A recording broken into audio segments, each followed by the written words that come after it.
17th, 2025. How you guys doing today? Shout out to my replay gang out there. Appreciate the likes, the comments, and subscribes, man. Just gonna get stoked in on all these weird cumulus clouds bring darkness from above. We got some mountains in the background on the Rio Grande. It's probably not the Rio Grande. Might be in the Mercedes-Benz or a Hyundai. That's crazy. We got all the clouds out too. We got the feather. You see the crossover feather cloud? The hell? It's like somebody was in Adobe Photoshop and just said, fuck it. Let's bring out all the brushes. Like, let's just do anything. Let's just do anything. They just doing anything out here, boy. Shout out to everybody, like I said, for liking, commenting, subscribing. We had 1,000 subscribers. God damn. Support, Cashapp, PayPal, links in the description. We out here walking on a mission on a Monday. Shout out to everybody. Composer Slim's in the building. Whoa. JPX squad. Hope you guys are doing I hope you lads are doing great in your own local variables life. That's all we can really pray for there. God, just protect my local variables. But everything all right. As crazy as this heart design look, they don't feel heavy. They must be trying different new sequences or something, man. They said we done Mandela affected the wrong time now. We gotta backtrack. Composure Slim, whoa, King Lemuel 3, gratitudes all day. Salute to the squad. Everything is going in schedule. I like that, brother. They mad today? TBFB, talk to me. Who's they? What we mad about? Why they mad about it? I don't know. Like, I look at the timeline so quick and look back. I'm like, it's got to be a better life. I journaled first thing in the morning. That's how crazy that was. I don't even want to. You know what I'm saying? Let me get the download of what I feel like before I step into anybody else's. You know what I'm saying? It don't make sense no more. My algorithm lost me, I think. It's kind of like tarot videos. Now, they was talking about Sagittarius, but now they talking about Virgos. I don't know what happened. That's not my life right now. That's definitely not it. But now the algorithm does something very similar. It's where it can't read. The algorithm can't read the room, I guess. Yeah, the algorithm can't read the room. Has no context of doing so. Thus, hey, let me go ahead and take a walk this morning. Put a couple dollars on a black and mild or two, and talk to the crew. And pray I can do it tomorrow too. That's it. The shit people be talking about these days, boy. I'm like, nah, I can't do that again. Not at this age. Lord have mercy. But we here. There's other assets to life and other cooler things to dwell on. That's for sure. So I want to try it out. I think mission complete, man. I think the season over for her. Honestly, I really don't know. You know what I'm saying? Like, I don't know. Especially to have to be in November of this year, knowing we went through like whatever those fucking 10 months were. I'm like, yeah, I get something. I understand something.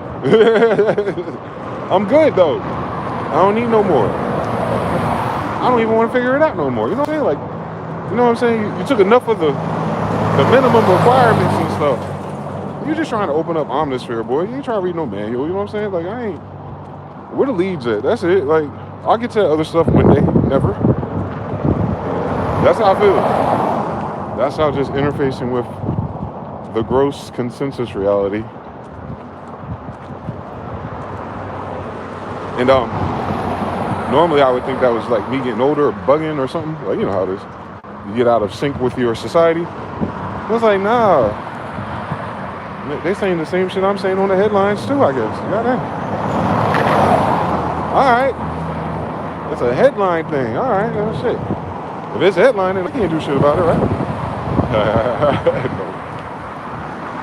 No. It almost makes you focus everywhere else though, which is the beauty of it. Like, cause you can only, if you are not reprobate yourself, there's only so much reprobate awareness you can take. before you just change your focus, your attention. We're just hitting this at peak. We hit too much. There's too much retrograde at once.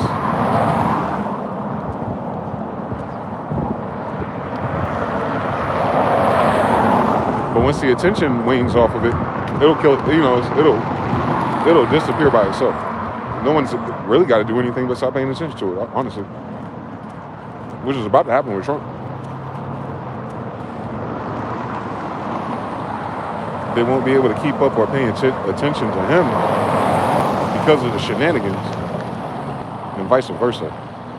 He won't be able to cast the rest of his spells as a president if people are just reminded of the shenanigans, which would then force the other warlocks in position to impeach him or remove him or to replace it, right? Not for the sake of him, though, for the sake of the magic that he's losing. Just like, that is a macrocosm. Using that same language model. And you can apply that to video games, too. You can apply that shit to scholars.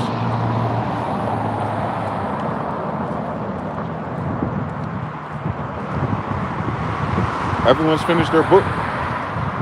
Now kind of like, all right, what's next? I'll tell you one thing. As long as it took to finish that book, I don't know why we think something next. Why we want something else to be next? That's how you know you're getting old. Like, I ain't trying to climb another mountain. This mountain was high enough. On Marvin Gaye, it was high enough. This mountain was high enough, I promise you. I get it. I see the 360 view of the world in the horizon raised to my eyes, so I know it's not a ball. You know what I'm saying? Like, I've seen it all. So, yeah.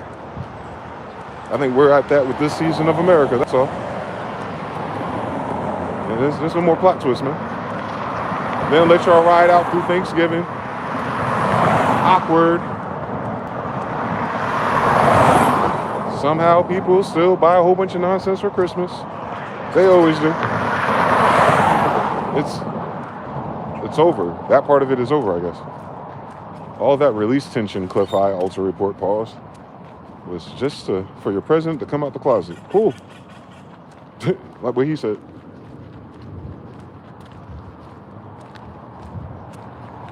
Now they might be able to focus on running the country, though, if you think about it. If they're running defense this whole time, financially and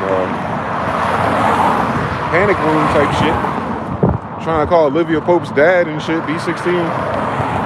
Instead of doing all that, they could have just, like, been a proper country and government.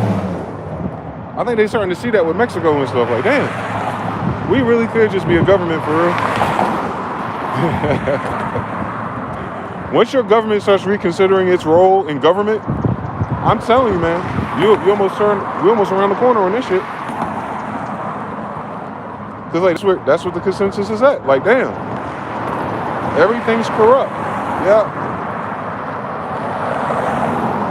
Damn. If everything's corrupt, then everything's corrupt. Yeah. Damn. Like, you ain't voting your way out of that. You're not choosing your way out of that. Ain't nothing nobody can do about that. Hence, you just gotta change your mind.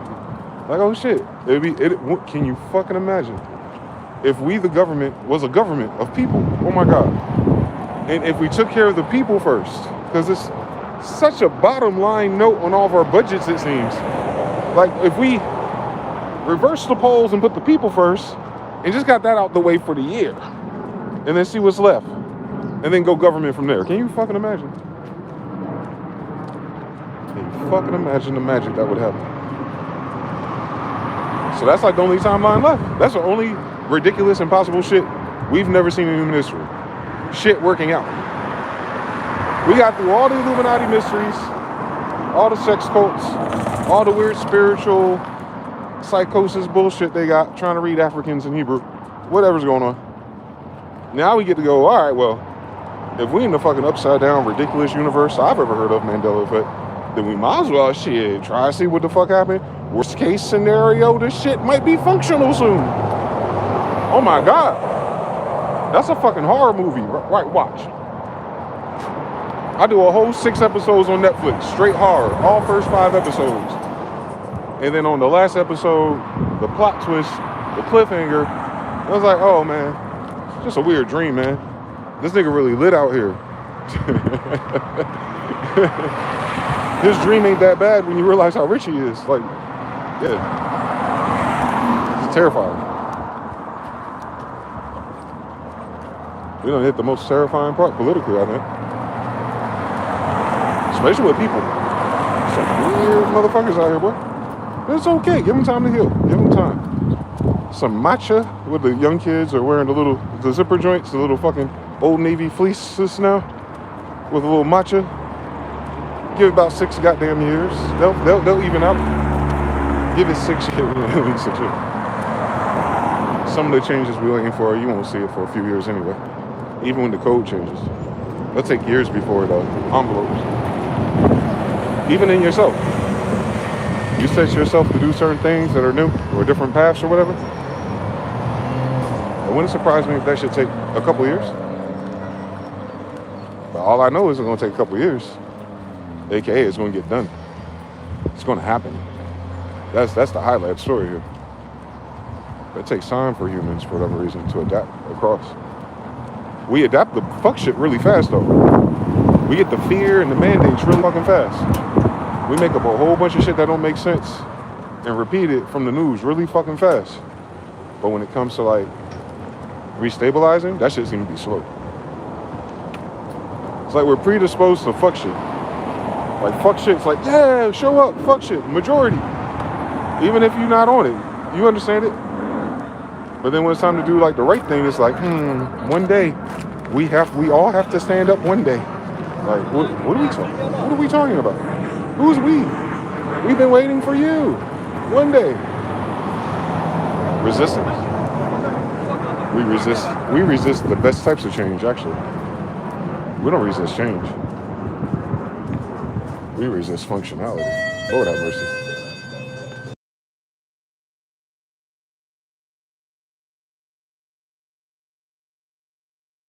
Functional tungsten.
Tempted to touch. They be killing that bangrata, reggaeton, moombaton. They be killing that shit, boy.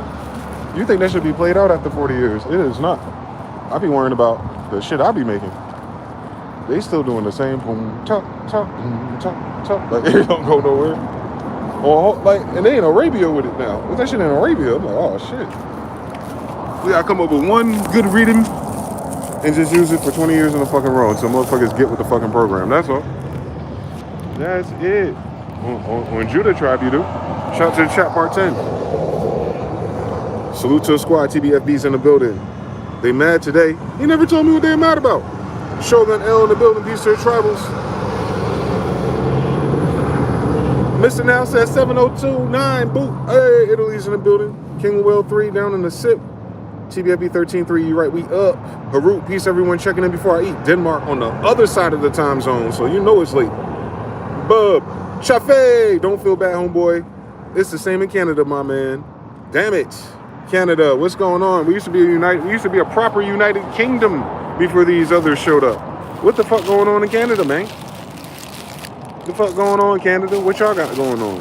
I know the headlines are never nice, but I think that's kind of like the point of politics at this point. The fucking rage bait to get some type of mitocron of energy and give a fuckness with the government. You know what I'm saying? Like, that's the scariest shit about attention, though, boy. This government will die as soon as it becomes too ridiculous and people just don't take it serious no more. Like, it wouldn't matter, like, that they're doing the job or not doing the job or, you know, all the extra shit. Because once people be like, we don't need a government, like, this, you know, this way of it, like, once we go, you know, whatever the fuck going on, bitch. It don't make a difference at the end of the day. They'll say one thing, I gotta do another thing anyway. Even if they said the right thing, I still gotta do this thing anyway. So, you know what I'm saying? I understand why people get like that. But if you're not paying attention to the fucking storyline of your government, then, you know, you'll miss it. But after all that's said and done, people take their attention off the shit. It's gonna die anyway. It is. They're down to fucking grotesque sexuality and decency now, like, as an adult. Like, the top of your adult pyramid. You feel me? Like, that took a while. That took a lifetime. We suspected it our whole life now. But they're not hiding it. But you know what I'm saying? They're not gaslighting it no more. They're no longer pretending like this ain't that no more. And that's what's new. But that also signs the check for, you know, this message will self-destruct. Because once they, you know what I'm saying? Half the game was them lying, right? Half the game was them doing it behind closed doors and you don't really know. It's like, ooh, spooky, conspiracy.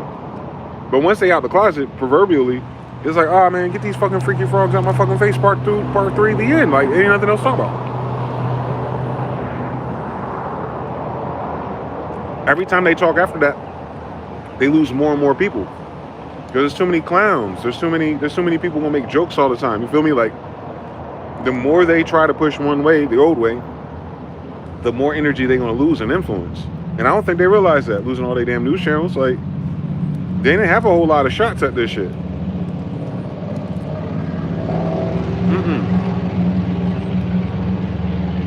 We're in the middle, that's all. But this game is, like, outside of us. This is the boomers and Gen Z, energy-wise. I think God Gen Z exists, boy.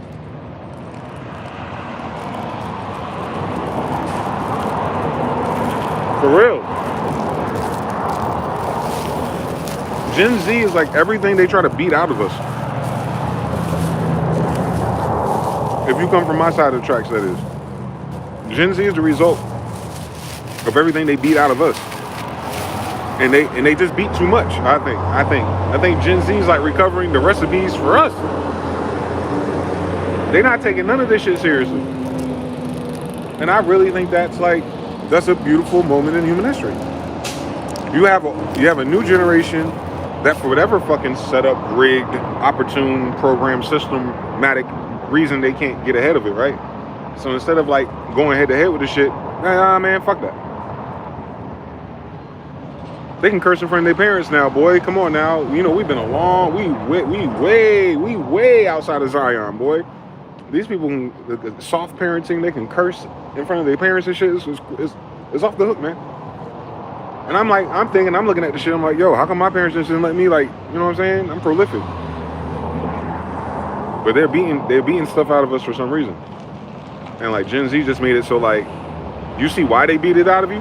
But at the same time, you kind of see it like, nah. Y'all cap. You beat it out of us to cap. You didn't beat it out of us because it was wrong on the map. Because y'all same motherfucking people are raising these people that don't have none of that. So we know it's cap to begin with now. Gen Z proves so much of that shit from the 60s and onward was so cap just because so many exist in that polarity. Meaning those recipes and those energies and those reasons for things didn't add up to anything. If you have a whole fucking generation that's like, this ain't serious.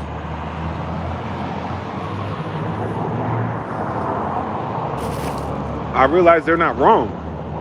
They're in the wrong context. They don't know what the fuck they're talking about yet, but they're getting older. But that dispensation to be like, whatever, YOLO, one life, whatever, fuck, do whatever the fuck I can do, right? They're more like that. They're like getting in where they fit in, and they're not really in each other's way that much. What's in their way is fucking memes and consensus ideas that are wrong, bad math. But they'll iron that shit out because they ain't gonna take that shit serious either. They're fucking unserious compared to us. And that's probably the only thing that saved this country in that sense. Like, for real, like, if that Trump story and if it was or wasn't Clinton, if that shit came out in 1989, oh no. It'd be a whole different mood and atmosphere, a whole different tone from churches. Oh my God, the fucking newspaper. Remember, we used to have actual newspapers at every gas station, like an actual newspaper from people who went to school to write newspapers, like the think pieces and all that shit, man. Man, you had to go fucking Sunday to get your daddy the goddamn Sunday paper and shit, that thick ass paper, like 50 cents. Then it was up to $2.50 at one point, and they wonder why they lost us. But them, because they got the job shit and they got all the fucking coupons and shit too. Stay woke out here on Sundays, right? Nah, it was a whole different generation thing. Gen Z missed all that. Gen Z get to wake up and just start laughing at goofy shit. Like, you know what I'm saying? Like, there's a different type of existence for headlines.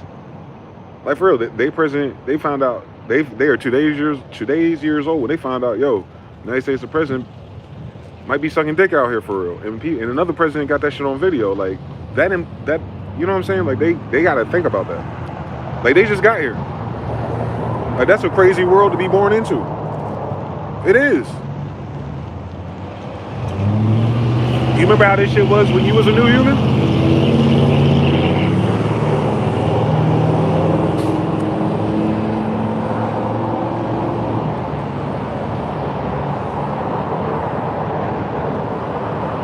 Gen Z is proof we're doing too much.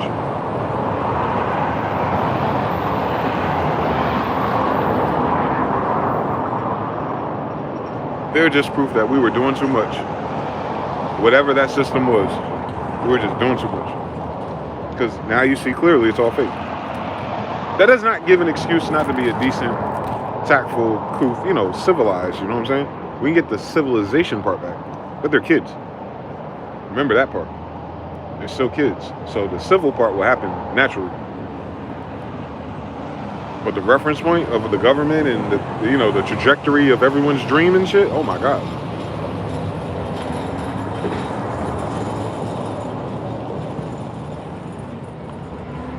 How you have an English dream and most of the people here don't speak no damn English? Cut it out.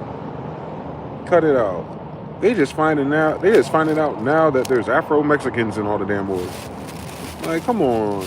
We getting somewhere. Listen, Edgar about to get a Bobby Hemmett, boy. Just let you know they're not Afro-Mexicans because it wasn't called Mexico. Cut it out. They're old Mexicans. They're old Mexicans. They're old Egyptians. That's all that word. The words mean the same thing, damn it. They're Egyptians. The problem is, them people over there lied about the Egyptians. Or they just thought they knew something because they didn't. Whatever the case was, they're still Egyptians. And they're over here. The end. That's it. That's it. And I see them talking about that now. Thank God. And it's them. It's not us. It's them telling. They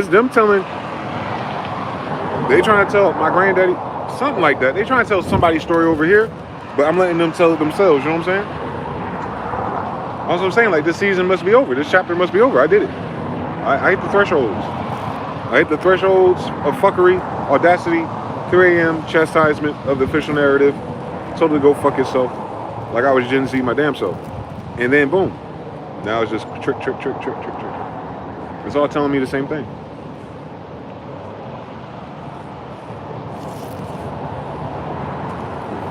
There's nothing new. Maybe there never was. But that's we pretty much did it. I think the millennials finally got to that point in that story where our existence proved out or meted out the outcome for humanity. Because Gen Z ain't gonna take that shit serious, man. Thank God.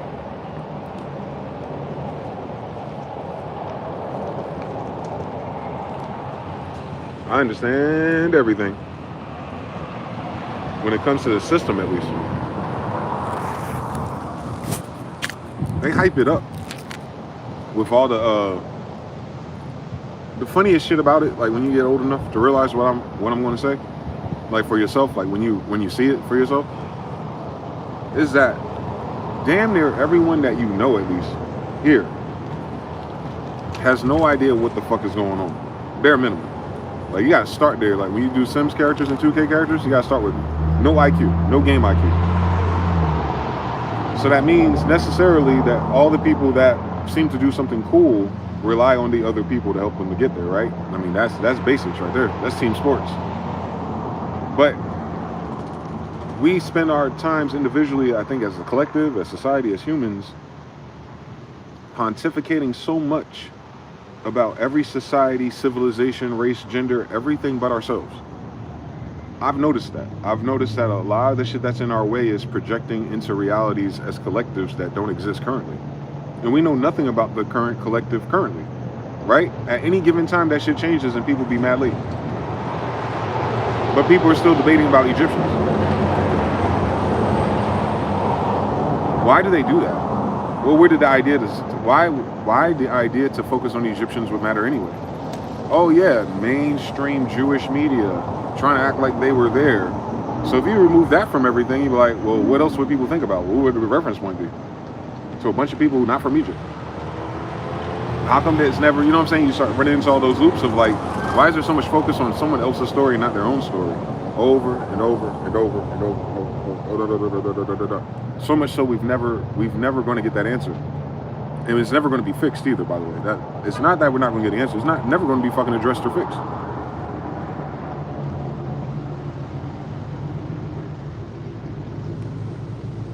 Because you realize how short life is for these people. Because life is short. The answer to most things is because life is short. Why do people take shortcuts? Because life is short. Why do people do this, that, or third, and take, do this and do that and take from other people? Because life is short. Like, we lose track of previous things because our lives are short. Like, it'll take us 30 years to uncover some other shit. Meanwhile, life is short. That's a lot of time to put into some other shit, right? Especially if there's no rhyme or reason. Our generation does it because our background story doesn't have a rhyme or reason. They were just saying shit. And they expected us to connect the dots and just get along with it and go work at the factory, right? We ain't got factories no more. So why did we forget that? Why did we skip those steps? I don't know. Life is short.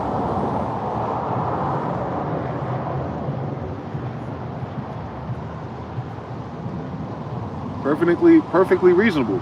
The only reason why shit is changing this year the way it is, and why people are changing, is because mRNA, COVID, food stamps, money, Cashapp, all that shit is making people realize, like, yo, life can be very fucking short if any of these things fail. And it's not a matter whether it manifests or not. It's just a thought. I'm talking about the way humans are prompted. They're prompted by life or death.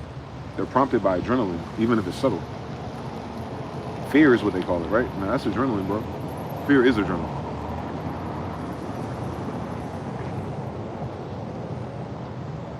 If you ruminate and you loop this shit, that turns into some other things. Trust me. Our generation perfected that. We didn't have so many distractions. But now, on the other side of that, what we just been through, shit, society narrative-wise, and I'm seeing that shit ain't never going back, bro. It ain't ever going to be like where we come from. It can't. I can see how impossible it is. And it's amazing though, because as an older person, they're like, oh, we heard about this as kids too. Like, I remember when this was that and this was that, and Nickelodeons was 5 cents, and like blah blah blah blah. You used to be able to get a shake and blah blah 90 cents. Like, they're talking about economy changes.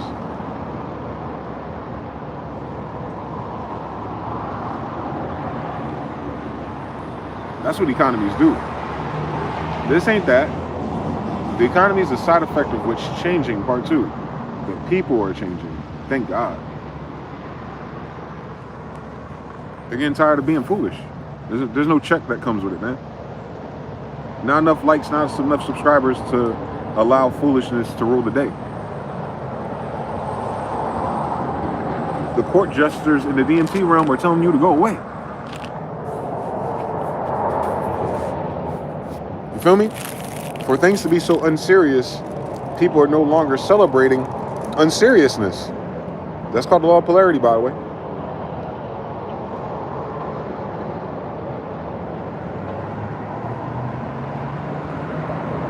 I can go outside and I can see this person in SpongeBob Crocs and Jet Li slides and pajama pants. Once a damn hour if I just sit by that damn door right there. So when you go online and you dress like that to do a skit, it don't hit the same. Nigga, you look like my neighbor.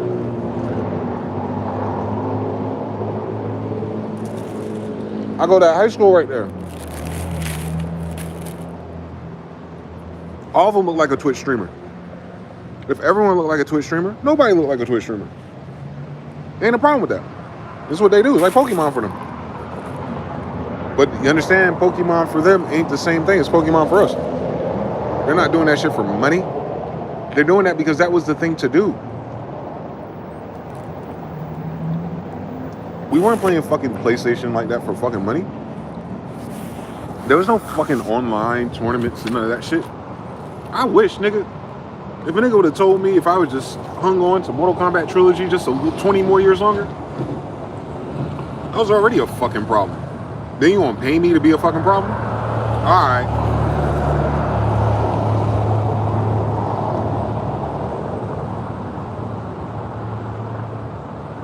It's pyramids. The things are moving like different pulley systems. They're not moving the same way. They're not moving the same step at the same time. So the money and the time, they want to do something totally different, boy. Whether AI work or not. They're never doing none of that old shit because they've never done none of that old shit. It's like me and you, like, yo, bro, you know what we really need to start doing? Digging mines. Yeah, we need to invest in some TNT and shit, boy. And just, I know there's so much gold left behind these damn mountains somewhere. Like, we're not Mr. Beast enough for that. We're not going back. No one hit me up like, you know what we should do? Race some ponies. Girls love ponies. They princesses and shit. We start bringing the horses back because the car market is crashing. Start investing in fields for hay. Like, nobody doing that for real. Stop playing with me. You know what we should do? Go to Main Street in rural South and put all of our families, mom and pops, businesses up and down the street. You know, start getting seamstresses and shit to fix the damn underarms from Temu shirts. Cut it the fuck out. Ain't nobody going backwards. It's a revolution.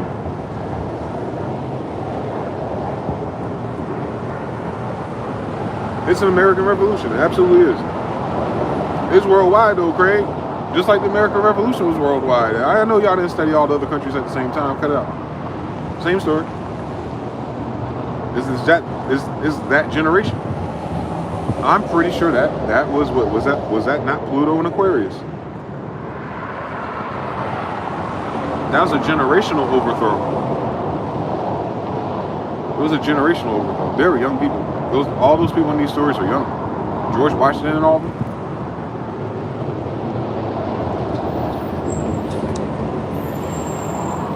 The Moor, the tall one.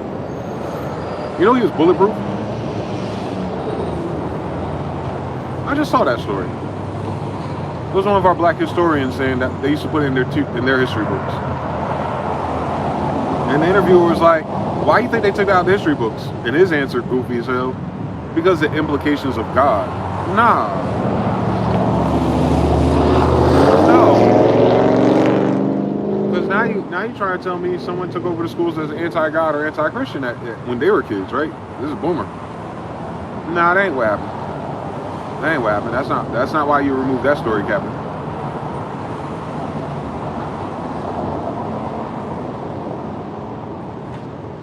At that time, during those wars, with that magic, you knowing he had a bulletproof thing would tell you that he wasn't white. First of all, that might not sound like that's not a big deal. It's a huge deal because we're talking about Ogun. We're talking about Ogun. Look it up. Look up George Washington bulletproof. George Washington, how many times he was shot and nothing happened to him.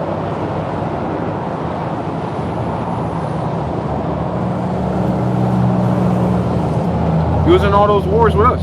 The French Indian Wars, he was in them.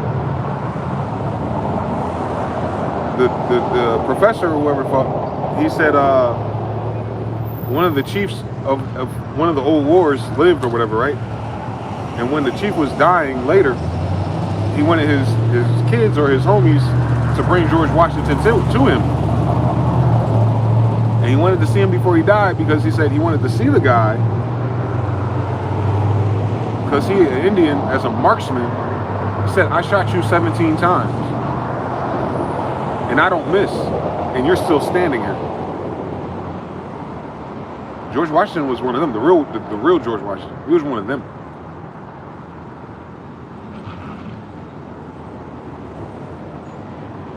That nigga had a bulletproof spell, boy. That's Ogun. They do that now. They do that now. That exists. That absolutely exists. Then you find out he a Freemason.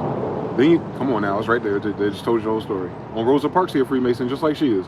And then he's a Freemason who's denouncing the Freemasonry before he dies because of infiltration, alleged. Green Dragon Lodge, I seen it. Boston Tea Party, I saw it. He didn't see it. He didn't have the internet, I did. So maybe he didn't know, right? But either way it go, he was protected by magic.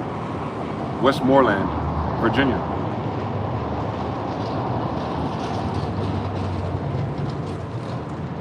Don't know why they had to make him a white guy from Moreland with a magic spell from Ogun or similar.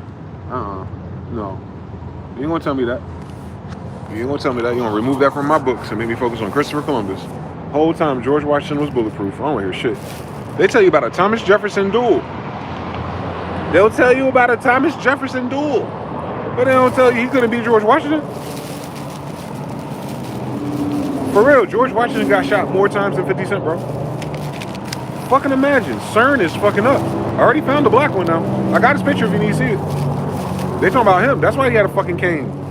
I fucking see it. How many fucking horses they threw his ass off? They shot the horses. They killed the horses, but they couldn't kill him. That nigga had a cane. I get it. I get it. He got hit with a lot of shells, but he walked with a limp. I get it.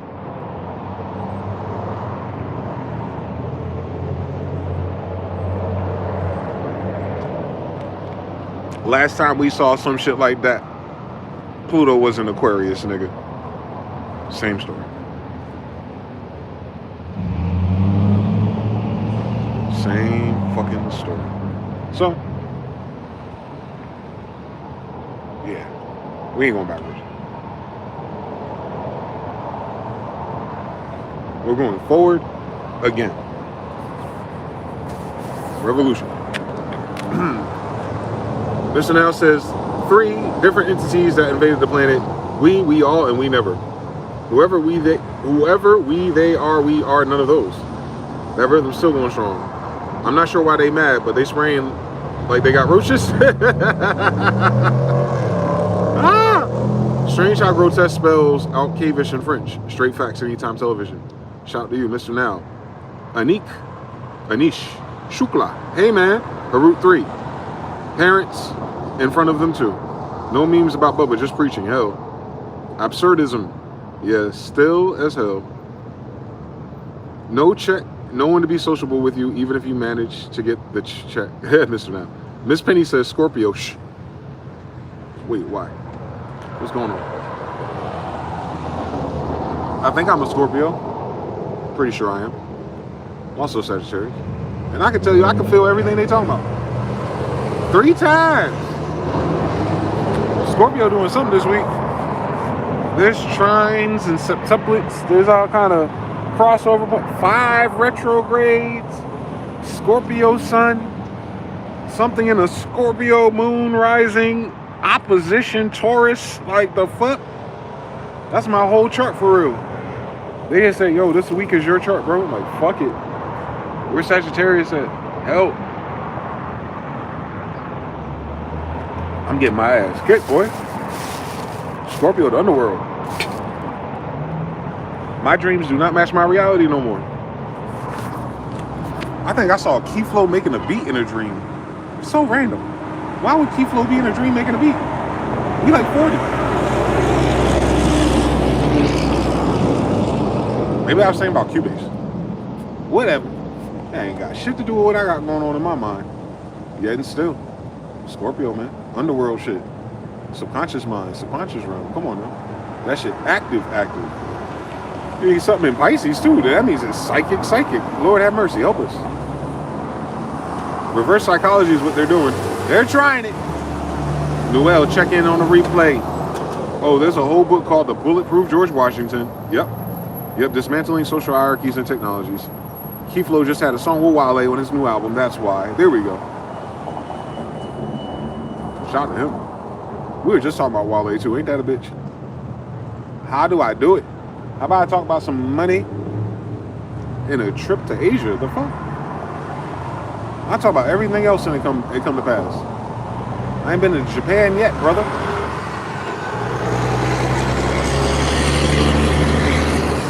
Who else came like that? Yeah, so that makes sense. Cubase, Wale, Keyflow. I see it. Triangulation. Then I was saying Malcolm X, Martin Luther King, and then I said Jesse Jackson, because he's the one that called us fucking African Americans his Indian ass. And now he's in a damn hospital. The fuck going on?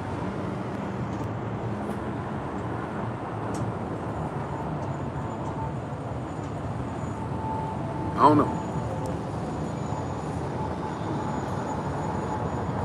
Absurdism. Who else out? Oh shit, we got 16 likes. But we got 20 viewers. That means 4 people got mRNA in their tendons and their thumb.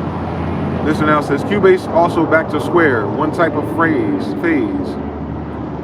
Yeah, cute, like back to base. You know what I've been doing lately? Shout out to social media, shout out to Reels. I've been learning math again.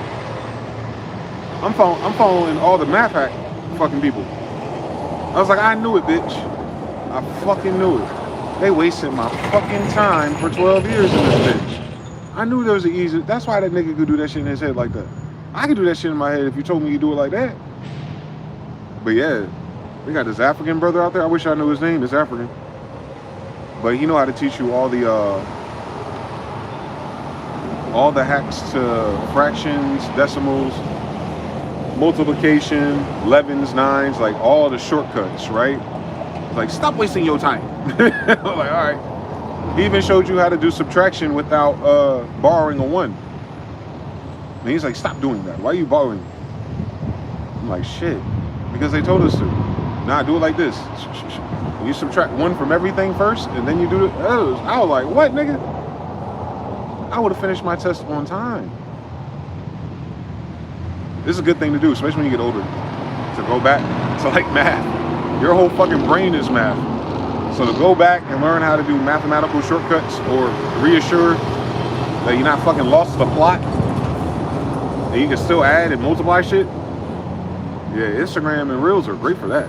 They got Asian people showing you shit that I'll never remember, but I bookmark it. All kind of shit.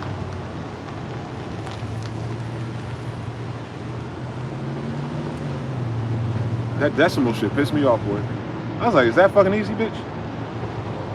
My teachers went to college. Said you ain't gonna have no calculator in your pocket. That's how much they didn't know. That's how bad they were. That's how bad their college prepared them for the fucking future. Now I got the calculator in my hand, learning how to do math without a motherfucking calculator, bitch. Can't tell me nothing. I told them teachers they wasn't on to nothing. I got the calculator in my hand to teach me math to do in my head. They lied, bro. They lied about everything. They didn't lie. They was wrong. Loud and wrong. Mean and wrong. You get punished and beef for this shit. The whole time they got shortcuts. Everywhere else in the world. That make fucking sense.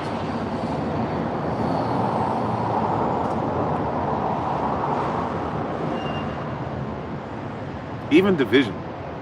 Like how we used to have to like subtract and multiply and get the remainder. They got a whole nother way of doing that shit. Pissed me off. Again. Like, wait. You did what? Nah. You know how much paper I wasted? You know how much of that fucking graphing paper I fucking wasted? Writing down each step of the fucking pyramid, bitch. And they made you do it. They made us do it. We had to show our work. So you like running out of space on the question and shit?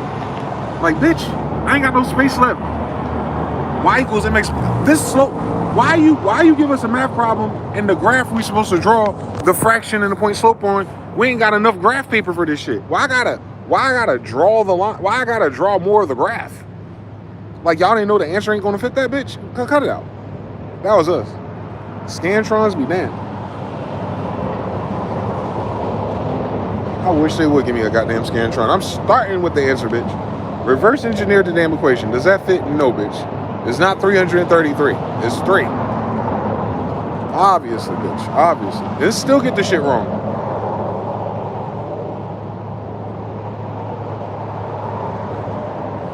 Well, you won't always have a calculator. Bitch, I don't even have to have the calculator. I can ask Siri. I can just talk to my phone like, hey, yo, phone, real quick. Trying to do some math off the hip. Can you tell me A plus B equals C, please, real quick? Thank you. Please come back in. Meanwhile, in Africa, I feel like I can do that shit in my head. Meanwhile, in fucking Africa, boy, they teaching them a whole different way, and it's awesome. And it's awesome.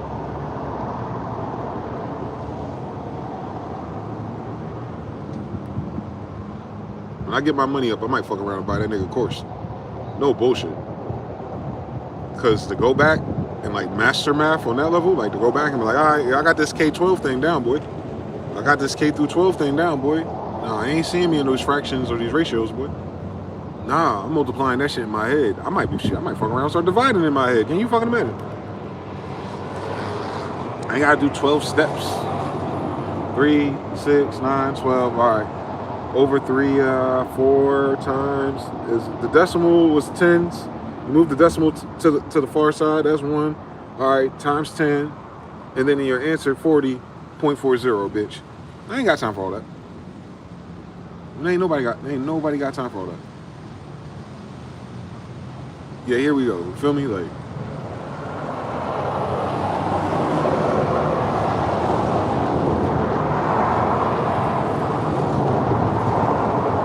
That shit teach you how to think. I think that's what it is. To the degree you can do math, to the degree you can think about things. Because almost all things are logical problems, thus mathematical. Even though you're substituting the numbers for objects. That's computer programming. Same story. You're in a matrix. Matrix math, algebra. Same story. Yeah, math is literally the same story. If we converted everything to math, it would literally be the same fucking story.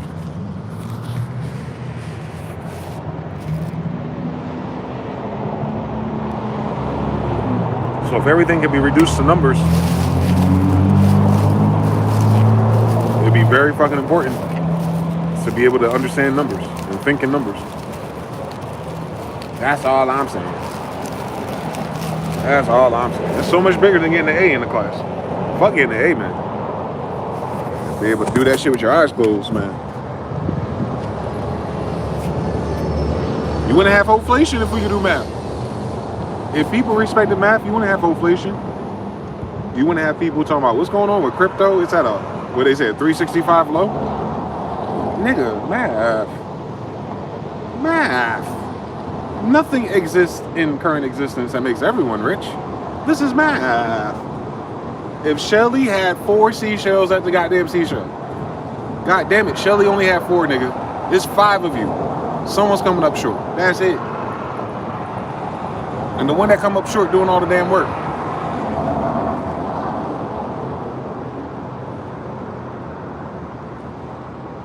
Shelly can have seashells. Shelly can have crypto.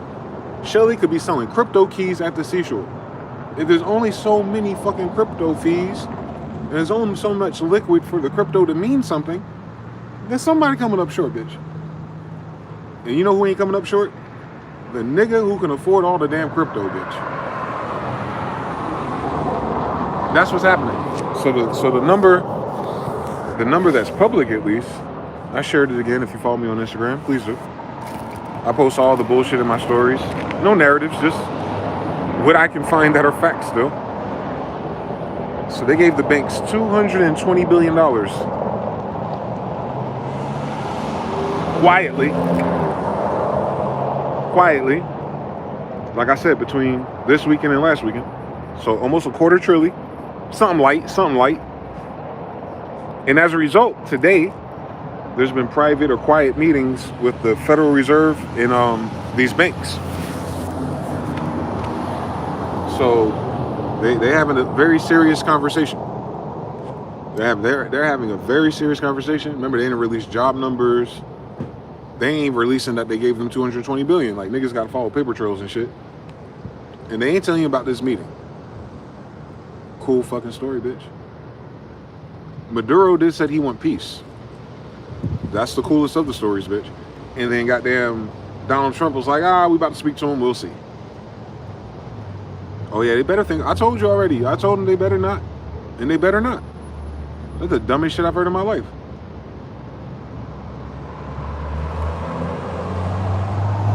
Your president out here sucking dick. We ain't got time to go to no war. We gotta figure out why everyone got those pictures. What does that mean? What does that mean? They had a video, not old video, but a video of Trump going to Qatar or Dubai or some shit. And he was talking to the chief over there. And then some older gentleman came up in a business suit. And, you know, he was shaking all these diplomats' hands, but this one in particular took his hand and held it. I said this a week ago too, Trump is the type of person to shake your hand and pull you. It's like, you know, it's like a fucking little narcissistic power move, right? So maybe the guy knows he does that. So Trump couldn't do that to him, but the guy still firmly held his hand with both of his hands. As to say he's not going nowhere, right? Like he kept him in place. And while he's talking to him holding his hand, he lets go, says something to the, you know, the Saudi Prince guy standing there with him. There's three of them. And he reaches in his pocket and he pulls out a printer, something printed, some type of paper folded in the forward. And it's a full page, like a picture. You can see the borders, it's all black. So the center of the picture you can't see in this video. But he's showing Trump, and Trump is like immediately trying to grab it, look at it, and the two Arabian guys sitting there laughing and shit. Weird fucking story, man. Now that paper could be anything. It may not be that picture. It could not even be Trump even. But I tell you what, whatever the fuck it was, you never seen Trump react like that. He just got up and like took the picture. Like the nigga didn't have copies, right? Like he just took the picture and was just looking at the shit, and they on the side laughing, kiki ha ha ha. And that'd have been fine if Trump found it funny. Like these niggas is laughing like he 80s, and Trump just like looking like he trying to figure out what it is or how they got it or why is it here in this moment, right? Like he thinking about life, and they're laughing. I'm like, oh shit, they got him. They got him. Just to find out that Qatar got an air base in fucking Idaho, nigga.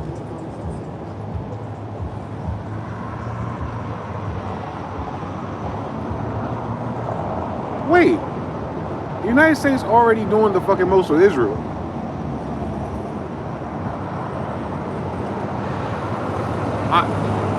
Right? We didn't Mandela effect that, did we? Because why the fuck some Arabs got a fucking military base in Idaho?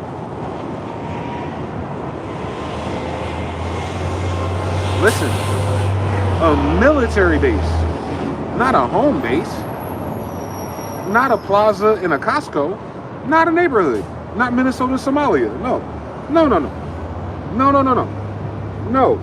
They got a fucking military base in Idaho?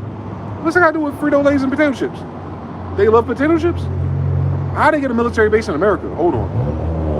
Oh, I remember the treaties with Sidi Muhammad in them. Oh my God, so they are paying attention to it. All right. I wonder what Israel thinks. Unless you're going to tell me Saudi Arabia and Israel are friends. And then I'm so fucking confused. Y'all not going to keep making up your background stories. Y'all not going to keep on squatting on these kingdoms from the 1800s. And then all of a sudden be the secret alliance in this bitch. We ain't got time for that. No, we don't. There's no reason we grease in Israel $60 billion in a month or two. At the same time, Qatar gets a military base in Idaho. Nah, I don't like that setup. I play too many video games for that.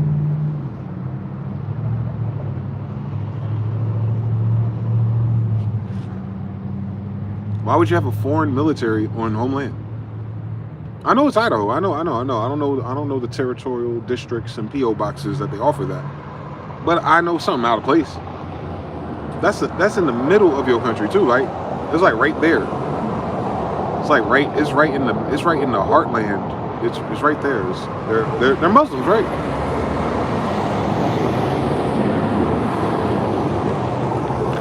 They're Muslims. They're Muslims with pictures for Trump. They're Muslims with a picture that they showed Trump. I saw it. I got the video. Go on my Instagram. They really showed him some picture. I don't know what the fuck it was. He didn't look happy to see it. They were ecstatic. Whoever this older Saudi gentleman was, he was in a suit too. He didn't have the head. He didn't have the crown and all that shit. He looked like a businessman. Oh shit. You already know them motherfuckers over there rich. So you know they could buy a copy. Oh, them motherfuckers rich. So I know if Epstein's brother had a copy, he got a copy. He looked like he would have a copy of so much other shit. Like he just looked like he wake up every day thinking about what type of shit he can get to have his way. That's what they do, man. They run out of things to buy. They start fucking with people. You get so fucking rich, you start fucking with presidents.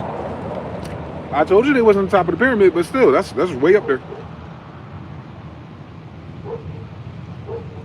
You usually gotta be a 33-degree Mason. They ain't targeting Trumps. But they targeting Trumps. Crazy story. Crazy fucking story. FBI can't do nothing about that. That's outside their jurisdiction.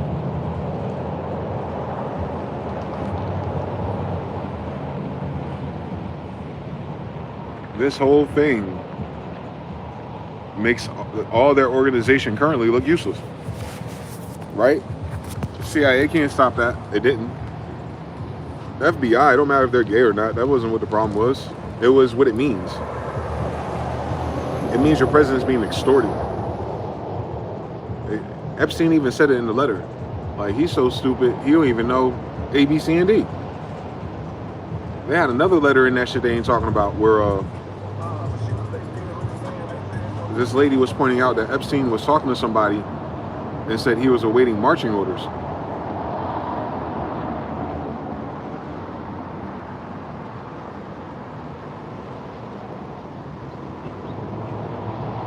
Epstein get marching orders? Oh, well, I mean, you could deduce that from Mossad because his father-in-law and what he inherited came from them. So maybe he gets marching orders from Mossad. That makes sense. That's a bad sentence no matter who's giving them marching orders. Someone's giving this fucking freaky frog marching orders? God damn. Can you imagine going up that ladder? There's a level above Epstein in this bitch. And I'm not talking about like in money or nothing or influence. I'm talking about the fact that someone's telling him how to run the game. Still, and it wasn't the dead father-in-law either. So everything he's doing in bribe and extortion is for another organization, apparently. Wow. As if we had enough problems. As if we didn't have enough problems. That's a fucking problem, guys. That means the whole integrity of the whole thing since Epstein has been compromised. If it's third party to a third party, that is. Epstein is third party. Wow. That sucks. Meaning, because he's dead or alleged or, you know, what they call that shit? Where they hide your identity and shit. He's a high value witness. He probably one of them people for real. Because I saw his body. He didn't have no legs. They did the same thing with George Floyd. Don't sleep. Maybe that's just for media, though. I don't know. But I saw the fake video. The real fake video. I saw it. I saw it with my own eyes. Like, they rolled him out, and that was not Epstein. It was like a doll.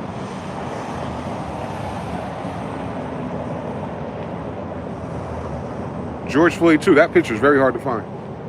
Because everyone was just talking about, you know, black people and the racism, the cops, and Obama. Like, they're caught up in a whole bunch of shit. But some people just let that shit fly. And they showed you, like, when they had him on the gurney or the cart to move him, that model that those firemen or those ambulance people were using, they're carrying a dummy. It didn't have no legs. George Floyd was tall. He had legs.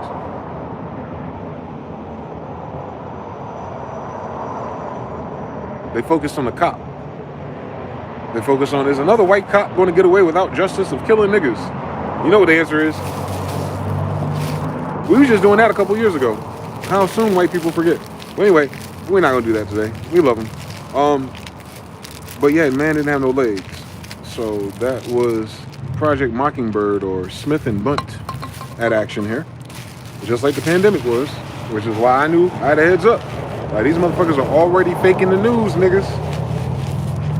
It ain't a matter if you believe in shit if you ain't paying attention either. But yeah, they fake so much shit, man. They're compromised. They fake so much shit to get a stir out of people, because there's no reason to publish this shit, actually. They stopped publishing it. So like the person was saying earlier in the chat, they're using reverse psychology and those type of things. But on a darker spectrum, obviously. Ain't nobody got time for that. Say it with your chest. Just say you don't like niggas, man. We ain't been guessing. What's wrong with that? You don't like us? Cool, son, bitch. Why you worried about us? We got enough worries. We got to worry about us. Still.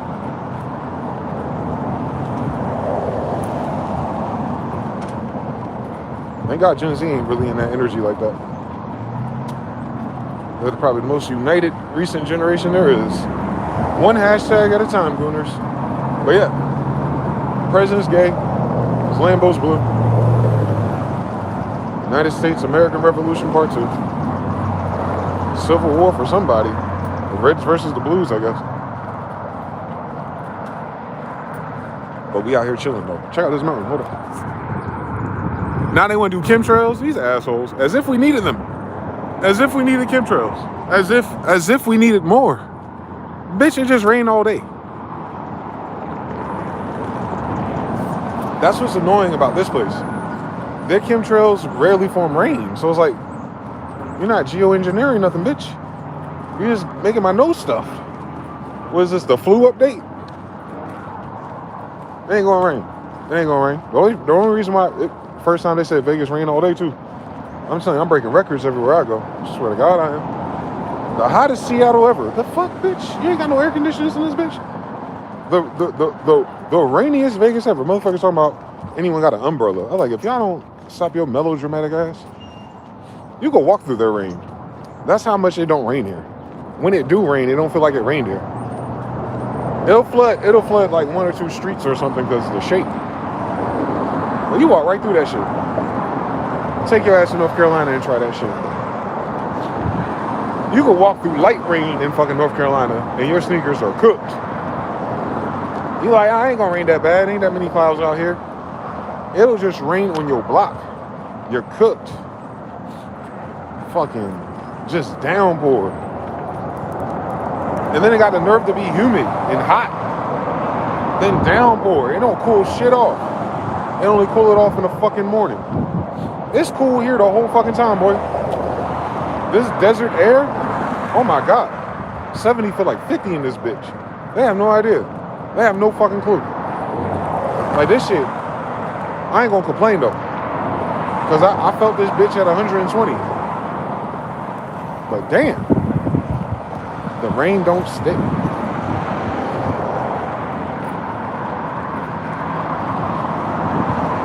I'll tell you a lot about everything, man. Just those dynamics right there.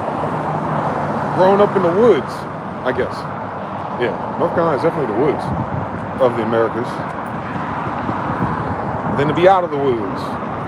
Even the goddamn environment impacts you different. I can't even fucking imagine. I can't fucking imagine. So the internet robs people of that. That local difference is a big fucking difference, man. How that water in that shower affects their brain and everything, boy. And they don't have good water out here. Unfortunately, it's not drinkable. It's gross. Still got to shower with it though, which makes it even grosser. So I cannot stay here for my whole life because you would think between billions of billionaires investing in casinos, they're like, we should invest in the municipalities. Nah, but we gonna let Elon Musk dig tunnels and ruin the water further. The fuck is going on? Wondering why people ain't coming out here to gamble. Bitch, you know why a $24, $26 water bottle is so fucking imperative in this bitch? It ain't because it's hot. It's because you can't drink the fucking public water.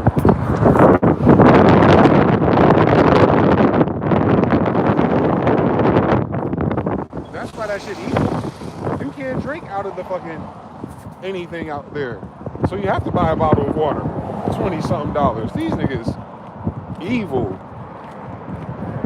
You can juice the price on everything. You don't juice the price on a water bottle, boy.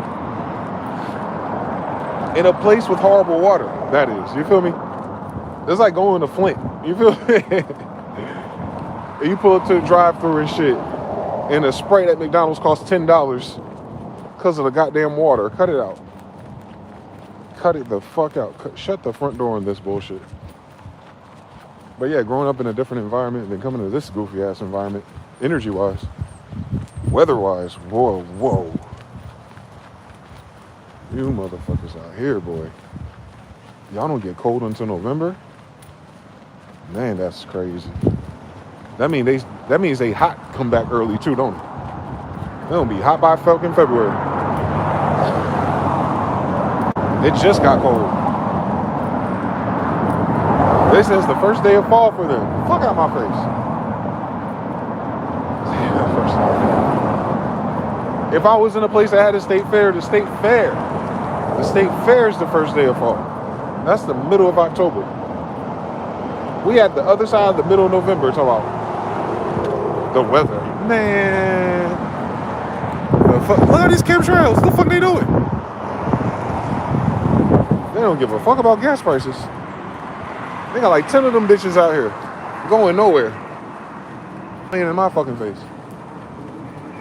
That's just contrails and condensation. No, bitch.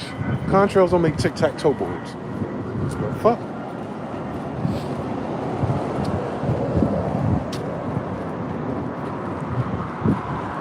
But if you get past the dirty water, you might like this place. It's like for the people that like islands and not oceans.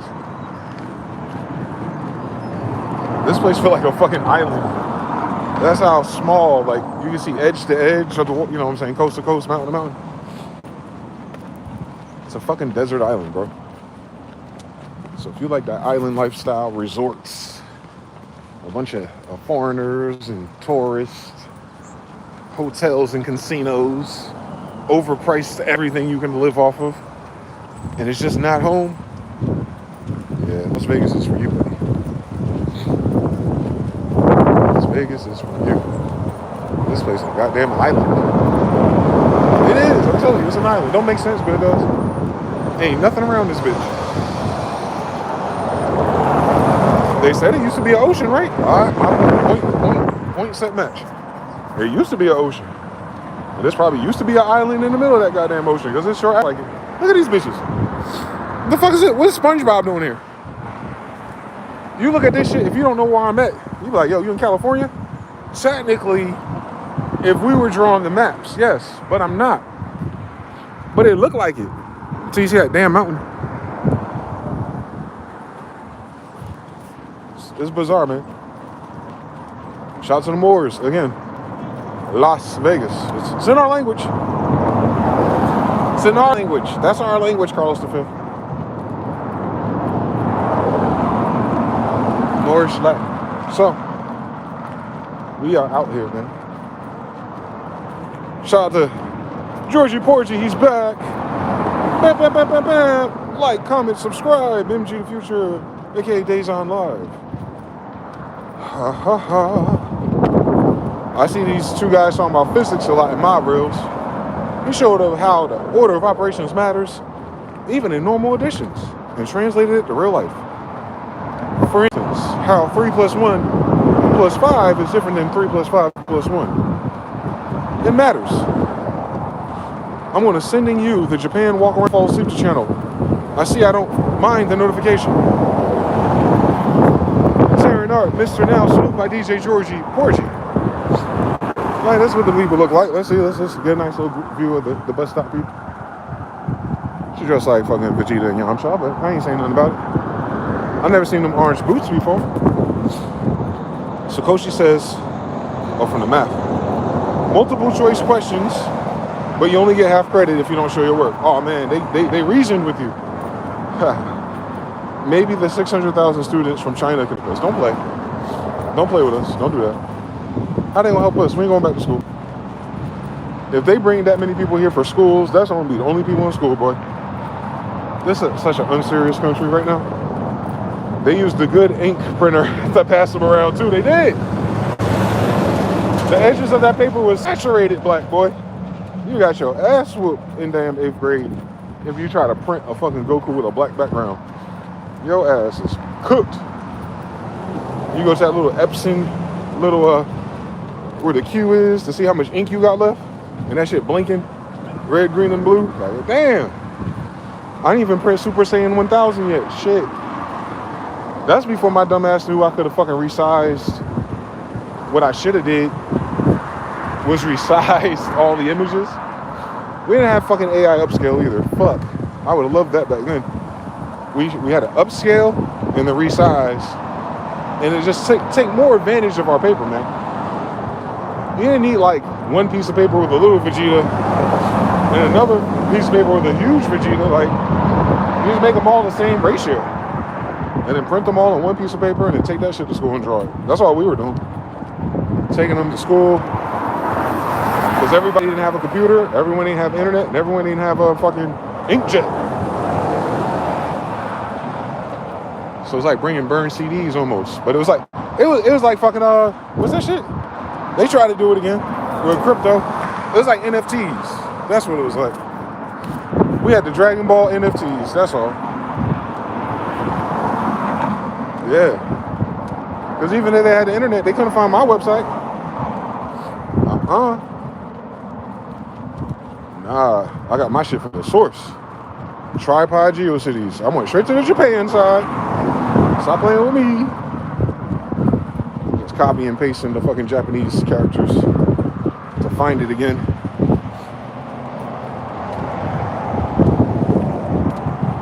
Shit. We didn't get Dragon Ball until GT was out, right? But we didn't get GT ever. Fuck assholes. We had to download GT movies off of Cashapp. But they were never dubbed. That was annoying, boy. Them shit doesn't get dubbed until I was in my 20s. Fucking assholes. They did the whole fucking Naruto in real time. These goddamn Russians. I knew somebody who was dubbing Naruto. Or subbing it in English. I would have took that. I have no idea what this red nigga saying to fucking them. Why is Trunks so mad for it? Ain't this Android Krillin's baby mama? What's going on? You want to tell me Gohan dead? Nah, fuck on my face. Y'all all about to piss me off. Y'all remember back when you thought Gohan died? Trunks did. They didn't get that story up. But if you was in my middle school, I had the pictures. Like, nah, they killed Trunks, bro. Nah, he wanted to sell something. Nah, they killed Trunks, bro. No, I'm sorry. They killed Gohan, bro. Some motherfucking androids. Some motherfucking Elon Musks killed Gohan. And Trunks had to fucking travel through time on his blue-haired mother and fuck these niggas up. Like, so when you see Goten in Trunks, is like, Trunks didn't grow up with no Goten, boy. Trunks crashed out for Gohan. I don't know how they fucked that up. Nah. It's supposed to be Trunks and Gohan, boy. They supposed to fuse. I saw it. They fucked up the arc. Man, that was what, 20 years ago? Nah, 25 years ago. Shit. Plus, I finally got the Dragon Ball G. I don't even know where that shit is. But I had the GT on DVDs. Some white dude let me have them. And I have no idea where they are. Didn't get a chance to watch them. Fucking loser. Too much damn work.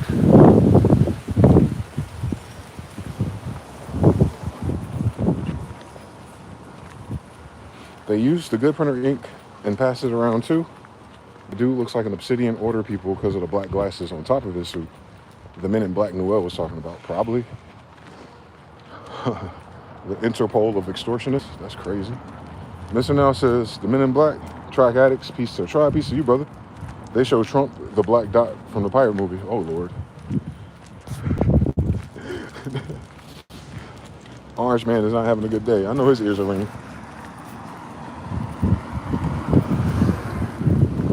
Single mom, check. Baddie, check. Latina X, check. Mercedes Benz. I'm telling you, it's copy and pasting this part. All they girls the same. Their prototype for that is the same. Elections. They gonna figure it out. Shit ain't gonna work until they do.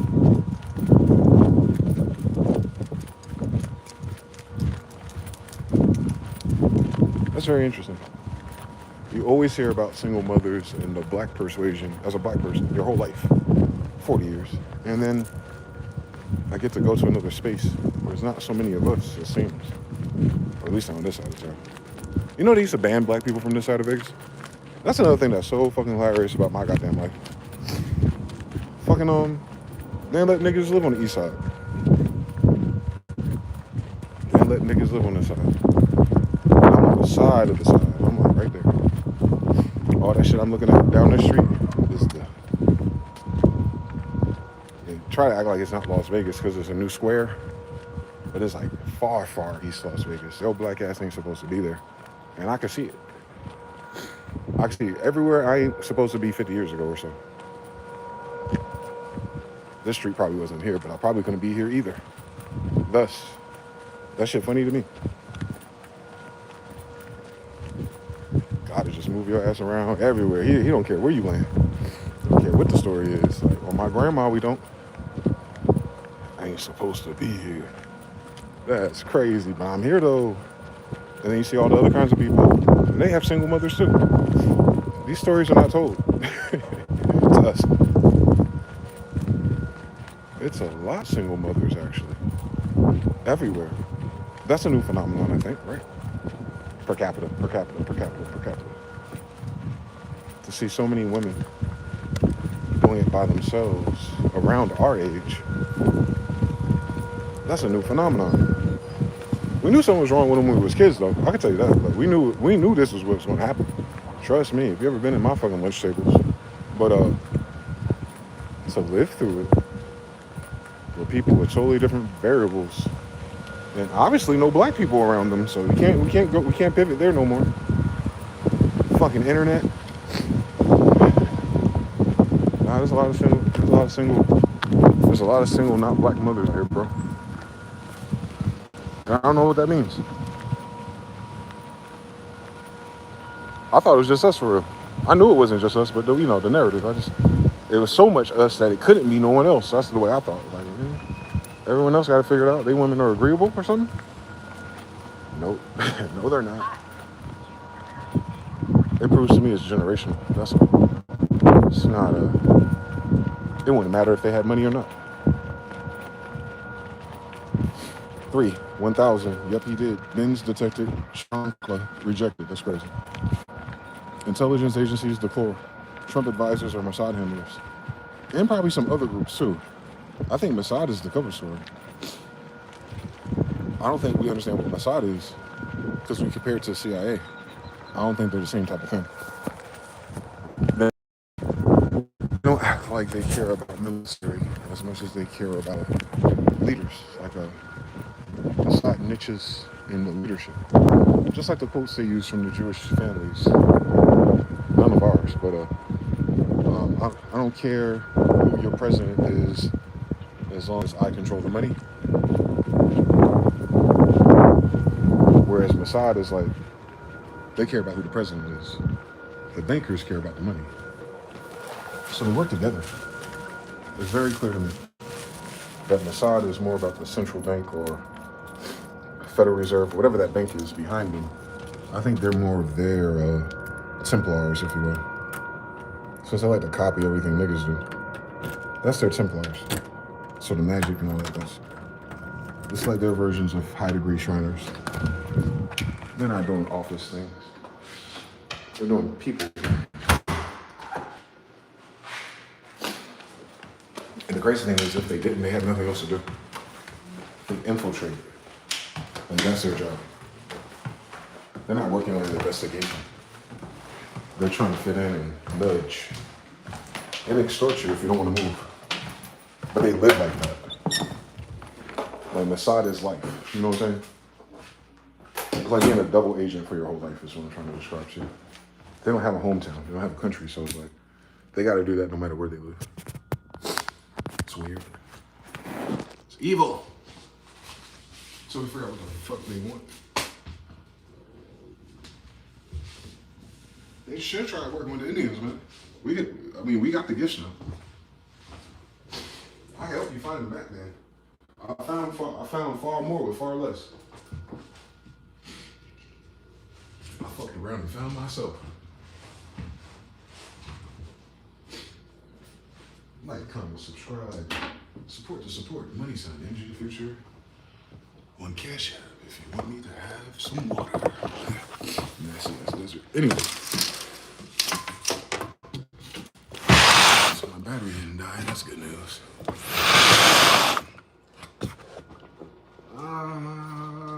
Crisp. Fuck.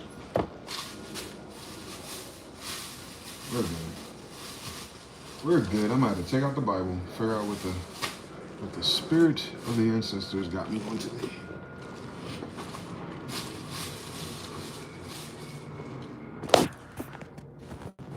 Got P dead. Let me see if I can reposition that shit. Oh shit. Bone. Don't slip, mothers. Bins detected, Shankla rejected. That is hilarious, man. You're working on your writing.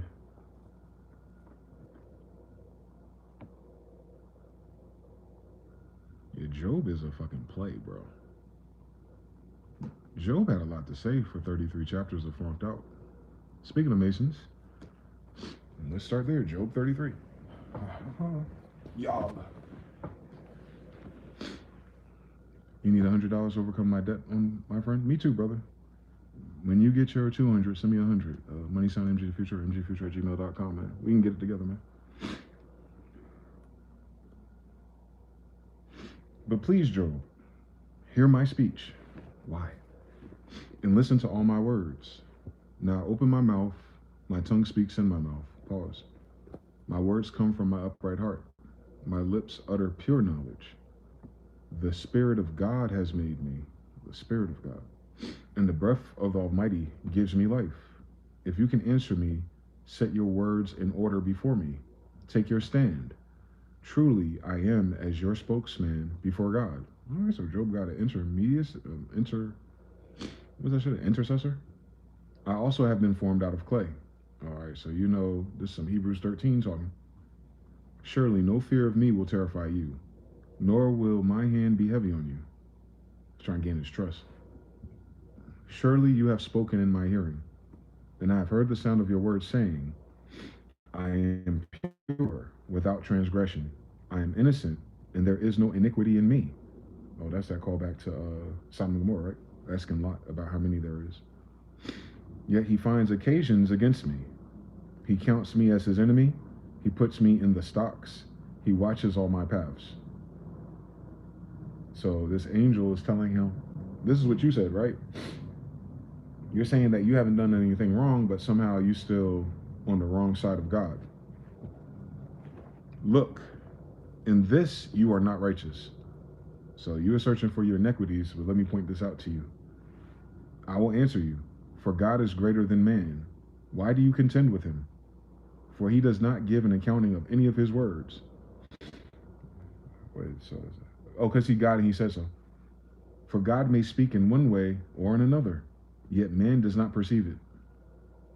So it doesn't matter what God says, you still would misunderstand it, right? Especially in this situation Job is in. In a dream, in a vision of the night, when deep sleep falls upon men, okay, theta state, while slumbering on their beds, then he opens the ears of men and seals their instruction. So that speaks to the fact that your downloads come from your sleeping state. Your communion with spirit happens when you're, what did Dr. Joe Dispenza calls it? Mind and heart coherence. Or, simply put, that state akin to sleep, or that state, those first few seconds or minutes, as soon as you wake up in the morning, before you start thinking about the day. That still place, before all the shit sets in. That's where all that shit downloads. In order to turn man from his deed and conceal pride from man, he keeps back his soul from the pit and his life from perishing by the sword. So that's important, is what type of messages man receives when he sleeps from God. And it's the ones that spare his goofy ass life. Cool story. Man is also chastened with pain on his bed, with strong pain in many of his bones, no arthritis, so that life abhors bread and his soul succulent food. His flesh wastes away from sight, and his bones stick out which once were not even seen, lost a lot of weight. Yet his soul draws near the pit, and his life to the executioners.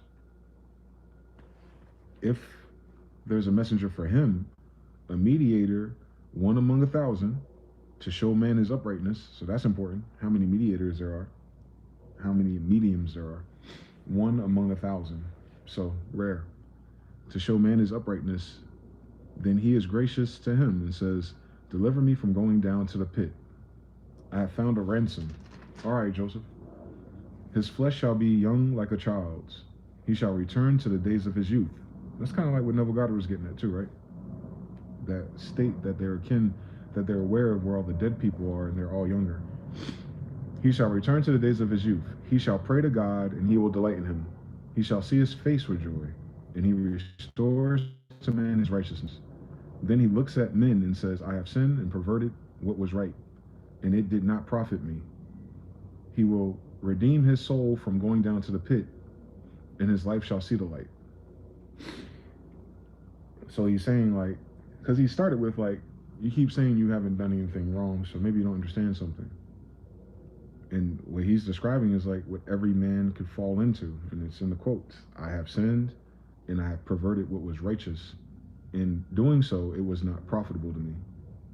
And acknowledging that, he will redeem his soul from going down to the pit, and he shall see the light. Behold, God works all of these things, so I guess everything he just said, twice, in fact, 3 times with a man, to bring back his soul from the pit, that he may be enlightened with the light of life. So he said, God doesn't just go through this with you. So it's like a dark night of the soul, right? So he said, God doesn't go through that with you 1 time, not 2 times, but sometimes 3 times. And this is Job's first time. Yeah, if there was a messenger for him, he who feels like he's drawing near the pit, and he's talking about Job in third party, to show man his uprightness, then is gracious to him, and he says, deliver him from going down to the pit. I found a ransom, aka he's sold into slavery because the ransom wasn't paid, right, Joseph? His flesh shall be young like a child's, so he should be renewed. Give ear, Job, listen to me. Hold your peace, and I will speak. If you have anything to say, answer me. Speak, for I desire to justify you. If not, listen to me, hold your peace, and I will continue to teach you wisdom. Elihu further answered and said, so this is Elihu, E-L-I-H-U. Elihu, like Elisha or Elijah, it's always these, the L's in the name. Hear my words, you wise men. Give ear to me, those who have knowledge. So they're writing this, so they're actually speaking to you. Right? This is someone watching a dissertation or a teacher or something in the university writing this. But the phrasing of it tells you, like, if you have ears, hear. If you have eyes, read. And if you have knowledge, pay close attention. Hear my words, you wise men. Give ear to me, you who have knowledge. What you do if you're reading a book, right? For the ear tests words as the palate tastes food. Let us choose justice for ourselves. Let us know among ourselves what is good. For Job said, I am righteous, but God has taken away my justice. He's talking about his karma and dharma loop. Should I lie concerning my right?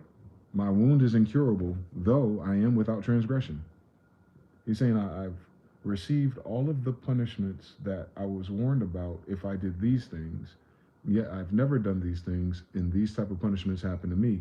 which in his evaluation is judgment, which means in his time period and people like him, especially the writer, highlighting this fact that you not only do you have to be careful for when you go through a trial, two, in fact, three times, right? Other people might have the symptoms of an incurable wound, and you see how cute and clamorous people or church people can be. Like, well, that must be because they possessed by a spirit. That must be because they're a demon. It must be because they're out there fornicating. It must mean. It must mean. It must mean. All that type of judgment, that quality of judgment, and they're triangulating or reverse engineering it because they heard somewhere that these type of things only happen to bad people. Where Job whole thing is like, but compared to bad people, I'm good people, so why is it happening to me? And this Hebrews 13 character is saying, what do you mean by you're good people? For Job has said, I am righteous, but God has taken away my justice. Should I lie concerning my right? My wound is incurable, though I am without transgression. What man is like Job, who drinks scorn like water, who goes in company with the workers of iniquity, and walks with wicked men? For he has said, it profits a man nothing that he should delight in God. Why are you hanging out with people like that? Therefore listen to me, you men of understanding. Far be it from God to do wickedness, and from the Almighty to commit iniquity. For he repays man according to his work, like for like, law of correspondence. Reward according to his way, correct. Surely God will never do wickedly, nor will the Almighty pervert justice. So this is all in the argument of being in a Job trial.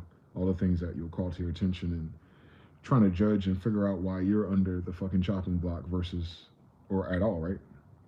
So it's almost not even talking about Job at this point. It's talking about a state in which you might find yourself in, which is the point of preserving it in writing, right? Surely God will never do wickedly, nor will the Almighty pervert justice. Who gave him charge over the earth? Over who appointed him over the whole world? If he should set his heart onto it, if he should gather to himself his spirit and his breath, all flesh would perish together, and man would return to dust. So he's just making the case like, why would God be in the business of micromanaging and being petty with humans when all he would have to do is just take a deep breath and humans would cease to exist? Like, he's just talking about, he's explaining gradient, like God way up here. He ain't way down here with you in the trenches making petty human decisions about these things. Mind you, he can only forward this message to people who have wisdom. If you have understanding, damn it, he says it right after that. And if you have understanding, hear this. Listen to the sounds of my words. Should one who hates justice govern? All right, Donald Trump. All right, Cash Patel. All right, red and blue MAGA pill, whoever you are. If you have understanding, hear this. Listen to the sound of my words. Do you understand the words coming out of my mouth? Should one who hates justice govern? Will you condemn him who is most just? Is it fitting to say to a king, you are worthless, and to nobles, you are wicked? Yet he is not partial to princes, nor does he regard the rich more than the poor. For they are all the work of his hands. In a moment they die. In the middle of the night, the people are shaken and pass away. The mighty are taken away without a hand. Oh, he cooking. Oh, he wants you. He talking in code in the book. Talking in code. Damn, we gotta fucking. What did he actually say? Because he ain't talking about that. He's talking about universal law, man. No respecters of person. It just is. You're talking about something in the brain. I'm telling you something. He said for the wise men, the magi. Listen.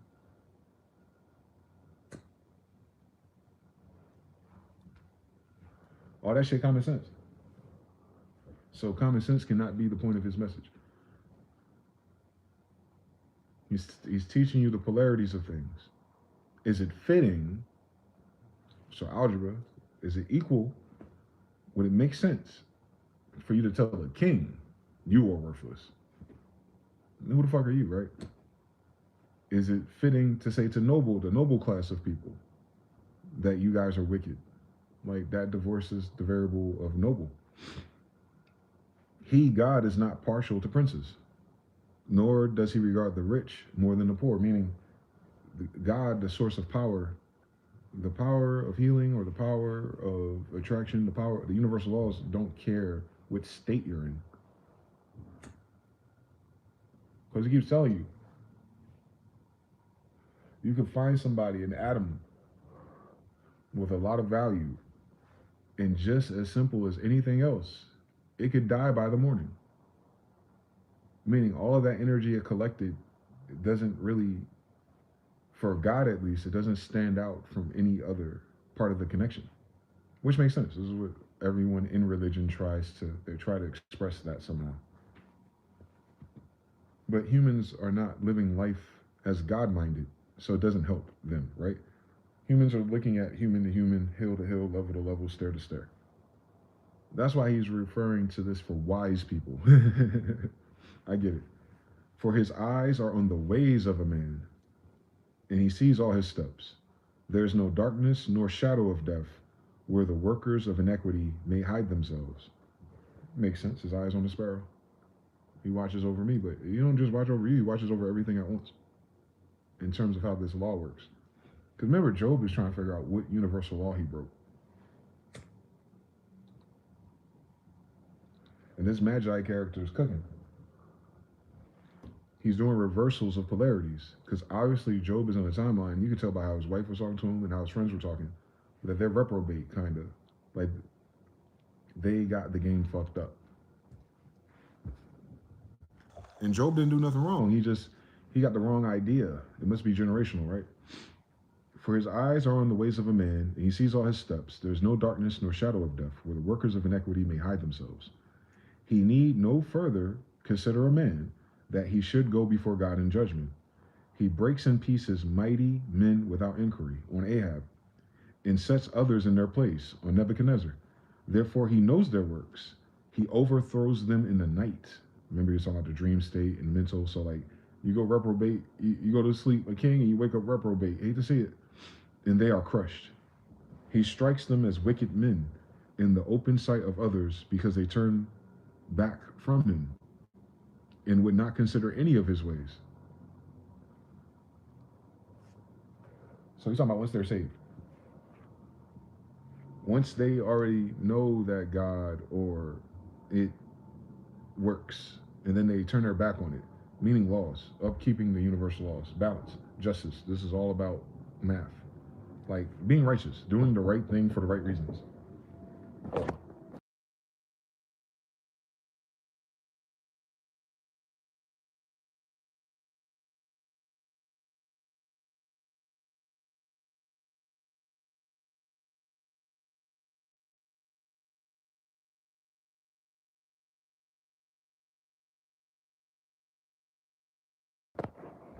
I'm not.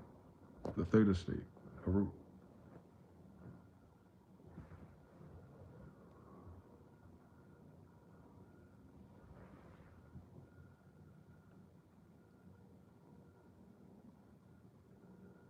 Because they turn back from him, so turn back from him. So they already went there, they got there, and then they turned around. Okay, so after, you know. So they caused the cry of the poor to come to him. Oh, because they did not consider his ways, then the cries of the poor people got to God, because the men in charge became wicked. For he hears the cry of the afflicted. When he gives quietness, who then can make trouble? And when he hides his face, who then can see him? Whether it is against a nation or one man alone, that the hypocrite should not reign, lest the people be ensnared. That's a tough one to digest right there, boy. Because me being a witness to how long we've been under wickedness and ensnarements, if you will,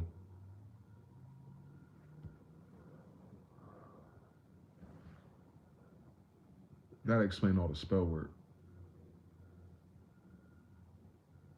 They're not fooling God. They're manipulating law, which is like manipulating. They can do wicked, but as long as no one's praying, right? That's what it is. They have to convince you that they're not fucking vampires. So you don't send up the smoke signals that they're a vampire, period. So these people think they get away with it because no one else steps up, opposes, pushes it away. It's never really a consensus. And you notice with these more cutthroat beings in power, they'll get rid of the one or two people that knew.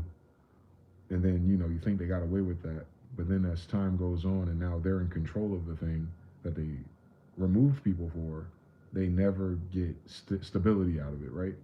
So it's like the energy they stole, they now have to waste that much more energy to maintain it. And we're suffering through this on the current version of the United States, actually, which makes sense.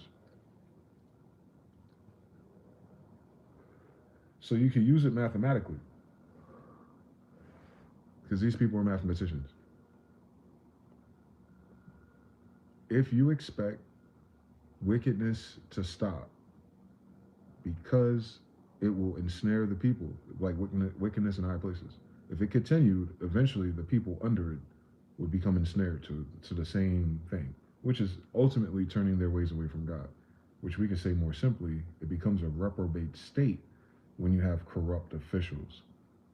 It's not the individuals, although it ought to be, right? But really the responsibility for the tone of society is in its leaderships. It's in its role models. It's in its people with tenure, if you will.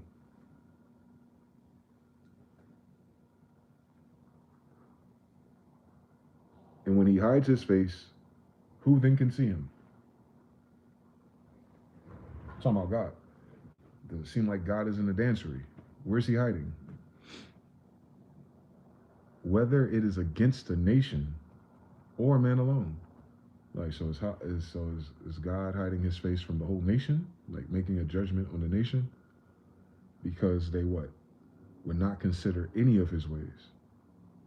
And in doing so, they cause the cry of the poor to come to him, right? And we just saw this last month with the food stamp situation, right? You're a big boss, big leader, cutting checks for millions, billions, and trillions in dollars. But we having political, moral arguments on whether or not food is a human right when you enforce everyone, ensnare everyone to work to live. And that's your Ponzi scheme. Completely up to you, not them. You'll lock them up, accost them, and do all kinds of things. Matter of fact, you'll speed up their death. Yet you won't feed them to live. Like, whether it's against a nation or man alone, that the hypocrite should not reign, right? Like that's what time we're in, where it's opposing, is what they call it, a pole switch. So those are opposing poles, black versus white. There's no gray, no gradient. Thus, they're hypocritical now. They're on the opposite side of their original argument. They're all hypocrites, right?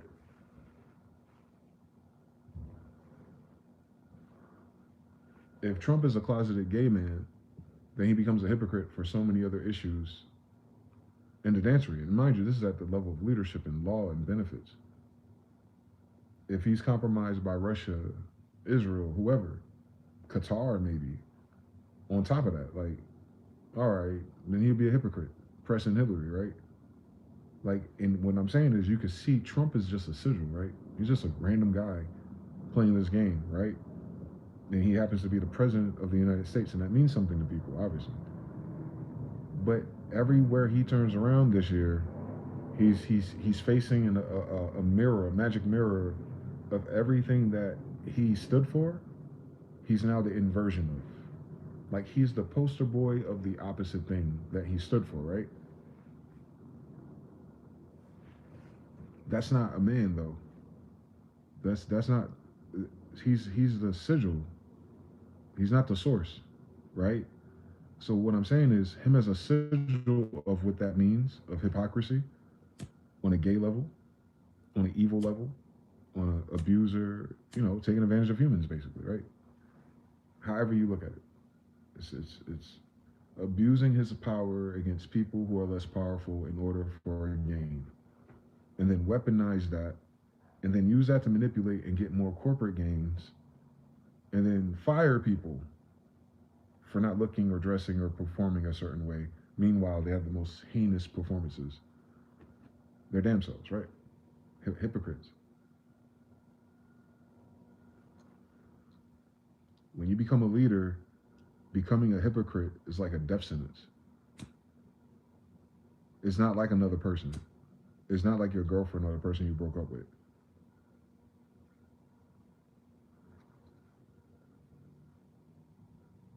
These are leaders and men. The difference, they choose whether you live or die or not.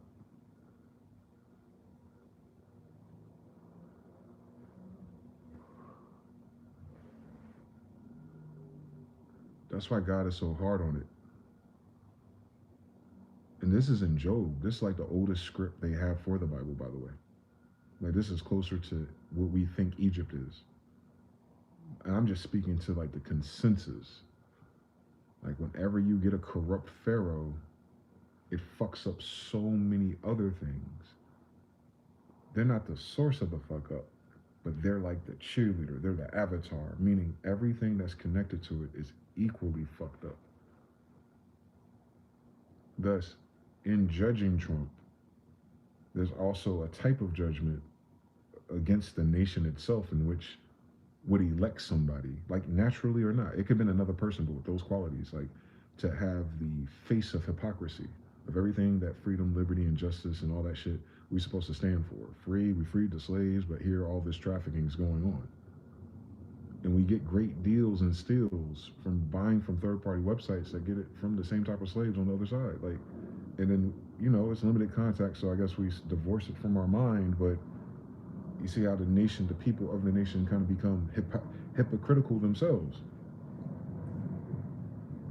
Because you know what they say next? What can we do about it? And what they mean is, if daddy at the top of the Christmas tree of whatever we're doing, if he thinks it's okay, and there's law and money and businesses and newspaper and media and celebrities co-signing the evil shit, if all your friends jumped off a bridge, would you jump? Yes, ass people. Those people who say yes, which is most people, they're not going to. You feel me? That's why leadership is so important. Even with the celebrities and idols, you kind of seen it. It was kind of mute this year, but I've seen it sometimes. Oh man, why are all the celebrities so quiet? Nigga, you were just telling them go get the bag, sis, your damn self. Oh man, celebrities could really speak up about this right now. Oh man, Nicki Minaj and like this right now, like you don't even have like your most known, famous, energy charged personalities who have like you understand like we don't even have that we don't have that model of society no more where that could even work. Like Nicki Minaj cannot read Nicki Minaj her energy right now.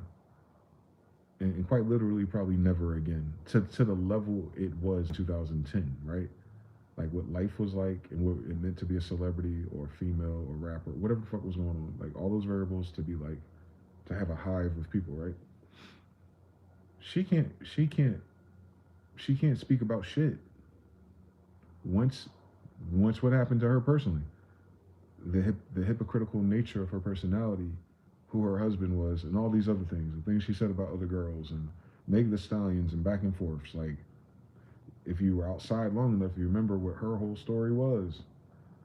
And then she became the inversion of, you know what I'm saying? She's exactly who she said she wasn't. You feel me? And you just notice that about her as a person. But as the time went on, and what I'm saying is people like her, they got that rich, that famous center of attention.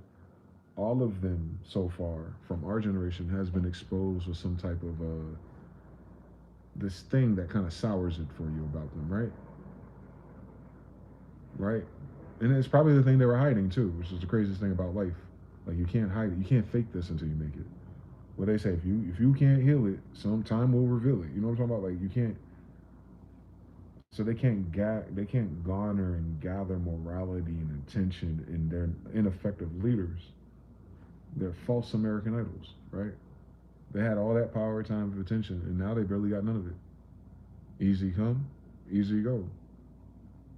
Like our generation is getting to see that, witness it, and learn it, and make it intimate. So like when you teach future people or kids or generations, you be like, no, listen, bitch, dead ass, cut that fucking idol worship out, boy. They run out of charge eventually. And then if you model your lifestyle, personality, and favorite things after that, as a cafeteria, even, you're gonna find yourself fucking washed up like they are.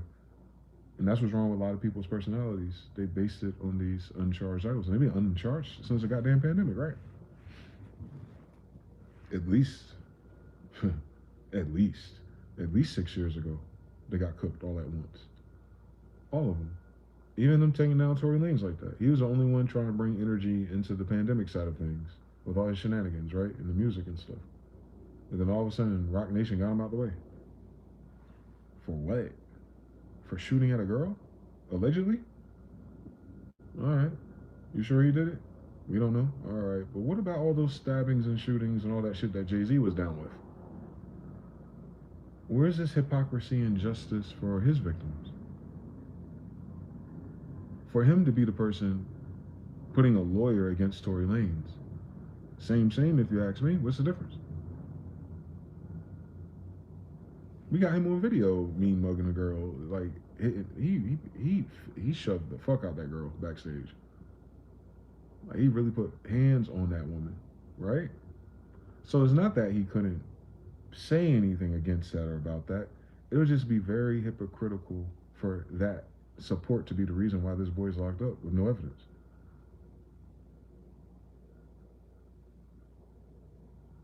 But you know what I'm saying? You just hope it wouldn't be him in the middle of it. That's all. That's all. I was like, that'd be the wrong guy. That'd be kind of hypocritical, given the track record of violence. You understand? Like you know what I'm saying? That's weird optics. And then thus, any energy or artist that came after that, gone.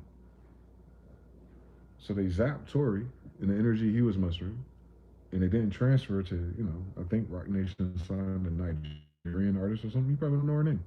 Exactly. It's the circuit is breaking because it's not that it wasn't cap. It's cap and beautiful until you can see the trick happening. Like, nah, these people are making this up. No, these people are cap. No, these people are really not rich. No, these people are really lying. Oh no, they ain't her kid. Oh my God, that's a guy. Like, after a while, you're like, oh, these are all actors. You know, peak. Like, not just actors in a fucking movie, like actors in real life. Like, they took that Greek shit seriously. Like, that fake it till you make it, that's acting. Like, they're acting like they're a character in this matrix. And it's weird. It's weird because you don't have to do that if you just be yourself. You just be yourself, you end up with a character. Can you fucking imagine it? So, the clout coin, as we used to call it on Spicy Sundays, there's no more social clout coins because of the hypocrisy. For real.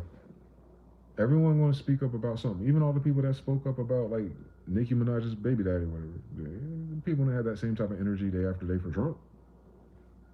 They'll harass that shit on Cardi B's posts, or they'll harass that shit on Nicki Minaj's posts, but they won't harass the White House, Trump, or none of the GOP people. Nothing. They won't even tag their own mayors or senators. I'm talking about the same fucking energy that they have for a random celebrity that they'll never fucking meet for real. Like, they be on people's heads. We was outside and we was on the internet. Like, I remember, like, people, like, thousands of people. You remember these days. They weren't all bots. Because you'll hear about that shit in real life. Like, alright. That's a lot of fucking energy for these idols, man. And it's always about, and it always ramps up that kind of energy when it's something reprobate, right? There's nothing positive. It's not when they feed a community. It's never that much energy about, like, when they solved a problem with haters from the past. Like, none of that healing shit either. It's always like the next demonic thing for, like, all the demons to, like, yeah, like, it's like they take cover in the crowd. And once that circuit breaks, so do they. You don't hear them no more. That silence is loud.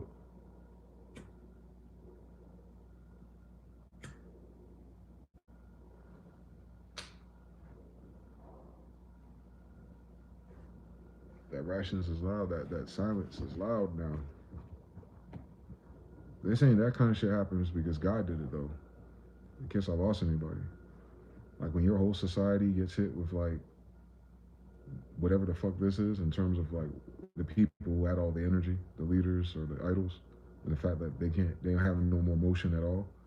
That's not just money. That's not like it's not a lack of money for their part. Obviously, it really boils down to they lose the thing, because people move on because they don't give a fuck once the illusion about them is broken.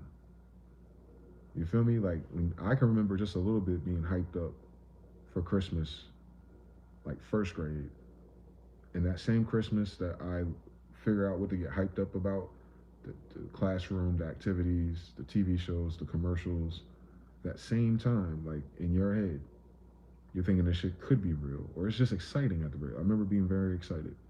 And my cousin at the time, she told me that Santa Claus wasn't real. So the first time I get a chance to really get into that spirit of that delusion that you have for kids, the same year I pick it up is the same year they cut that shit down for me. So I remember the before and after, right? Because it's the same season. It was like the Santa Claus thing. I might get some fucking. I got a Game Gear. I got a fucking Sega Genesis. I mean, Santa Claus is ill, but she's telling me Santa Claus ain't real. What the fuck? So you can see, like, damn. Now I'm the odd guy in school that right before Christmas knows that Santa Claus isn't real. Like, should I say something? You know? And you get to see how everyone else doesn't know yet. And then you can see when you tell them that you become the asshole. Like, you ruined it. I did. I ruined the illusion that someone else came up with to lie to your ass. I ruined what? I ruined the lie. They're not celebrating the truth. They're disappointed at the lie that it's polarity switch. They don't give a fuck about the damn truth. They care about the lie that gives them the most benefits.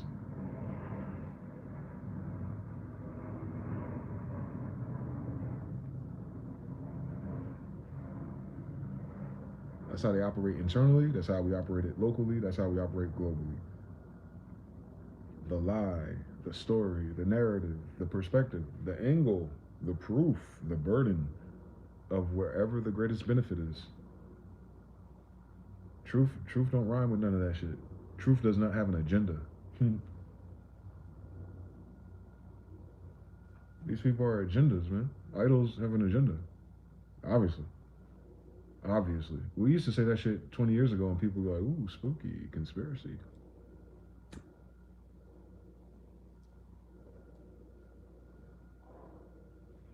We old enough to grow up our whole life to know that there was no fucking conspiracies.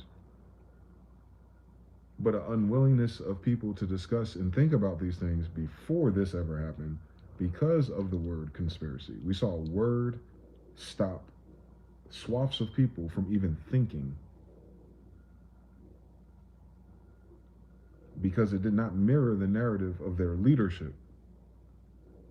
They don't come to their own conclusions even. That's the illest shit about realizing this as you get older. You're like, that's why they said let the wise listen, damn it. He said, therefore listen to me, you men of understanding. Because I'm telling you, there's not a lot of understanding with these men down here. I'm telling you something. They don't recant the shifts and the changes. They think every day is the same or something, because every day they're acting. Yeah, it's the same play, it's the same script, but it ain't the same day, Captain. This is a whole different paradigm. Month to month, man, day to day for real, if you think about it.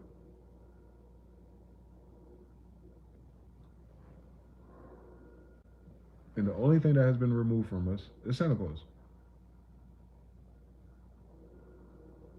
That's the only thing that's changed. Even think about Christmas now. Think about Christmas now. They had like people were celebrating Christmas and lights and trains and all kind of shit. Like America was just on that shit for at least 100 years before I got here, right? They act like that shit was like lit the whole time, and then you live your life, and now I'm like almost 40 real fast, and it's like, damn, motherfuckers ain't even they're not even in a phantom of that spirit of Christmas, bro. And look at all the reasons for it. It's not the spirit of it. Remember, they used to call it the spirit of Christmas. Understand something. It's not even on the minds, it's not on the thoughts, it's not on the words. There's no one making new Christmas themed songs. No one's asking Chris Brown and Tyler Perry to get along. Nothing. Like it's just another holiday, right? It's just another day, right? It's just another day. And that's ill. That's ill if you think about it as a person or a child that was programmed the opposite originally. That you have to come out of that and land somewhere so fucking mundane. Like, oh, that's just capitalism or commercialism, and then you'll say that, and the hypocrisy in us, right? It's like, but so is each and every other day.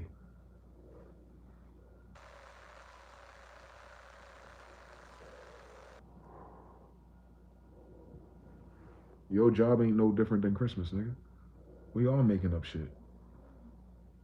So I hope people understand how made up so many of these jobs are, especially the high paid ones. Y'all don't understand how much of that shit is filler episodes for real. They didn't get there from working hard, bro. I'm telling you, it's not hard work that high up. It's a Ponzi. It's a Ponzi with extra steps, accountability, meetings, and emails, but it's still Ponzi. It's a professional Ponzi. That's what it is. So now you've seen the disenchantment of Christmas just in what, my 40 years? So let's say more, that shit started more like 20 years ago. I noticed it. But up until now, I wonder who fucking religious beliefs will cause that shit. Anyway, but it's a shame that the kids who were excited for shit, like they debriefed us on that shit. Like they exposed us to it and then removed it from our lives for no reason. Like you didn't even pass that shit on to your kids like that, right? It's not that fun.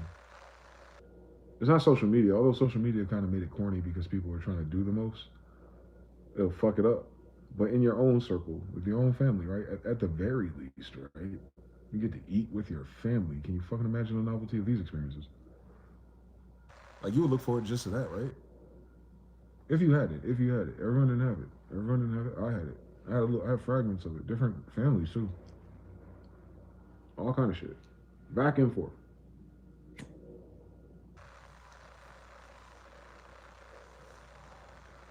I can tell you all about class, just about all the damn Christmases I visited. And I figured out there was a difference. It wasn't a fucking mystery. The people without it will tell you why they ain't fucking got it. Like they ain't no delusion about it. Everyone else is. The people from the hood know they in the hood, and they know why. It's only a mystery to the people who can't go to the hood for some reason. Trying to figure out why from the outside. Well, get inside. They'll tell you. They should poll us. CNN should talk to us. We know the answers to everything. There. You can tell just by how people deal with Christmas.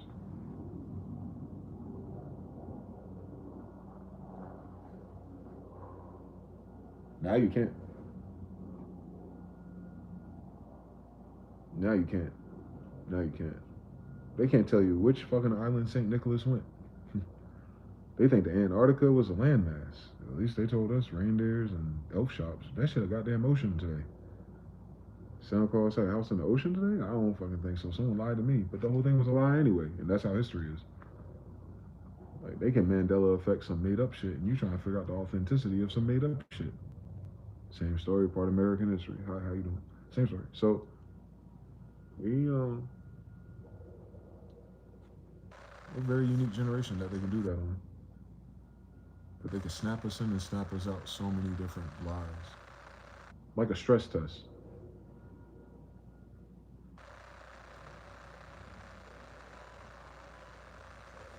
I don't think people realize that's what it is though.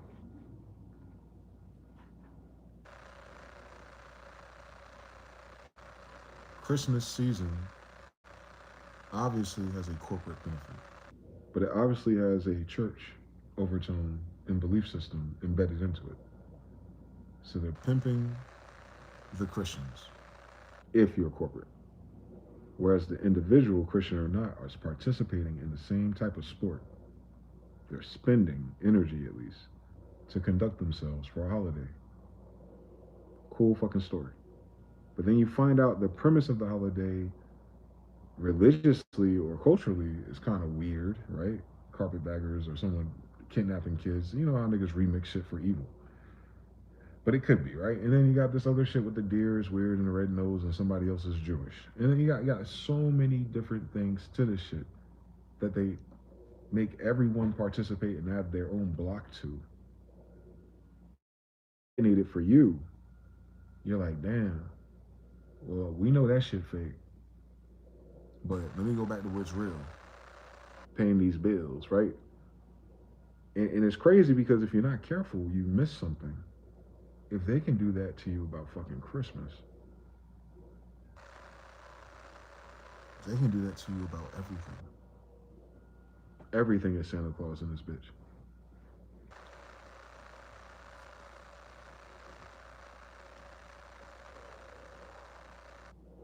That fact shouldn't have changed Christmas for me, whether or not Santa Claus was real. Because the results really didn't change. But you know what changed? My awareness. That's my attitude. That's your enthusiasm. Just that blind belief of something real that's magical. Like you're so willing to believe in the positivity because it's borderline magical. It's out of this world. It's not a regular thing. With the tooth fairy and everything else in between us, it's like, whoa, there's some other thing that's accounting for this. Cool. No, it's not. Interesting. So what's holding up this government? You vote for a guy. So what? How does that make that work? Do you get to count the votes? Nah. All right. Did I vote? All right. So what are we talking about? You be making shit up. It sounds like that should work. It sounds like that's how it go. I know.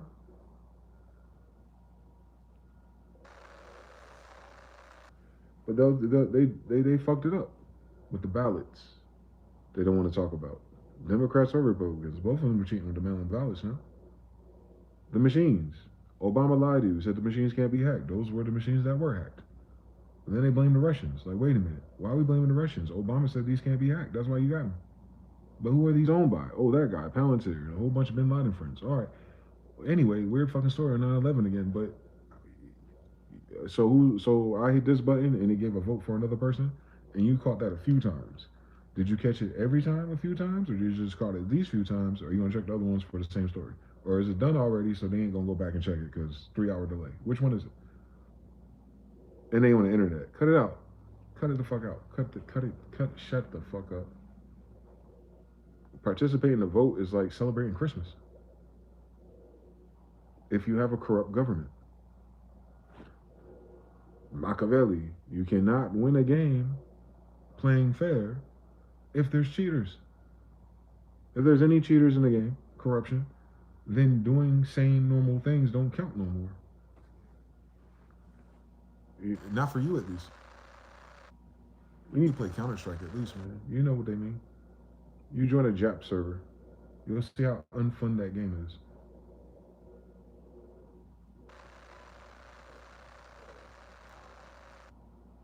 The hackers and cheaters will ruin a game for you unless you learn how to hack and cheat your damn self. That was Jap server. That was Counter Strike. It was a server full of hackers out hacking each other. If they join a regular server together, just 3 or 4 of them motherfuckers, most people are leaving.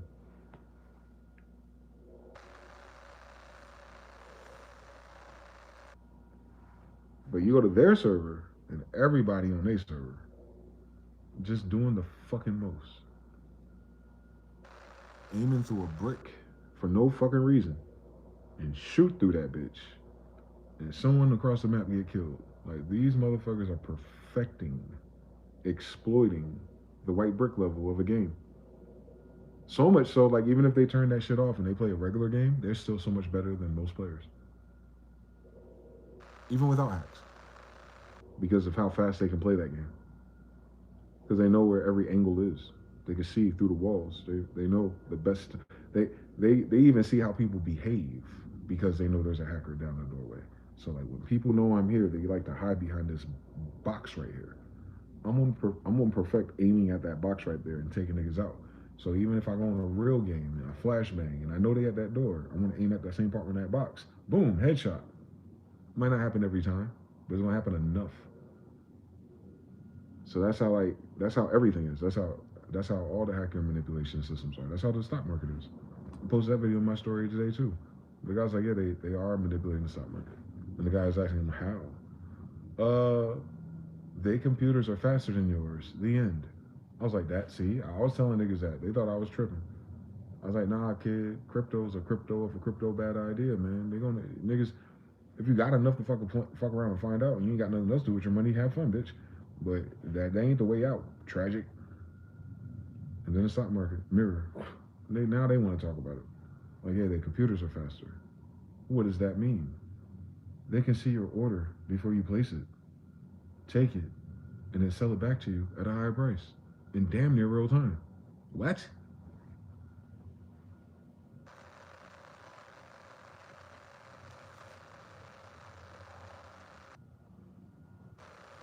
I know. We don't even know what the fuck I just said. But they've been doing that the whole time. And it makes sense. Like, duh. It explains everything. And now some of the best traders, because of this revelation, can you imagine, Age of Aquarius? Now the people who learn the sideways system of how to hack or manipulate it to their advantage, they realized there was a better hacker, and they don't want to play no more. Can you fucking imagine? They let Japs in this server. For real. They've been doing this the whole time.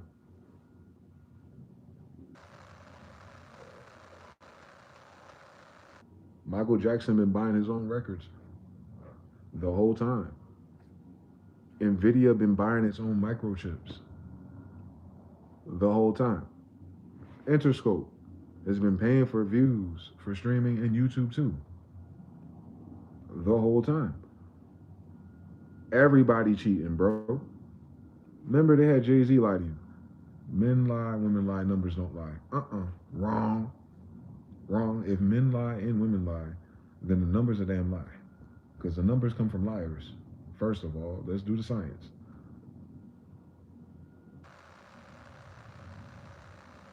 You ain't gonna act like pay your land, bro.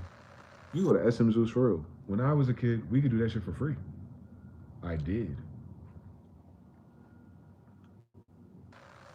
I did. I absolutely did. Especially on MySpace. I was creating people's pages and just juicing up all their plays. Look, very fucking important. Some of them didn't even know I did. I felt bad for one girl. She's a female rapper. And she said what she would do is when she released a new song, she'll upload it to MySpace. And she won't get off of MySpace until she had 100 plays. So she wastes her fucking time adding friends, top eights, sending messages to listen to her song. I wish she knew about templates. She just copy and pasted it all along. But I realized in my GeoCities macro AOL bot got me banned for life ass mind that this goofy girl is getting plays because she's refreshing when she comes back to hers. So every time she goes into inbox and comes back to her page, 1 play. Every time she clicks on a friend's thing, come back to her thing, 2 plays. So basically what she's saying is she don't get off fucking MySpace until she refreshes her page 100 times. And I saw this in real time and it bugged me the fuck out. And I almost explained it to her. I almost wanted to be that guy, that IT guy, that Apple guy. I almost wanted to be that guy, but I couldn't. I couldn't bring myself to it because I was like, it's a ritual for her now. So I went home, got my friend blaster on, and I went to her page, and I blasted her shit for like, I got all her songs into thousands basically, so she can cut it the fuck out. She don't even know I did that.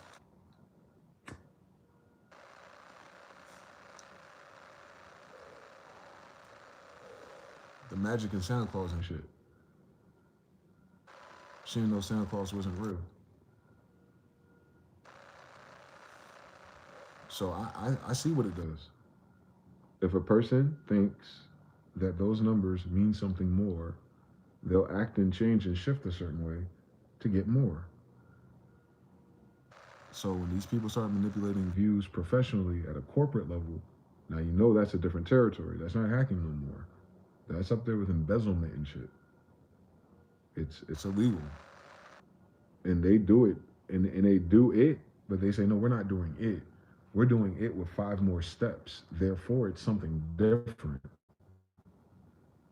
Like you got they playing with your fucking head top, right? Like you can't do math. Like no, no, no. All that leads to fake plays eventually. Cut it the fuck out. You got too many middlemen.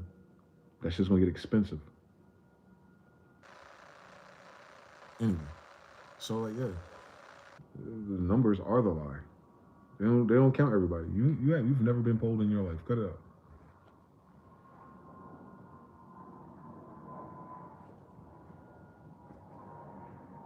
60% of the millennials. You don't even know how many people you got.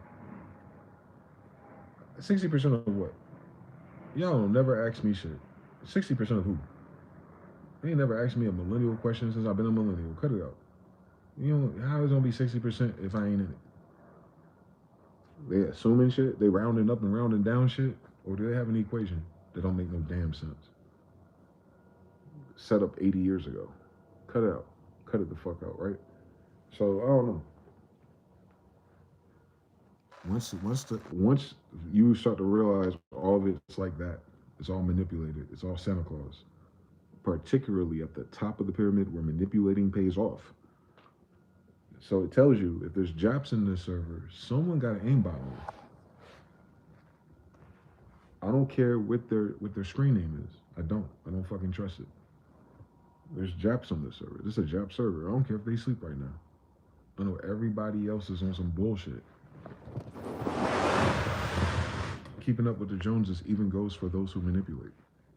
They'll keep up with the games. They'll keep up with the bullshit. They'll keep up with Santa Claus. They will. And it doesn't make sense. But most humans are caught up like Stockholm or like a school of fish. Like it takes one leader to go the wrong way and get caught up covering up and doing dumb shit. And then everybody else does too. Does around them. And then if those become your idols, then they somehow inspire others to try it, but on a lo-fi, fucked up vibrational level, which just causes more chaos locally, which is what we're living through, socially at least. That the hypocrites should not reign, lest the people be ensnared. So if the people who are reigning are hypocrites and they're falling out of grace and power, then instead of us being ensnared, what it's attempting to do is free us. Amazing. For anyone said to God, I have borne chastening, I will offend no more. Teach me what I do not see. If I have done iniquity, I will do no more. Question. Should he repay it according to your terms? Just because you disavow it? You must choose and not I. Therefore speak what you know. Men of understanding say to me, wise men who listen to me, Job speaks without knowledge. His words are without wisdom. Oh, that Job were tried to the utmost, because his answers are like those of wicked men. See, they don't talk about that on Sunday church. They don't break down the audacity in Sunday church. They don't break down that what they call that shit, that covert narcissism in Sunday church, do they? They just say your ass in a Job trial because you work for colonizers. Like, get a job. I know. I understand it. I understand it. I understand how they.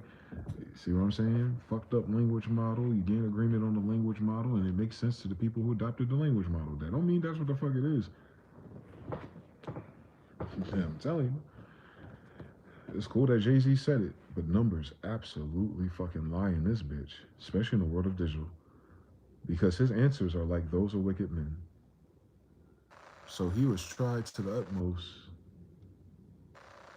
because he could not see the folly in his thinking. For he adds rebellion to his sin. He claps his hands amongst us, and he multiplies his words against God. Moreover, Elihu answered and said, do you think that this is right? Do you say, my righteousness is more than God's? For you say, what advantage will it be to you? What profit shall I have more than if I had sinned? I will answer you, and your companion is with you. Look to the heavens and see, and behold the clouds. They are higher than you. If you sin, what do you accomplish against him? Or, if your transgressions are multiplied, what do you do to him? If you are righteous, what do you give him? Or what does he receive from your hand? Your wickedness affects a man as much as you, and your righteousness a son of man. Because of the multitude of oppressions, they cry out. They cry out for help because of the arm of the mighty. But no one says, where is God my maker, who gives songs in the night, who teaches us more than the beasts of the earth, and makes us wiser than the birds of heaven? There they cry out, but he does not answer, because of the pride of evil men. Surely God will not listen to empty talk. What are we talking about? Nor will the Almighty regard it. Although you say you do not see him, yet justice is before him, and you must wait for him. And now, because he has not punished in his anger, nor take much notice of folly, therefore Job opens his mouth in vain. He multiplies words without knowledge. Damn, that's a crazy way of saying some shit. You know what you're really good at? You're good at multiplying words without knowledge. He said niggas just saying shit. You feel me? He's saying niggas just saying shit. He multiplied words without knowledge. He's just saying shit. Boy, we don't change for 4,000 years, do we? We always got a colloquialism about the same fucking phenomenon with these niggas, don't we? Wow. Must be related. Check this out. Elihu also proceeded and said, bear with me a little, and I will show you that there are yet words to speak on God's behalf. I will fetch my knowledge from afar. Oh, shit, he deep. I will ascribe righteousness to my maker. Come on now. For truly my words are not false. So I'm telling you the truth. One who is perfect in knowledge is with you. Behold, God is mighty, but despises no one. He is mighty in strength of understanding. He does not preserve the life of the wicked, but gives justice to the oppressed. He does not withdraw his eyes from the righteous, but they are on the throne with kings. For he has seated them forever, and they are exalted. And if they are bound in fetters, held in the cords of affliction, then he tells them their work and their transgressions, that they have acted defiantly. He also opens their ear to the instruction, and commands that they turn from iniquity. If they obey and serve him, they shall spend their days in prosperity, and their years in pleasures. But if they do not obey, they shall perish by the sword, and they shall die without knowledge. Why? Because that's the way he gives justice to the oppressed. So what's the problem with these kings? They become reprobate, and their actions start to affect the Son of Man. So the same way your bullshit happens to you, your bullshit also happens to generations after you. Same way that if your righteousness affects you, your righteousness will affect a future generation. And that's X amount of times for influencers and kings and people who really hold life and death in their hands with their policies and decisions. But the hypocrites in heart store up wrath, anger, narcissism. They do not cry for help when he binds them. They die in youth, and their life ends amongst the perverted persons. Can you imagine? Their life ends among the perverted persons. He delivers the poor in their affliction, and opens their ears in oppression. Indeed, he would have brought you out of dire distress into a broad place where there is no restraints, and what is set on your table would be full of richness. But you are filled with the judgment due to the wicked. Judgment and justice take hold of you, because there is wrath. Beware lest he take you away with one blow, for a large ransom would not help you avoid it. So you can't pay your way out of this judgment. Will your riches or all your mighty forces keep you from this distress? Do not desire the night, when people are cut off in their place. Take heed, do not turn to iniquity, for you have chosen this rather than affliction. Behold, God is exalted by his power. Who teaches like him? Who has assigned him his way? Or who has said to him, you have done wrong? Remember to magnify his work, of which men have sung about. Everyone has seen it. Man looks on it from afar. I guess like when you just look at the creation itself. Behold, God is great, and we do not know him, nor can the number of his years be discovered. For he draws up drops of water, which distill as rain from the mist, which the clouds drop down and pour abundantly on man. Indeed, can anyone understand the spreading of clouds, the thunder from the canopy? He scatters his light upon it, lightning, and covers the depths of the sea. His lightning, he's comparing him to Zeus, right? For by he judges the peoples, he gives food in abundance. He covers his hands with lightning. He commands it to strike. His thunder declares it. The cattle also concerning the rising storm. So that was like a triple entendre. He was flexing, but he drew that idea up to Zeus, if you will, intentionally, because it ends with cattle. The cattle also concerning the rising storm. 37. At this also my heart trembles and leaps from its place. Hear attentively to the thunder of his voice, that the rumbling that comes from his mouth. He sends it forth under the whole heaven. He sends it forth under the whole heaven, his lightning to the ends of the earth. After it, a voice roars. He thunders with his majestic voice. He does not restrain them when his voice is heard. God thunders marvelously with his voice. He does great things which we cannot comprehend. For he says to the snow, fall on the earth. Likewise the gentle rain and the heavy rain of his strength. He seals the hand of every man, that they all men may know his work. The beasts go into dens and remain in their lairs. From the chambers of the south comes the whirlwind, and cold from the scattering winds of the north. By the breath of God ice is given, and the broad waters are frozen. Also with moisture he saturates the thick clouds. He scatters his bright clouds. They swirl about, being turned by his guidance, that they may do whatever he commands them on the face of the whole earth. He causes it to come, whether for correction, or for his land, or for his mercy. Listen to this, O Job. Stand still and consider the wondrous works of God. Do you know when God dispatches them and causes the light in the cloud to shine? Do you know how the clouds are balanced? Those wondrous works of him who is perfect in knowledge. Why are your garments hot? When he quiets the earth by the south wind. With him have you spread out the sky, strong as a cast metal mirror? Teach us what we should say to him, for we can prepare nothing because of the darkness. Should he be told what I wish to speak? If a man were to speak, surely he would have swallowed up. Even now men cannot look at the light when it is bright in the skies, the sun. When the wind has passed and cleared them, he comes from the north as golden splendor. With God is awesome majesty. He's describing the sun. As for Almighty, we cannot find him. He is excellent in power, in judgment, and abundant justice. He does not oppress. Therefore men fear him. He shows no partiality to any who are wise of heart.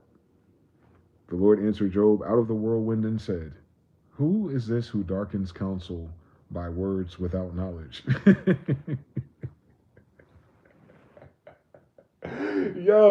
God said, yo, who's this nigga? Darkening counsel, meaning the vibe, the cipher, by words without knowledge. Like basically, who's running their fucking mouth, fucking the vibe up down here? And I find that shit to be hilarious. On Shakespeare, I do.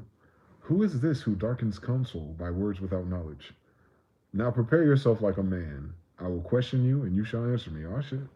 Somebody came downstairs. Somebody came downstairs. This is an intense part of this play. Where were you when I laid the foundations of the earth? Oh shit, he G-checking him. Tell me, if you have understanding, who determined its measurements? Surely you know. Or who stretched the line upon it, to where its foundations are fastened? Or who laid its cornerstone? When the morning stars sang together, all the sons of God shouted for joy.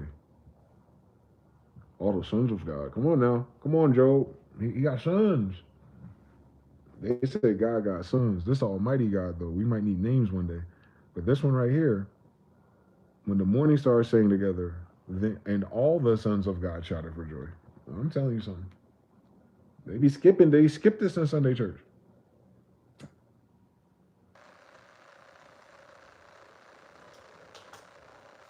It's okay. It's okay. It's okay. Let them have it. It's not the point, right? Or who shut in the sea with doors? Damn. when it burst forth and issued from the womb, when I made the clouds its garment, in the thick darkness in its swaddling band, when I fixed my limit for it, and I set the bars and the doors. What are you talking about? I'm the architect. When I said, this far you may come and no further, and here your proud waves must stop. So he's talking in two languages, right? He's talking about literally the alliteration of creation, but then he's talking about the wave of this energy. Here, your proud waves must stop with me. Because I said so, right?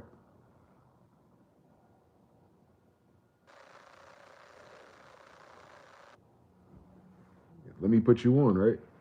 Have you commanded the morning since your days began, and caused the dawn to know its place, that I might take hold of the ends of the earth, and the wicked shall be shaken out of it? It takes on a form like a clay under a sill, and stands out like a garment. From wicked their light is withheld, and the upraised arm is broken. Have you entered the springs of the sea, or have you walked in search of the depths? Have the gates of death been revealed to you? Oh, wow.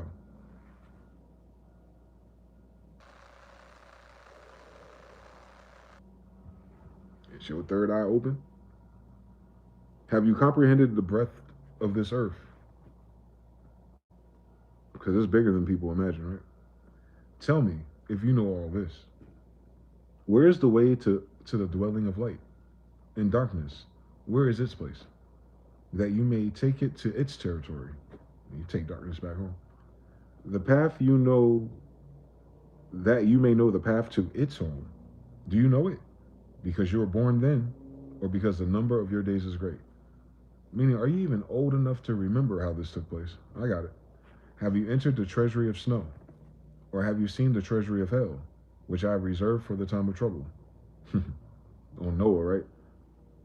For the day of the battle and war. By the way light is diffused, or the east wind scattered over the earth. Who have divided a channel for the overflowing water, or the path for the thunderbolt, to cause it to rain on a land where there is no one, a wilderness in which there is no man, to satisfy the desolate waste, and cause to spring forth the growth of tender grass? Has the rain a father? Or who has begotten the drops of dew? From whose womb comes the ice? And the frost of heaven, who gives it birth? The waters harden like stone, and the surface of the deep is frozen. Can you bind the cluster of the Pleiades, or loosen the belt of Orion? In the book of Job, nigga, the oldest scroll they got, talking about Pleiades constellation and the belt of Orion Egyptian. Cut it out. Cut it out. Cut it out, Sagittarius. Cut it out. Why the fuck would Job? Job ain't a Hebrew or Israelite. They didn't say which one. But he sound like he knows some Chaldeans. This writer sound like he knows some Chaldeans, boy. On astrotheosophy, he do.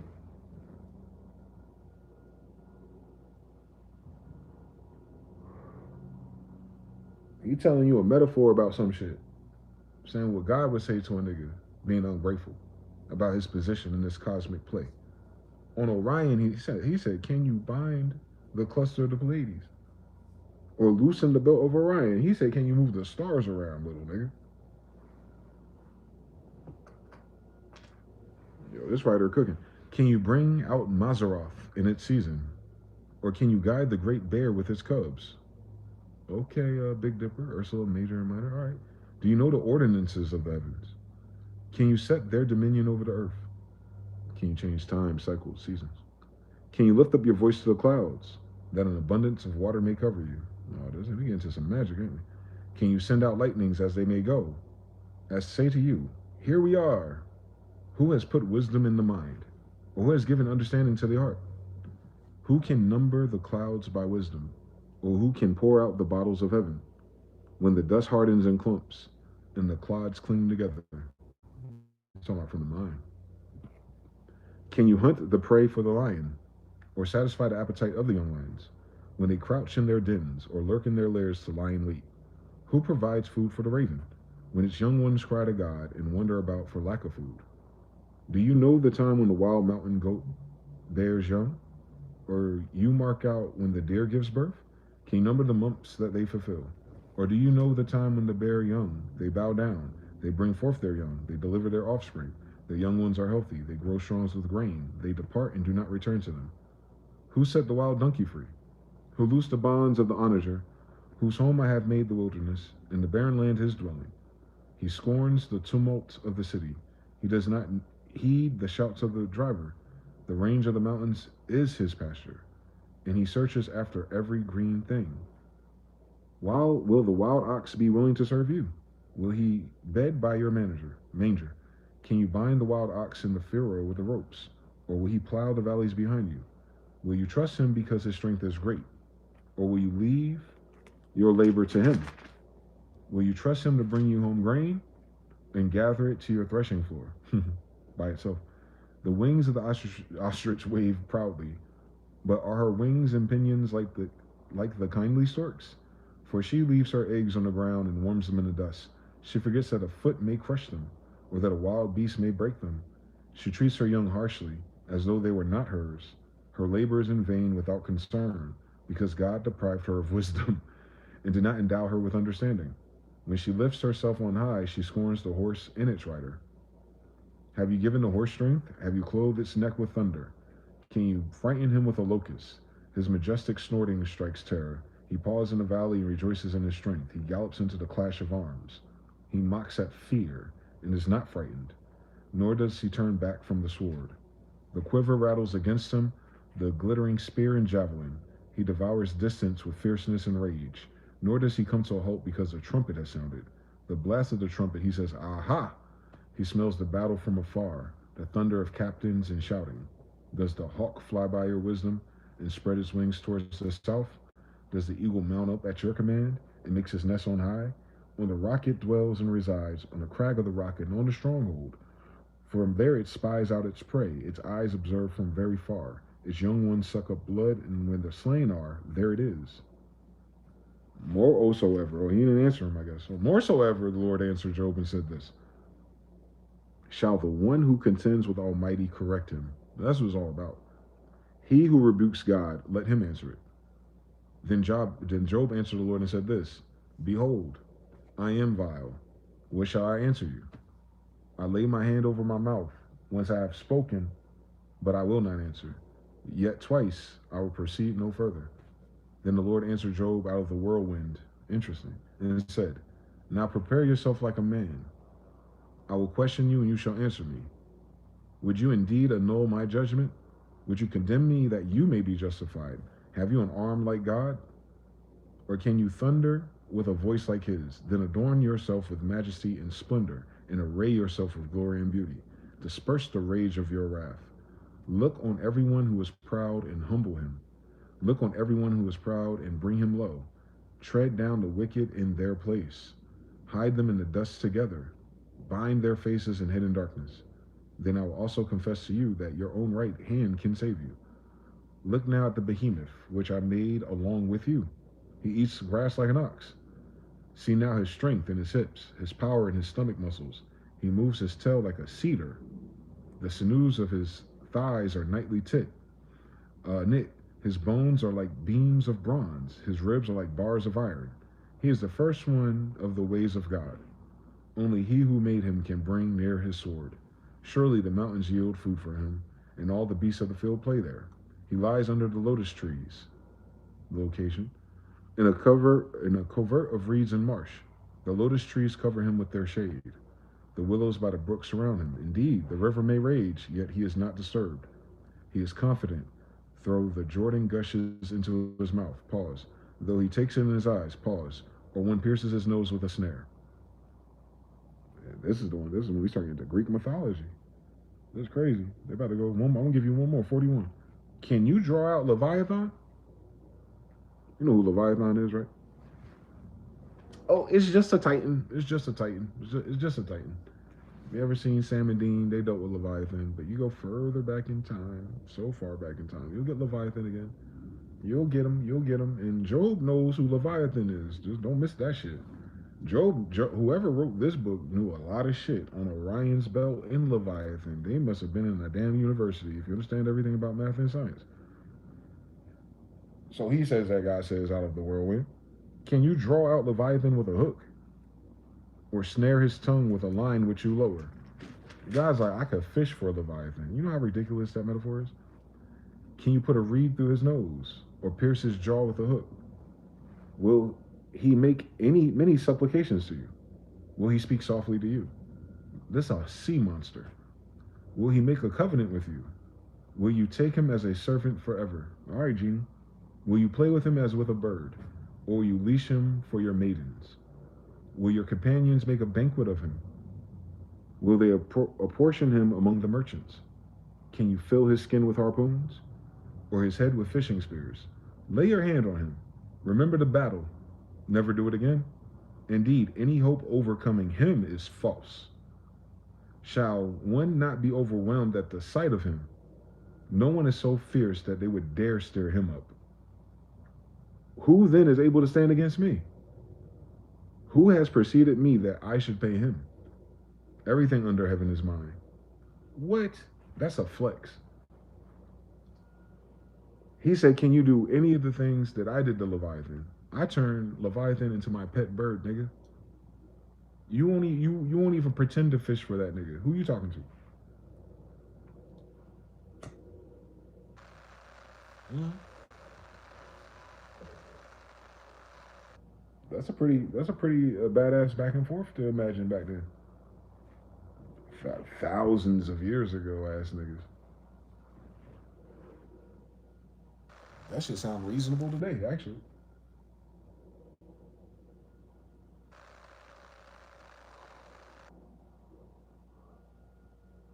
So it seems like Job was very, very favored. And yet, God found a problem with his ass, actually. So it changes, for me, kind of changes the tint of the story. I knew this dynamic, but it didn't hit me like that when I read it before, or when I was younger, especially. Because they preload the story of Job is like the devil, God put your thing that, why would God do that to a person minding their business? Then you realize that Job really wasn't minding his business. Once Job lost everything, he forgot where he came from. That's the story.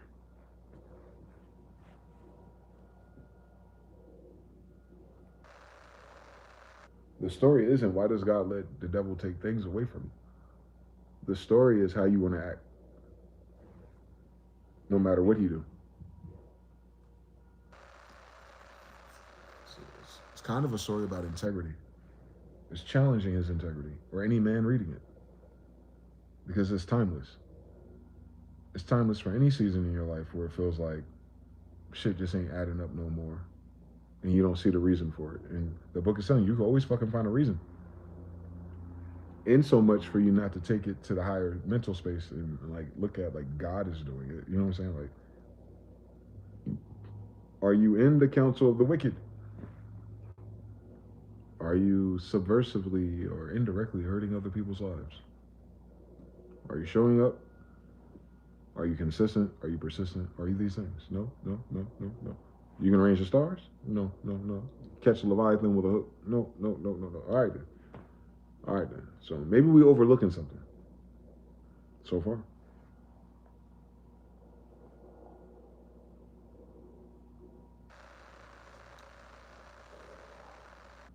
Let's get to the turnaround. 42. Then Job answered the Lord and said, I know that you can do everything, and that no purpose of yours can be withheld from you. You ask, who is this who hides counsel without knowledge? Therefore I have uttered what I did not understand, things too wonderful for me, which I did not know. Listen, please, and let me speak. You said, I will question, and you shall answer me. I have heard of you by the hearing of the ear, but now my eye sees you. Therefore I abhor myself, and repent in dust and ashes. And that's very Judean, by the way.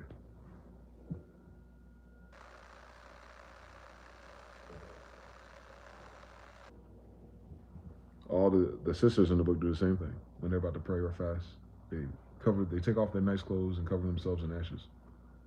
It's symbolic, it's ritual, but it's culturally symbolic as well. So what Job said was, I only heard about you. And maybe that's why I got the game fucked up. Word of mouth. I did not know these other things.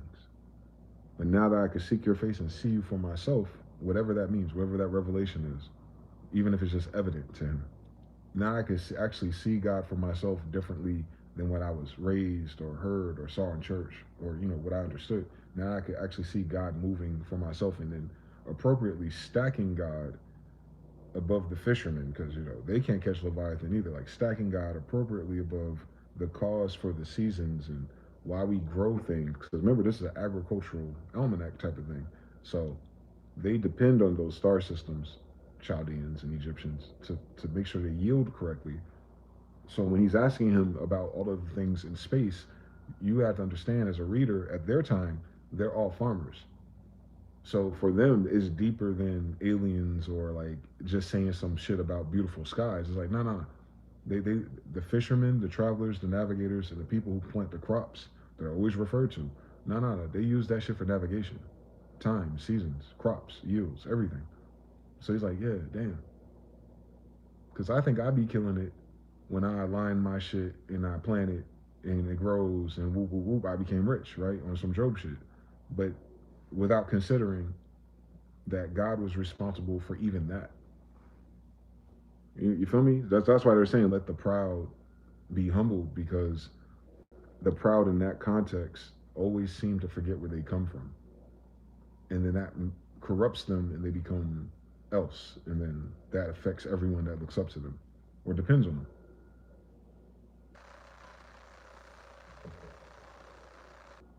Same thing for Trump. You only get 4 or 8 years with these people, but there's kids in the school right now. The kids are going to school this week. They got to joke about this shit. Like the president of the United States is sucking dick. The end. Like, and that's in every high school right now, right? Maybe even elementary. They don't know what the fuck going on.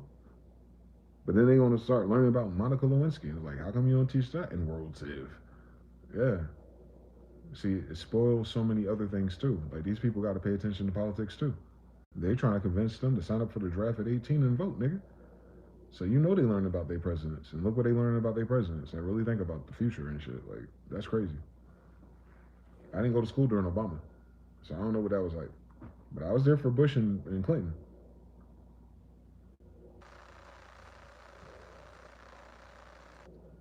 I was there for 9/11. School made your presidents very fucking important. So yeah, it's a judgment happening apparently to the United States leadership, and as a result, everyone connected to that illusion. It's gonna ruin Christmas for everyone, ain't it? All right. So he said, I abhor myself and I repent in dust and ashes. Cool. And so it was. After the Lord had spoken these words to Job, and that the Lord said to Eliphaz the Temanite, my wrath is aroused against you and your two friends, for you have not spoken of me what is right, as my servant Job has. Now therefore take yourselves 7 bulls and 7 rams, go to my servant Job, and offer up yourselves a burnt offering, and my servant Job shall pray for you, for I will accept him, lest I deal with you according to your folly, because you have not spoken to me what is right, as my servant Job has. So Job gave him the right answer.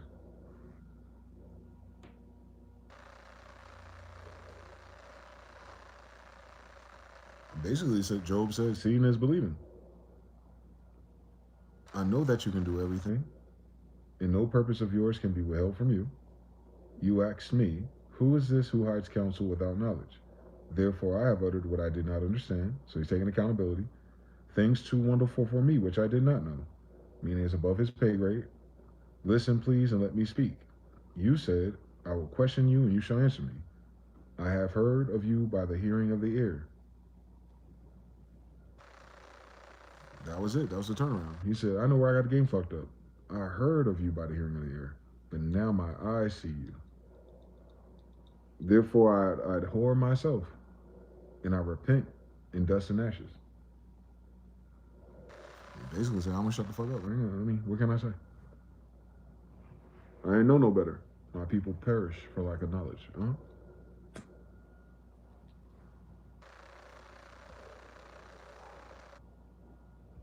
But they said after that, Job is stepping back up, getting in his right mind, and then God basically forgave him, right? Now the other people that were judging Job, God is telling them, listen, you gotta do all these extra steps, and because you are so fucking ridiculous, like your answer is nowhere near his, like, and you judging him. So like now what you gotta do is if you want forgiveness, you gotta get him to pray for you. So Eliphaz the Temanite, and Badad the Shuhite, and Zophar the Naamathite went and did as the Lord commanded them. And the Lord had accepted Job. And the Lord restored Job's losses when he prayed for his friends. Don't miss that.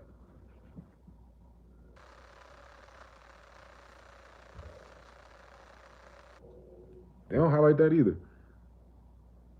He was only restored after he prayed for his friends that had him fucked up. Let's run that shit back. Job lost everything. These friends showed up and kind of mocked him and kind of asked him, what's the point of being a goody-goody if God's just going to do you dirty? And that got in Job's head. That had him questioning shit for a while, all the way up until like chapter 33. Chapter 33, he gets a middleman who's able to bring the god of thunder downstairs and talk to him through a whirlwind. I don't know how this shit works. You know how these hippies are. But whatever, whatever the vehicle of change was for this story, how it happened, what had happened is a shift of understanding about the world itself, God's role in it, and you as a man. And somewhere he got that alignment fucked up. When he realigned himself and able to see through his own folly, it left him silent. It left him in shame, basically. It's like, I need to do better. He did. God accepted that. The turnaround. That's what repenting is. Sin no more. Okay, change your thoughts. Once you change your thoughts, you change your words, you change your words, you change your actions. So it's all bundled deal either way. If you change your thoughts, it'll change your actions, right? So he changed his thoughts before he changed his actions. And then to tie it up in a nice bow, to make it a family moment, the same people that gave him these doubts and fears and, all this, he tried to logicize and intellectualize what was happening to him. Now they got to go to him. And he's going to have to prepare a prayer or forgiveness for them, despite. You know what I'm saying?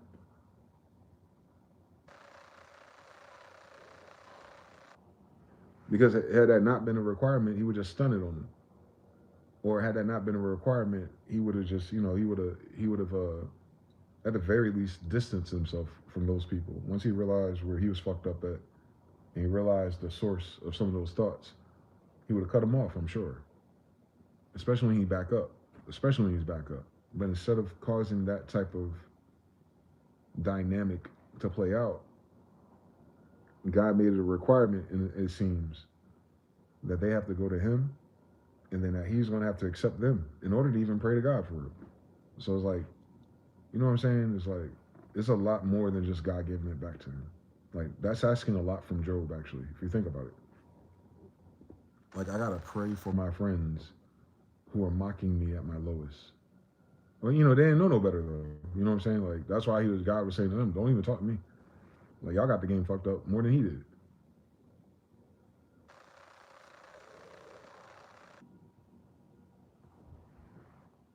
That's a humbling experience, right? And the Lord restored Job's losses when he prayed for his friends. Indeed, the Lord gave twice as much as he had before. Then all his brothers, all his sisters, and all those who had been acquaintances before his fall off came to him and ate food with him in his house, like good old times. And they consoled him and comforted him for all the adversity that the Lord had brought upon him. Each one gave him a piece of silver, and each a ring of gold. Oh, they trying to put their boy back on the map.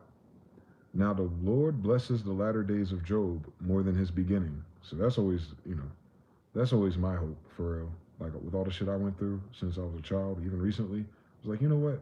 If I keep thugging this shit out, mathematically, according to universal law, rhythm, it's a dancer. This shit should get better for me soon. I don't know what phone call, what email, what new GPS location, what Cash App, whatever it is. It's going to change some shit. It's going to change some shit, and the shit's going to keep changing for something more beautiful. Because just like Job, I can see to myself, like, I have the game fucked up more than anyone I know for real.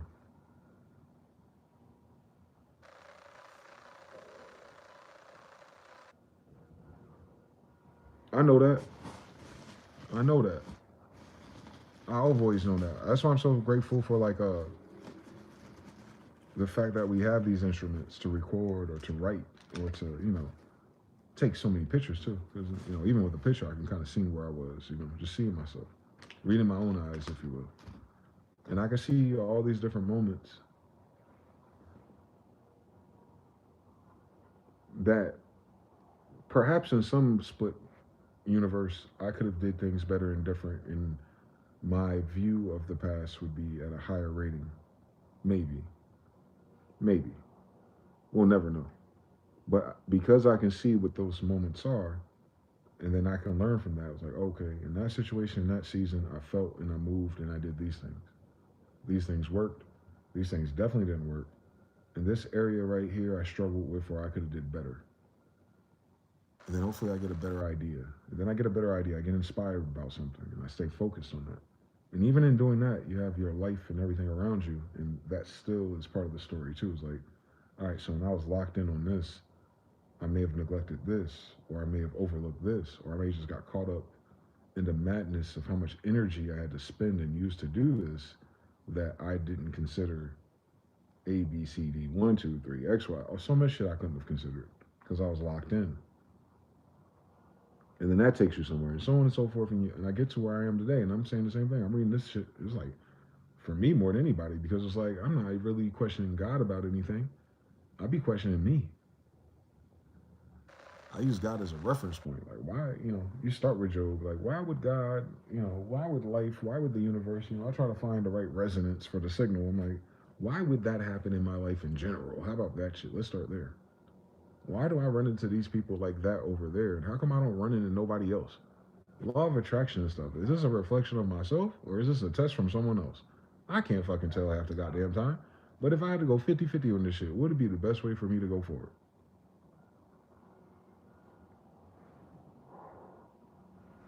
What would be the best fucking way for me to approach this shit?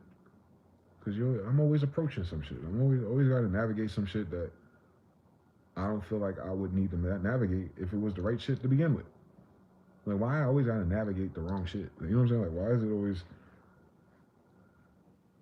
And then I got to go, well, I don't know what causes the sun to set faster. I don't understand why the moon be out hanging out in the daytime. I don't know exactly what monster, giant, or equipment made that mountain over there and all the other mountains around this bitch. You should see it at nighttime through the airplane. But I do know one thing.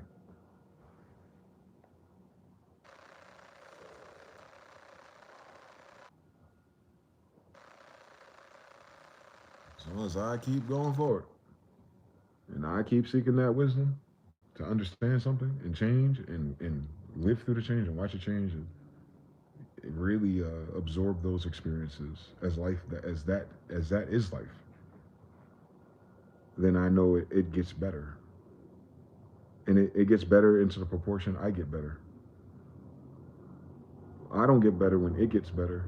I get better, then it gets better. It's very, you got to fix these variables, man. So I see it.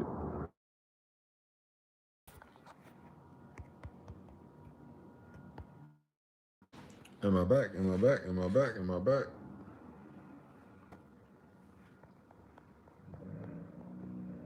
Bring it back. Bring it back. Bring it back. Bring it back to me.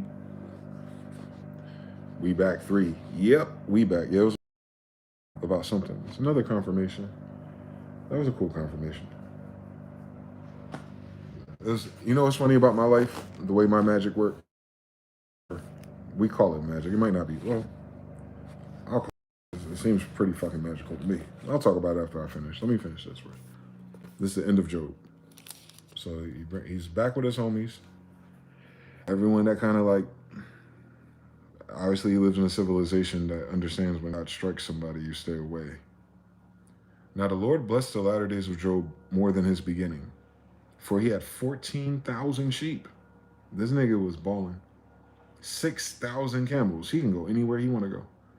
1,000 yoke of oxen and 1,000 female donkeys. So he listen, he the fucking lord of the village.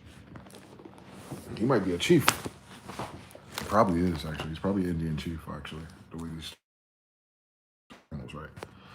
In the Civil War. Anyway, he also had 7 sons and 3 daughters. And he called the name of the first Jemima, and the name of the second Keziah, and the name of the third Keren Hapuk. In all the land were found no women so beautiful as the daughters of Job. And their father gave them inheritance among their brothers. After this, Job lived 140 years, saw his children and grandchildren for 4 generations. So Job died old and full of days. And the only thing that turned around was him, his wisdom. It was a lesson of his heart. Remember where he came from.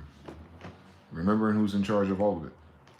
And just staying in that frequency right there before you take you out of that element, basically. Like don't let anything that happens in life, any setbacks, make you feel like God ain't, doing the God thing in your life. And it'll save you too. Because once you stop taking certain shit personal, like someone told me a long time ago, it's not your fault, it's just your turn. And that was like a breakthrough for me to hear something like that. Like, and it made so much sense, right? You know how we make up our own little maxims in our community. But like, no. It's not your fault, it's just your turn. That's another way of saying, like, this type of shit happens to everybody.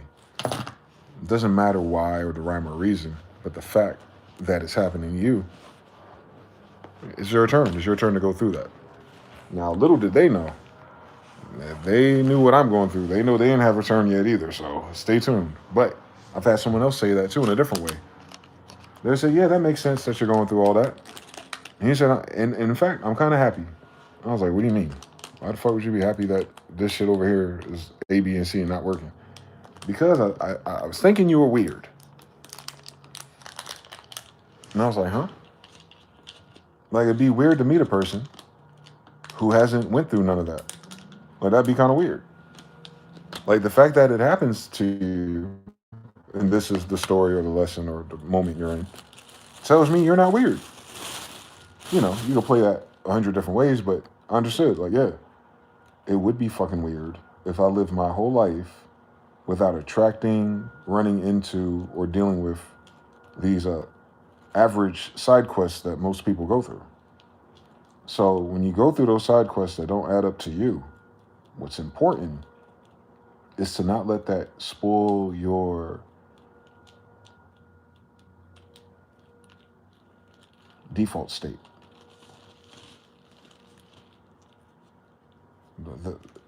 Your childlike state. Not to become a child again, but childlike. The part of you that's innocent. The part of you that's real. The one that doesn't have to pretend, right? Like, you don't have to fit the act or the role. You don't have to put on a mask. Like, we're human, dude. Shit go left fast. But don't let that shit going left make you go left, basically. And I know already, all of that shit is easier said than done. And that's why the book of Job tell you, God will put it through, look, 2, shit. He said, in fact, 3 times, God will put you through some shit like that until you get it right. And Job got it right. You saw Job, he got it right. He was like, oh, on Leviathan, you're right. You're right. That's my favorite part about that story. Because it's a reference to a Titan. And I was like, them niggas went to school or something. Man. Ain't playing with me, nigga. But anyway, yeah, don't. This petty, goofy shit boils down to a picture of a blowjob somewhere, man. Like, there's so much more to life, man. These folks ain't in control of their damn self, boy. They ain't in control of what's in their zippers, bro. They ain't stopping nothing. They ain't stopping nothing. They ain't stopping God. And that's when you like realign with what side of any of it you ought to be on, right? Even though we're fucking hallucinating, it seems half of the damn things, but there's a pattern to it. It's a pattern to it. It's why you never see nobody who really believe in the unseen get tired of it.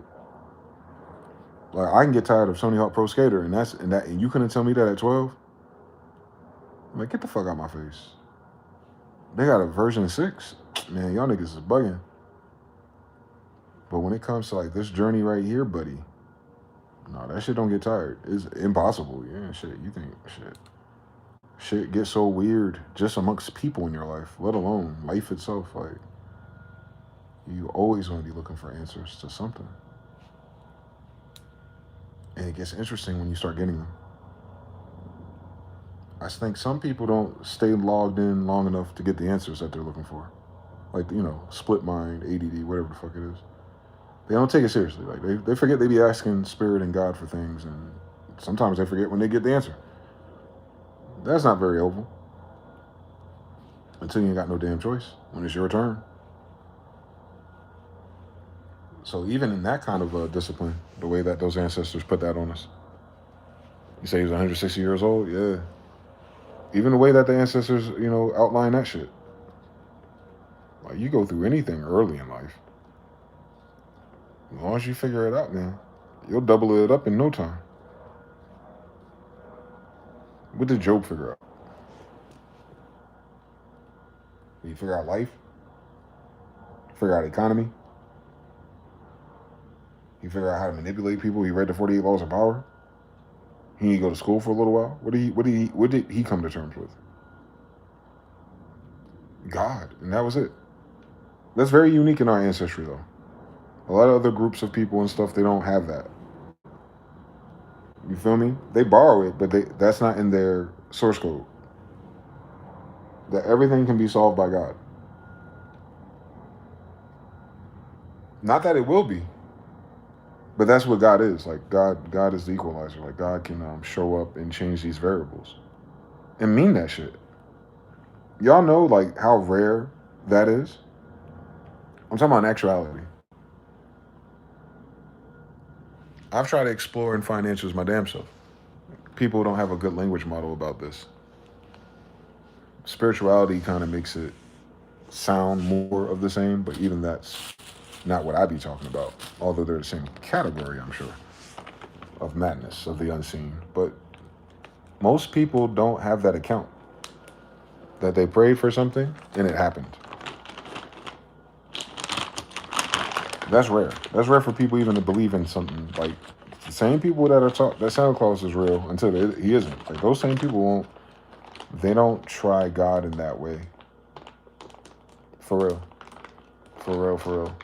Even people who are kind of like politically conservative and Christian values, they may have ritual prayers and things like that. I can't judge it. I can't doubt it. But I don't think I hear testimony of like, they use God as a collective. They talk about God as a community. Like they'll bring up God and then say Christians. They'll bring up God and then they'll say church. They'll bring up God and say like traditions. They use God as a waypoint. It's not a problem, by the way. But that's not what God is. It's not a let's alley up on God and everybody else is evil, which has caused all these holy wars anyway. The idea that regular ass new generational people believe that they have this idea that God is different than, you know what I'm saying? Like, you sure you got a God to begin with? Let's start there. You reading someone else's story about their God. You ain't them. Who your God again? Give me a name.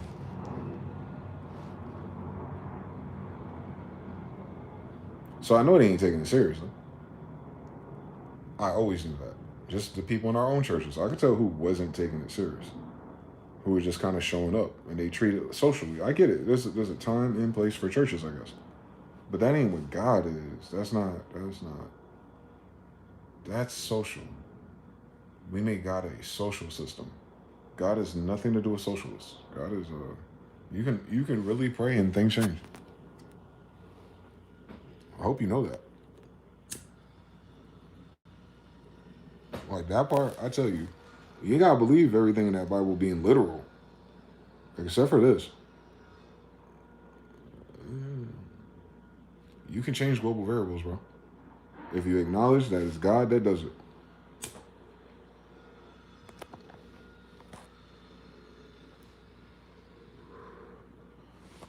That's dev mode. That's console mode. That's cheat codes above the government. Mm-hmm. Yeah, God supersedes the government, man. If I was just better at praying or thinking about stuff to pray about, I'll tell you, I'll be a problem. My shit be so simple. It's probably why it's extended for this long, but I'll learn eventually. I'll break out the box eventually. I'll get out the other side of my Job trial eventually. Because there's no other way for me to go, at least. Because I know. Now, I know I'm shit. I know.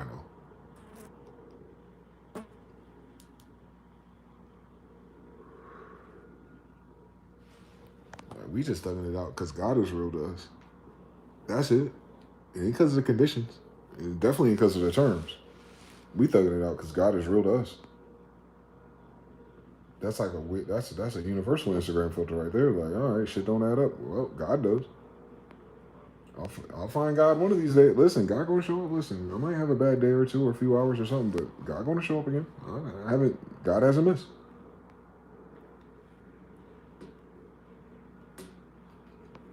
It's just not on my time. You feel me? That's what he was asking Job. Are you on my time or am I on yours?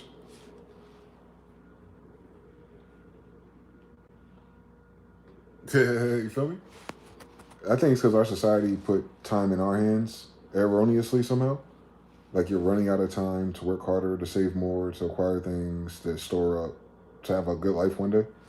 Like because we are caught up in the grit of life and 8 hours here to do that, to get that, to buy, you know what I'm saying? Because we set up our day-to-day like that, I think we borrow that pattern or template and then think about things we don't see like that, and we're wrong every time.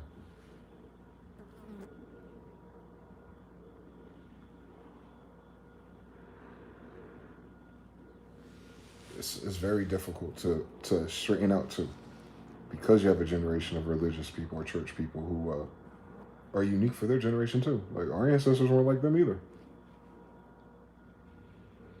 Even the churches in the 1800s, nothing like these guys.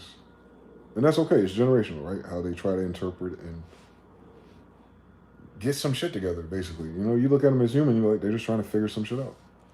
A lot of them have relationships with God, and they stay quiet about it and did it another way. You know how the story goes. Like you met those people who like just be quiet, but they know something else because they don't want to. You know, they don't feel strong enough to stand out in those degrees, and it's not everyone's job either. It was mine. It wasn't mine at least. Shit, I ain't gonna let this shit slide, bro. I see Cap. I'm calling Cap since I was a kid. That shit always bothered me. It's not even with the story either. It don't even be the Cap. It'd be like how people act because of it. That shit bothers me. Like how watching people refresh their goddamn MySpace for it to say 100 plays, and in they damn head, they really think that shit's 100 people. 97 of them is you, sis. Let me give you too many. No. Listen. Nah. I don't like manipulation.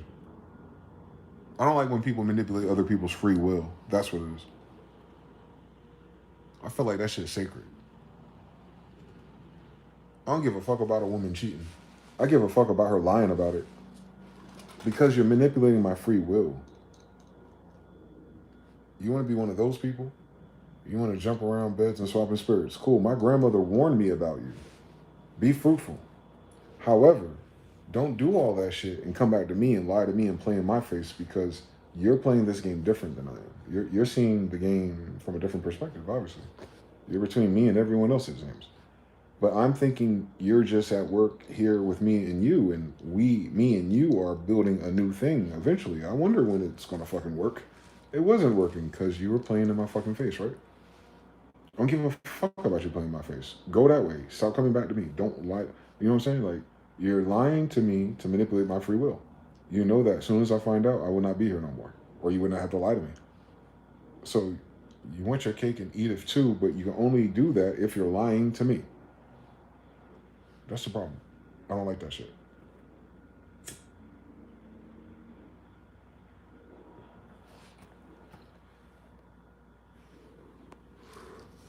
You can lie to your mom about it.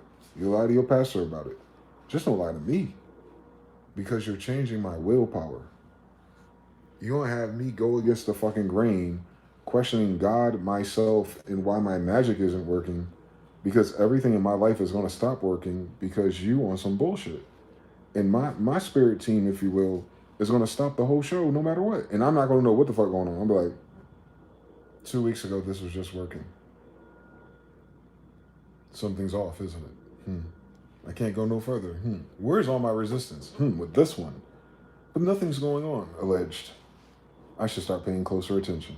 Let me ask obvious questions. And then, it's just like, wow, didn't see that coming. Oh, I'm ruined. Oh, my life, I'm heartbroken. What will I ever do, ass niggas? Like, bro, we're 30s and 40. Relax. The problem is, why do these people need to manipulate people? Period. It ain't trauma. This ain't hurt. No. That's an extra fucking intellectual step on top of the madness. Fuck the madness. Have fun at it. Bring me some leftovers, damn it. But don't come around me lying to me, acting like I have to act like you're not acting like you're acting like something else, and then I gotta act like something's well. Like, no. You see what I'm saying? You push my buttons, but by pushing those. It's not, you know what I'm saying? When people manipulate anything, it could be the president too, you understand? Like, you manipulate anything or anyone, it's every little decision after manipulation affects everyone.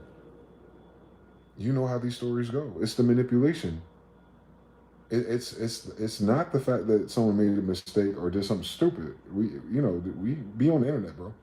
It's the fact that they're gonna come back to you and act like they didn't, gaslight you, make you question your spirituality and your second senses and all that shit and what God promised you on Kevin Gates. And then just for you to find out at the end anyway, like, so you lied. Didn't see this fucking coming for weeks. All right, why did you lie to me?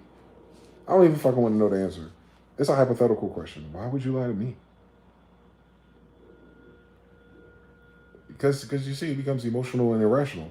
Well, I felt like the things that I wanted in my needs. I know they're very selfish reasons. We get it. That's how this game works. Everyone knows that. Says, all right. So besides the obvious selfish reasons, what the fuck's that got to do with me? What do I get out of this? No, seriously. If you're gonna do it, you're gonna do it anyway. So what? Why do I get the extra part of trying to find out and figure out what's wrong anyway? Like, you know what I'm saying? It's one thing to be betrayed, but it's another thing to have to figure out you're betrayed. What is that extra step? All your reasons why is why you took the thoughts, words, and actions to plan a way to betray somebody. Cool fucking story. But then you also have to have thoughts, words, and actions to lie to the person you're betraying. If you have to lie about the thing, then it doesn't fucking matter what I did. Because if what I did justified what you did, there'd be no reason to lie about it. We would have talked about it already. Especially if it's that serious. You haven't talked about this prior. So you were bothered and uninspired and concocted a whole new storyline and involved other characters, locations, and places and time periods. Mind you, this is a lot of fucking energy. I study mana on Final Fantasy, I do. You created a whole nother Final Fantasy or two. And then it's because of me.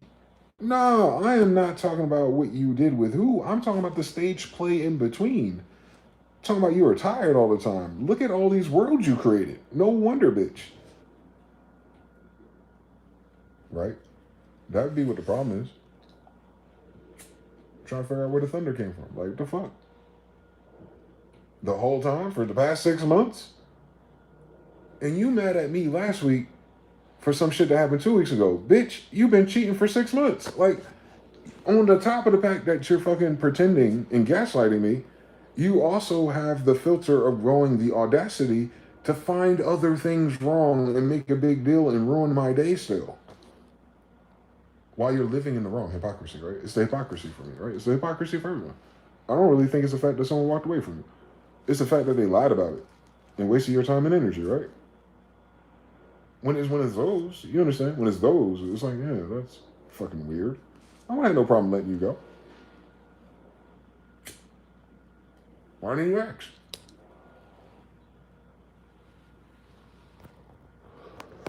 Shit, my grandfather, one of them, one grandfather sold to another grandfather. I don't know how it goes, but my grandmother didn't want to be with her husband no more. He offered the marriage certificate to his best friend.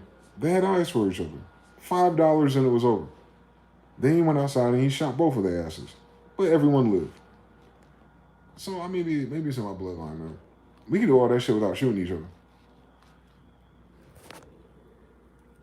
Just give me $5.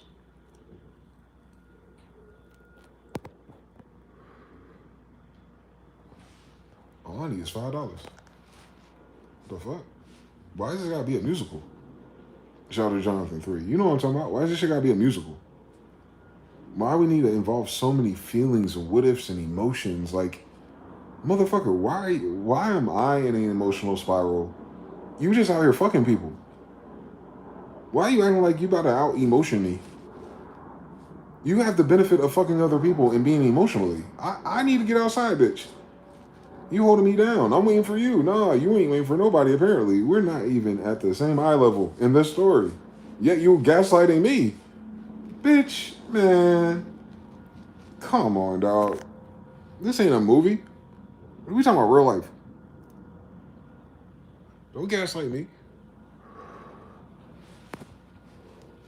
You assuming how much I give a fuck about things if you gotta do that. Don't assume for me. Don't assume that I need to be lied to, please. Just tell me the fucking truth. Cool fucking story, bitch. Goodbye, part 2. Like, it's gonna be goodbye either way you do it. Part 2 is part soon. So why are you holding on to a lie then, bitch? Part 2. You can't be mad at nobody in your relationship if you can uphold 2 different lies at once. Naturally, anyway. Your feelings allow you the mana reserve to uphold 2 different storylines at once and go to work every day? You cat. That's something else in that damn Starbucks. Because, nah, y'all be having 2, 3 different storylines and coming back home. And have the lies and everything. Men don't have all the lies and extra storylines. They just tell you no. And then you catch them. And they ain't got nowhere to go. That's a different story. It's over then, right? And guess what the woman does? Stays. But when a man goes through it, it's like, nah, you gotta go through all these different storylines and hula hoops and gaslight it. Even when it's true, it's not. Even when that DNA test ain't your baby, but it is your baby. So you were cheating the whole time, huh? No, I wasn't, because this baby's yours. But the DNA test says it's not. So who is he? Well, it doesn't matter. No, it kind of a lot of matters. It matters so much that you lied about it. You can't say it doesn't matter. How does it not matter that your daughter don't know who her daddy is? That's off the cusp. Like, your trauma is about your daddy, bitch. How does it doesn't matter who her daddy is if the reason why you don't know who her daddy is the way that your daddy did you, you dumb bitch? What are you talking about? It don't matter who the fuck the daddy is.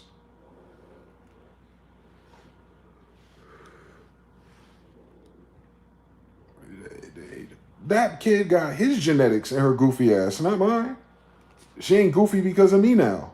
It absolutely matters where she get all this goofy from. What are you talking about? It don't matter who the daddy is. What are you talking about? It don't matter who you're sleeping with. Who do you matter? It was a long time ago. They always love a long time ago too. Be quick to be fucked up individuals. Let 5, 7, 10 years go by, and all of a sudden the shit they lied about was just a long time ago. Nah, bro. We ain't talking about what you did. We talking about the lying, though. You've been lying for a long time if the lie is a long time ago. That's what we talking about. You be lying for a long time. That's what we be talking about. We don't be talking about what the lie is. We already know the truth. Hence why we know you're lying to us. Come on now. Come on, guys. Wake up. It ain't a problem or contention until the person feels like you're lying. That means you're doing something that seems like you're lying. And there's got to be a reason for that suddenly, right? That's all. You don't need to know the gory details. Like, someone's fucking lying in this bitch. And it ain't me. I know. Do I have something to lie about today? I don't fucking think so. What's going on? Oh my God. There's a side story to this shit. There's a prequel to this shit, boy. There's a grimoire card that you found looking in the wrong room looking for ammo, and you found a fucking grimoire card. Like, oh. Yeah. And I just feel like, oh my God. The fuck? Why don't you ever feel like telling the truth, though? Like, you got some big emotions. Y'all women got some big feelings. How come y'all don't feel like telling the truth? Where that feeling at?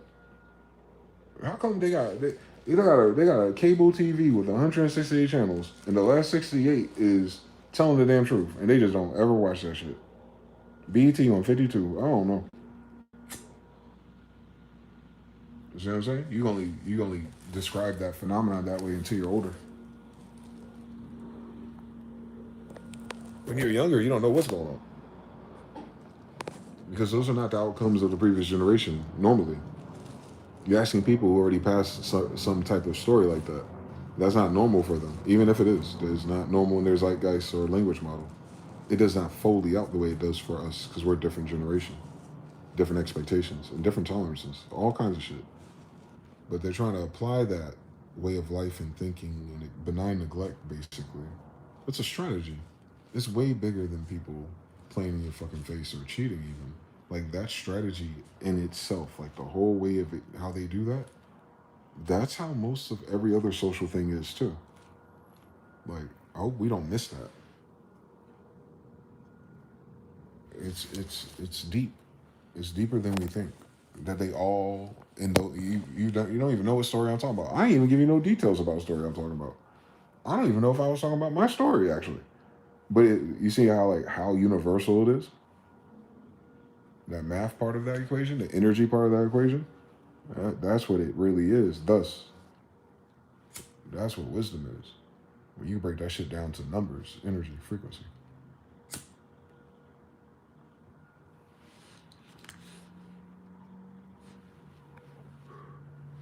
And you realize that even when not one time in your life has anyone ever told you the truth.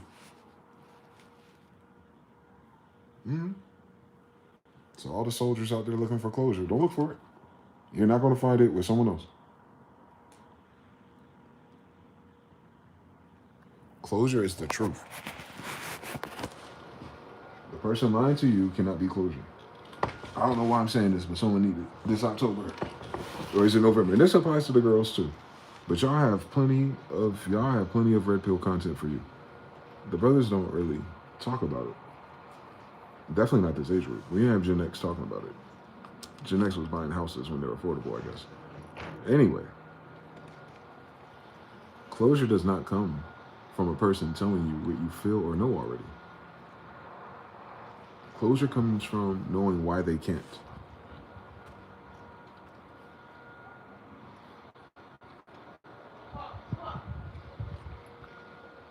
Closure isn't the answer. Closure is understanding why you're not getting it.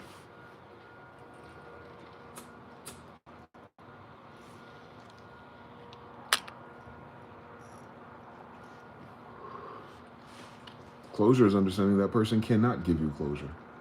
That's closure.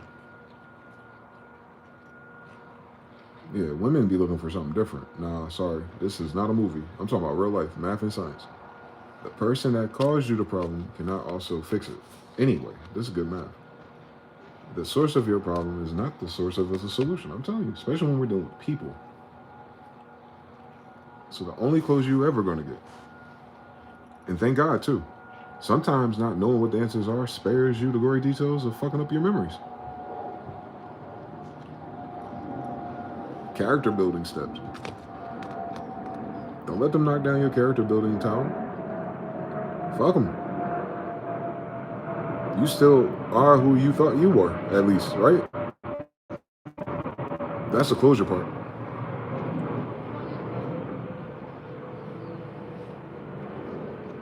The closure part is when you get to the other side of that realization. That's all. It's not a conversation. It's like you really have to have that faith. Like, oh, it is what the fuck it is. This is what that means. I cannot expect anything less from such characters. What does that inform me? I need to be a better judge of characters. What does that tell me? Oh, I need to stay away from these types during disasters. What does that inform me? Oh, everyone's fucking playing around out here. So then that tells you like, all right, then it's rare then to run into people who are actually fucking serious. Thus, closure is, you're taking that shit too serious if you need closure anyway. If it's a cliffhanger, that means the reason, because I'm telling you, there's no reason why you go through anything and don't get the wisdom or knowledge or answer out of it if the answer was important. I'm telling you, that's the hack right there. Everything comes to you naturally. I'm telling you, it's so easy and effortless. When there's a lot of resistance to figure out something or get around something mentally or emotionally or just with people, and it's like all this resistance and like, what the fuck is taking so long, right? Like, trust me, no matter how long you pursue that path, you won't be disappointed no matter fucking what. Because the amount of time and energy it takes for you to figure shit out, never going to add up to what was hidden to begin with. You're looking for a boulder. You're looking for a catalyst, a problem, an excuse. You're looking for something that big, and you find out they're hiding a pebble the whole time. Like, and so the answer ain't going to help you if it's pebble people, right? Like, you're dealing with pebble people. You understand how many steps it takes to be that type of manipulator? No matter what gender you are. It's a whole different playthrough. That's a different, they learn that living life in different dimensions in different ways. Like, that ain't just with you. Like, you understand what I'm saying? They take shortcuts and accountability dodges with everything and everyone. Like, if you need some closure about shit. Most people are like, why me? Like, why did that person do that to me? It wasn't you. It was your turn, nigga. One more time. It wasn't you. It was your turn. Why was it your turn? Because you signed up for it, goofy. That's closure. You feel me? Because nothing changed. That's the illest thing about life and getting past things with people that I can share with you at 40 now. That nothing, no matter what the fuck happened and no matter what the fuck someone said, right? Once it's done and once it's said, changing that memory or the whys or the hows and what it could be is going to change the fact that it was done or it was said, right? So there's no reason to spend years and Thanksgivings trying to resolve something, right? If it's as simple as people disagreed or people were being mean-spirited with each other, right? If it's that simple, right? And it seems to be such a big fucking problem, right? Because one person cannot believe and another person cannot control or manipulate. They're in different states. Good. Fucking keep it that way.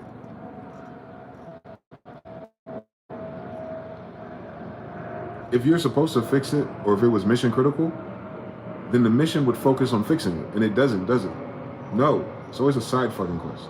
It's always a errand thought. It's always an afterthought. It's always a reminder or something. Yeah. Unresolved cases. Fucking side quests without loot. I know.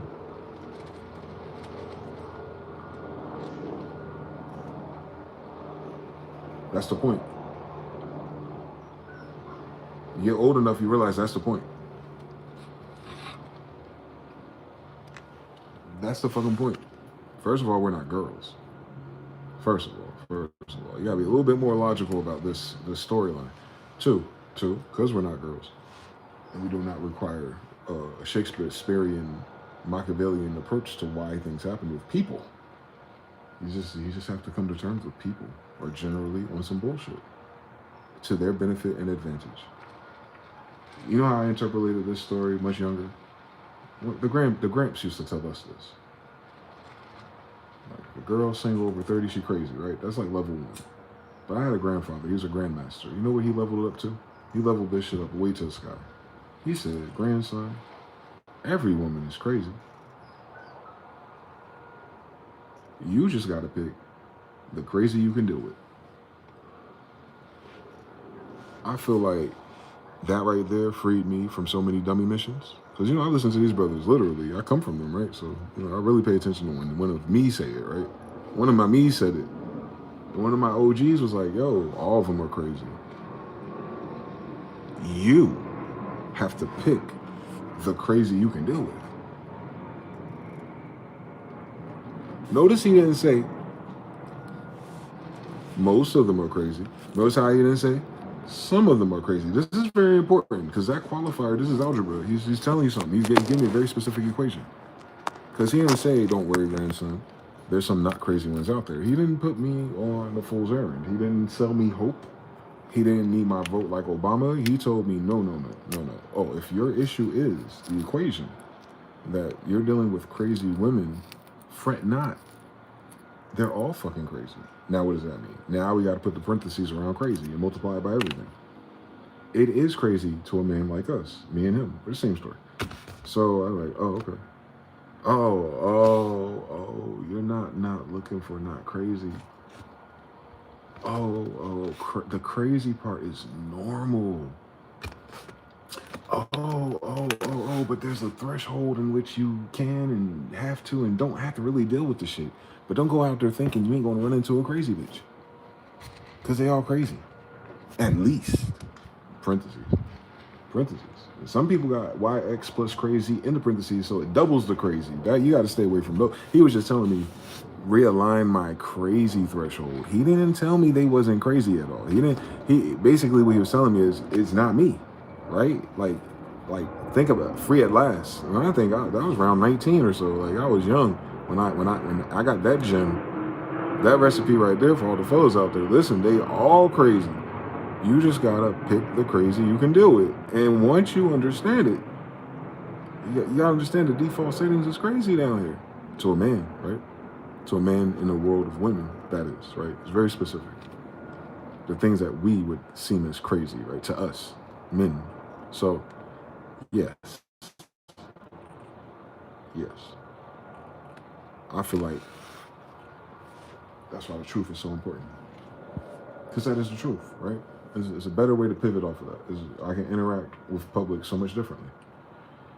Knowing that people are crazy and they will betray you for their own benefit. It's just a matter of when. And once you understand that that's normal, like that's the common occurrence with most people, which is why you don't have a whole lot of best friends, right? Once you understand that that's normal and that these women are also crazy, on top of all the normalcy, then you're no longer navigating life like, you feel me? You're no longer on the dummy mission. It's not religious. You're not looking for perfect. You're not ever going to become perfect, right? Contrast be damned. Like, this is obviously not the emphasis of what's wrong with us. If the default is crazy. Right. So something about all of us make all these women crazy. And that's fine. That as long as we acknowledge that. As long as we acknowledge that there's something about the way we live our life that would have men like us determine that all of these women are crazy. Right. I'm just talking about contrast points. We know why. We trust me. That's the only thing we know is the justification for it. We don't, you know what I'm saying? We know the justifications. That's not the issue. The issue is why is it so much of it? That's a different equation. So once you live your life like that, you go, okay.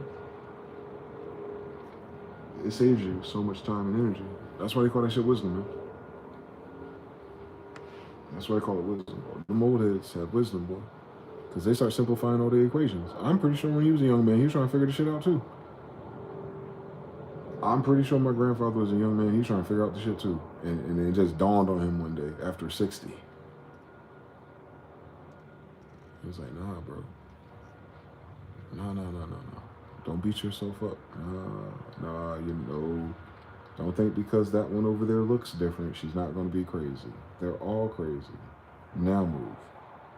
Oh, shit. Oh, shit. There's no such fucking animal. Ding, ding, ding, ding, ding.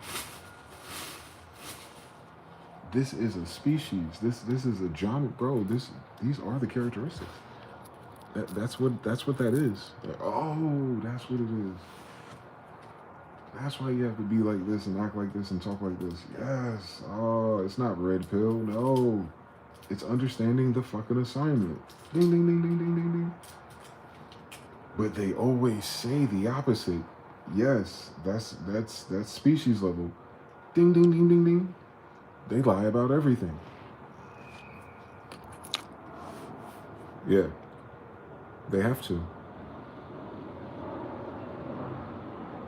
That's their default setting.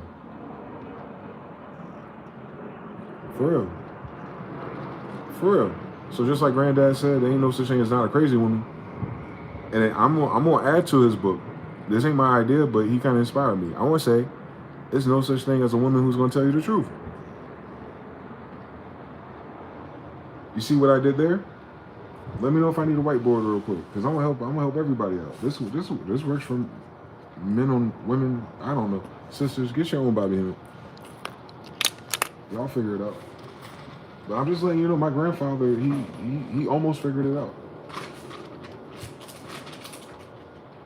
He passed on a chunk like that right there. I could start a whole Chat GPT prompt with that one. Chat GPT, I'm single and I'm looking for a woman. But considering this variable, they're all crazy. How would I minimize damages and just go from there? See, if you calculate for something that don't fucking exist, guess what? You never gonna find it, are you? Yeah, wake your goofy ass up. You looking for someone who ain't crazy and wonder why you alone. Cut your shit. My grandfather is saving people beyond the grave, bro. The reason why she ain't in your life is because the girl you talking about does not fucking exist. Now imagine if you multiplied what was in the fucking parentheses. Crazy. Let me see if I can bust this down real quick.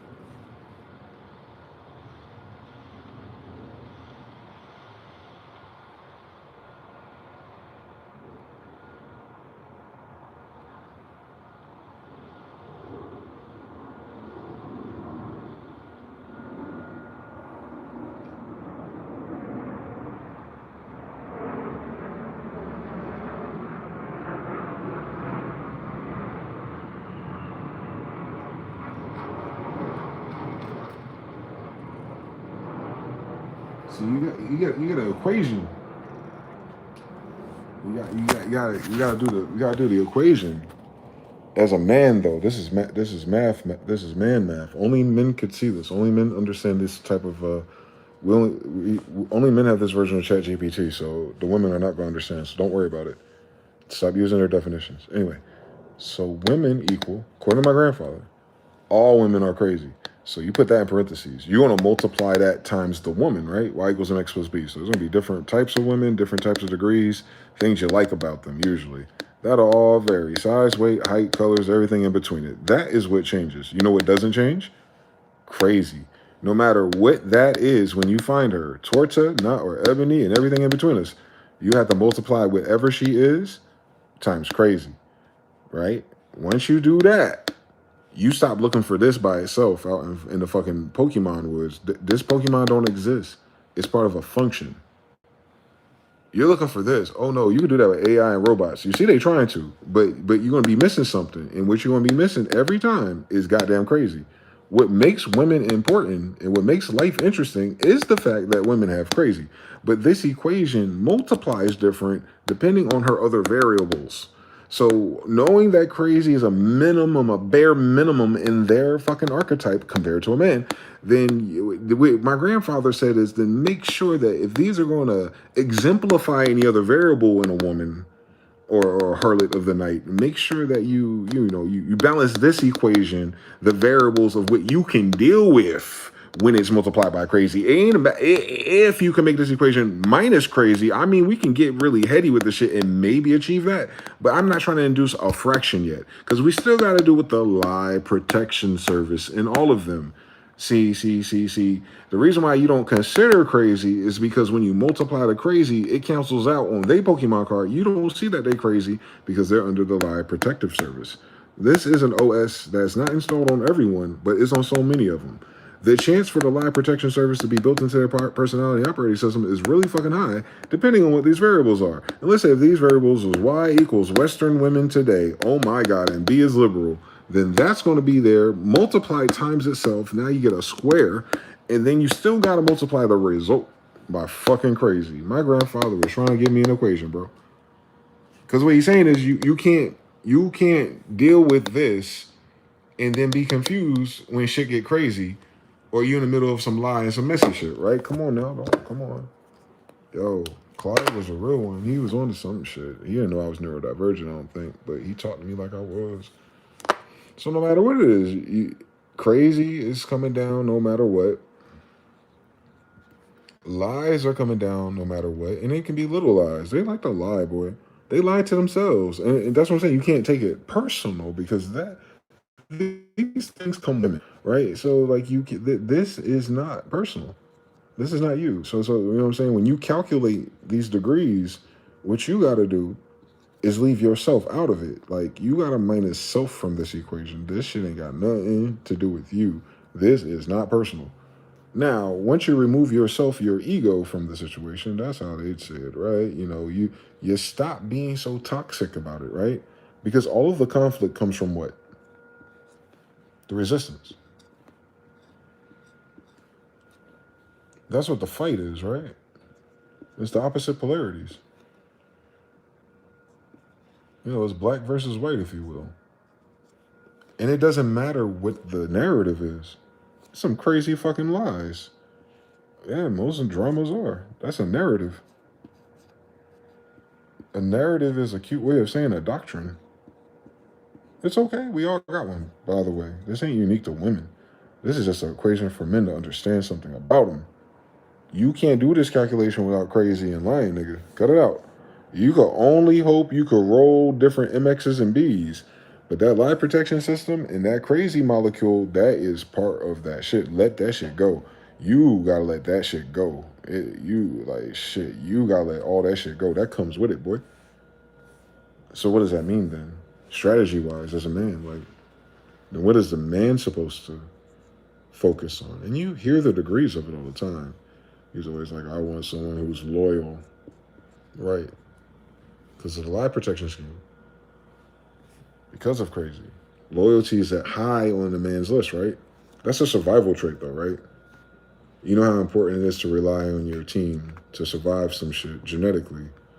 So loyalty is always at the top of the line because it's supposed to shrink or it deflates these variables. Loyal is up there with like honest and also appreciative. There's an appreciation factor that you cannot be loyal without appreciation too, right? And that's why they say men just want to be appreciated, which is all under the same category of respect. Respected. And as respected can sound like ego, but everyone wants to be respected, which is why girls wear makeup. Stop playing with me. But yeah, that respected thing. Why is respected important? Because you're dealing with teams, tribes, families. So respect is very important. Why? For a leader. Just the way God made it, I heard. And if you're a leader that is not respected, is that I'm saying a not respected leader, does that sound like a good fucking idea? I don't fucking know. Like, a bad leader is a bad idea? Well, of course, the respect is minimal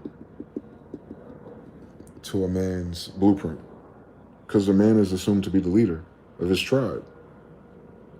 So if he's going to be the sacrifice and the leader, then he's going to need the honesty and appreciation in order for him to lead correctly. That word is just cold word loyalty. Loyalty just means family.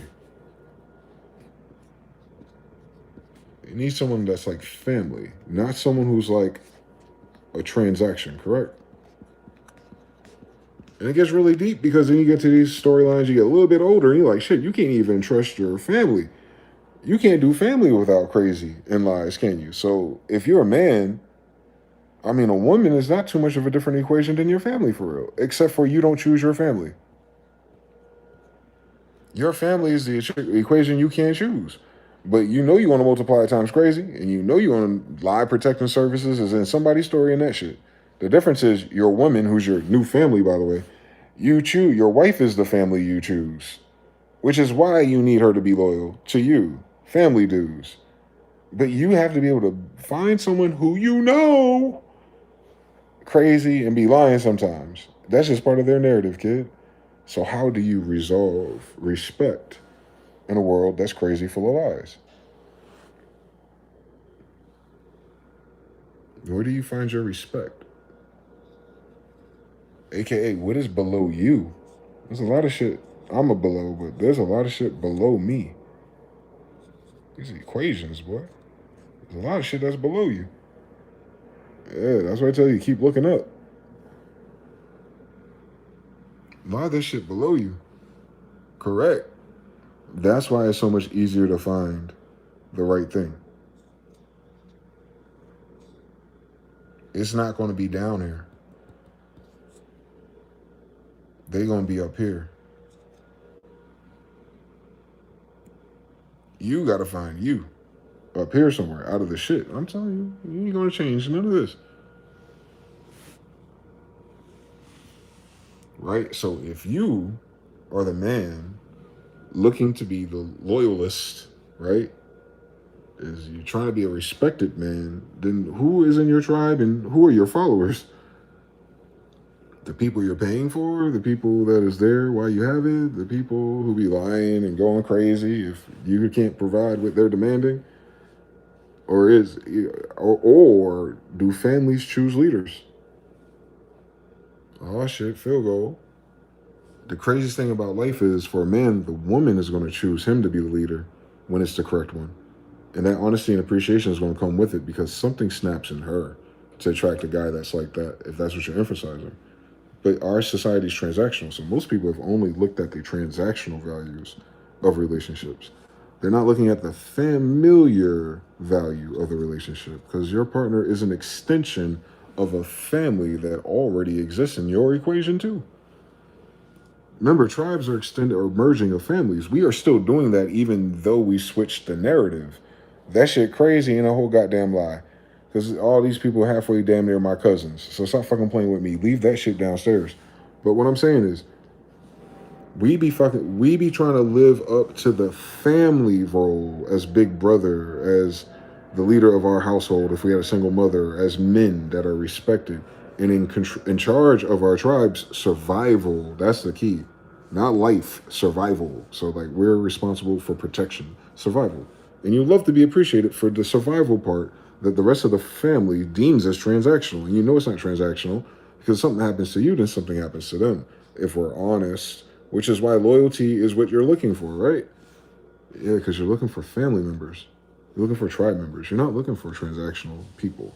You're not looking for all the shit that you swipe on down on Tinder. You're supposed to be looking upwards.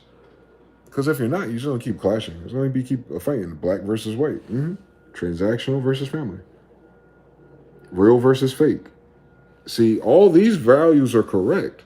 They're just in the wrong parentheses. Back to what I was saying, my grandfather taught me. Nah, ain't nothing wrong with women for real, bro. You just get the type of girl you like. But once you solve who she is, then multiply that by crazy. And then you'll understand your family dynamic, nigga. And then niggas be lying. That doesn't really come so separately. But, you know, you got to worry about if that multiplies any of these other variables.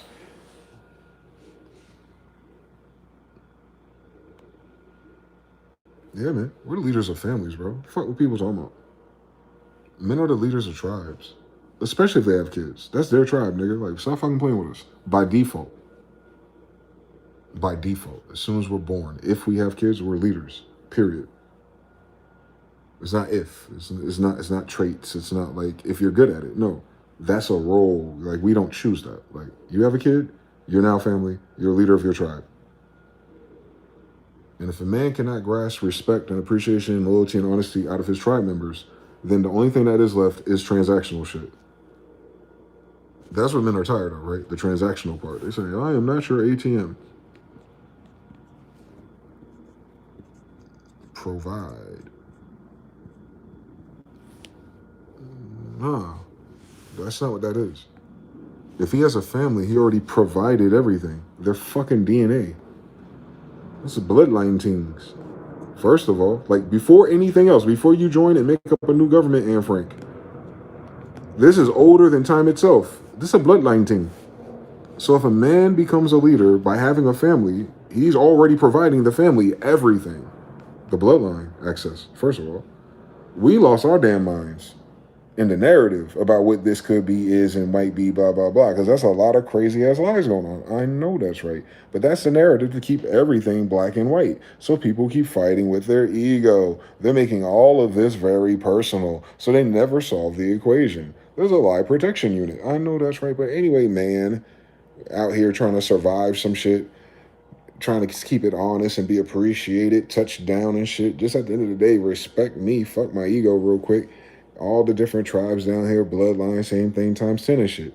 Each tribe got a leader. That's the head of a family at the very least. How the fuck is that transactional, bitch? Where's the ATM at? You don't need an ATM to make that. None of this is new. But that's all there's left. Fiat, which means fake. So we're doing something very real for something very fake. And then we go, oh, the lie is what makes it fake.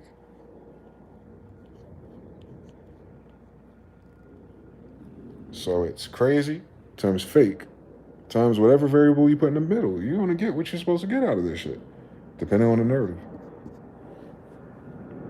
So you can almost weed out a person depending on what her or his narrative is. Because I know where the narrative comes from. All the damn crazy lies they are around. I don't know. All right, well, what's your narrative? What's going on down here? Is your narrative down here with the shits, or is your narrative looking somewhere upstairs? I can tell. Depending on if you're going to fight about it. I know. You can calm your ego down. But I'm still lighting up. So either way we go, back to this. You know what I'm saying? Like, it is. It's transactional as internet. Social media is transactional. That's all. More likes, more retweets. You know, haters and stuff. It's back and forth, back and forth. Family is a continuum. Family is a continuum. It connects like stars and constellations through time. He's literally the leader of however many more generations comes after him.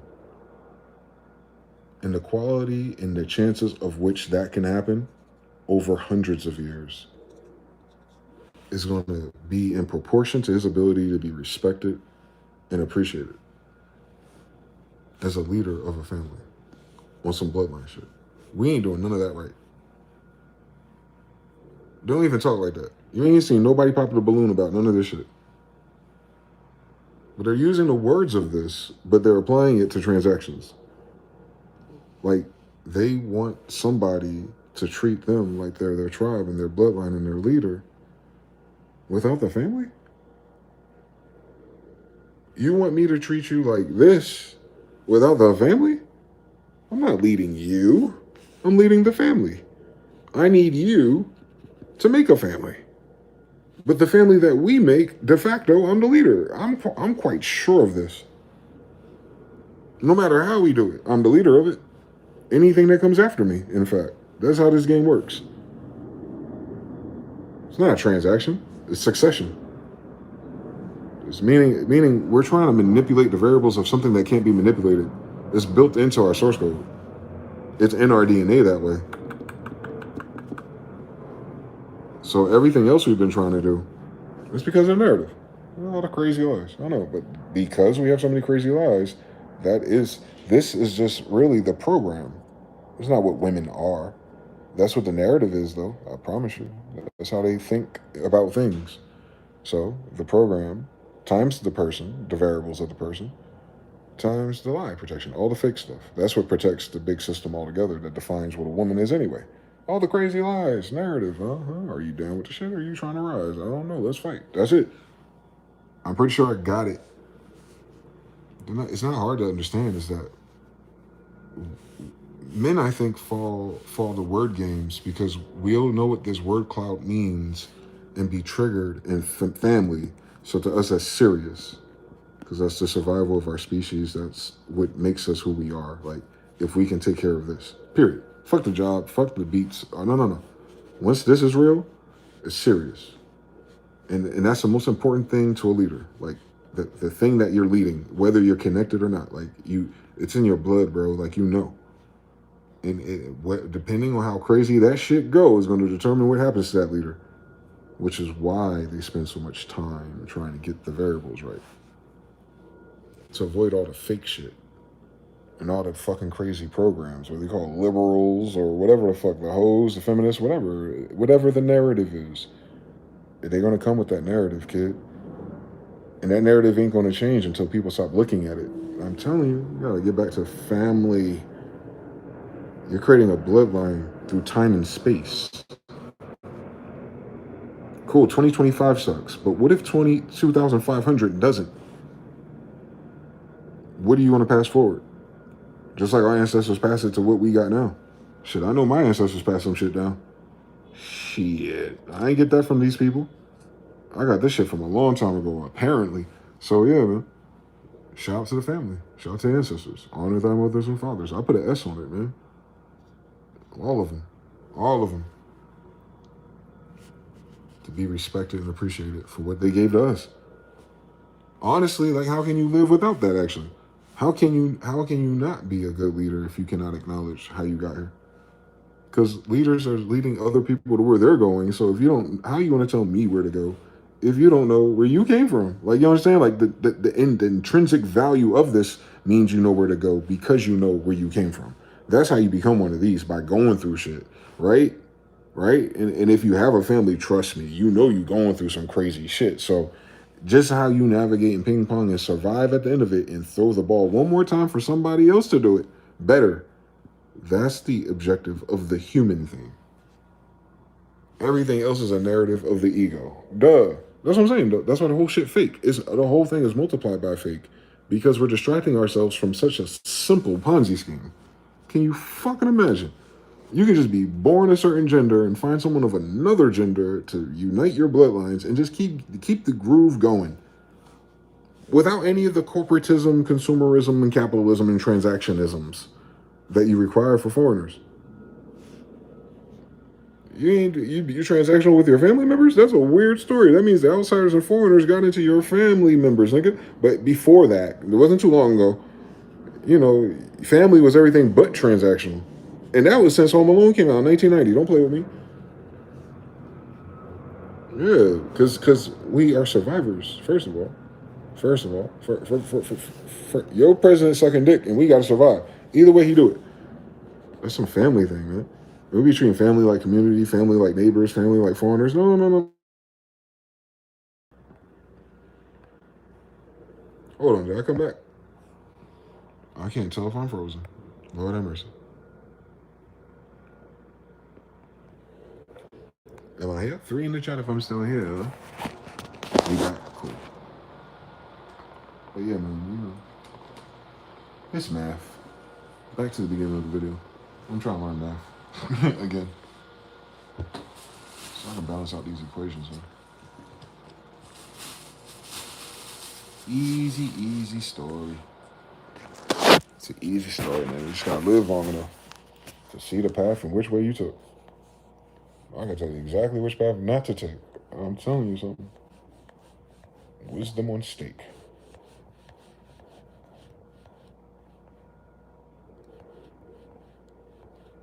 Threes in the chat. Shout out to PT Cruising. Shout out to Rakim Escobar, Taryn, Art, Jonathan Lee, Harut on the track, Noel. Noel said plus 100 followers and they become delusional and indifferent. Jonathan L says the most acceptable liar. Math checks out if what your grandfather said is true, which it is. MX variable in this case stands for mess. TBFB3. True occultation is not the belief that someone else can't see you, but that you yourself don't exist. In this case, they don't think it's a lie. They just think it's the way it is. Yeah, that's why it's a multiplier. No matter what, it's going to be a lie. It's the program. M. Diesel says women act like we can't see their bullshit. It's weird. I think because we don't do nothing about it. I think women know that men are capable of violence. I think that's what makes it awkward for them. Because they knew if they were men, right? They knew if women know this probably more than men do, because you think about what you don't have or what your flaws are more than what your gifts are, right? So this equation in their head is probably highlighted for them, like how dangerous men are. You may not think about that as a man outside of like your normal safety day-to-day around crazy people. You might say, yeah, some people can be fucking dangerous or out positioned or fucking shoot me. Like, you have an awareness of it. Whereas women have to go outside and be like, even with choosing a man, like they have to do a scan of how dangerous they are. Just strength-wise or power-wise or being a man even, right? Because they gravitate towards those kind. If they don't get them to start the fucking lying, right? They look for power, or they try to, right? They don't always get it, but they go for it, right? So they play the game different. They play that game aware of their physical handicap. Thus, they put all their skill points into mental craft, into getting the man to forget that he's dangerous and violent too. In order for her to have the advantage of raising up narrative-wise without being accountable for the physical that ought to be there, if it was them, they know they wouldn't tolerate that if they were a man who they deemed as powerful. These girls will tell you, I smack these bitches, I do this, I don't understand, shit, if I was a man, I have my way with these hoes. Like, that's women that be telling you that. I've never heard a man sound like that. A man got like unlock that feature. A woman says, if I were a boy, period, that's how it would be. See, they outmen men in their damn thoughts. Like, if I was a man, it would be like this. Nigga, I'm a man and it ain't like that. So how the hell you gonna pull it off, sis? See what I'm saying? So by default, they're accounting for different variables. That's why they do that. That's why they make those claims. It's the handicap in their math. It's not wrong. It's just not absolute. It's conditional. They do conditional math. Generationally, society-wise, location-wise, they do proximity shit. They feel like they have to be this way in order to be powerful as a man. Remember, they're competing with that deficit offhand. Like, I don't know why. It's weird. On one part, genetically, that's what they're looking for. And then on the other part, in their frontal lobe, as developed as it seems to be, they become very neurotic about their deficiencies. And then they start into competing with men, but not in the competition itself, but in the competition in which they would win. So they're not really competing with men at being men. They're competing with men in the plane of women. Like, see, we're the baddies because men, in the women way. If women were men the way that if we were in charge of the things and the men, in our little system of chaos, you guys ain't shit. And everybody in America would be like, no, duh. That's why you need men. The fuck? See, men don't have to calculate all those moves that the girl made. It just don't make sense to us. It's like, why would you add so much nuance to something so simple? Like, you're making an argument. Like, I'm not thinking about hitting girls. So why are we focusing on power levels? This ain't Dragon Ball Z for real. And you don't like anime. So, you know what I'm saying? But men take for granted that women have to. They're in survival mode too, man. Don't forget that. Don't let their narrative fool you. They're in survival mode. Anytime they're in a situation, location they're not necessarily confident in, they're reminded of their humanity very fucking fast. And they ran into guys who switched that on and switched that off too. So they know. They can't trust nobody. That's why they can't trust you. All right then. Yeah, that sound like good math. Right. But then she still wants to be in a relationship and project that fear and insecurity onto you still. And you can't do nothing about it. Still. Right?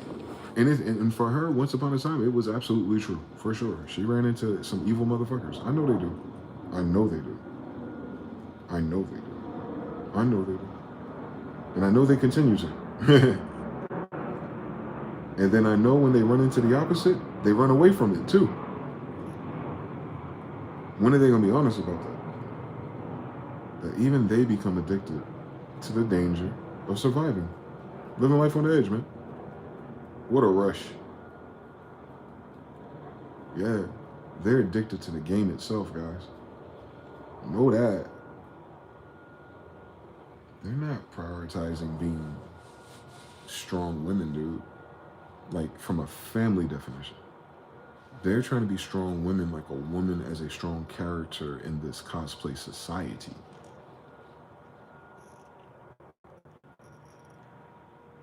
It's the right words and the wrong variables. They're describing a different type of game while we were still playing the other one. That's all. We didn't get the update. They're playing a different game. We're using the same language. That's all. Like, we're from two different planets, for real. We're talking about the same things, but we're not. We're not talking about it for the same reasons. We're not trying to get the same thing out the game either. And that's why transactional is the only thing left. Because the variables of the men that were cheating the numbers did not add up to strong men of families either. Right? She thought because he had things and people and respect in the streets that would translate to husband material, right? You've seen this story. It's a story of oldest time.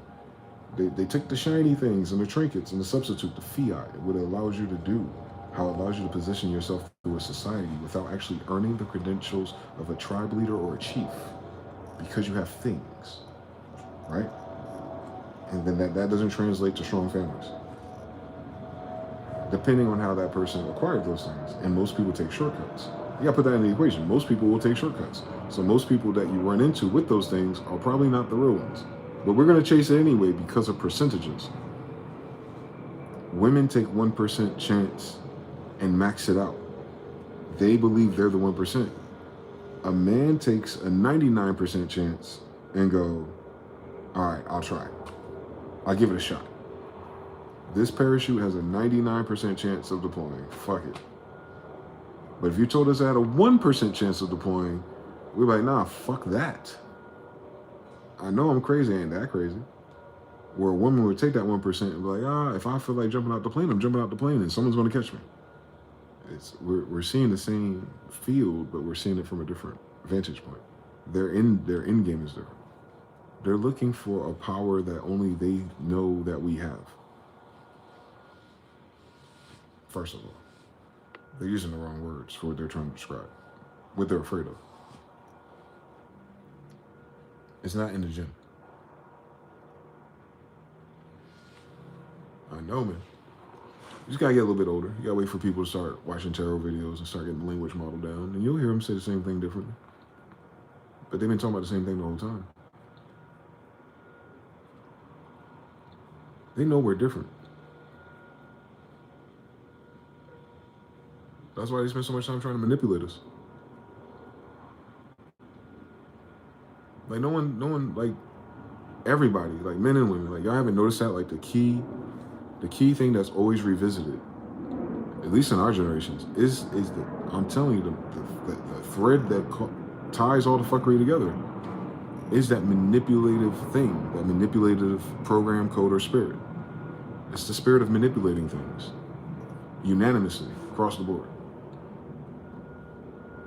I wouldn't say that's a man or woman thing, but it's a gross part of our society. No, regardless, usury, manipulation, as within, so without. It's like as above, so below. That's a trickle down economics, all right? You're in a usury-based system. Now you got people in a usury-based system with a usury-based personal operating system lens in order to compete in it, and then they treat the people competing with them like that. AKA, this is a design. First of all, our system dictates this more than anything. That's the thing that changed. The system changed. That's the people changed. Our system's fucked up. So that's what I'm saying. You can't really be mad at women if you're a man, right? If you're a leader, you can't be mad at the fact that women are like A, B, C, and D. It's impossible. It was never your fucking problem to begin with, Chief. You're only responsible for your family.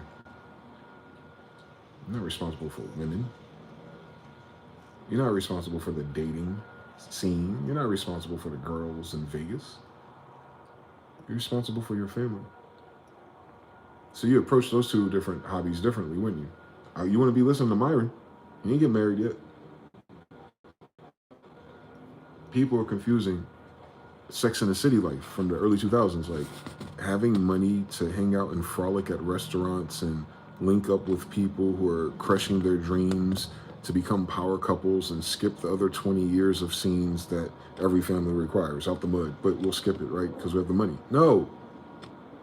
They turn courting and expanding tribes into dating.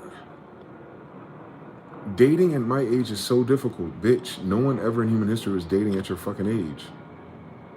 That's why. The fuck? Where the fuck were y'all when we were kids? You remember grown folks talking about they going on a date every damn week? If you heard a grown folk talking about they going on a date, and that'd be the smallest memory about that grown folk, actually.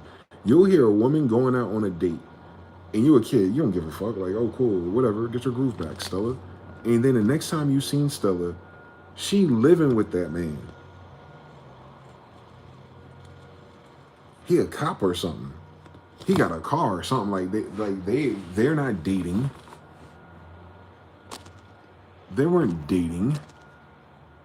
They weren't dating. Like, what the fuck? They weren't dating. Nah, as soon as it was a date and she realized that he won't fucking crazy and he obviously can take care of her to whatever degree it was on. And remember, I was in the hood and hood nigga section, but I also saw in the other sections too. On Woodbury, I did. So, like, no. Those women at the end of those years, if you heard them going on a date, that was right before her and Kenneth and whoever the fuck it was about to get married. It went from date it went from date to they're together. It went from date, you heard about the date, you never even seen this nigga. And then now every time you see her, you see this nigga. Just like that. It went from date to now this nigga in your family. The end. The end. It didn't matter how old she was if they had kids or not. No, that nigga, I knew a nigga, man, Bill. Shout out to Bill real quick. I put perfect story. Perfect fucking story. Same story. I always wondered this as a child. When I was a child, I wondered childlike things. I knew this brother named Bill. He was early 40s and early 90s. So I think he was like 10 years older than my dad at least. And I'm a kid, so I'm like less than 10. And I go to his house in East Orange, of all places. He had a brownstone next to a park.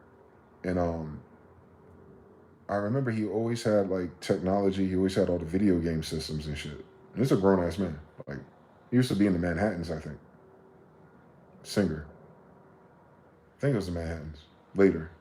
Anyway, he's one of those guys, one of those soul singer guys. I don't know what he did for work, but he was like sci-fi, technology, video games, very clean. And he had a son that was older than me, Cameron. He was a teenager. They had with another woman. And so Cameron at that time must have been 13 or older. So he hasn't been with that woman for 13 years. But Bill, in his very eclectic life after 40, is living with a woman named Lois. And it confused me at first because I had to get through my head that Lois wasn't this kid's mother, but it was throwing me off because these are old people. Like, I can get it with kids my age or closer to my age and cousins, but when you saw a woman over 40, single, with no kids, not married, but she living with a man, I was like, oh shit. I seen that shit up close. I was like, oh, they get older, and even if they don't have kids, they're still living with a man. And that's what was fucking with me. I was like, how come they didn't have kids? Like, I'm talking about in the 90s, I'm asking this. Back then, like, in my head, I'm like, how come they don't have kids? Like, the fuck? Everyone that's together has kids, duh. Like, they have a nice type of house, too. It's not one of these apartment buildings. Like, they just, you know what I'm saying? And Cam, he only came over every other weekend when I seen him. But every time I went to go see Bill or Cam, I saw Lois. Miss Lois. That was weird. We had to call her Miss Lois because she wasn't married. But they definitely lived together. They definitely thugging it out. I don't know if they were on 50 and 50 or not, but he had all the video game systems. I can imagine. Like, and he wasn't a gamer type of person. Don't get it twisted. He had that shit like a museum. Like, very clean. Like, you know what I'm saying? One of them people that got the physics things and the waterfalls and shit. He one of them niggas. One of those goddamn, not Cyberpunk. Fucking Leonardo DiCaprio ass niggas. Them fucking, the movies with your boy in it. Blade Runner type nigga. You one of them Blade Runner types. I was like, okay. So yeah, I even seen his story play through. I was like, all right, he was married, had a child, woman went crazy, whatever. Or he was a singer, so you imagine he's getting bitches. That didn't work out, and then he ended up with this one lady who sounded like she knew him. She knew him longer than his baby mama, in fact. So it's kind of like women wasn't just out there dating niggas, is what I'm trying to say to you. Like, if she had the mentality of how women talk today, she'll be like, where's this going? How come we're not married? I don't feel like I want to waste any more time. Or there's some other guy that lives in a nicer part of Newark. You know what I'm saying? Like, it's endless. It's like it could always be something better. Whereas in real life, when I saw the result in real time play out over years, I was like, nah, Lois stayed with Bill, irregardless if they were getting married or not. And they were old to us, man. They were in their 40s when I was less than 10, so they're 30-year difference, right? They're like boomers or better.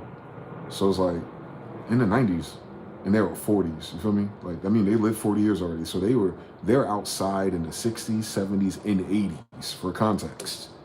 You feel me? They was outside, and he was in a fucking traveling singing group. So you imagine, you seen all the Broken Heartbeat movies on the goddamn BET, didn't you? We talking about these niggas. We're talking about that class of niggas, by the way. So even them, even those women, those free rebels listening to Vanity Six and shit, even them, man, by the time they hit 40, they found a man. I had the other fucking babysitter, Lois, Miss Lois. She was in her 50s. I told you. She was trying to cougar out Mr. Herbert. Like her old ass, her old Eartha Kitt adjacent ass.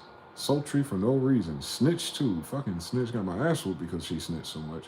But anyway, her freaky ass dating a guy that was like late 30s.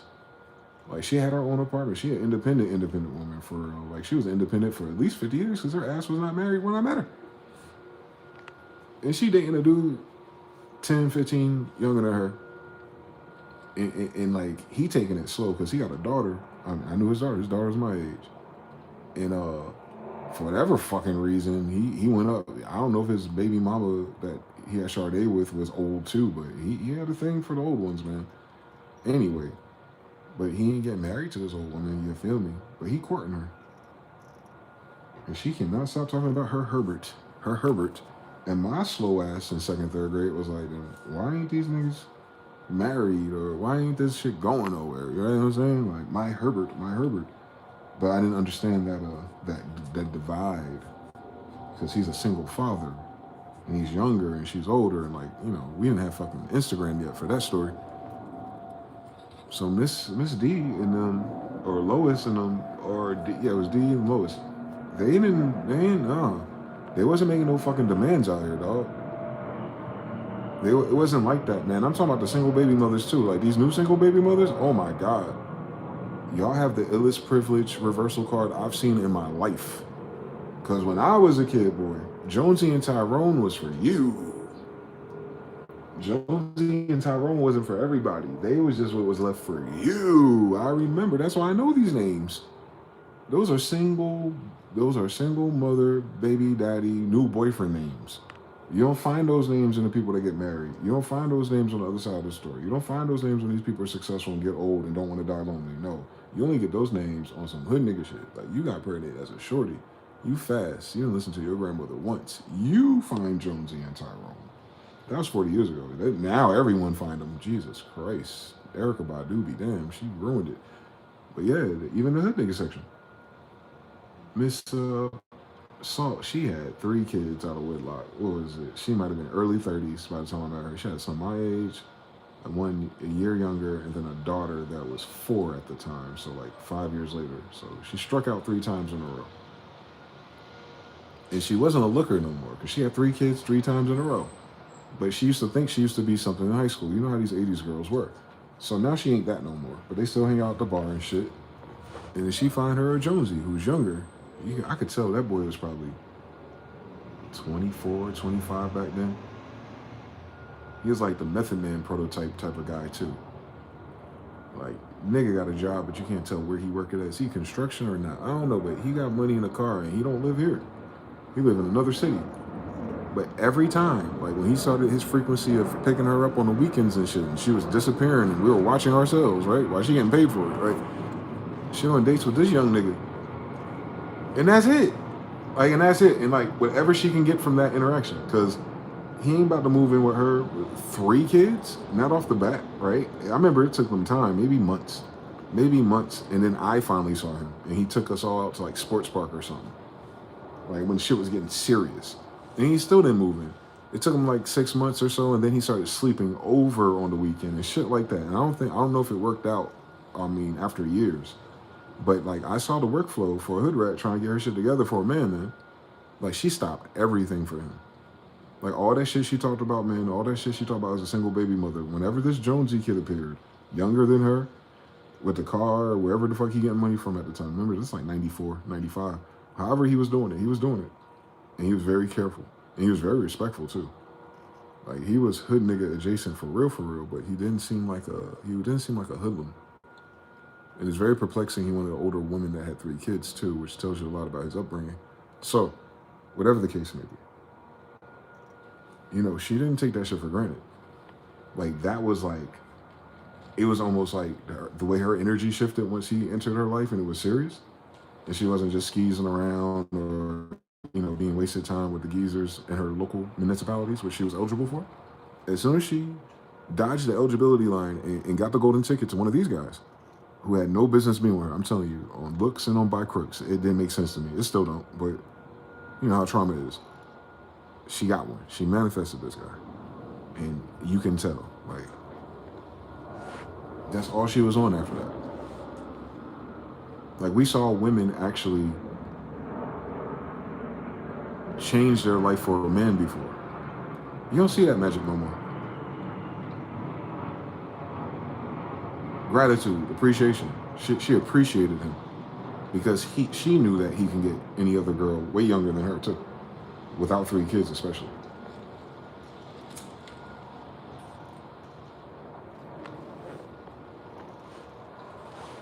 She acted like she had a handicap. I guess that's why I'm getting at. You know how she act like that? By not being unreasonable and unrealistic. So the women today seem to do the opposite. They have these handicaps and deficits, but they project like they're bigger than that. And then you have to meet them up there. Meanwhile, they're hiding this deficit match. Like, no, sis. No. No, there is no other program. Right? Obviously. Or you would be in a program already. Right? So what is the transaction about?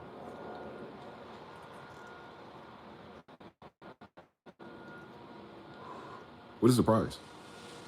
My family is not a prize. It's not transactional. Saying a prize is like saying I could have lost.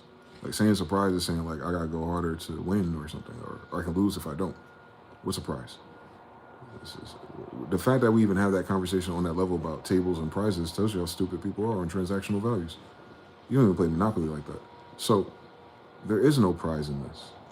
Besides, perhaps, quite logically, your kids. And I could have sworn that's some 50-50 shit right there. I could have fucking sworn that was the point of it, in fact. The point of it all is your kids. And the prize is the kids, especially if they're healthy and they live. And y'all 50-50 on that shit. They be talking about start a business together. No, bitch. You starting a whole new village. Nah. No, you got this game fucked up. You're not doing paper. You're not doing loans and credit reports, nigga. You're building villages.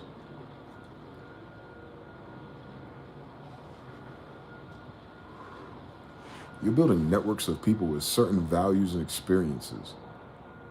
You're building future armies. You're building future academians. You're building the people that's going to stop cancer and every fucking stupid ass thing like it by actually doing the fucking science eventually, right? You're building that. The prize is the future, quite literally, if you're human, right? Like, duh.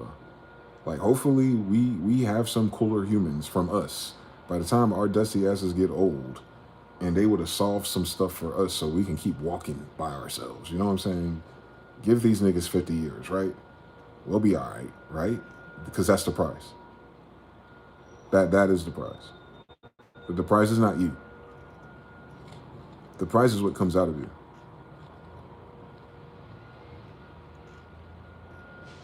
That's very valuable, by the way. But that's also a no fucking duh.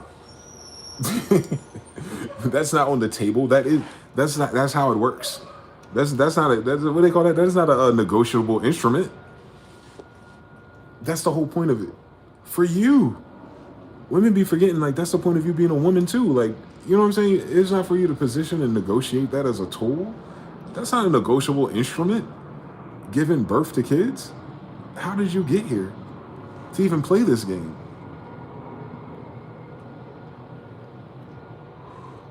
And if you're not here to play this game, why are you wasting time with men who are playing that game? Why are you changing the sample of men to want to go from something traditional to something that's transactional? They're always talking about those men. They're grieving about non-traditional outcomes with non-traditional men. But they say their value is upheld for someone who's very traditional. They didn't live traditional, they live liberal. That's why we got to start defining these words. Oh my God, it's kicking our ass, Democrats. But yeah, we live very liberal and democratic. None of that shit's tradition. Our tradition is not Democrats or liberals. And nobody's story on this goddamn country.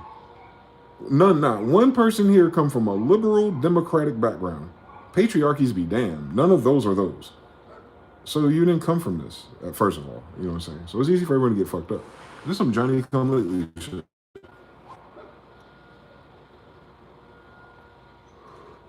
No one prepared me for how tough it would be to refine myself and go put myself back out there at 40. Shut the fuck up. Shut the fuck up, girl. You running out of content ideas. Think about what the fuck you just typed. Read this shit. Stop looking at who liked it. What the fuck you just say? No one prepared you for being a loser after 40. Why the fuck would anyone be preparing us to be losers after 40?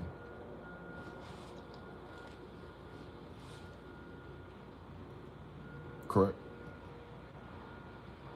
Because that's some loser shit to say. If you're 40. I wouldn't say that to a 20-year-old. I say that to a 40-year-old. Wait. If you're 40 years old today, then you remember 30 fucking years ago. 30 fucking years ago?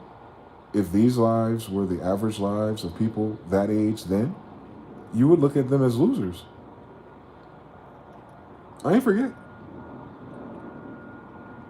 I was there. I was there 30 years ago. It wasn't that long ago, actually. It wasn't that damn long ago. It was when I was a child. I ain't when my grandparents were children. It was when I was a child. You didn't see a whole bunch of fucking people out here trying to mingle and figure it out with stats like 50% childless and single, with stats like everybody got money to move into a subdivision, but they ain't got no kids on a trampoline, with stats like, yo, they can do all this weird shit and STDs skyrocketing in their age groups. That's not right. But yeah, we're fucking, no one prepared us for these wins. What the fuck are you talking about? Your sexual reproduction kicks in before you're 15 fucking years old. AKA, that's exactly when you can start a fucking family. Now you're 45. That's times 3. In all of your human history and your DNA, no one could have fucking prepared any of us for competing for the survival of our species over frivolous surface level, at the flick of a president's wrist, variables for their 40s and 50s. Cut it out. Cut it the fuck out.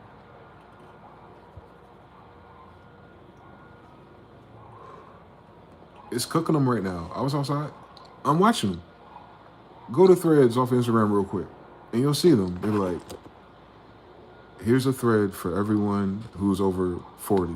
These are millennials now, grown-ass people, right? We're grown-ass people now, so unfortunately. I'm not grown yet, but I'm old enough to be grown one day. I'm a late bloomer. I'll get there one day. But they're going, yeah, post your picture to show people that, you know, we're not all old and gray. And this is just a bunch of single people, boys and girls, white boys, black girls, all kinds of people, like just posting anything. And I was like, look at these losers.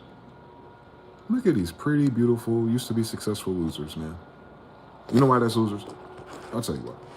Because they're 40, approaching it like we're 16. We're old 16-year-olds, like quite literally in terms of our social structure. Like, I don't even know what the adult conversations sound like for my age group. Spare me the gory details. I don't know what adults talk about. And I'm the adult now. I'm 40. Like, I'm right there. I'm adults now. I don't know what the fuck adults be talking about, boy. It's a generational thing, I tell you. And when you listen to us talk about relationship goals, or, you know, just that paradigm that a lot of, obviously 50% of us are in, it's kind of like, damn, how did that number get so fucking big, bro? I'm telling you, in our childhood, 92% nigga. By 30.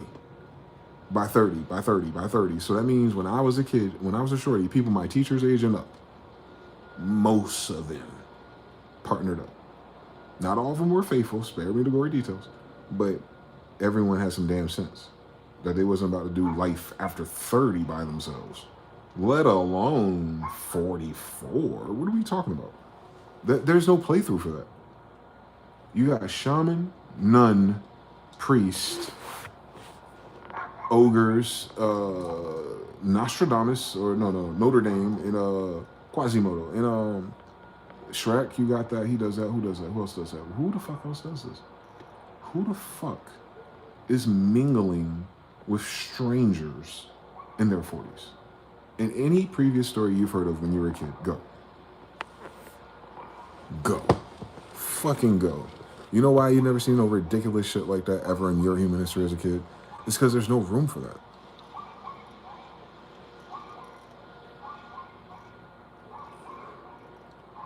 You aren't doing both. You're either creating a family and taking care of that family, especially by the time you're 21, right? Like, you don't get a chance to be individual that long in the old world. And I'm not saying which one's better or not yet. I just know we're cooked. But maybe the future will get better, right? Cool fucking story. But I'm just saying, if you really, really fucking think about it, if most people are trying to get married and start their families before 25 back then, by the time they're our age, their kids are damn near in college, right? And that'd have been boom, right there in the 90s and 2000s, right? We've seen it happen with the elders. Previous generation did it right in front of us. And then when that was over and they're at our age now, they're not talking about none of the shit that we can talk about. They got kids, nigga, in college. They got events to go to. They're getting phone calls in the middle of the night for 18 damn years. They lived a whole different 20 years than we live. Sis, bro, that's why this is seemingly impossible. It's not impossible because it's 50% of the population. What's impossible is the impossibility of 50% of this population between 25 and 44 not realizing how childish it is. That's it. That's it. It's fucked up because you're childish. A whole generation lied to, Santa Claus and shit. Yeah, it's another fucking Easter bunny. That's all. And they're realizing it. I feel like I was lied to by feminism. Well, what was feminism's address? How she lied to you? She talked by herself? Or was it a strange idea and you ran with it?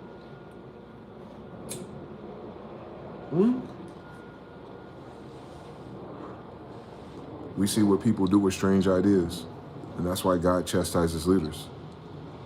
They're usually the source of them.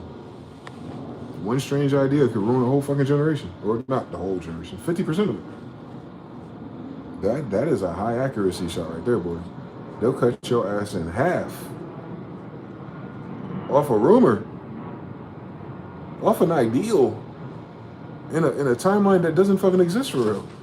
With variables they just made up and said, hey, you agree to these variables, then this is what's happening. No, I don't agree to the variables. What the fuck are you talking about? Let's do the math on it.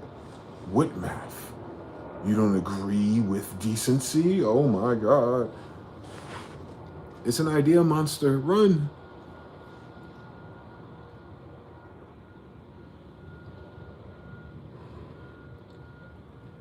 So if you're a dude, what you heard for the past 20, 30 years is like, wow, women choosing to live and die on a bad idea sucks.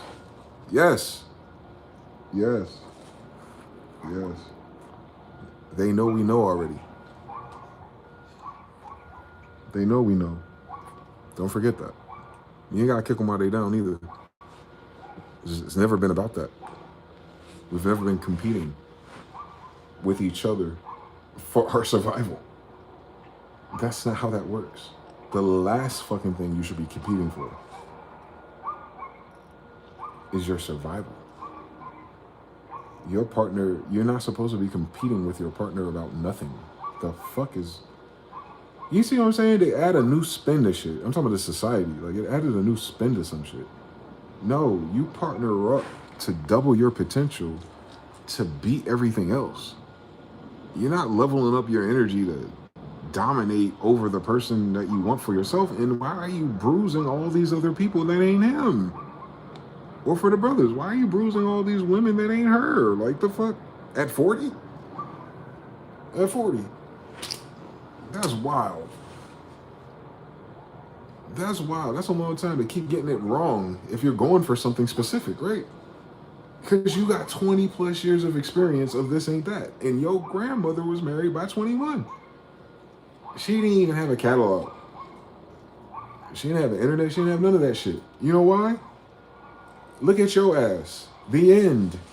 The end. The end. You're the first generation with the fucking Temu, Amazon, Loadout, eBay, Eastbay, all that shit. And you still can't pick the damn sneakers you like. Cut it up. Because that's not what it was about. It was about tribes, bloodlines, inheritances.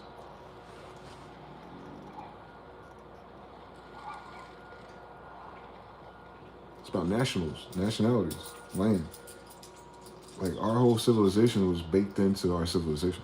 Our laws, our practices, our tribes, our communities, our justice system. They did law of correspondence across it.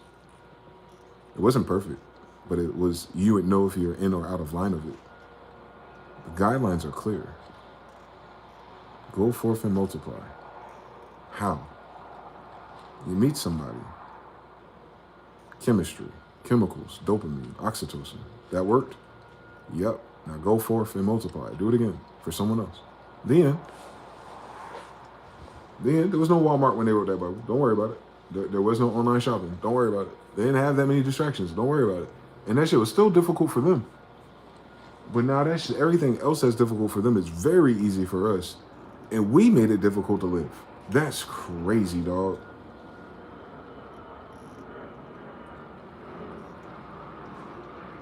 We questioning the survival of humanity. This is what the white people are on. I always gotta tell you about our cousins, the white folks. Yo, white folks. Tucker Carlson and them are wilding. You know what they saying? Tucker Carlson said, this a hot take.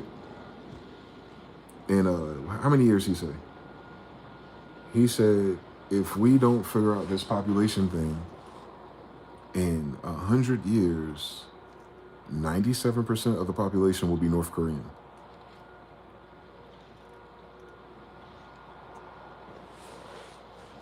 Just hold that. Just hold that.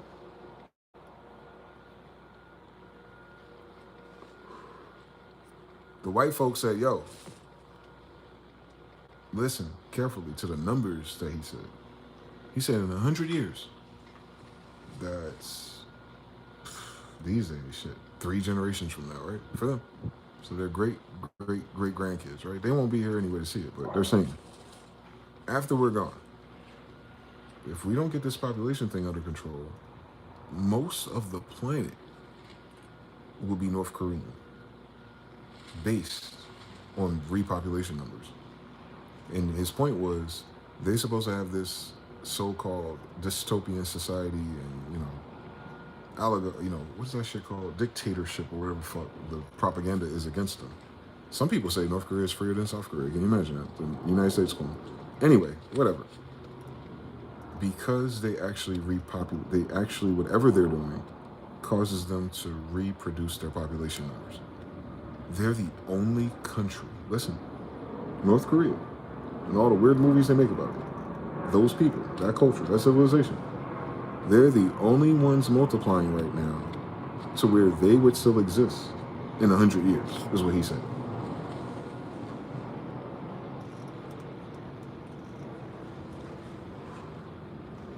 Starting right now, trends and shit. If they just keep that part right, if they can just multiply for 100 more years, they will be 90% or more of the Earth's population.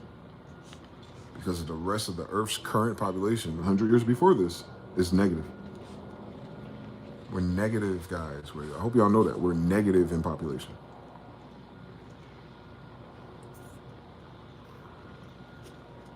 Not how many people we got, how many people we're having. You gotta remember, when our population drops, Georgia Guidestones, those people don't come back. Like, it's the end of species, bloodlines, races, genetics, stories, histories. Like, we don't take that serious for some reason, because everything's a damn crypto. But if you really, really think about the story of your ancestors and everything they lived through and why you're goofy ass here today, if it was in your power, I don't think you would want it to end that way. Because what's the fucking point of them existing? It gets deep if you let it, right? That ain't our responsibility, but I'm just saying it's a hypothetical to pivot off of. What's the fucking point of my grandfathers losing their kingdom, going through what we went through, and then the other grandfathers after them going through slavery, either side of the fence, indentured servants, all kinds of shit, freeing slaves, doing that Quaker shit, whatever, we up in the Northeast either way you do it. Like, what the profit of all that shit with Benjamin Banneker and Thomas Jefferson and all their differences of opinions, going to war every damn decade, it seemed, lights go off, world fairs, stampedes. That's their grandsons going through some shit again. All the way up to Jim Crow and some other shit. And somehow that applied to some niggas in Michigan. I still don't know the story about that yet, Oakland. But either way, someone knows a slave. So, and then just to get to this point in the movie,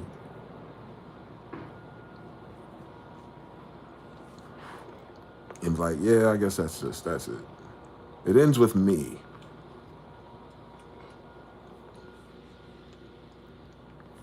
It ends with me. The end of the bloodline when the president was sucking dick, according to G-Shots, 2025. No great plagues, no giants, no UFOs falling out the sky just yet. No mass Gestapos, no Anne Frank story arcs just yet. No M. Bison with the psionic powers, no symbiote from the moon, nope, nothing like that. No Leviathan in your waters. You seen these ships going all everywhere. Shit.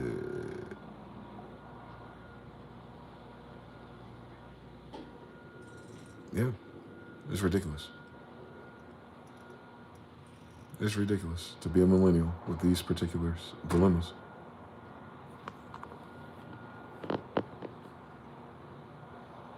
But we're locked in, we're quantum entangled to the system. So that means if we're the end, or the beginning of the end, I should say.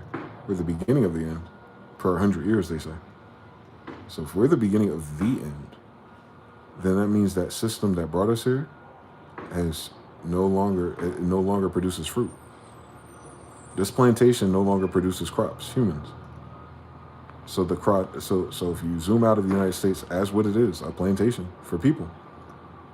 The United States as a plantation by whoever its owners were, or going to be, is no longer a profitable, fruitful enterprise. As it is. As it looks.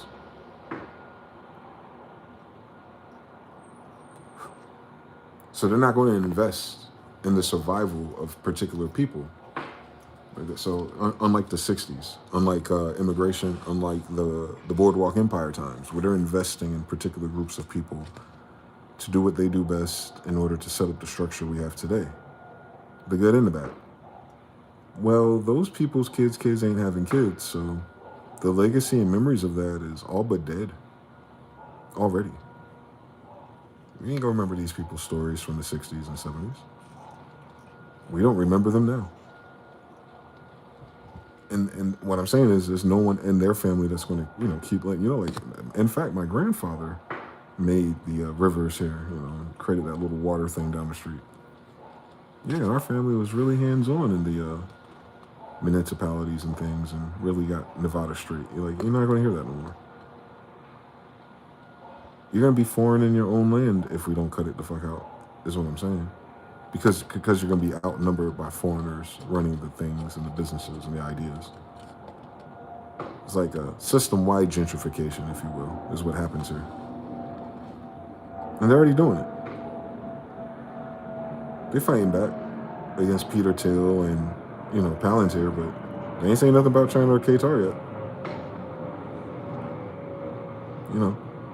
They're making sure you know about all the bad white guys, but they're not paying attention to all the people that actually got money. They actually got oil and gold, so the value is a little different. They're gonna say yes, so they're not paying attention to the yes men no more. And the moment your corporation called America starts fractioning and basically auctioning out different branches of its things, whether they call it a treaty or united support or whatever the fuck bullshit they come up with, the more it's not your own people, the less of your people you will see. That's a genocide, baby. We're not all the same thing. You don't genocide a flag or a map. You genocide bloodlines. COVID is kind of like a marker for a genocide response. Like, that's how bad it is. You know what I'm saying?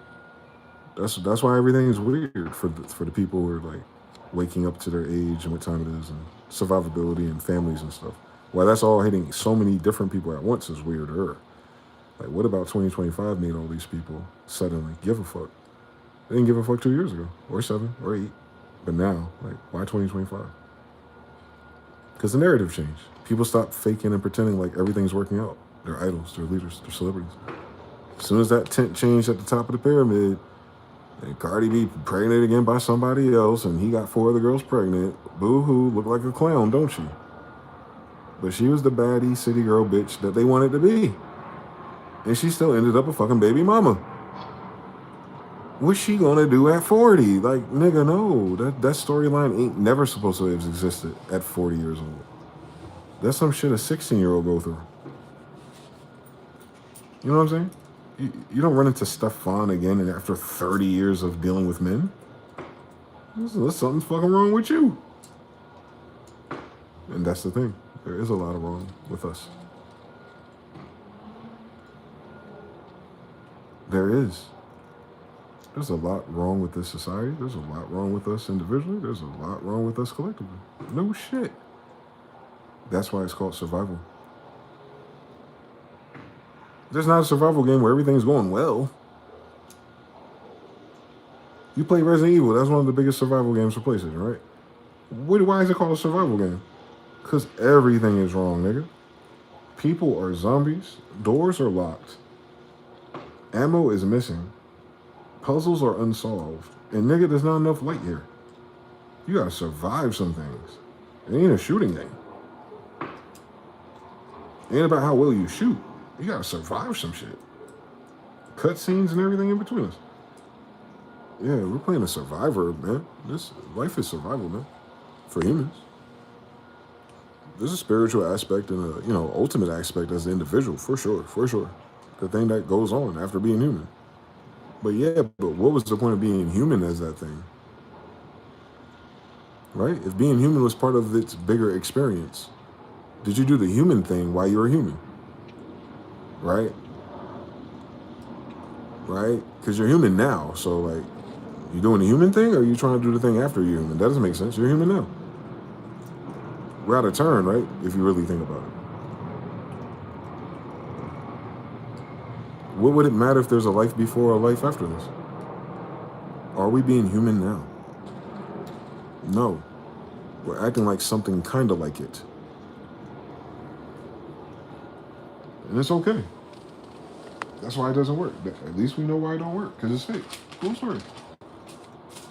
Cool fucking story. Millennials know what is fake. We know cap. Thank God. For the generations that shall remain. It's your job, Captain Planet. Don't let these kids die on cap, man.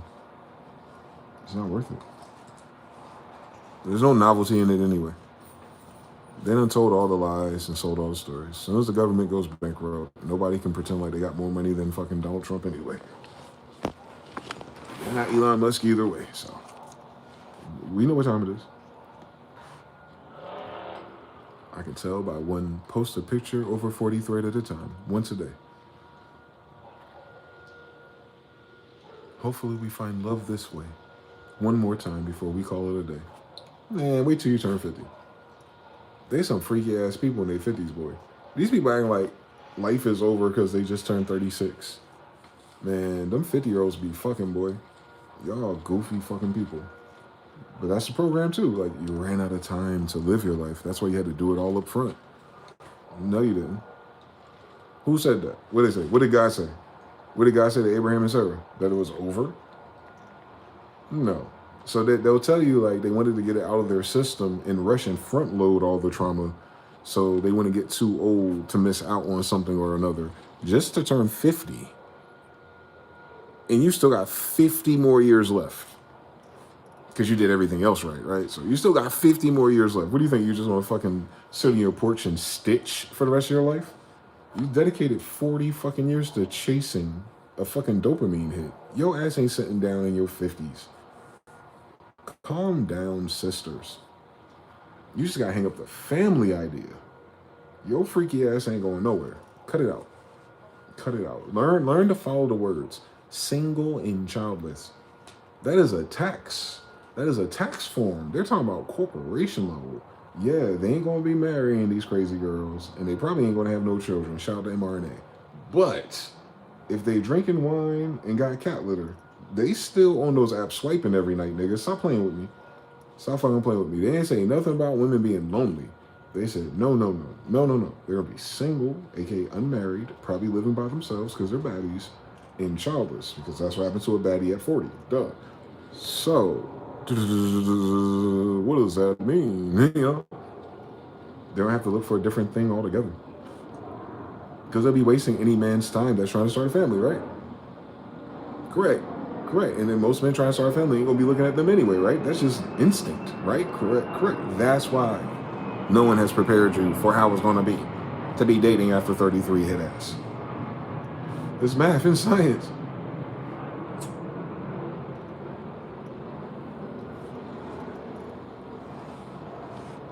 You know what we have to do? We had to take our formulas from those 90 romance movies and apply it to 40-year-olds. We got to bring the millennial storyline back, but for the outcome of the old millennials.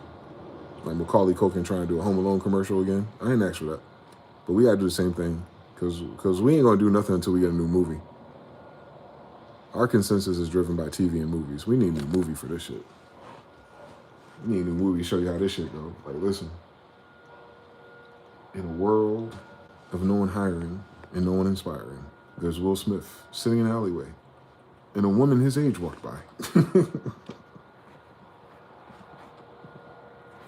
They hit it off just fine. They both remember Free and AJ on 106 in Park. Then one day, for economic reasons,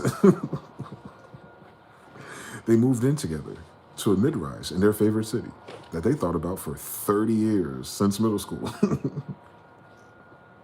The story follows them in their journey of convincing all their friends and family who are now 60 in dialysis about taking risks, stepping outside of their backyard that was gentrified just 10 years ago, and taking a risk for love.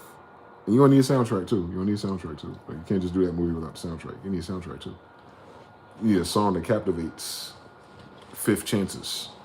Because we way past second chances. We want fifth chances. We need that 5 heartbeats. Nah, we need the fifth chances. Put some chords on that shit, boy. I'm telling you, man, we can fix it. 3, swear, surviving events, Rakim Escobar. True story. I'm like that. I ain't no better than him. MX variable. True occultation. Are you a leader of this operation? Compose yourself. That's the questions you gotta ask. The crazy come out when her delusions are challenged. But their delusion is their reality. That's the only difference. We call it delusion because it's delusional to us, but to them, that's their Santa Claus.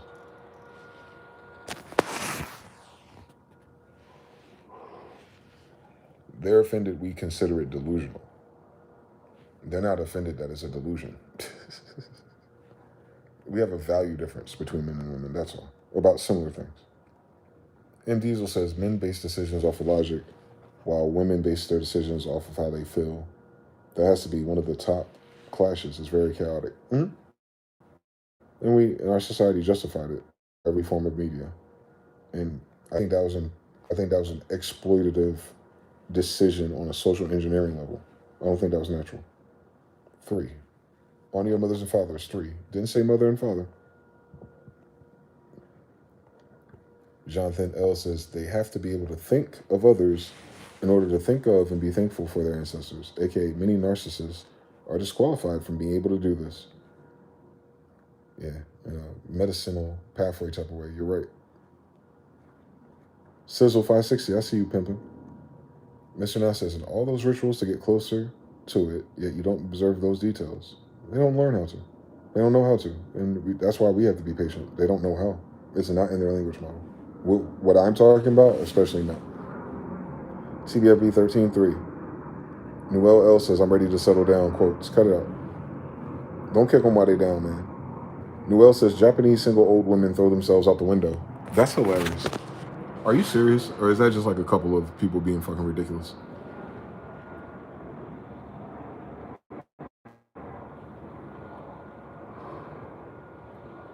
Single Japanese women get old and throw themselves out the window. What the hitsugiri? I don't even understand that. I don't even understand how that got started. Ain't nobody that ugly. Shit. Nah. That's too much. All she had to do is like shut the fuck up, I bet. I'm telling you, they those types that had to throw themselves out the window, they get a guy just by shutting up.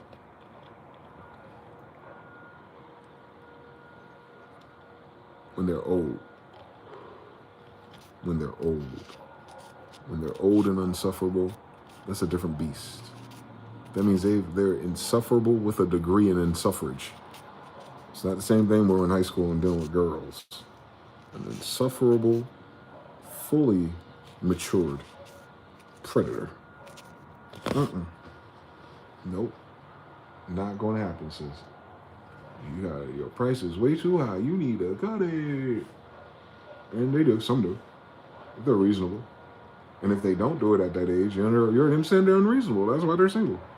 And you say that math so fluid and be so true, and they be like, I wasn't gonna settle for no man anyway. I know that's why you're single. What do you mean that's why I'm single? I'm agreeing with you. You're not supposed to agree with these. Oh, y'all play a different game with these words. Stop doing that. I'm literal. You're just saying that you're waiting for me to come up with another reason. You want to play ping pong with this idea. No. We know. You're crazy. We love you. But we cannot do crazy and insufferable.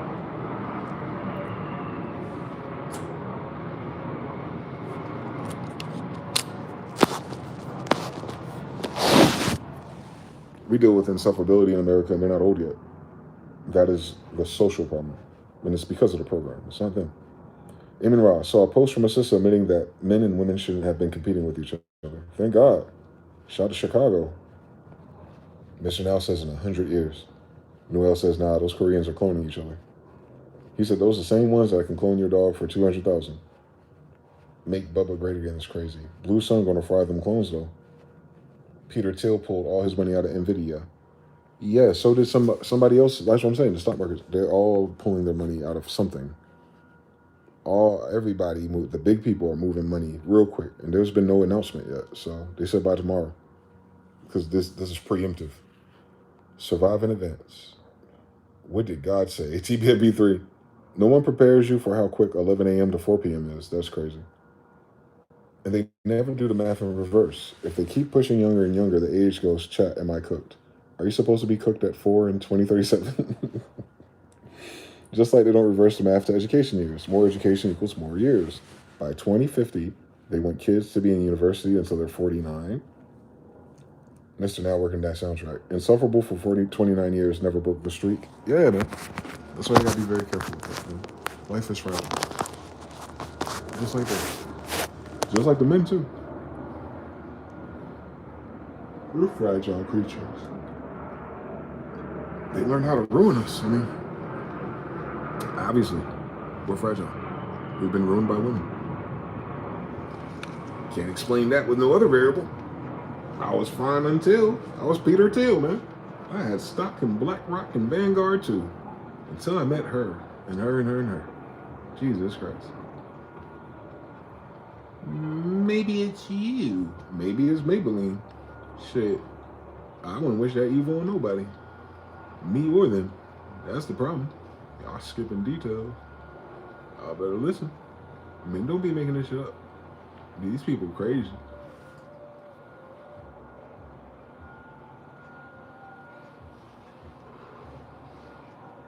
They call it triggered. Problem with triggers is, they're yours. Can't nobody do nothing about that but you. You gotta figure out why they trigger you. They can't figure that out. They don't see your trigger. I told them something, and they got their own shit to remember.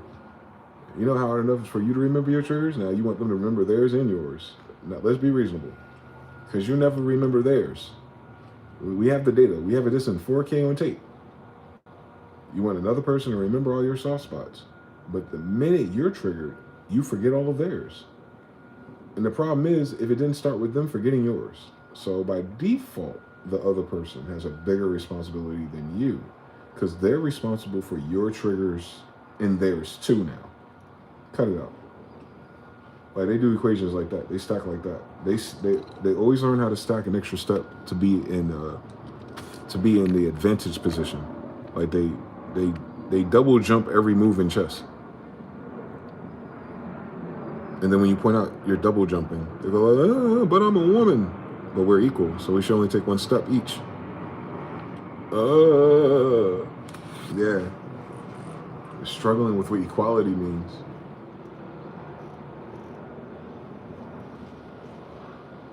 They didn't mean equal. They meant more. They didn't want equality. They wanted more than what they thought they had. And they used man as the catalyst because they saw 3 men, not their dad, that had more over somebody. Meanwhile, in their damn classroom sitting next to them, we ain't got shit either. The fuck? We went to school at the same time, goofy. The fuck is wrong with their equations? The world don't give a fuck about people. Only businesses. Keep pushing the executive order. Insufferable. Men got to do better too. We got to adjust to the game itself and not to the game we try to play or create or thought it was. Because that's why we're the ones that are still embittered by everything. Drop the bitterness. There ain't nothing to be bitter about. I'd say God probably saved your life. Because you know how that shit is. If it didn't work out, then next time it will. You gotta bring that energy to everything. That's what men gotta do. They gotta let go of like what happened a long time ago too, as their compass for now. Like what we look for now, or what we expect to see, and what we'll settle for, and all those ideas. That ain't out there no more, Captain. This is the hardest thing, because we're older. You're not going to win the game looking for it either, like or holding out for it. What I'm saying is you're holding out for something that's not there, like a hunter. Like, yeah, I live in a field full of deer, but I'm waiting for a bear. It'll last longer. And you do that for 2 weeks in a row, man. And meanwhile, you feel me? You didn't eat nothing. There's deer all around you. You know what I'm saying? You could do both if you wanted to, but you hold out for the bear, and it never shows up, right? Maybe someone else got it, right? Oh yeah. So your reality is when you wake up in the morning, it's gonna be a field full of deer. That's reality. And what we have to learn how to do or appreciate is values that the deer present. Not values that are not present. Values that you know that we're losing across the civilization all at once.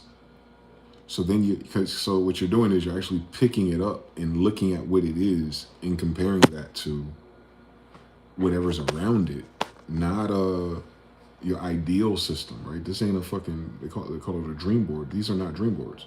We're dealing with humans. We're dealing with humans who adapt to an operating system and a nudge and a government and a social media too. So the variables change very quick if you haven't noticed. So you have to find the person that's compatible with you in those adjustments, right? Because you're not that thing anymore either. That's photocopied. Like you're photocopying a blueprint from a long time ago that worked a long time ago for some or most men. We're not those men. Our needs and our hierarchy is way different too.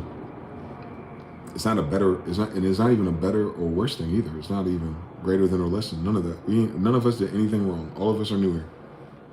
We have to learn as men logically that we're in a new rotation. We're in a new season. We're in a new, if you zoom out of life, you like this set of crazy people genetically combine, albeit all volatile, the creation thereof must be really fucking important if it's this damn difficult, right? Resistance. You're running into resistance. Right? And the only resistance we have is what? The narrative, like how it ought to be, the good old days. And, nostalgia. Too bad.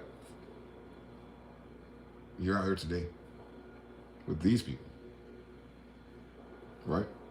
Don't be like the women. Don't do that delusional shit. Don't be delusional. It's not about what you earn or what you deserve or what your worth is. It's what are you talking about? You did all that by yourself. The thing that you were fighting for was not fighting to be that thing that you're fighting for. The thing you were fighting for did not fight to be that thing. You're only going to disappoint yourself when it's not that thing. Yeah. So you kind of have to learn how to accept things for where they are. Without taking bullshit, too. That is not a settle for anything speech. That is settle into the present moment of what is. And then choose from there. You feel me? You learn this in RPGs. You go to a new town, there's a weaponsmith. They're never going to have the good weapons. Sometimes they do, though. Sometimes they have a weapon you can only get from them, but you have to modify it. But most of the time, it's weapon levels under your level. Like, you level 10 and it's doing 10 damage. It doesn't make sense. The games always fucking do that. I guess for the niggas that just walk around and shit. But if you actually fight monsters on the way, you'll never be at the level of the weaponsmith of the next city. You'll always be higher than that, right? Like, you know that from video games already. You're on a dummy mission. If you think you're approaching this new city and you're going to the weaponsmith, that for some fucking reason, he's going to sell you a fucking legendary you can afford at level 10 anyway. That'd be useful at your level either way. At level 10 with a legendary, do the science. Like, that don't even make sense. So if it doesn't make sense in game logic, then it especially does not make sense in real life. I know. The only weapon you really have is no. Yeah. Your only power is no. Since women don't want to use that power, we have to. We just have to say no. If it's not right, then it's no. Don't waste your time. Don't go and see. Don't try to change. What the fuck is going on? These people are grown. I'm not playing this game at 21 when no one knows what they're doing. Y'all both gonna have to work for some time either way, right? Not at 30, you don't. Not at 40, you don't. You're dealing with a whole set of creatures that have a whole different set of world, life views and experiences, niches, all this shit new, bro. You know these goofy people have been researching for 20 years? They're not the people you knew 20 years ago. Just because of that. One trip to Dubai is too much. It changes your whole, you know what I'm saying? They'll be a totally different creature. So you're looking for that type of creature to have the values of a creature from a long time ago. That's like looking for sour diesel. We're not going to find it again. The devil is a liar, but for now we can't find it. You can't find sour diesel 09 nowhere. You understand? If you know why you can't find sour diesel no more, then you understand what I'm saying. You gotta let go of those old values and pick new values that help you survive now.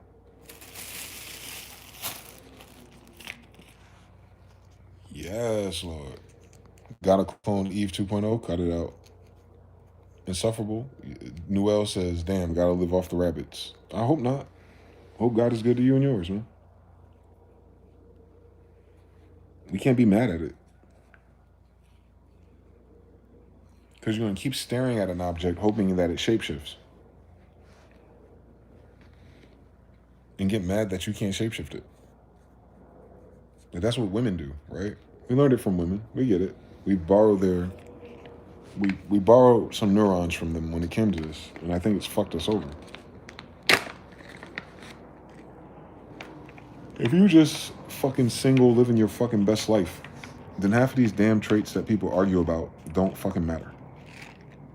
Because you're not trying to make none of these girls your wife.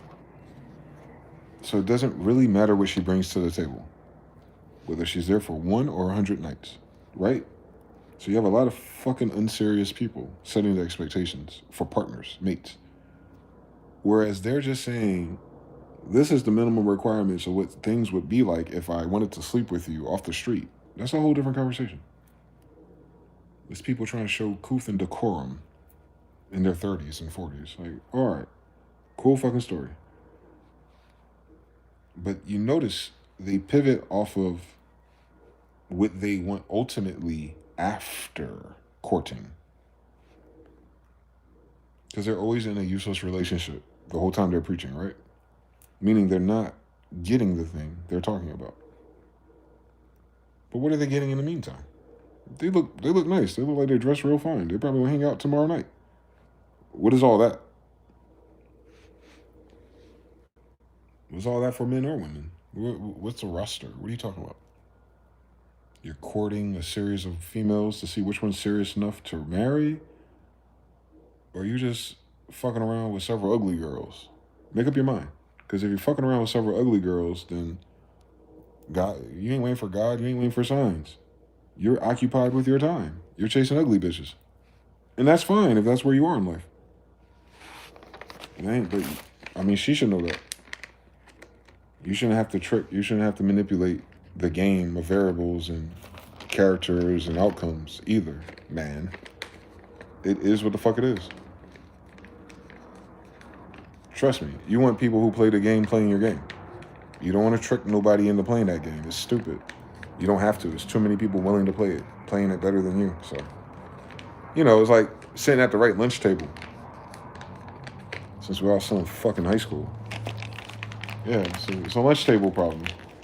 The unserious people are trying to scoop people from the serious table, and the serious people don't know where the serious table is. Exactly. Listen, we be fucking singing to the choir and Hootie and the Blowfish if we didn't say that was the agenda. But just because there's an agenda does not mean you have to be victim or partial to it. You just have to know that the consensus of the general people will. That's going to help you avoid all of that. Yeah.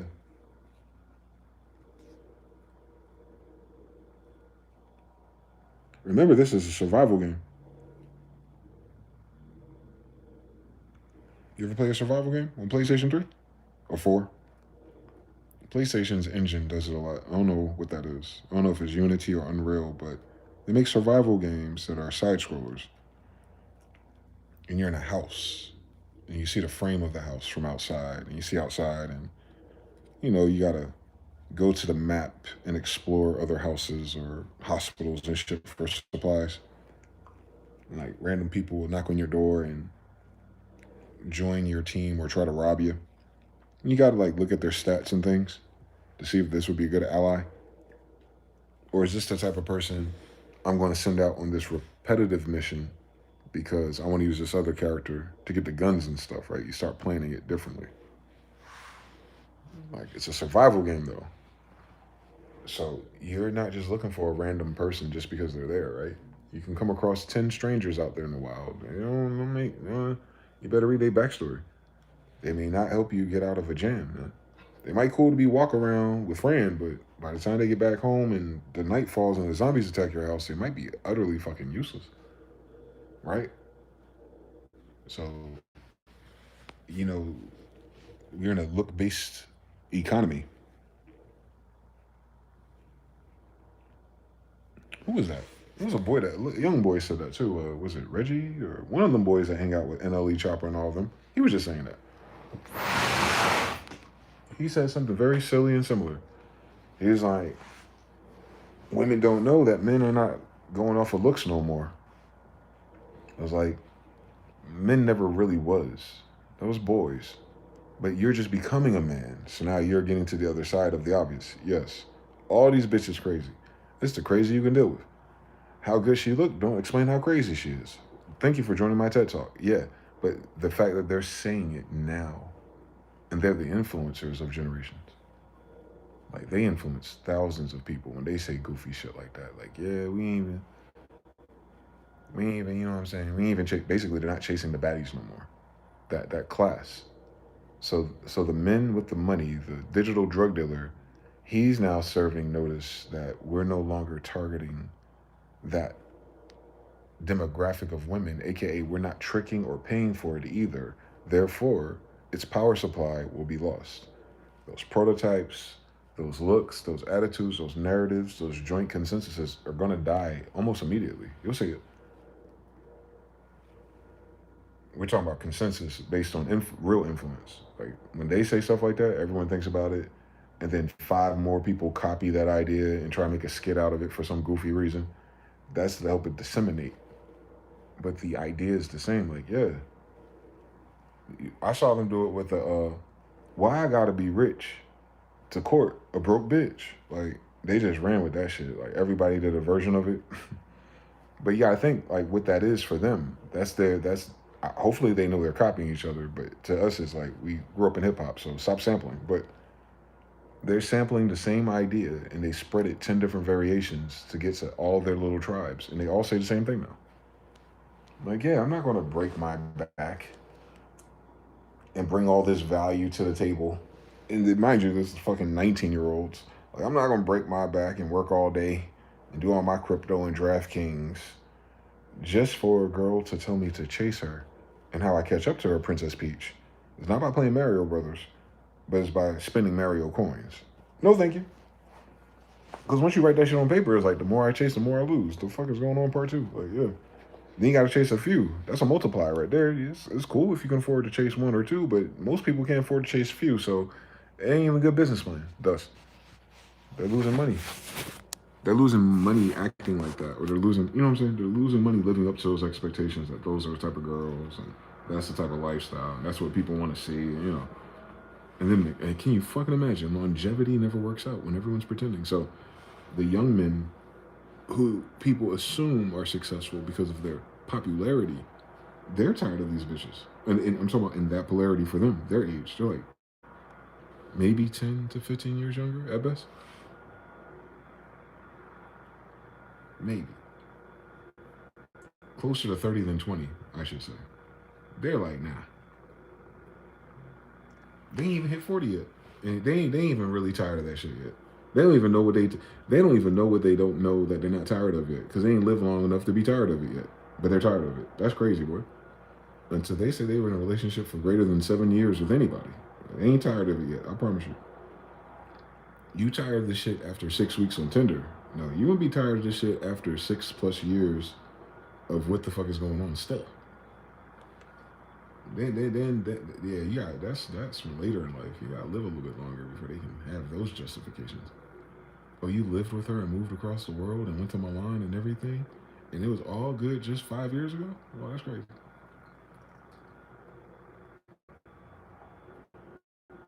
Y'all been together older than our kids. You know what I'm talking about? Until you live through one of those situations where your relationship is older than your friend's kids. You understand something?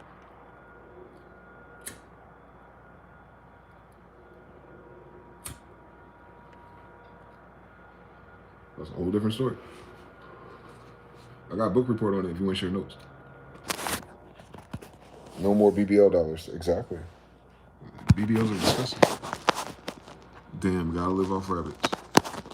Yeah, the BBLs are shrinking. That's why Drake ain't popular no more. The BBLs are going away.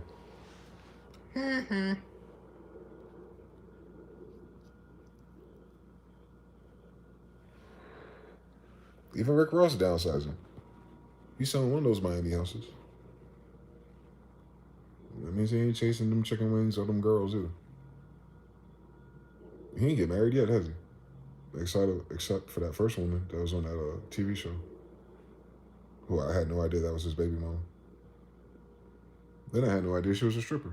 Then I realized she was a stripper and that is his baby mom. Right? Now I understand her personality that much more.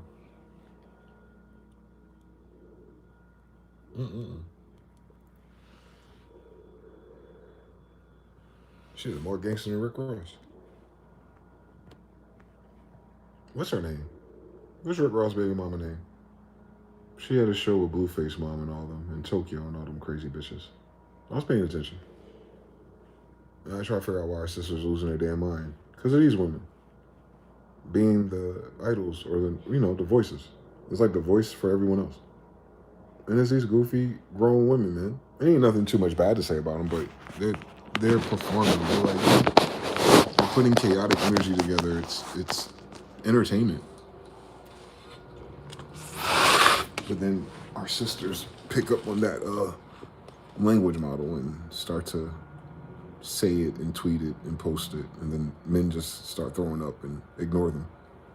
And the girls don't even know why.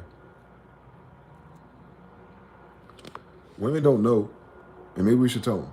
Lately, I'm talking about as of 2025, a lot of women on social media are not getting as much attention as they ought to have gotten 10 years ago on social media, in terms from men, because of the dumb fucking takes they post.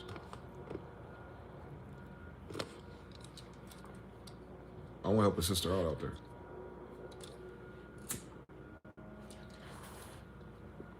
If you post a picture of yourself and it gets 20 likes, but if you post one of those fucking quotes or images or social media hot takes and it gets 3 likes, and none of those are men you know in real life, something's wrong. If you post a picture without a caption and he likes it, and then you post a picture and another one, you know, the little carousel, and then you have like this caption of this baddie quote, and then he don't like that one, I'm telling you why, sisters.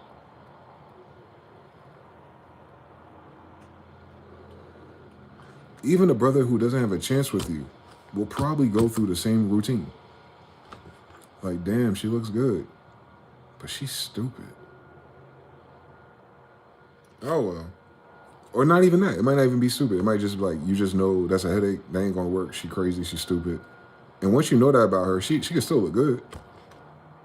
But you never in human history are gonna, you know, exert extra energy to dream that even. You know what I'm saying? She doesn't understand that she's not on his dream board no more. But mind you, he only knows her because she posts pictures, right? That's how the DM thing works. So yeah, they're not sliding into your DMs because you're posting something that seems stupid. You have stupid hot takes. You listen to stupid lyrics and stupid songs and you post them and you make quotes out of them. That's what it is, I'm telling you. You're too old for that. You're not a kid. And y'all invented that shit. That's what's ill about it. To see y'all get old. That's y'all shit. Y'all should be able to do it. But because kids also do it and you still do it, when men look at you, they're like, man, there's something wrong with this bitch. You know what I'm saying? It was like that when Facebook first came out and we were in our 20s, early 20s, and you saw all the tea and the gossip and all the shenanigans for 20-year-olds. It made sense. We were 20. But when that girl's still acting like that about some man and some baby or some family or someone cheating or somebody else, and that girl in her 30s, that should become sad. Because it was trauma funny 10 years ago. It ain't funny at all now. That's just sad. Like, we old. We old. Why are we doing this on social media again? What's going on? Why are we airing this out? What's going on? Like that. And that's normal. That's like a normal function of our society now. Because it came from fucking Facebook. It came from college people. Millennials. It's a millennial thing of getting attention versus Gen X, who was the older people on the internet. Remember? They were 20 back then. Stay woke. So, generationally, it makes y'all look immature, basically, is what I'm trying to say. It does. Y'all have a whole post about a college degree. Y'all have a whole post about how valuable you are, and then you'll just post something really goofy. You can be on vacation, on a girl's trip. You can be at a club one night. I can just see it, and I know, and I'm talking from personal experience. I know as soon as I see the stupid shit, and it's real quick too, boy. It's like, damn, I gotta unfollow this girl. Not like anything would have ever happened if I followed her, but I'm just saying, like, just for my own sanity, I don't want to subconsciously take in any more of these goofy ass hot takes. She ain't that damn cute. She's not that damn cute to rewrite the narrative. What the fuck? She had 8 with mascara on. Don't play with me. I don't want to hear this shit. I don't give a fuck. What the fuck? She's not getting paid to think. She's not getting paid to pose. And I know she ain't getting paid to think. No, why is she thinking out loud for? Stop. You're ruining it. All she gotta say is, I'm getting a booster this weekend. And I'm unfollowing her ass, boy. Yo, sisters, y'all better tighten up. All you gotta say is, I'm going to the doctor to get a booster today. Boy, your Snapchat gonna go from 16 to 6. I'm telling you something. And you don't think it's your hair. You start spending money. Nah, you ain't nonsense. They think you stupid. AKA expensive. Stay woke out here. You're dealing with men now, not boys.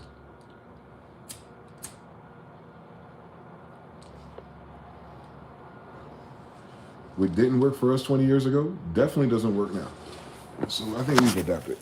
I think the timeline helped us adapt to catalog with prejudice the types of women based on how they dress and look too.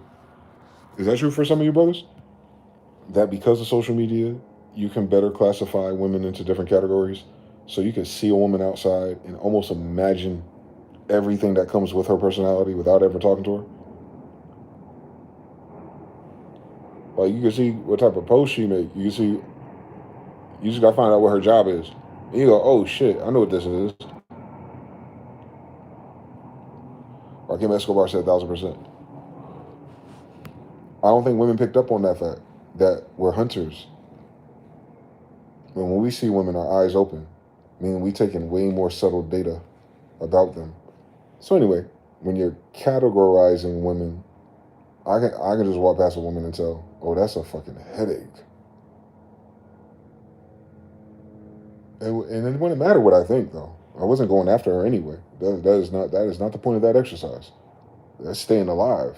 Like, I don't even want to be in her social circle. I don't want to be friendly with her, nothing. I seen how she acted on the internet. I know this Pokemon type.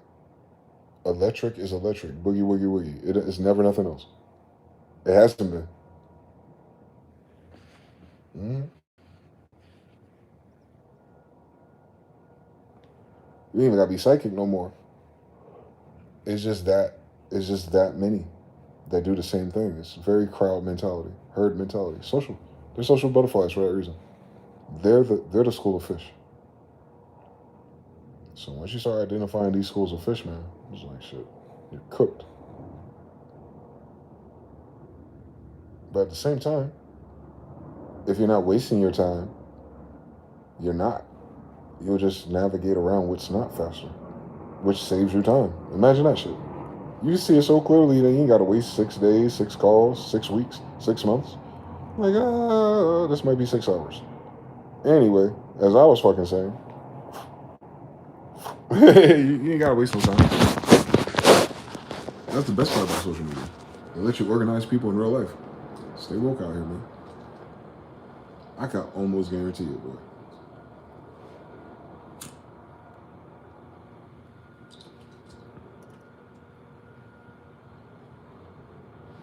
Oh, I know what this Pokemon is. What show you watch? All right. True or false? You watch Insecure and you related to it. Oh, I know what this fucking Pokemon is. Let me guess. You got FKJ and Masego on a lo-fi playlist somewhere. Oh my god, I know what Pokemon this is. Hold on. There's another one. Hold on. You're more Beyonce than Drake. Oh my god, I know where this is going. Wait. You wanted to go to Dreamville's fucking concert, didn't you? Oh my, I know who you are. Hold on. Are you following Ari Lennox? I know you fucking are. Stop fucking playing with me. And Keisha Cole, ain't you? Oh, you love you some Keisha Cole. What about that Jacquees song? You know what I'm talking about? Yeah, you know that one. I know you do. You definitely know that song. Jesus Christ. Yeah. All right. You're not too fond of Jay-Z rap albums. Oh, I know what type of Tumblr Pokemon you are. Let me guess. You like Kanye West after Runway. I know who you are. I read your blueprint while you adapted it to your personality. That's all. This is fucking science. I read all the dumb posts that led you to those decisions. Lord have mercy on us. You were not supposed to act like a social media personality. Loadout. We were not supposed to guess your playlist, your Pokemon. You're not supposed to look at a person and be like, you know what? I bet you they had a MySpace. I know this person had a MySpace growing up. I could do something about them. They got that MySpace energy about them. Where y'all going out? Where it's a function. You know somebody who make flyers, don't you? Yeah. He was a producer the whole time. He ain't produced one song. That's crazy. They always in the studio though. Ain't never music coming out of it. The fuck going on? They sell weed, don't they? I know that's right. I know what type of Pokemon these are. I know it. Mm-hmm. Yep. Social media exposed all the faceplates of narcissism too. That's why these people can't get off and vamp energy like they used to on the internet or off. You ever seen the fucking humanity has made that trauma of the vampire funny. It's made it a meme culture. Like it's all narcissism. So like once you understand that, you make that click in your head. Like, oh, that's what that's the 50 Shades of Narcissism playing out. Once you got that degree, oh my God, go back outside real quick. You're like, oh, that's what that fucking person problem is. That's why they keep looping about this shit. They don't want to fucking learn or listen, bitch. They want a goddamn open ear. Because they farming my fucking energy, bitch. As long as I'm locked in, they're feeling better. Oh, shit. Damn. Cold world. It's a cold world, man. Like I said, that's just the lay of the land. I understand a passport, brother. But I don't tell a passport, brother, you got a passport problem. It's something global changed. It's genetic. Radiation and everything in between us. And don't forget that big ass UFO that's just sending signals. It bounced the fucking, they said it frequency off the sun the other day. That cloud atlas bullshit, the 3-eye atlas. They say it's modular. It disintegrated into equal pieces, and it came back. Like, yeah, like the one I saw. I told you, these motherfuckers are different. Y'all ain't got nothing like that. And this one like that. So they're in the same species at least, or the same, class of the one I saw up close. But this one's way bigger. And you got some shit like that happening in real time too, brothers. Like, let's not get too lost on the doom and gloom of poor programming for a generation. But at the same time that we're realizing this thing, we have some fucking visitors, don't we? That's what I think we ought to be talking about. Like, honestly, I don't know how to start that conversation. It's not my bag usually. But at some point, we're gonna have to get very fucking serious. And I'm talking about like for global, like for everybody.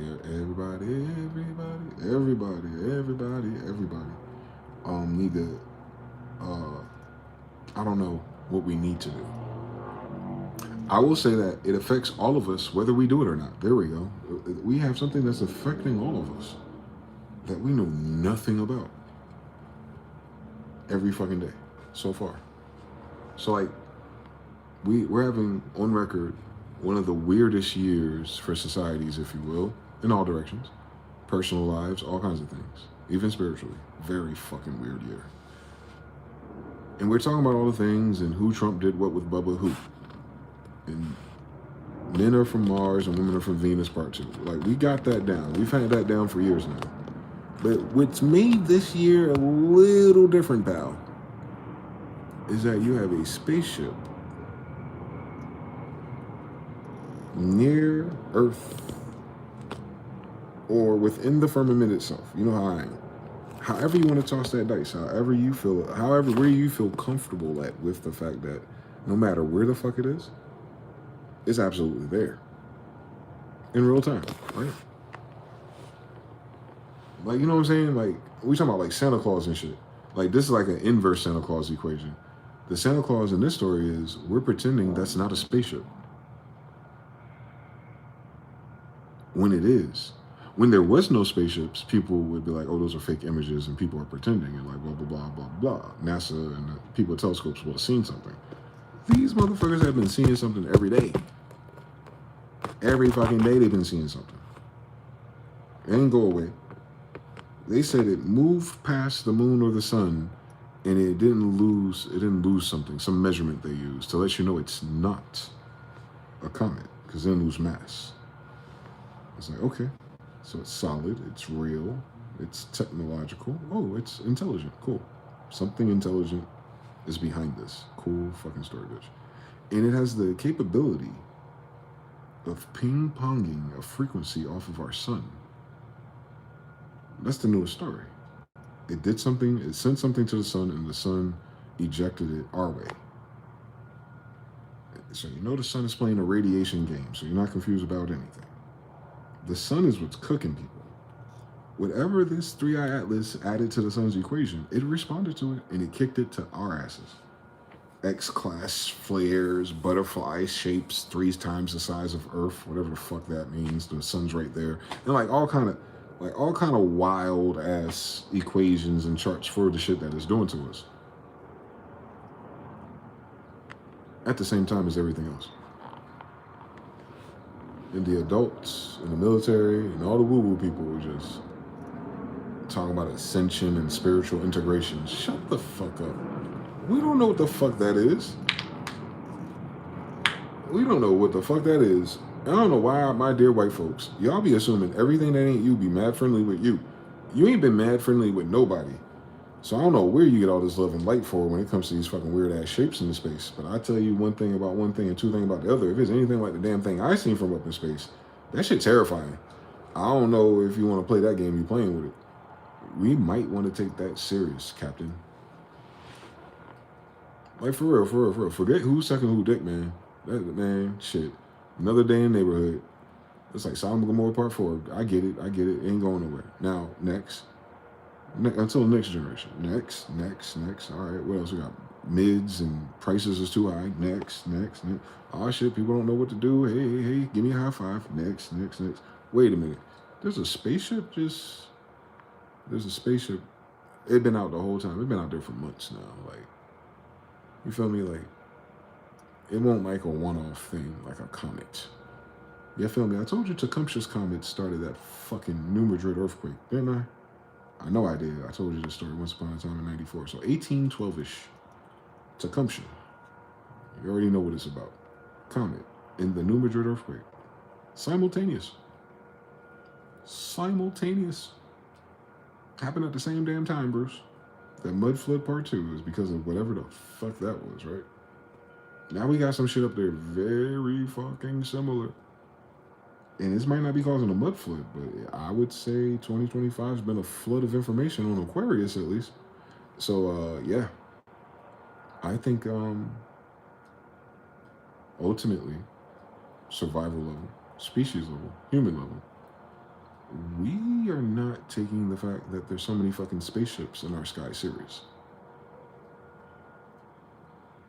You feel me? I don't know how to explain it, right? I don't know the right box to put it in because our adults have been no fucking help with this category of topic. Because it's absolutely new. It's kind of like life before the internet. We are kind of living in life before disclosure again, right? So we're life before disclosure. And because we're aware of this since we were kids, you know we're walking through disclosure. That's like on our main quest log. It's been in our language model since I was a child. So there is a disclosure, will be disclosure. And what's important about that is that there is something still to disclose that we don't know as a civilization. Meaning someone does, including the it itself that you would be disclosing, right? So if the government is hiding something, if there's pictures, if there's narratives, if there's blah bazaars, at the very least, there's an awareness, zeitgeist across all humanity that's limited behind this paywall of secrecy for security reasons, whatever that looks like, whatever it manifests. As long as you don't see it, you're good though. What I'm telling you is, you don't need a NASA scientist to see this shit. It's really there. And it's active. It keeps proving to the meteorologist that it's not a meteor, but the meteorologist wants to tell you it's very meteor-like. Nigga, but it's not a meteorite. So cut it out. Cut the shit out. It's disintegrating and it's modular. Cut it out. If it could disintegrate and rebuild itself, I know what it is. I've seen one of those. Cut it out. It is nothing like us. Whatever it is, whoever's in it, it doesn't matter. This ain't that. You feel me? I bet you a lot of what's going on this year in the last few years could be fucking explained if we knew what that was. I'm almost 100% certain that everything that is and isn't going on is interloped and quantum entangled to whatever it is on the other side of disclosure for these people who are running this plantation. It's their secret. It seems very well documented in our book. But for them, for their narrative, they're the narrative champions this time, right? Generational thing. It's a revelation to them. then it would be a revelation to us because we're limited by what they think is appropriate to show the community and the society, right? Like, that's a crazy fucking flex to gatekeep some shit about spaceships. To gatekeep some shit that rhymes with alien. To gatekeep some shit that rhymes with free energy. That's really fucking weird fucking flex for some niggas ruled by pedophiles and niggas who sucking dick. But I digress. So you gotta realize that you're still in that reality where there's a tremendous amount of potential, knowledge, math, power, beings, places, entities, however you break that shit down, because they're not helping us, right? They didn't give us a better language model. And these motherfuckers about to die. Evil ass, old ass sons of bitches. Anyway, so all that in a fucking eggshell with they goofy ass, we have no clue, is what I'm saying. Our civilization has no fucking clue where the fuck to start with that. And look at our civilization now. And then they want to drop that on your head? Nah, fuck them, boy. Hell no. Not after the lie they told the millennials and then 9/11, all the shit we just went through. And then you want to drop disclosure? Nah, fuck you, boy. Nah, it's too late to tell us. You feel me?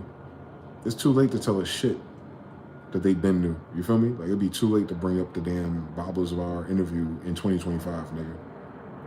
Like, you ain't have that shit classified for no fucking good reason yet, my nigga. I'm living through it. But now this shit outside, boy. Go to my YouTube shorts. They outside, boy. They pull up on me. And I can tell you as an experiencer, it is not human. You will not confuse that for something human. It tells you. Like, you understand? Like you see a snake and it has a weird fucking pattern, and you know what those patterns and colors mean? You're like, oh, poison, dangerous, nigga. Unless you leveled up and you got the degree of handling snakes, no matter what the danger level is. But you can see it and be like, that's a dangerous snake, nigga. Like, and it look all attractive too. Like, it's crazy how they do with they fucking math. The poison ones be looking crazy. Like, oh, that shit, put that shit in the fucking aquarium. No, you're not. No, you're not. It doesn't want that. Trust me. Look at its back. It don't want that. Not that one. Wrong kind of snake, bro. Same thing with these things. Wrong type of UFOs. When you look at them, you know they're dangerous. You understand everything? There's no part of my body where I pretend when I see these things in person that I'll be fucking playing Halo and trying to find out where its base is and sneak in and steal it. Like, because I don't even think I can go to jail for that, right? You can't. If I stole a UFO, there's really not like, there ain't no law or nothing, right? Because I'm not stealing it from a person. I'm stealing it from the aliens. So if I find the aliens, I take the UFO, like, I ain't got to worry about the feds, right? Cool fucking story. Even without having to worry about the white man and the feds, I still wouldn't fucking do it. I will never be in that fucking movie. I play the video games now. Fortnite has that chapter too, but I will never, ever in my life, knowing nothing about it at all besides what I can fucking see with my eyes, which is nothing at all, think it was fucking wise to shoot weapons at it, any size. I would never fucking find it wise to believe that I can shoot it out the sky and capture it. Never been fucking wise. That don't feel like I'm in my feelings. I don't feel like it'd be a good idea to shoot Tomahawk missiles at those. And at the very least, even if I could triangulate where this nigga is cloaked and just chilling somewhere on our damn planet, if you will, wherever they chill at, like, I'm just gonna pull up on them and be like, hey, yo, move. Nah, niggas. And I know they ain't like that either. That's why they got it classified too. They classify this shit because they shook, nigga. It's a secret, so they ain't got to talk about it. You only do that when you shook, nigga. Ask Epstein files.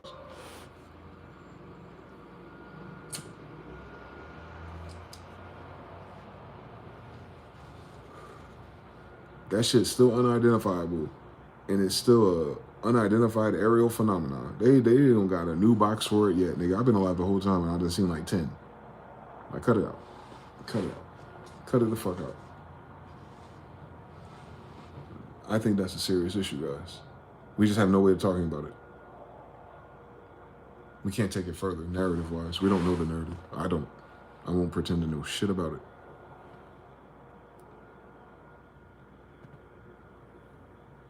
Only one thing I know is that if that is what the ancestors were talking about, then we're dealing with angels. Cool. Cool. All right. Well, got a reference point for that at least. Problem. If all this shit made up, then why is there really angels flying around us?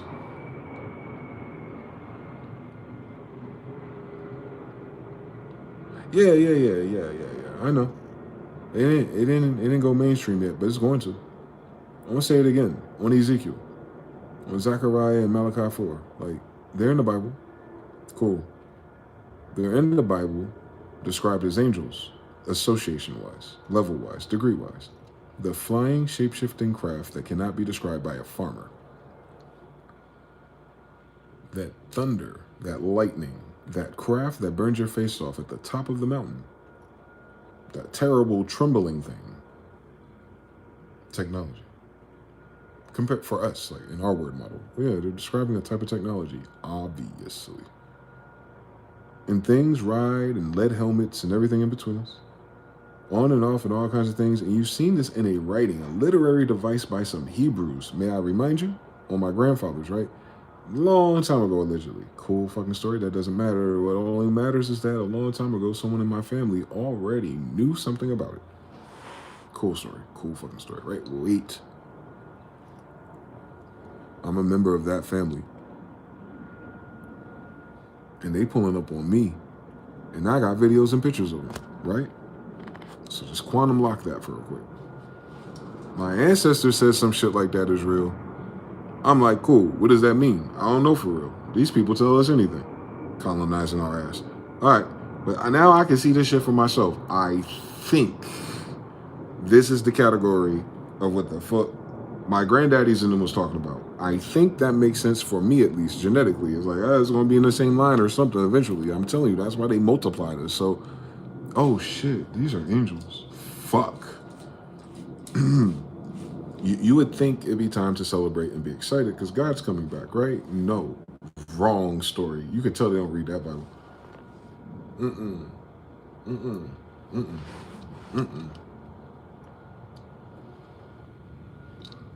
If those are angels, not angel hybrids, not us, not the little human angels. No. I'm talking about the angels. Yeah. For my father has many worlds. You know what I'm talking about? You know what I'm talking about. They don't have to be from this dimension. Nothing like this. Nothing like this at all is what I'm saying. So a collective of intelligence from what we would internalize as the heavens, the waters above. This advanced civilization, if you want to do Star Trek with me, my family already has a correspondence with. We have a very particular covenant with these things. And if that's what those things are that we see appear now, my friends, for me, it's quite literally a family reunion, if you think about it. I didn't get an invite yet. That matches my real life usually, so I would not be invited to this rendezvous, but I'm telling you, if those are angels in any degree, then it's kind of like a family reunion for quite a few of us, if you understand anything. You classified my story, you classified my period in history, you've classified my identity. So of course you're going to classify the law of correspondence as above so below. Of course they're going to classify these things. Because according to us, those are the angels. Which means we were right. And that's only important to them, to the church people, the people who took over Una Sanctum and all that, and all their weird beliefs and why they oppressed us and killed us and all these things. So they disagreed with the philosophy or something. But today, they're kids. They get to see clearly, like, no, they've been talking about this. And they are absolutely here. And there's nothing we can do about them. Weird. Because as soon as they want to tell you about it, I'm like, yo, but didn't Elijah Muhammad tell you about that? Didn't my grandfather Noble Drew Lee tell you about that? We consistent. We consistent. We been telling the world about that. You can't go to a time in history where nigga ain't talking about that. If he notable. If he a noble or notable, he talking about that, ain't he? It don't matter if it's in Sanskrit or the Vimanas. They talking about it, man. They have, our ancestors have never, ever not included them in our story. I don't care what colony or kingdom one of my grandparents come from. They all came together over here, shorty, and I'm telling you, all of them had the same story. We're not the only ones in town, buddy.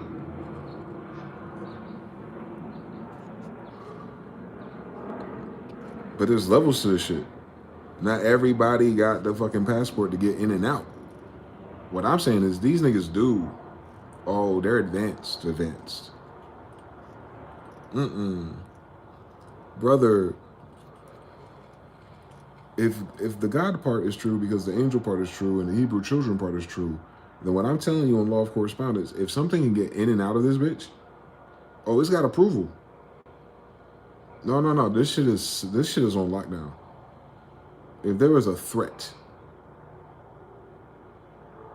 this is the most curious thing about this story. If that was a threatening force to this project, above the human understanding of it, it would not be that fucking close.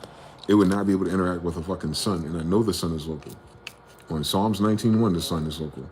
So that thing is sending waves locally. Like, it's communicating to a dioelectric sun within our firmament. I ain't forget. Fuck Neil deGrasse Tyson. You know what the fuck you talking about? I can see that bitch. It's right there. It's communicating right there is what I'm saying. Right above our heads. Like, the sun is very fucking close. Like, it's right there. So its waves is like, you know, within 7 miles of our head. That's all I want to say to you in real life. Flat Earth be damned. They gave you the math. Run with it. Run with the math at least. That shit close. You understand everything? That craft is close. And it's allowed to be here. If the white man don't want to talk about it or scramble at it, and ain't no fucking cosmic force show up randomly to stop it. We got the drawings, damn it. That one right there, man. That one right there is different. That one is one of them. It's crazy they call it Atlas, if you know his story. He's the one that's responsible for upkeeping the firmament. He's the pillars of the world in that Greco-Roman Egyptian dispensation of the same story. Atlas. They said his punishment was that, you know, he had to hold earth on his shoulders for the rest of his life, like on some evil shit. But it's really his reward. He rebelled against heaven, and he was formidable, he was strong. So God gave him his own world to take care of. Because what else can you do with someone that strong? That they would rebel against heaven, right? And give them a run for their money, man. Atlas ain't no chump. So Atlas wasn't a chump. He was wilding out. But as the story goes, God either punished him for wilding out, thus the weight of the world on his shoulders, or he blessed him with a way out. Like, all right, nigga, you strong? Take care of this for me. So Atlas is like the shepherd of humanity in that story. Highest order, in and out, the ceiling itself. That's his responsibility. Nothing in, nothing out that doesn't belong here. It's his. It's Atlas's jurisdiction-wise. This is Atlas. So they're naming a ship Atlas. This is what I want you to pay attention to. Like, their symbolism, because they're using English, is still going to correspond to some other meaning. 3i, I3 Atlas, 13 Atlas. I get it, Israel tribes. All right, we went to the Romans and the gods, on Mount Olympus type shit. Cool story, bitch. After the rebellion, boom, boom, boom, boom, boom. Oh, this is a Noah's Ark type shit coming through. Cool. Cool fucking story. I can see it. I can see it. It can be one of those. It could be an Ark ship that drops off people. I mean, the motherfucker could charge with the sun, bro. It did something to the sun, man. It can absolutely be a seeder of people, since so many fucking people have died. I can see it. I can see it getting weird, because something like that would show up. It would expose to you a bigger operation. And I'm telling you, this planet is a colony. Everything is a fucking distraction once you understand that part of this story. The whole thing, Craig. This whole thing is a colony. Right? You just gotta understand that. You know what has colonies? Maybe this will help people out to understand how facetious life is, I think. Like our life as humans, because we're scaled in, we're zoomed in on our life, not understanding what it is. Just like you don't understand where you are until you're in an airplane and you see where you were, and you're like, damn, that's really small down there. Oh shit, there's so much more over there. Like, perspective. So if you zoom out the perspective of this place that we're on, where humans can be, the whole thing where humans can be that is the plantation. This is a colony. Colonies are for militaries, though. You can't colonize without military. This whole thing is a colony. All right? So far, so good? What you call Earth is the name of a colony on Europa. All right? So far, so good. So we're on Earth, a colony, on a moon, perhaps, called Europa. So far, so good. Cool fucking story. So everywhere within that colony that humans are and were, territorially, where we can coexist, and our fragile alignment to the environment and the temperature itself proves it. We're locked in to the environment, the terraform itself, right? So something terraformed it, and your physical body is locked into it. Frequency, radiation, everything and all. Doesn't matter if it's close or far away from you. The environment is as much as your vessel is the environment. Especially within this colony. So you're the design of your colonists, aka those who created this colony. Yeah, our grandparents. Cool fucking story. Cool fucking story. But because colony intonates military, that also intonates beef.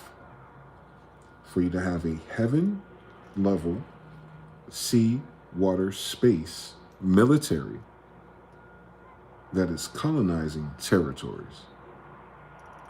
Just follow. What our ancestors codified as heaven, is a faction of sky people.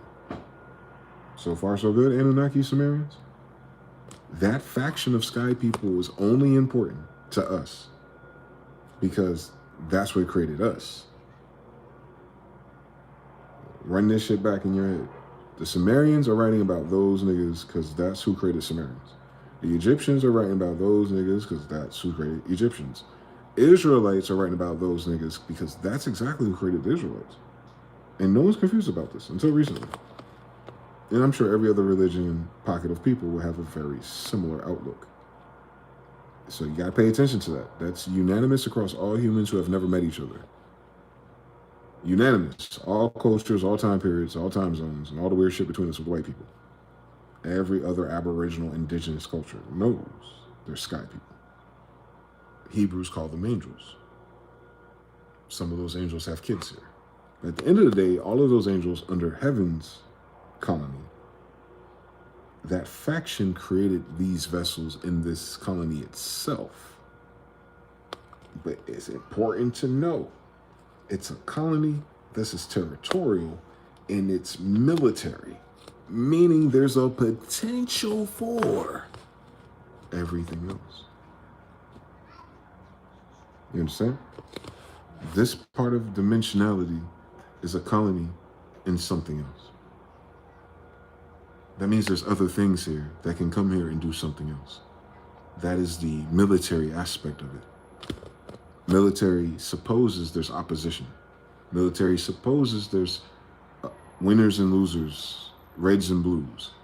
Colony intonates that you can be here now and something else was before, and then something else can be there after, depending on what? The quality, the strength, the capacity of said colony. It may hold itself down. It may be like King of the Hill. It may be once this is locked down, Mars is locked down, and Neptune's locked down, then the whole shit turned blue, right? Right? But this is a moon. I'm pretty sure they're dealing with Saturn. I'm pretty sure if you understand the sky people part of the story. If you want to use our galaxy as an example. There's a military aspect to this. You are your father, the devil. Ain't that a bitch? They're on the same planet.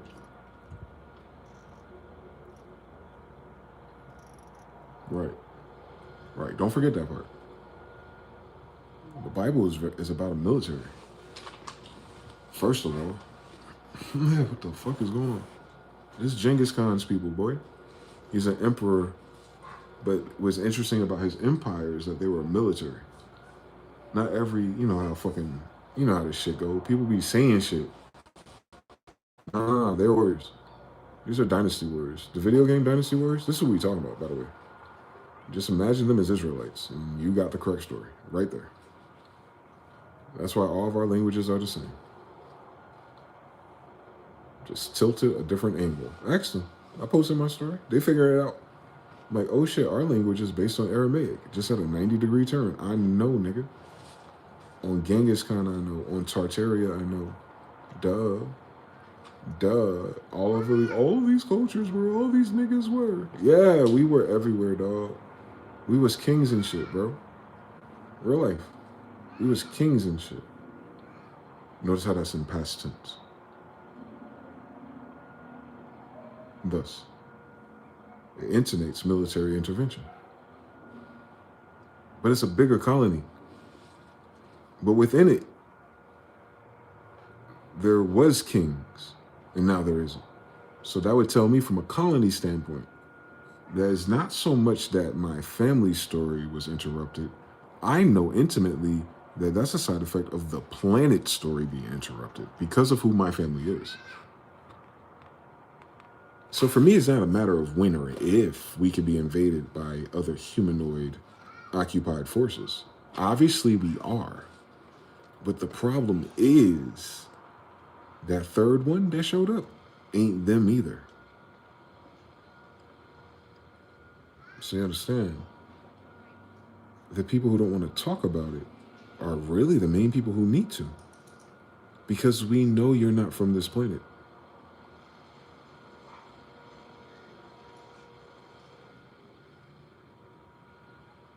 Like, my people know these people are not from our planet, bro.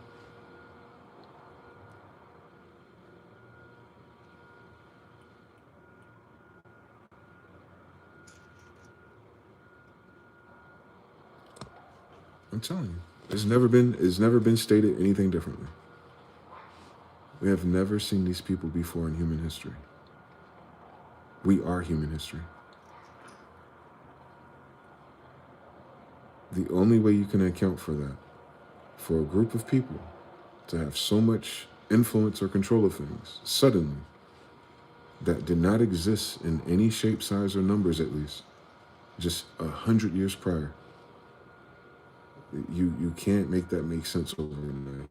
There's nothing that can account for that, and nothing since even, which makes lesser sense considering how fast it happened. It should always happen fast, but it doesn't. Correct. This planet been invaded, like the 1500s. I told you already. Scientology, they're trying to encode that story. They invaded this planet, dog. So we've been had that problem. It's nothing new to us. Once you know, we're military. So like when you even think about God in that way, but why would God let that happen to us? Like, wait a minute, but who are we? We're the creation of God's military. Cool story. And some of us are related to the soldiers. Cooler story. Obviously, this is a colony. You'd want the avatars with those gifts and those forces, just in case a motherfucker tried it on a human level, which is obviously. With the seraphim and everything in between us, we've been wrote about this in our Bible. We weren't alone in the Bible, right? So if the Bible's been right about the craft, if the Bible's been right about my dad, if the Bible's been right about giants and everything in between us, imagine if we really, really believed when they said that God had said, nigga, everybody ain't people. You're in this world, not of it.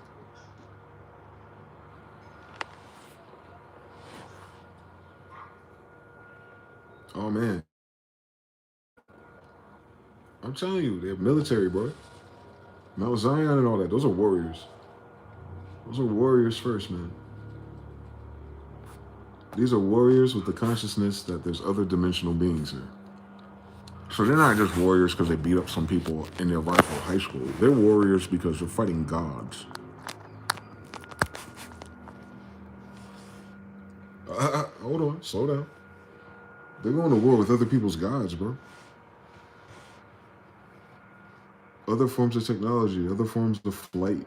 It's all in that Bible, bro. But you're reading it from the warrior's perspective. That's why they ain't freaking out in the details. Like, it's another day in paradise, nigga.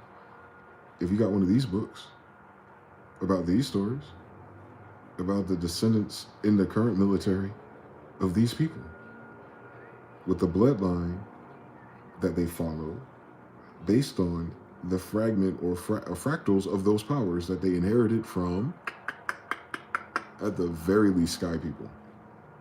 Then you go from there. All sky people ain't your people. You go from there. All right, then all people ain't your people. All right, we've been there already. But what does that mean when you zoom out?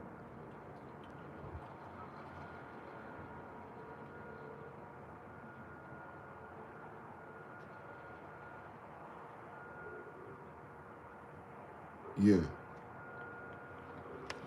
That's real life, though. When you realize how much of our lives, in a way, don't really matter at scale. But as a human, going through that scale of, going through this scale of existence as an intellectual force, I should say. We're in an intellectual hierarchy at the very least. In just the third dimension, just in the one you can see. There's hierarchy of other creatures and beings amongst you already by default, right? And we describe them so many different ways, right? So we don't gotta get lost in it, right? It doesn't matter who's right or wrong. We're all describing something else. So yes, there's something else. Okay. We don't deal with that. I feel like our generation's kind of like buried that. I don't think we should have buried that. I think everyone needs to be aware of the fact that our ancestors have always believed in something else. We were not waiting for disclosure. We were not trying to figure out if. No, the answer is yes, yes, yes, and yes. Giants, check. Aliens, check. Shapeshifters, check. Demons, check. Angels, check. Freaky frogs, check, check, check, check, check, check. We got it. We got it all covered, bro. We got it covered in the first book, bro. On Genes of Isis, Egypt got it figured out, boy. Not hard to do in the Egyptian derivative language, brother. Stay woke, Aramaics. So, like, yeah, man. We were invaded, and now they're getting invaded, too. So it's like the invader getting invaded, but we're still getting invaded, too. What the fuck going on, bro? Our planet has been invaded by spaceships, at least, since January. And there's a huge spaceship just chilling up there. They're describing it as a comet because they pussy. It's not a comet, though. So our whole paradigm about us being by ourselves, although the ancestors laid something out, now we know for sure, at the very least, our ancestors were onto something. Because if this is what they're lying about, and it's right there, and if it is, and it's true, and it is, then our ancestors didn't miss. And what I'm saying is, that's not a discovery then. it's a revelation, but that means that something was hidden from us recently.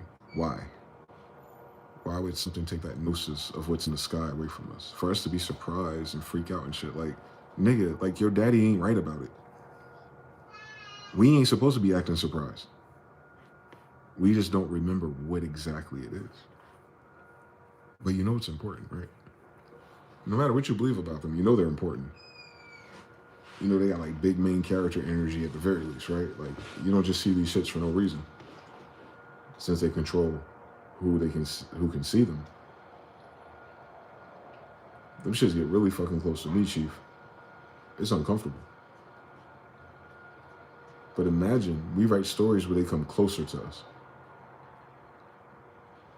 Like they eventually touch down and talk to your ass. Like already documented though. And here my dumb ass is generations later documenting it too. Like, yo, nigga, this right here ain't that. Look how it does the fucking zigzag. Just because I told you. I did it because I told you I was gonna do it. It wanted to show you as it showed me that, yeah, nigga, we're locked in somehow. Ha ha ha. Wait, why is this shit corresponded to me, nigga? The fuck are we talking about? I thought I was a Homo sapien with a Sega Saturn and a calf muscle for basketball or something. Like, why would a UAP?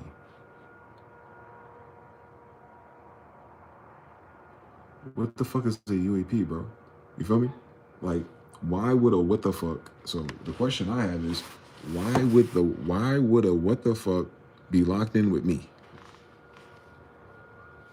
Why would a what the fuck be mirroring or echoing anything I got going on in my crazy ass life? To be like on any level, on any page out of 8 billion people, like what the fuck? Nah, I ain't the one. I can't skip that lesson. Nope. Everyone don't get that one. I get it. Don't try to be careful what the fuck you ask for though. You would disqualify yourself from everybody cookout once you know that shit real. Everyone else pretending. You can't pretend with them. You can't even, it's not even a fun conversation. Because you're always going to deal with people who are trying to imagine if something is like that. And I'm like, nigga, it is just like that and worse. You don't understand how big of a problem these UFOs are for it to be so silent, like to be so classified. But your president sucking dick isn't. Like, all right, so that's not the final boss stage. All right, what about these UAPs, New Jersey? What were they? What about this Atlas 3I? What is it? Why is it disintegrating and putting itself back together? Why is it showing you so that you're not fucking unclear about it? That this is not some random occurrence of randomness just floating by. This is obviously an intelligent design and a mastery of physics unknown to your bitch colonizing ass. At the very least. It's styling just in how it does its math. Right now, bro. Like right now, I'm talking about right now as I do this video. There's something in space, very close, that's demonstrating a mastery of 3D physics that at the very least, don't nobody down here have.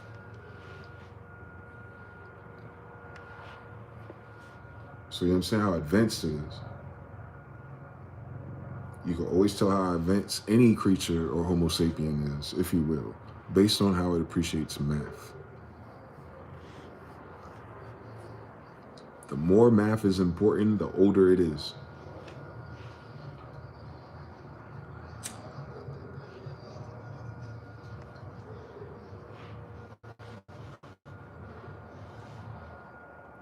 The more math is important to a culture, the older it is.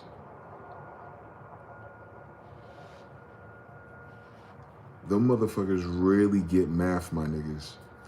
Whatever's flying that shit is ancient compared to us. That shit is ancient. Because we be thinking like we started from ground zero, went to 1,000. No, we started from 1 million and we got downsized. Different story. The ancients are advanced. We are not. Those are ancients.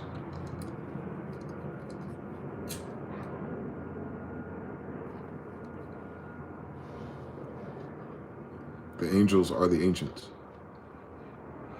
Those are the ones who survived and survived and survived and survived and survived a very fucking long time ago. And I think they survived so much that they ended up creating us while they were surviving. We're like a spinoff.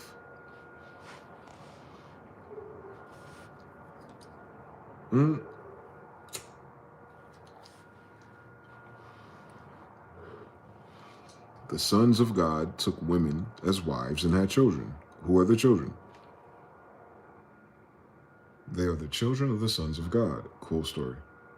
So the sons of God have sons down here. Yes. That's just what my ancestors. That's what my ancestors said. I can't speak for nobody else. I'm just saying that there's a language model to explain the difference between that and something else. There's sons of God down here. Anyway. That's the whole fucking problem they have from a military standpoint. You're not just fucking with. You understand? They're not wrestling against flesh and blood either. They're not battling against my family or my tribe of Indians. They're battling something that's ancient. And that's very strange. If that was always here and part of it, which includes every time we do this story, that they're not. We see a spaceship right now, every day. Trust me, that's happened before. It's probably happened before that. Nuremberg to Tecumseh's Comet, they always say these shit show up, bro. The Bible just has their own fucking, their own fucking faction of them, whatever that is. We don't know what it looks like. It does not have to be human at all, too. Not all of them. Got different names for them. Cherubim, seraphim, rephaim. Them root words change because they look different, I'm telling you.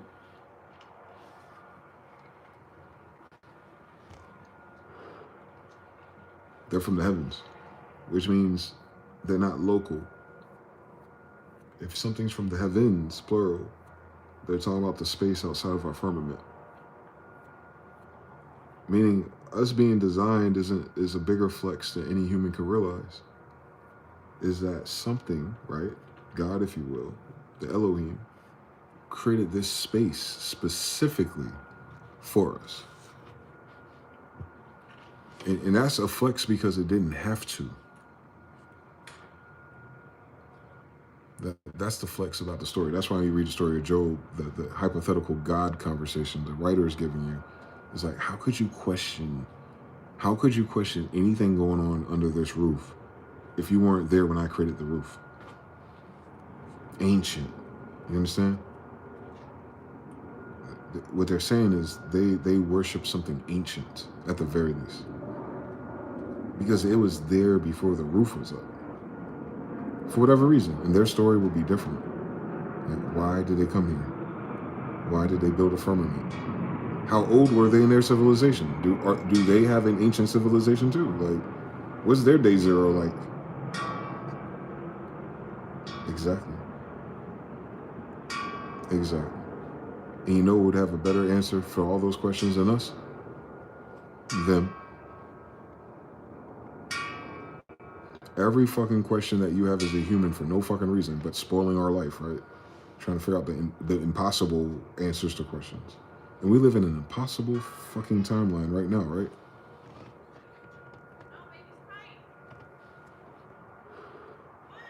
They told you the sons of God are down here.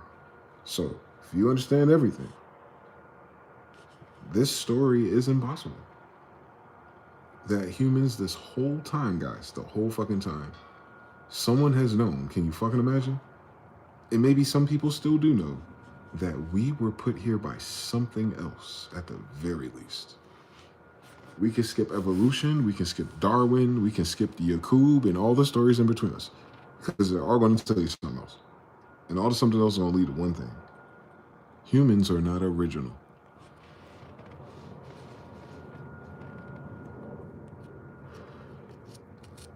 We are new. We act new. We act like we don't know how to do nothing right. Like some damn children, right? Like we're always stuck in high school, right? That speaks to how old we are then. That doesn't speak to how old the things were before us. Once you realize you're not even the damn giants and they're older than us. Bro, we are new. We are new. Like, I wish humanity knew that. That's probably why this shit have everyone got so much fucking daggone amnesia about where their grandma came from and why the fuck they acting like new people. First of all, something always happening fucking down here that no one could fucking explain. And anytime you want to get the fucking answer, they're dead already. And then by the time the new assholes take over the economy bullshit, you caught up in the matrix trying to get you a cutie and buy a house and have a kid, right? And however many fucking animals it comes with. You dedicate your life to art or science, ass niggas. Some human shit. Ain't nothing wrong with that. Until you realize that ain't the only thing happening here. We're not the only thing happening here. We're not the reason that things are happening here. You feel me? We're not here by ourselves. That's what the Bible tells us. It didn't tell us why. It didn't tell us what for. It told us to mind our fucking business and do what we're supposed to do once more. And nothing else on the mark of Cain should be able to fuck with you. Unless I let it. It didn't tell you here by yourself. It didn't tell you this was all yours. Remember, within the think about it. God created a whole world, if you will, and certain people from Abraham and Adam, right? And in the whole world he created, he has a chosen people instead of choosing everybody at once for the whole world he created, right? Like that kind of like loses people. Like that doesn't make sense. Like if God only saved Noah's kids, then it should only be Noah's kids, and those will be chosen by default because God already chose Noah and shit. So thus the prophecy is the descendants of Abraham after Noah and shit. It'll be their particular kids. But who are these other kids if they're not their cousins? Ah, there's something else there. You are of your father, the devil. Oh shit, someone else got some kids down here. Beelzebub and everybody in between us, right? Whether you call them dragons or archangels. Remember, they came down here, they was fucking. Did they not say that in Enoch?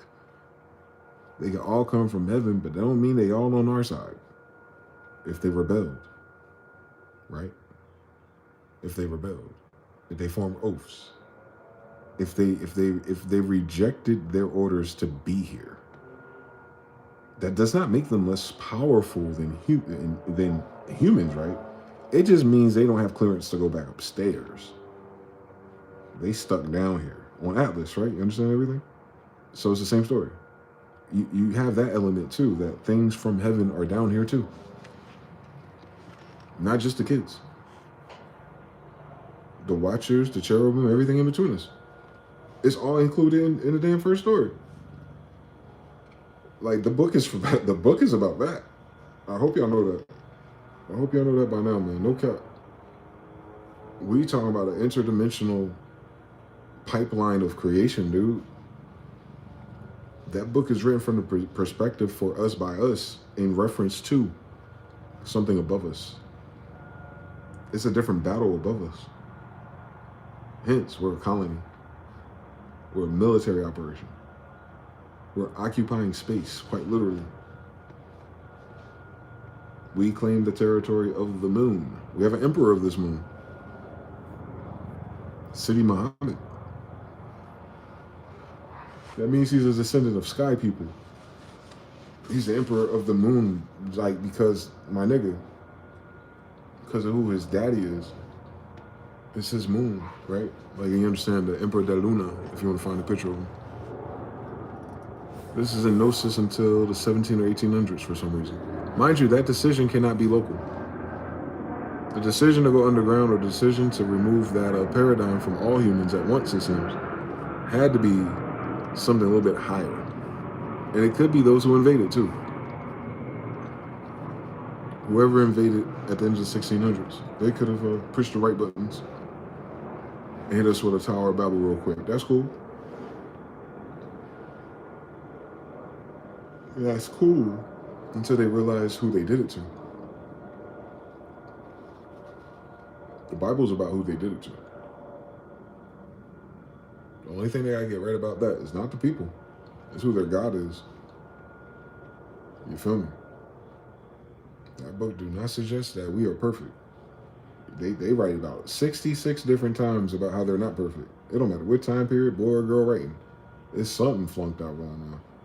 So they misunderstand the Prince of Peace and stuff with moralities. The book is not about moralities. It's not. It's not. It's about why life sucks because there isn't any. That's what it's really about. It is not selling wolf tickets. It is not creating a new reality that things would be perfect if. No. That book prepares you for the fact that it ain't perfect sense. But what did God say? Mm-hmm. If you're chosen by a military occupation. Come on now. You're a soldier. Pharaohs, kings, knights, they're fighters first, man. You want no fucking democracy. You want just voting for a nigga because he handsome and got motion. You're voting for niggas who win wars and beat giants. Life risking stuff. They risk their life for their tribe.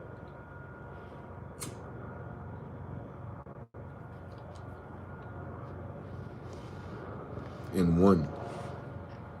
AKA their survival for winning is why their tribe is still alive. What the fuck are we voting about? This nigga, the reason why we alive, you understand, is much different when you're a tribe, when you're a nation. The stories hit different. It ain't George Washington over there, Jefferson over there, Montezuma over there, and like somehow we're all here, and it's like, but we're gonna follow these guys' story. Man, fuck out my face.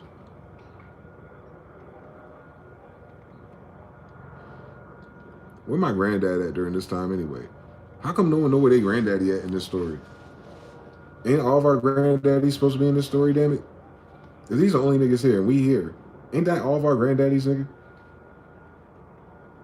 That would make sense if you're a nation, right? Like your nation founders is who your granddads are, because you're a nation of people from the same granddads. Nigga, what the fuck going on? How is anyone not related to those people is the real question. Then you start understanding something about math and science. I ain't related to none of them niggas. AKA, what planet did they come from? That'd be impossible. They copying our customs, and we ain't related to them? Nah, you ain't from here, Chief. You're not from this planet, bro. They etched themselves into a history because they weren't in it. That's the only reason why you would do that and keep it secret. That'd be the only reason to add 300 years of time to change the palettes and to change the narrative suddenly in the last 400 years. You're only doing that because you're not there. You're not erasing a story because you can just stop using a damn book. No, they didn't erase the story. They kept the story that accounts for everybody, including themselves. I understand what they did. They wrote themselves into Hebrew history somehow. Cool fucking story, bitch. Anyway, you remember the part we talked about the spaceships? Yeah, that was us. We know, Dr. Green. We know.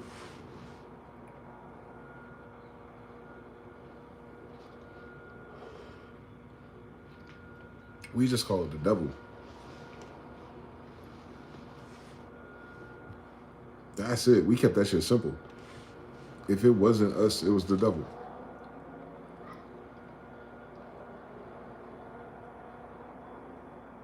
That's how easy it was. It's like if it wasn't us, it's the devil, man. It's a synagogue of Satan. That ain't us. These are people pretending to be us. But they're not like us. But they're pretending to be us, but not like us. Mind you, they're doing that back then when something else happened. Same story though. But they're not like us. It's not about being a synagogue of Satan or evil or stupid. No. That's just goofy anyway for any human to do. If you really think about it, shouldn't need a fucking faction to be a weirdo. But fuck the weirdo shit. It's the fact that they're saying they're not the same thing.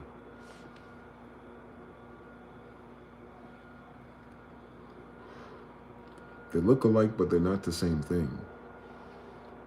They're wearing the same jersey, but they're not on the same team. They're a different creation.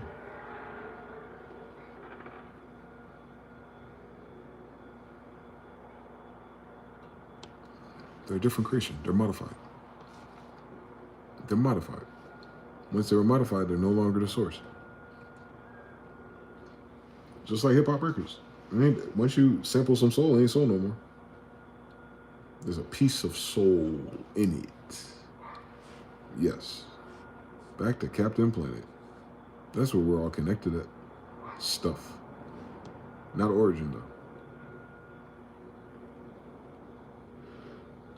We're united on stuff.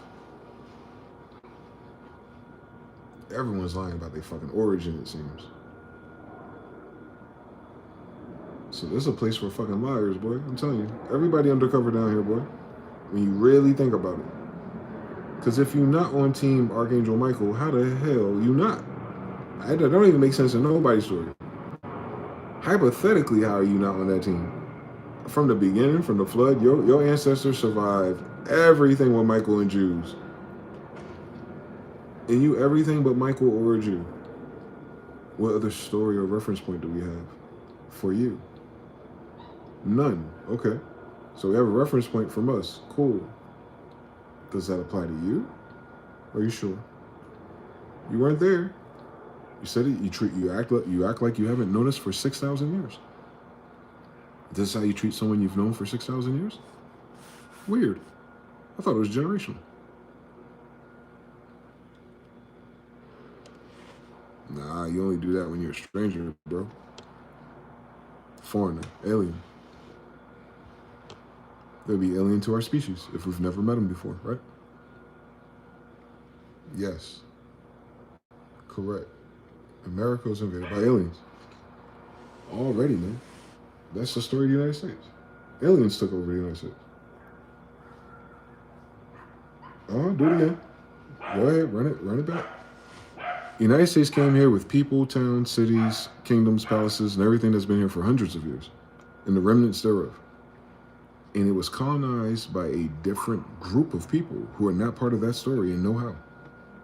They have never intersected paths ever in human history, thus making them foreign, alien. So then the United States was replaced by these aliens who are not part of the United States story. Very few of us are. The whole time, right?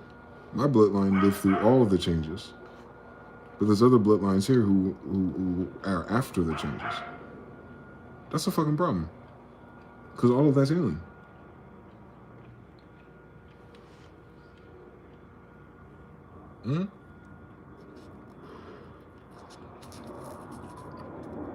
It's worse than that. I'm telling you, that Old Testament is about Americans. Jesus spoke Aramaic. Stop playing with us.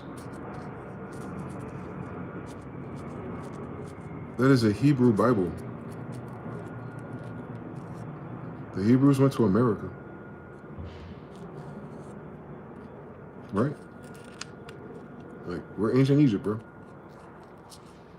That's where they came from. They traveled the world and came back home. Moors. Yeah. America's Moorish. America's Moorish as of 1886. The world is Moorish as of 1751. Do the science. That's not saying there's nothing else. They're just saying that whatever else wasn't on the main stage. But now it is. That's alien to us. It was not on stage with us until thus. So we know aliens are real. White people, y'all are the aliens. Y'all know that, right? And I don't mean that xenophobically or offensively. That's why it's so hard for us to be cross-compatible. Something's different in your DNA, mitochondrial level. Meaning you're a different order of creation, that's all. That did not happen through evolution. That didn't happen because you're from Africa. You sure so not from America, according to you. I am. And we was here the whole time of all your stories. And you don't know none of ours. It's a weird fucking story. You must be new. You discover everything like you are. You find everything like it wasn't there before. How did you find this? Where the fuck were you when we made it? You waiting for technology, nigga? We didn't. You notice all of our shit over there? Alrighty.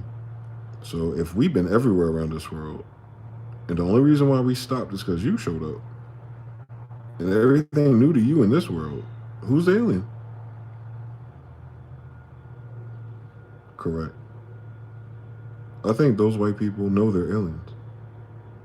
JPL, Jack Parsons, Crowley, World Fair Schools, JP Morgan, CIA, Dulce, fucking Lockheed Martin, all of them. Elon Musk even. They always say that.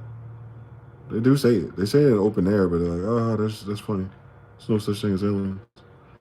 Nah, family. No, they're aliens. They're not from our bloodline. But they're on the same planet, which would be impossible. They live everywhere we were already.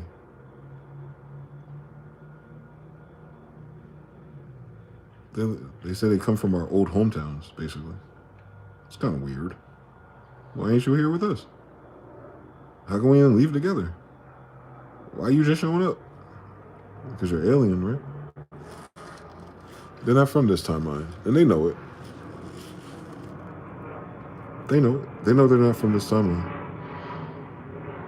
Isn't all their science, isn't all their heady stuff, isn't their melanin conference books, isn't their, when they start talking about Palladians and root races, they always suggest to themselves, like that's Blavatsky's work, like the root races. They're suggesting in so much that they're a new root race, aka they wasn't here before, and that's fine.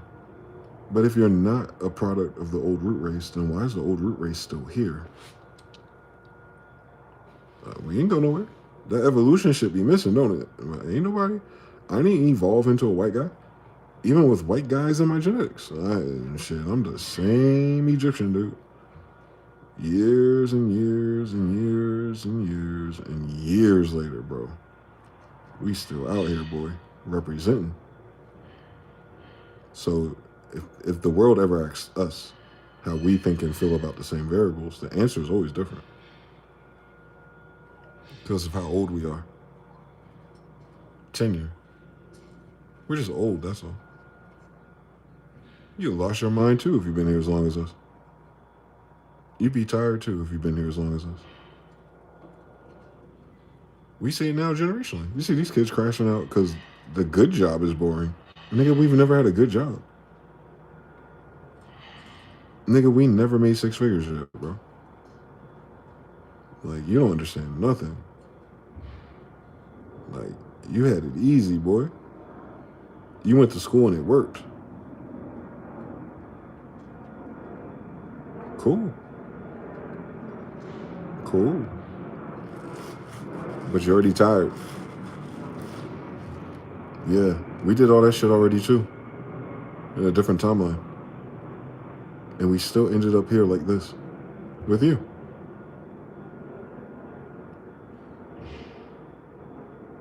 Everything we did that society builds itself off of. We're still here. Society didn't build itself off of like some random people that existed once upon a time. No, they told me society built itself off of my ancestors. And I'm pretty sure those are my ancestors. I got a name to prove it. So, you know what I feel me? Like, that's very alien to me. It's no reason for anything to be here that doesn't make sense on that level. Unless it's, you know, it's foreign. It's not part of your story originally. They're not in our Bible. They're not our opposing force or nothing like that. This is not the evil or the locust or none of that in our story. Our story already happened. Our story is not accounting for this particular, you know what I'm saying?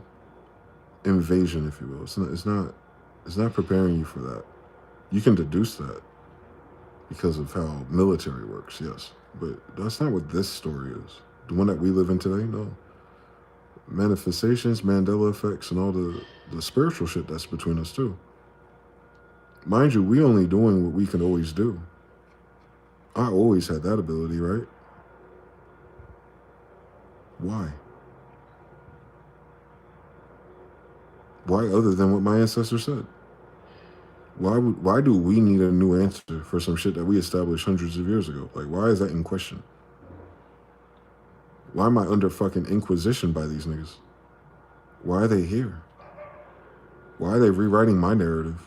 What is theirs, right? Like, it's very unique to have that question if you're here from here, right? But I'm saying, like, a lot of people ain't from here, so they won't think about it that way. Like, nah, bro. Everybody here is new to us.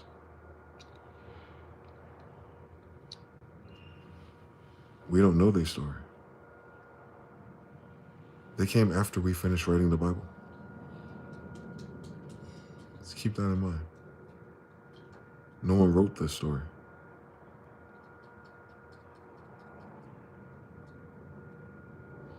Thus, all the Bible can help you do today is triangulate. Once you know you're in it, if you know you're in that Bible, you got a grandma or that granddad in that story somewhere, then you know what time it is. It's always the same time for us. Notice that. No generation before us, for real. They weren't even playing the game of hot and cold. They were just trying to fit a role, social roles. They were just, you know what I'm saying? They're doing their thing, man. Eat, drink, be merry, multiply if they could, be a little gay on the side. You know how the stories go. But they weren't talking about this. They weren't worrying about the others in other dimensions. And that's crazy because we learned about ghosts from them. They knew there was ghosts. You don't hear about ghosts too much no more. Thank God. Because ghosts are way more terrifying than what the fuck these girls know with tarot cards. But yeah, they come from a ghost paradigm in America, especially in the Northeast. They're very conscious of ghosts and haunted houses and stuff up until goddamn 1999 for some damn reason. When technology became more normal, we kind of replaced ghosts. Because I guess talking to yourself ain't so strange no more. Or me.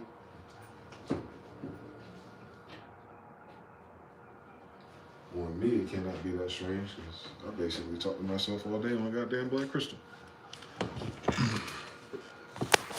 Yeah, them same people that knew about ghosts, man. Trust me, aliens ain't too far off. Persinia's Alexa robots? I hope so.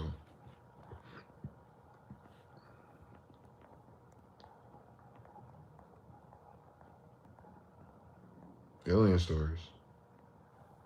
Mr. Debonair says everything is a what? Oh, I remember that wordplay.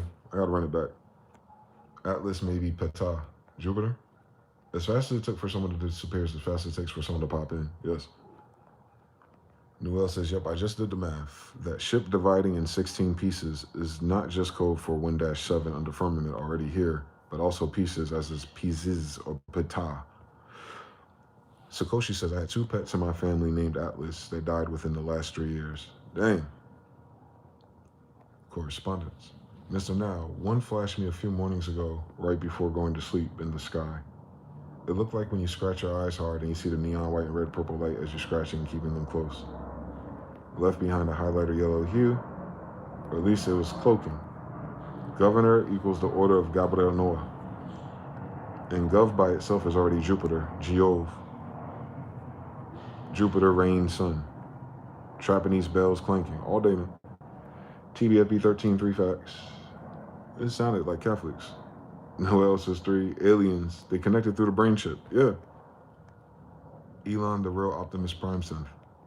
Damn, now I get it. Neuralink is Lunar Link. Yeah, they have a pulsar on the moon type shit or something. They all explore these concepts this year. And they're still looking for their own answer. It's crazy. Like, I want to help them find it.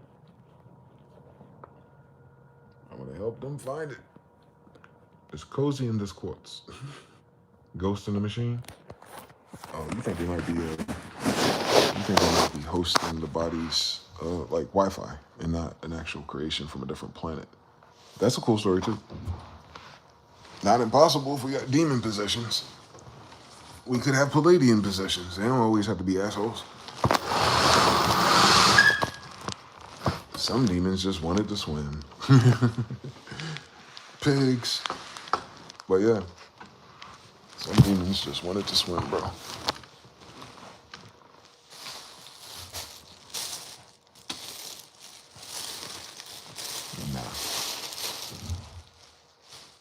Don't get caught up in the matrix, ass nigga. Bring the vibes back. Bring the ghost back. The Holy Ghost. They even say that in the Bible, man.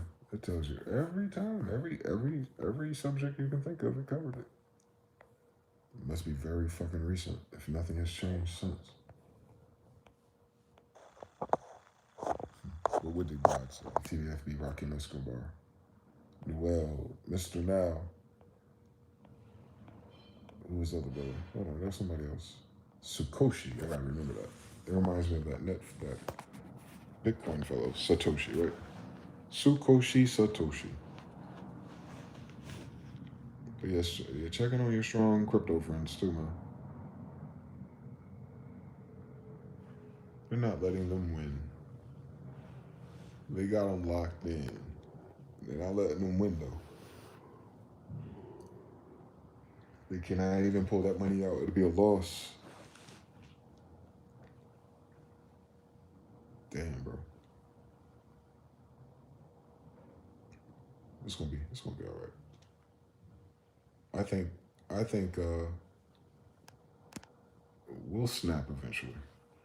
We'll snap. We're this close. I can feel it. I can feel the collective snap coming any day now. And it's okay, man. It's all right, man. Let it out. Take a deep breath. Just yell at the top of your lungs. Whenever it hits you, man. It's okay. Yeah, we're headed, for the very least, we're headed for a collective snap, I think.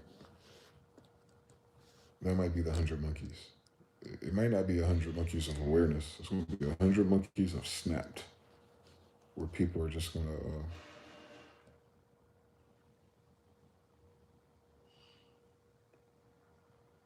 stop pretending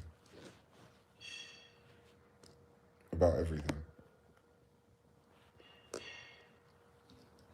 It's going to be a different tone. Humans are going to quickly adapt to that tone. I can't explain it, but I can see it. That means it's close. And I can start to feel it. It's close. I'm not talking about nothing bad either. Well,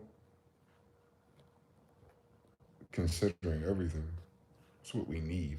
But yeah, it'll just lead to something else. But the snap of where we are, what's left, that's on the horizon, man. People can't keep up with the old, basically, the justification of energy to be concerned with our awareness of our world, our politics, our environment. Those generational cue points are all corrupted, right? So eventually humans get bored or disinterested, especially when you understand something's rigged, or, you know how this shit go. People lose interest when they realize it's not fun anymore. So a lot of this shit ain't fun no more. Because it's affecting us day by day, little by little, relationship to relationship, shit real by real for real, right? So that cannot persist. That trend, I should say, of the energy doing that, where you're just every day it's more like all that energy harvested, or the potential that humans have in our head space and behavior space, that don't go away. Because the narrative or the corporation is humans are going to have to do something else with that same energy. Remember to say, keep the same energy? Humans keep the same energy. And we know how it's used over here through the imagination and new ideas. And other things will suddenly appear, watch. But until, it's going to have to be a snap. You'll notice it in white people first. When our white folks snap out of it and wake up, and they are. I'm proud of those white folks. I'm proud of those white folks that are waking up, that are questioning their elders, because for them, it's family. It's their tradition. The United States politics is their tradition and culture. That's how they got ahead. So if they see that their own people is betting against them, and although they're just a beneficiary of said hierarchy, but they're not with the shit. I mean, obviously there's no benefit, but even still, that informs me that they're the type of people then that can weigh out benefits. And it doesn't benefit them to act like everything's perfect. And it doesn't benefit them to make this about abortions. It doesn't benefit them to like deal with anything but the root issue. And within their own culture, hierarchy, and authorities, they're questioning it. They're pushing back. They're making all the jokes about, you know, Bubba's Willy Billy, and like the women, especially the white girls, they going in. So like you gotta understand something about crazy people, right? You just gotta follow me on this one. The problem with everything being funny right now, the fact that what they call that, comic relief, but as a device that's something else. It does something with the air in the room instead of causing it to explode. It's a temporary. The laughter is temporary first. The temporary, the temporary laughter of relief is proof of pressure somewhere else. Ha ha ha ha ha! He's blowing Billy, nigga. That's disgusting, bro. And the fact that these niggas got the pictures is worse. But we'll let you have it. Ha ha ha ha ha ha. That shit ain't funny. That shit ain't funny. That shit that happened with January 6th seems way too serious, right?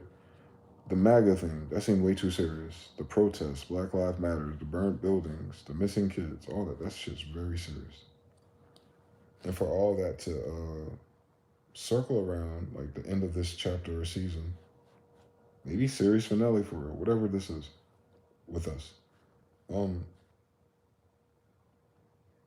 This is only funny because it offers that relief. But in any other serious day in U.S. history, that would not be funny, Chief. It would not be memes. It would not be jokes. It would not be, you know what I'm saying? And what I understand from the outside looking in is like, for them, they kind of have to joke about it, right? Because it's like, he's making all of them look bad on a world geopolitical stage. Like, Trump is making them look bad. They are the United States, if you understand the pride part of it or the culture part of it. They are the de facto United States people. So if Trump is making the United States look bad, we just code switch like, oh, Trump makes white people look bad. So it has to be funny. Because if it's not funny, then it's what? It'll make you mad. That's what I'm talking about. I don't know when that kicks in on a collective level. They're not mad yet, right? Everyone's worried. Everyone's checking their avatar and their mask and their personalities. Everyone's isolated, lonely, trying to figure out tomorrow. Others had it figured out and they changed the rules on them. And they're like, damn, now I got to save for 20 more years for this house. Whatever the new variables are, the new loadout, the new Call of Duty rules and shit. They nerf the shotgun for us. Whatever the case is. It has been described and so far translated as everything but mad yet. You notice how none of you are mad yet. I want to call your attention to something. Chemtrails.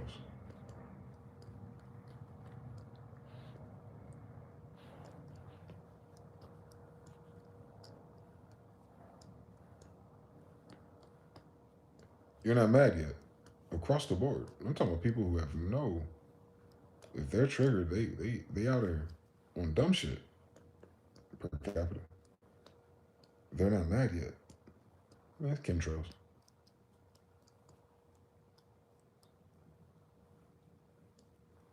Whatever's in the chemtrails is why people are not mad yet. Yeah, they would. Because we know they did. That's what they do. Big Pharma Part 2. You're big pharma, ain't you? And your country is showing all the symptoms of revolutions and turnarounds and tea parties, all the energy and credit and the genetic land memory is there, allegedly. But people are making jokes. They're looking at each other like, there you go, MAGA, shove it in. Bruh.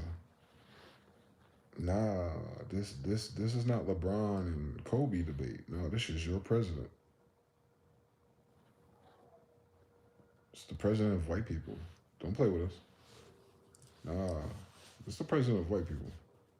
Don't do that. And they're not mad yet. You'll see. It's not a bruise yet. It's not a scarlet letter yet because it's impersonal, because it doesn't matter, because everything's ridiculous at once. But that's more of a nervous reaction. Laughter when things are serious. We know that better than most people. I laugh a lot when things are serious. It helps me relieve that energy so I don't have to fucking lose my mind up in here. I do it fast. I do it early. I start laughing when I know it ain't about to be funny, just so I don't code switch. Thus, we have a little bit more time left before you start to see the mad version of these things. They're not mad yet. I know. It's not a target, that's why. There's no terrorists. There's no Bin Laden. There's nobody taking credit either. So it's like, there's no witch hunt. There's no pickaxes and Frankenstein. There's no Frankenstein house yet. Because the monster is calling from inside the house. The monster is calling from inside the house this time. That's the only new variable. And it's generational. Now, this generation got to deal with this escape room differently. Given who their president is. Generational talent. Thus, right now it's funny. But it's not a laughing matter. We're in a very dangerous, precarious scenario because if Donald Trump's one of the Fruit Loops, and if there's a picture of that, and if foreign actors have a copy of that, then he's been being manipulated and extorted by a foreign entity the whole time. That's not something to laugh about. Your budget, your infrastructure, your laws, who's free, who needs to be locked up, all of that is being shaded by a third party that does not share interest with white people at the very least. And white people don't know that yet, because I can tell white people ain't mad yet. Just between that and Hunter Biden's laptop, like there's a lot. Like if we waiting for the shooter drop on whether these people are creeps or not, what that's called is that they're buying time. I need y'all to understand something. And I don't mean to be mean by this. If it sounds mean, I'm not being mean. I know how white people are. I've seen how they were to us for 40 years. Don't play with me. I saw the news and everything, so I was there. So they're not taking it serious yet, right? Because the implications is a mirror moment. There is no bad guy. There's no third-party bad guy. There's no Russians. There's no Chinese in these emails. For all we know, these are white guys. They cannot Ponzi this over to Israel and Mossad the way that we can and when we talk about it, because they don't see that way. As even to them, they look like white people. So it's not, you know what I'm saying?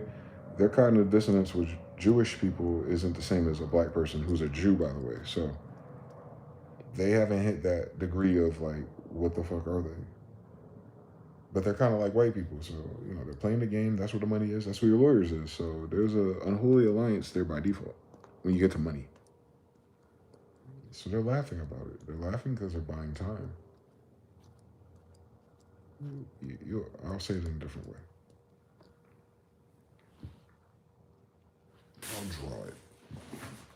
I'll draw it because I think this is important.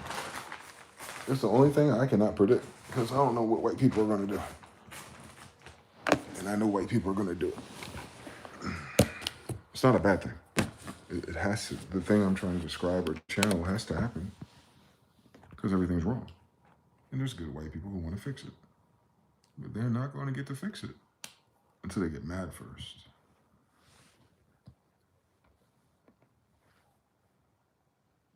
White people ain't mad yet.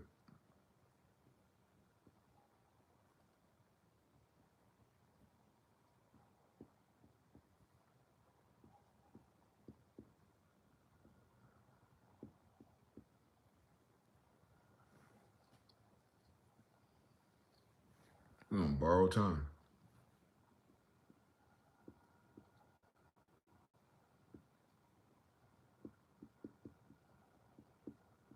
are. We can deduce this from how unserious Gen Z is everywhere else. If that is the language model they're going to use, like UFO or UAP, then they're using Gen Z as a Pavlov dog. Like when the revolution happens, it's Gen Z because Gen Z versus boomers, right? So keep in mind, when it ain't funny no more, then it's going to be because Gen Z isn't laughing, right? Like if you deduce the algebra of all of it. Fuck the millennials and Gen X. That is not how they frame this. So we already have their language model before the update hits. I know where they're going with this. They ain't slick. But white people are not mad yet. They still laughing at this shit. Like it's funny that Trump is gay or something. They don't care about people being gay in their community. It's not in their religion or nothing. Trust me, they didn't write the Bible. So they didn't take it like we would take it anyway. If you're those people. It's a different story for us. Given the history of slaves, at least. Anyway, so they laugh, and that laugh thing right there, that's a fail-safe. The fact that they find gross corruption at that level, and it all rhymes with pedophilia too, man. So the fact that they're laughing, ha ha ha, MAGA, it's someone else, it's something else. The monster is calling from a different room. No. It's calling from y'all living room. Y'all the reason why Trump's famous and has money anyway. That's how economies work. So no. He's not. Trump is like built into white culture. He's not random. He's in Home Alone, bro, in 1990. Don't play with me. He used to go to fights with Mike Tyson. Don't play with me, Eddie Murphy. They all know Trump. So Trump is them. He's the team captain. He's the homecoming king for that generation. Hollywood, 90s, Vegas, Atlantic City, Miami. He's them. And they're laughing. No. The president is a sigil for all white people, or what we would call Americans. He's the American president. In context, they mean white people. Don't play with me. So he's the president of America. He's the president of white people. And there's nothing wrong with that, mind you. I'm outlining this because I'm not a white person describing it.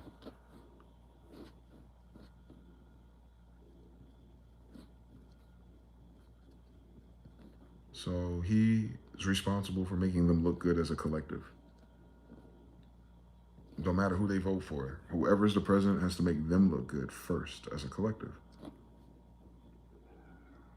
So when the economy is good, or jobs, or any form of prosperity, or even in a military campaign, and we're like taking the initiative for all the right reasons, and we got soldiers and people we believe in, like that makes white people look good. As long as a collective they're winning in whatever that political exchange is. Like all the United States policies of winning in political exchanges benefits white people first. Like I'm not saying, and it's systematic. So of course, naturally, they're winning the exchange across their system, and it's their system. We call it the system of white supremacy. Well, it's white supremacy because the system favors white people, not because white people are supreme or anything. It's in the numbers, man. It's systemic. So white people as a collective winning in this exchange, that is the system. That is what it means to be United States.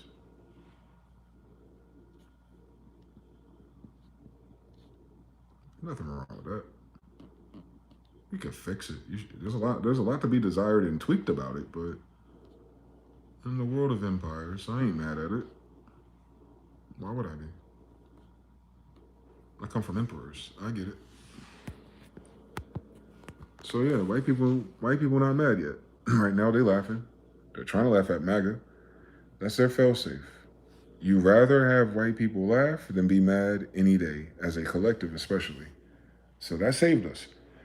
The fact that they can laugh about something raunchy and ridiculous, and they're laughing about it, and they're making jokes across the line, and they're being sassy. Well, I should put that there, that laughter, because it's a failsafe. It's fake. It's passive aggressive. This is sassy. What we call sassy. The energy. That's a sassy energy. Like your president sucking dick. That's everybody present. Ha ha, yeah, we're gonna be sassy about it. It's a fail safe so we don't get mad in this bitch. Don't get them mad. Listen, MAGA, listen, what y'all gonna do, man? That's your president. Like, nah, bro. Haha, no, that's all of our president. Because he's the president of white people. As a collective. Everything he does in these exchanges politically is, if it's a win, it benefits them. It's a system of benefits, man. That's all. It makes sense, man. They made it that way. It's cool, fucking cool story, bro. We've seen this before on Nebuchadnezzar. All right. So it benefits the citizens, who happen to be, at some point, they used to be the majority white people, man. That's how another system want to work with a majority of someone else. Come on, dog. That's like going to the United States of America, find a bunch of Indians, and all of a sudden ain't Indians no more. They don't do that with white people. Anyway, so the problem is, when white people are done laughing, they have to go the other direction. And that's the borrowed time equation we're in. Because that shit ain't that funny. That shit ain't going to be funny next Monday.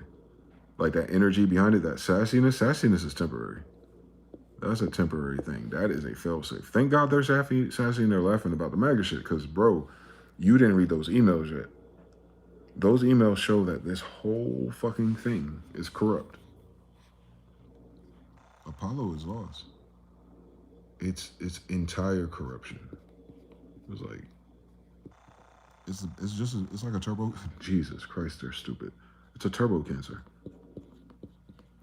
This moment of whatever just happened over the last couple of days or weeks, it's like a turbo cancer.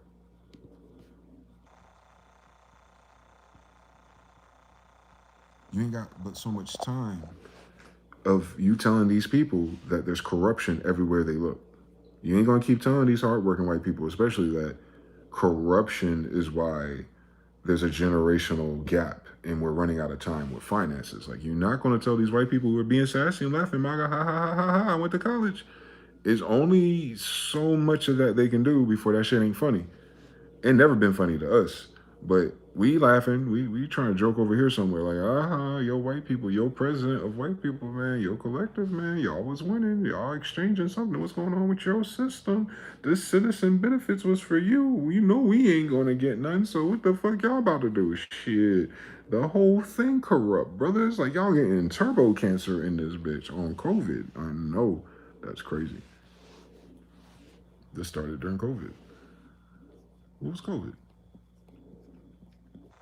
That was an agenda. And we know it was military in nature. And that led to an experiment on our DNA via RNA, ribonucleic acids. And that has so far uncertain long-term effects, but so far most people can describe things since as weird. And now we're getting to a point in this story where now the whole collective, all colors, it's like this road of impatience. And everyone's trying to go somewhere, build something, but they don't know where it goes. And the way the variables are, it ought to not go nowhere. Not right now, at least. That's a ticking time bomb. And there's a failsafe to it. Like, you've been watching this for a while. Like, you know, eventually people are going to stop laughing. And white people are going to get mad. I know it's coming. And that borrowed time, even the boomers, man, they're borrowing time just to be alive. So you know they're not going to be the ones that push the time forward because they on their way out, man. They only care about the dollars. And they got those dollars from the entire corruption of their generation at the very least. And that shit's spreading like a turbo cancer. And it's the same thing with that COVID agenda, man. That really affect the economy. That's that they call it that wealth transfer. Well, most of it transferred to boomers. Don't miss anything. They ain't we are all the people. These 70 and up. So then you got right there, man, that mRNA. I don't know what that does to white people, but I'll tell you what, that in the chemtrails. Listen, man, they keeping them calm somehow. On the Boston Tea Party. There's something else happening chemically with these white people, man.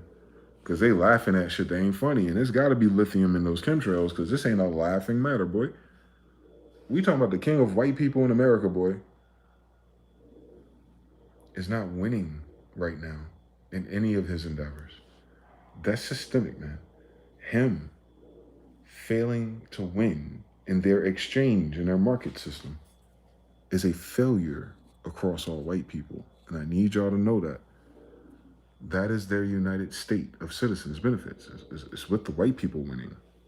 They're the majority. They have to win. If they do not win, the system is losing. So it speaks. And I think they might know that subconsciously in a different way because it's them. They might not think about it like this, but they know that if something's wrong with this, then there's something wrong with them. They're quantum entangled to the life and the story of the United States. Because they're in America, a land that belongs to other people, which is fine, but they're not married to the land. They're married to the United States Citizens Benefits Package. It's a winning exchange for the collective of white people from all over. The presidents of Americans, that's them. MAGA, laugh, ha ha ha, sassy. But they're not mad yet. Because I don't think they can see that part of the board yet in their own mind just yet. They might flirt with sad first.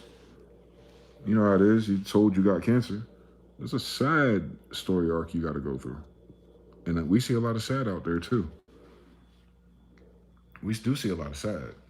Everything but mad though. It might get laugh, laugh, laugh. And then when it's over, the boomers and Gen Z like, oh, the corruption. Oh, we could be sad, sad, sad. But what's the agenda? How do we address this thing? I know that's right. mRNA, chemtrails. All right, that shit's kind of fucking weird. 3 a.m. Don't no one want to talk about it because they want to stay asleep.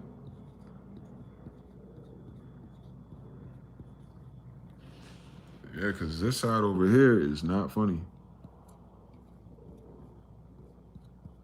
That shit is not funny. That's why nobody want to be up here. Nobody want to talk about it, think about it. They rather go to sleep because that shit ain't funny. Between the mRNA and what's going on right now with they failsafe, we are not on stable ground, bro, with white people. We're not. We're not, man.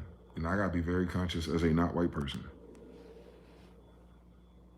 Because whenever they decide enough is enough with their president, whenever they decide enough with the collective and the nonsense, whatever's going on with the benefits, because remember now, you know who's behind this shit. That's a blind spot because they don't see no colors. You gotta know it's like that group's boomers that set up this whole system, by the way. But yeah, anyway, it was a winning exchange for white people. But now all the citizenships and benefits go to these people.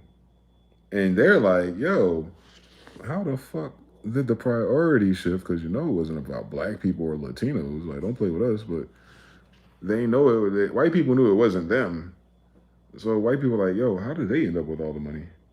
When did we do this fucking foreign exchange program with these people and give them our system and benefits? When did that happen with our presidents of our white people collective?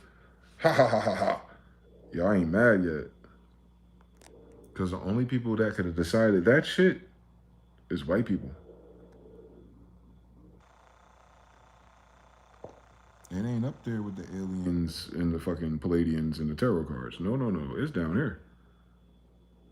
I can tell you as a limited contact citizen by proxy and compulsion, because what else can I be in my land? I don't get many of the citizens themselves, though.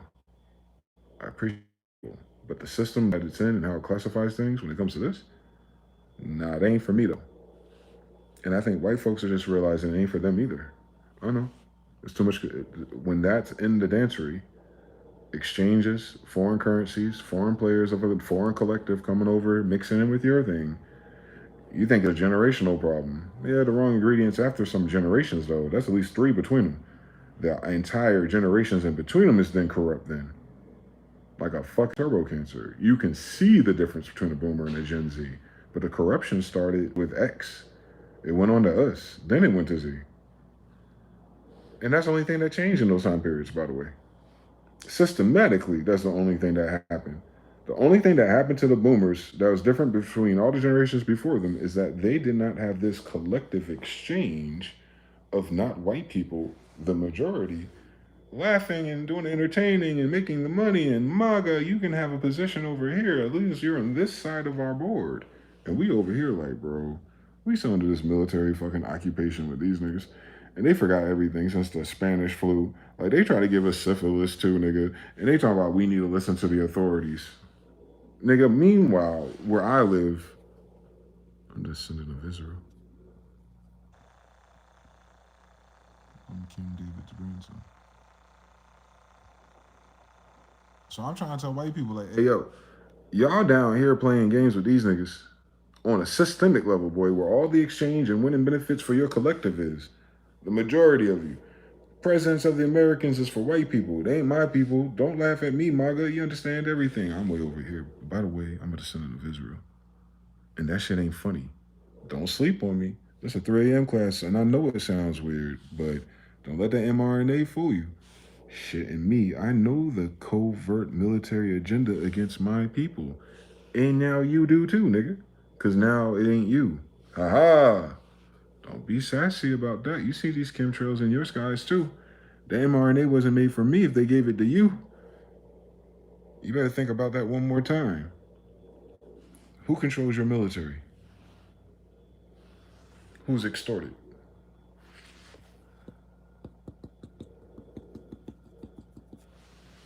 Don't they want to go to Iran? Don't they want to take that over there? Don't they want to go to Argentina? Don't they want to take over those lands? Don't they want to show up in Brazil? Ain't they talking to Mexico? Using all your money from your winning exchange system to benefit citizens? Oh, y'all call that taxes. My bad. Should read the Grace Commission report on ChatGPT. Anyway, but your entire organization, this is your entire corporation, because, you know, people, y'all ain't nations. Y'all just winners, baby. I get it. Skin color things. We out here. All right. You got the corporations, man. That's kind of sad. But anyway, back to your military COVID agenda. Who was at the mid? Oh, that was the WEF. Same story. That was, hold on. Let's write them down. We got WEF.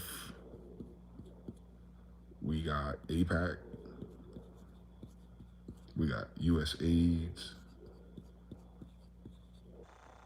Shit. We got some Saudi Arabians for some fucking reason. Got plenty of SA out here. And goddamn, none of the essays though. Now you got the ICE out here. I don't know if that's legal. You got the fucking FBI and the blender. They don't know what the fuck to do. And then you got some fucking pedophiles too, man. They don't seem to have no fucking pics in their little fucking cult. And then you got the fucking cartel too. I ain't fucking forget. With a Jewish president in Mexico. Cut it the fuck out. You know what side that is. So stop playing with us. Anyway, that's uniquely not us though. That's the only thing I know in this little piece of corner I have of my land to myself. Like, I know that ain't our story. We're in your story, but that ain't our story. This entire corruption from Israel and the Bible and the Christians and the exchange of the collective of white people with the white Jesus, that's it. Mag up there with white Jesus. I ain't forget. Listen, yeah, that's a come to Jesus moment for a whole billions of people, it seems. Jesus ain't a white boy. Cut it out. But anyway, because of that cult, MAGA, white Jesus, white people, collective, winning exchange with Jesus. All right, cool. Is it real? Oh, we're kind of in the same book. No, the fuck you're not. But we're kind of in the same book. Well, let's get this money together united. Like, all right. But we gonna end up fucking turbo cancering the whole fucking thing, boy. What the fuck going on by your fucking Gen Z, nigga? That's the Omega degree. Like, oh, shit. None of that is the United States. All of those are foreign. FBI's Napoleon Bonaparte. Beto Coat. They always have a fucking accent. ICE. Let's be serious. WEF. Come on now. APAC. Come on now. USA's. Come on now. Come on now. Hey, yo, white people ain't mad though. But they'll be mad at me for being a black guy. What's the fuck this dude's problem? Nothing. I'm just black. Although I'm not. I'm copper colored, but I'll be black for you, white people. I ain't mad at that. It ain't funny, but I'll ha with you. This is my failsafe. We're impatient too. Our laughter is also our failsafe, since none of this is funny up here. They telling that we sleep or we weird for telling you the goddamn truth. Like we're still waiting for like, hey, those guys? What? Yeah, they're not us. What's the it doesn't matter. No. Listen. We are trying to tell you this isn't true. Thus, this isn't true. This is a problem because that is your winning exchange rate team. They have control over your collective because they're extorting your president of white people. All your benefits is being pivoted by their decrees, their Zionists, their agendas. They gonna make it look like it's old people versus young people. That's an entire corruption. It ain't just an age group, baby. Corporations are not people. White people ain't mad at the corporations, I guess. That's cool. Boycotts, I guess. Laugh, haha, MAGA. Oh, your president's a fag. Wait, that's your president too. That's your president too. That's your president too. That's your president too. That's your president too. That's your president too. That's your president too. That's your president too. That's your president too. That's your president too. That's your president too. That's your president too. And yeah, everyone's laughing. I don't understand it though. I'm not white people, so I don't understand why it's funny. Like, because for me, I'm that. And I'm telling them, bro, they're not. I know they're not. I'm not just saying shit, white Jesus. I'm literally their kids. And you're here where we're asleep. We're asleep. But we're getting impatient. Our alarm clock is going to go off soon, and soon shit's not going to be funny. It's going to trigger our fucking failsafe for survival. Remember, we survived a very long time. We have not even hit our failsafe yet. But shit is getting weird for us.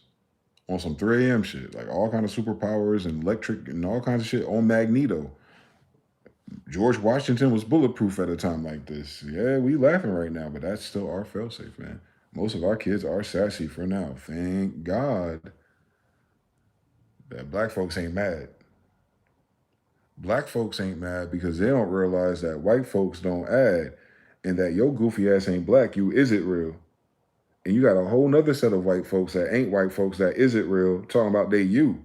And I don't find that shit funny either. But you gonna keep hee hee ha ha ha and sleep in the goddamn Americas, and one day the damn spirit gonna wake your ass up at 3 a.m. and you gonna feel weird with all them damn dreams and downloads you get. You're like, damn, you sound like you one of them. I'm like, nah, take that IT out, nigga. We over here. The fuck you talking about? Don't let that experimental RNA get to your head. Like, you need to know what time it is too. Ding ding ding ding ding ding. You've been asleep the whole time too, Jew. Ding ding ding ding ding. This mRNA was aimed for you, Jew. Ding ding ding ding ding ding. And they gonna say it was created by Jews though. That's not a win in exchange for you though. You don't understand anything because you the Jew though, and none of these Jew companies benefit you though. That's why that shit ain't funny to us. Ha ha ha, that's not true because white Jesus over here and those are not our cousins, but hey, we're not mad about anything yet until the collective starts to lose. Once the collective starts to lose its exchange rate, which is what's happening with your $220 billion in your damn banks. Because they're selling bonds too, meaning the value isn't there, so people are going to have to sell to keep anything left. They're already borrowing from the collective. This is the collective of banks. If it wasn't for these collective of banks, you would not have rich white people. So the bank's health is white people's HP. This is the bank's health. This phenomenon is the HP of white people. If you're looking at RPG, your guys' HP is the rate of which this is happening, the rate in which you're losing blood. White people, the majority of you, these bank accounts that you partnered up with these guys, the is it who's, they're using your blood libel in your contract. They signed with you. You're stand-in for their operation. So if it was karma or magic and things you probably don't believe in because of white Jesus came and died for you, you wouldn't have imagined why they're putting the blood of all of this shit that's not funny, why they're washing it, sacrificial lamb, on your people. Is Epstein an American? Is Epstein Drumpf? Is Epstein a dual citizen? So why does the Epstein list throw white people under the bus?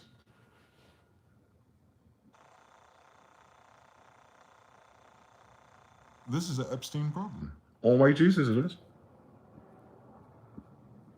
Epstein and Maxine, and they got brothers and sisters out there just writing letters and answering tweets all willy-nilly.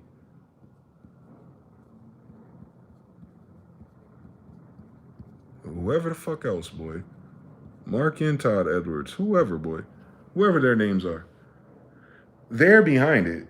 They're the beneficiaries of it, and none of them are fucking one citizens. Most of these niggas are dual citizens. What are they dual citizens with? I don't know, maybe Greece. What a winning exchange. Where they can pretend to be white people for the benefit of the majority blood collective degree, politics, influence of presidential affairs, and all kinds of things, and hide behind white Jesus and into fun things like MAGA to make everyone laugh when they see them together. Is that real, though? Yo, white people, y'all not mad enough. Is that real, y'all? That's crazy because that's how we feel, y'all. Talking about we are all United States citizens and we're all treated equal and we still got a fucking civil rights code. But is this real, y'all? Where they get their fucking codes from? What amendment did you put them in? In 1940. The fuck? You just met them in 1940. The fuck? Fuck out my face. So your new friends. You came to our grandmother's house and you're like, oh, that shit got played out after 250 years. Like, yo, these are new kids in town. They got some cool winning exchange systems. Let's work with them. And it corrupted the entire republic, didn't it? Because it was a republic and not a corporation. You know, these are diametrically opposed, but we're not paying attention to language models. Anyway, republic. It's a corporation. Stop fucking playing with me. So they corrupted the republic by turning it into a corporation of benefits. All right. Borrow time. You can see the difference between Gen Zs and boomers of that design. These Gen Z has none of the benefits of that system. That Gen Z has none of these ingredients. It's a blood spill. They're running out of blood. I know. They know. We know. They're on borrowed time. Because this is all interconnected. This is quantum entangled. Their generation speaks to how much blood they have left. If their new generation, which is up right now, they're old enough to be up next. If they don't get in on any of these benefits and these tax breaks and these cost of living things, this shit goes backwards. It becomes a losing exchange. The collective becomes dampened or fractured because of the banks, the blood that's going to be spilled, these wars, and white people stop being the majority and you become the minority real fucking fast, especially when it comes to collective decision making, because you can't see the fucking elephant in your room. And then you're going to blame it on the presidents of Americans. And I know that word means copper color, but we'll take the more out of it by noon. Because all these Epsteins and Maxwells and Marks, you never hold them accountable. But let it be Malcolm X or fucking MOK or somebody. They're not even here, and that shit's not even funny. These niggas can tweet and retweet in real fucking time and play on white Jesus and tick, tick, tick, tick, tick, ha, ha, ha, ha, ha. As long as there's a systematic exchange of a collective of benefits around people who are quote unquote white people and they're still the majority, y'all ain't mad. But that's the part that's sad. Because of this right there and that right there, you're no longer going to be the majority. There's a price on your blood as a collective. There's not enough blood in the damn blood banks. Why? Because they tainted it. With what? I can't fucking imagine.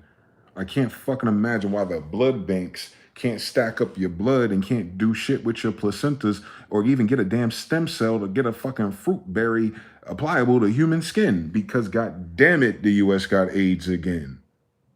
Fucking around with Fauci, a fucking pedo cult of liars on white Jesus funding. I don't know what the fuck that is, but we'll ask white people why they're not mad yet. Oh man, we on borrowed time. Is fucking boomers and all the shit's corrupt and it's a turbo cancer. We gotta fight for our republic. I'm like, but you ain't got a military because your military did this.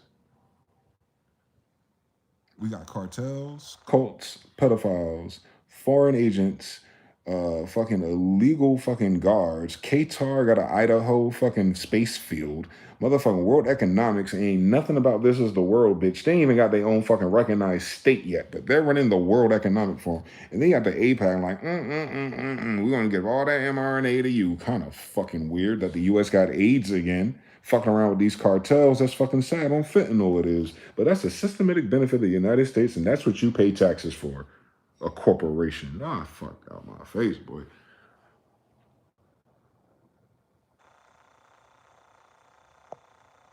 Y'all sleep still, man. They only hit the first alarm. They ain't the one y'all need to wake up to. They already got your president lined up, nigga. White people, that's you.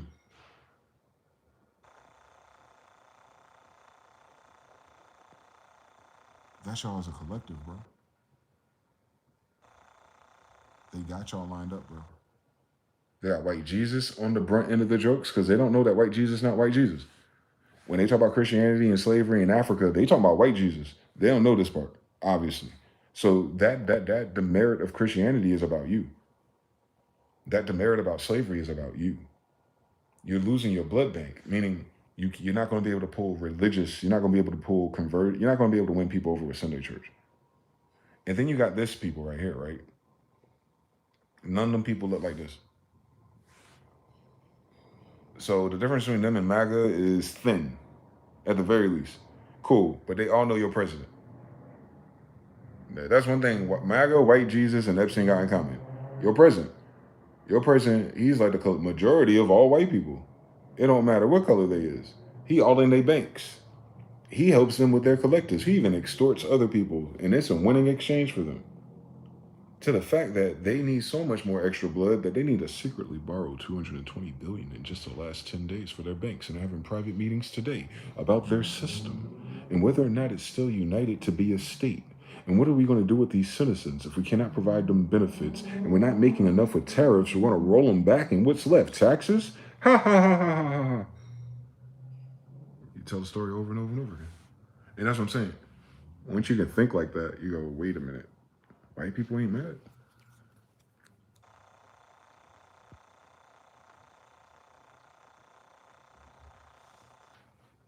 That's the weirdest thing about this story.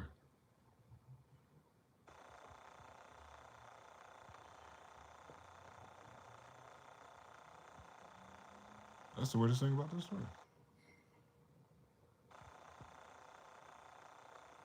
It's happening all around them.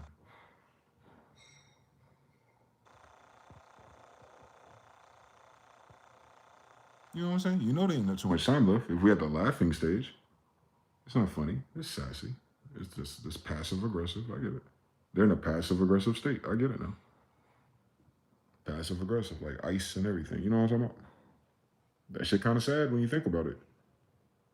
That they're not mad, it's kind of sad. Then, if they don't act because there's no igniter for this action, then the sad thing is that this entire thing is going to die of cancer. That's how important the collective of white people are. If you're the majority of the blood of this system and it's corrupt, you have cancer.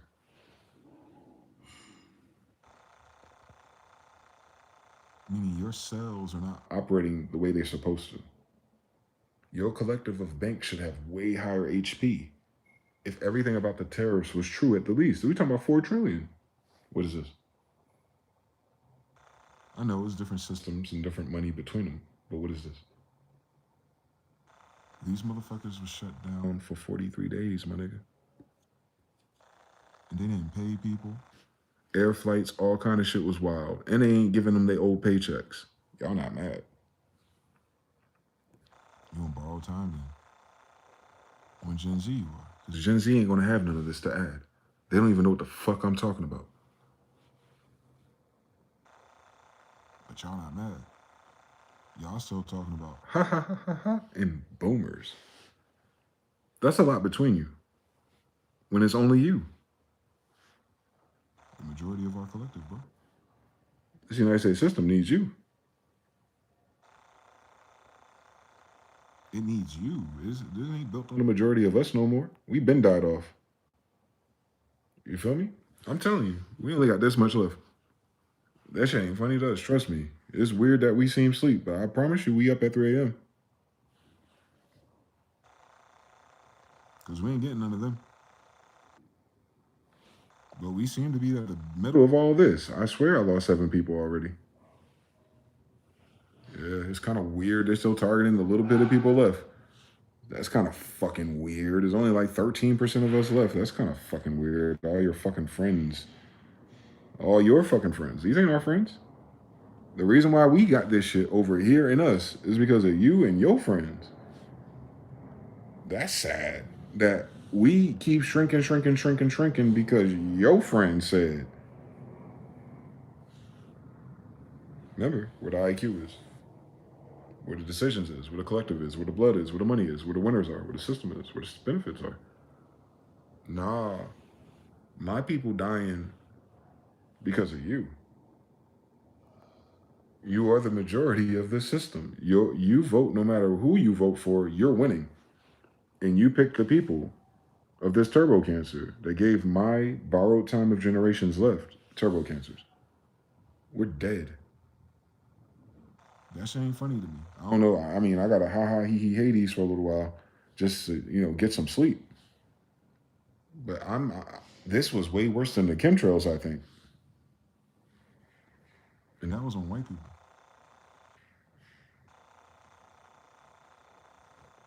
They are the majority collective that let them in. You told us to refer to authority. You pointed to them. A pedocult of boomers who have corrupted their entire inheritance, the Republic, aka United States Corporation, to maximize their benefits and to overtax its citizens.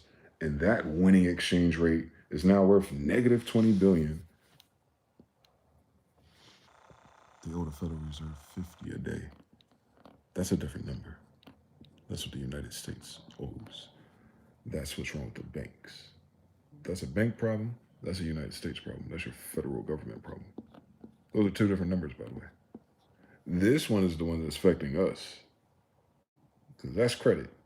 Nah, this is circulation. So if you're losing circulation, what does that mean, guys? It's strangulation. They're underwater if you have to borrow $220 billion in a week. So it's the strangled states. They say 50% of states are now in a recession. Half of your states are in recession now. State level. I mean, they're not making money on the state level. Half of the system is losing benefits on a state level. Don't get confused by that.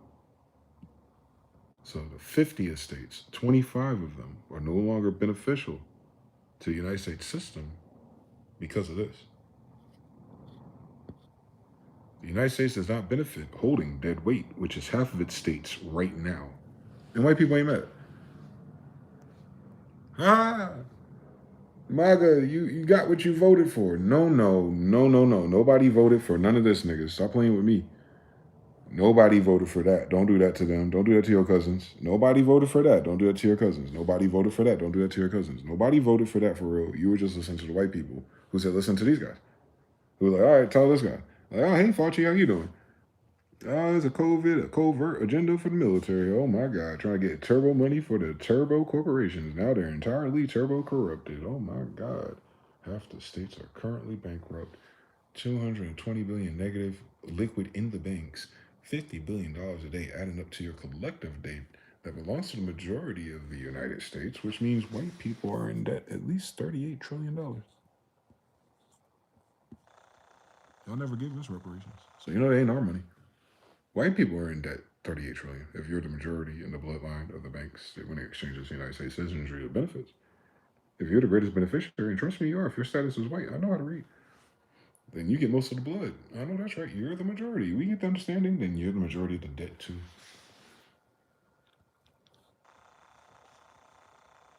You're the majority of people, so you're the majority of the people who are even able to collect blood from the system to borrow $38 trillion that was never had to be paid back.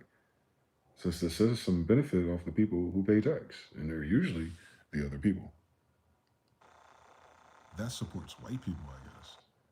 But that doesn't support white people's best friends in all their countries and all their military campaigns and all the corruption. While they're like, hey, party over there. You're like, hey, we'll start robbing over here. Like, hey, look at the niggas though. Ha ha ha ha ha. It's not funny.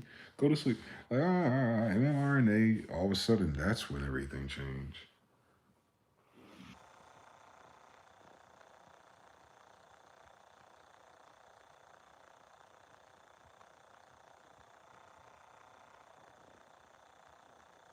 I'll give y'all the American Revolution. I know damn well you ain't have no presidents there. But let's say you was preparing on boats.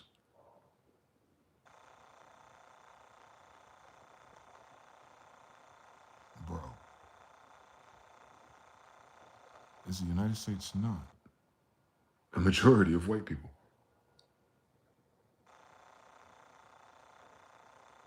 So, if this came about and start killing off my people, you know how weird we are. What did it do to you? Why ain't y'all mad about that? I'm telling you, I know this shit fucked up my family. I'm on record.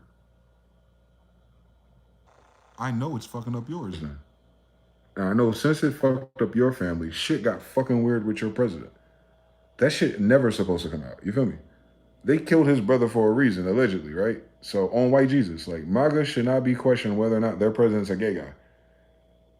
Because Mark was like, that ain't Bill Clinton though. He didn't say he wasn't on tape blowing a gay guy though. Ha ha ha. That's a failsafe. That's a valve. That's a pressure release. That's what it is. Of this pressure right here. White people ain't mad, bro. But they talking about they've been mad for 250 years in front of us. They're mad the whole time. That's why they did that shit to us, because they was mad and trying to get stuff. That's fucking weird, bro. What are you getting in this winning exchange system? 50 billion in debt, 202 liquid missing, the taxes, benefits. Oh, where the jobs at? Well, it's hard for you to fucking create new jobs if you have fucking turbo cancer, bitch. The jobs. The ones that you like. The ones for white people. Stop playing with me. Not jobs in the hood. We're talking about corporations. We're talking about things you gotta go to school for. We're talking about majority white people. Right? If there's a job crisis and the majority of your working class is white people and they remind you, you need to get a job and stop getting food stamps, then every fucking headline has to be about white people, right? And I'm not saying that mean. I'm just saying, like, I had to learn how to interpolate the hive mind of white people and try to figure out what all this shit would mean to me. So I think I understood, somehow I was able to understand where I'm at, and then that helped me understand white people better. There we go. So I was like, all right, they're the winning exchange team. All right, but right now they're not winning anything. And they're not mad. What the fuck? They waiting for Gen Z to take over? They're not mad. They got fucking lithium in their chemtrails, bitch. mRNA, and both of their best friends are Edgars, and they lay away from ICE and FBI. Stop fucking playing with me. That's a sad boy story. Stop playing around with us. Turbo cancer means you are running out of time, though. Turbo cancer does mean you're running out of time, though. But they gonna call that shit Agenda 2025. Yeah, half of that shit didn't work, bitch. Hate to fucking see it. To have such a crazy agenda for such a vehement change of things, and it still failed. That is sad. Anyway, back to white people. On 1775, folks. United States was alive, folks. That's what you told me in that live, folks. But cool, where'd they come from? Where did all that money come from? Why are you in the 360 deal with their bank? And why are you in the 360 deal bank, niggas, bitch ass, these niggas, if you know we're them? Like, so what I'm saying is, I'm trying to figure out white people. How did y'all let them get you in on some white Jesus shit, knowing that you're in the land of black Jesus kids? At the very least, I'm very impatient about this. I'm trying to get this answer while you're still here. Because I keep seeing my family die because of mRNA. When I try to get them same answers about this over here, it's kind of weird that they all start dying on me. So, hey, white people, one more time, please, while we got time. No, while we got time. How come y'all don't know who the fuck this is?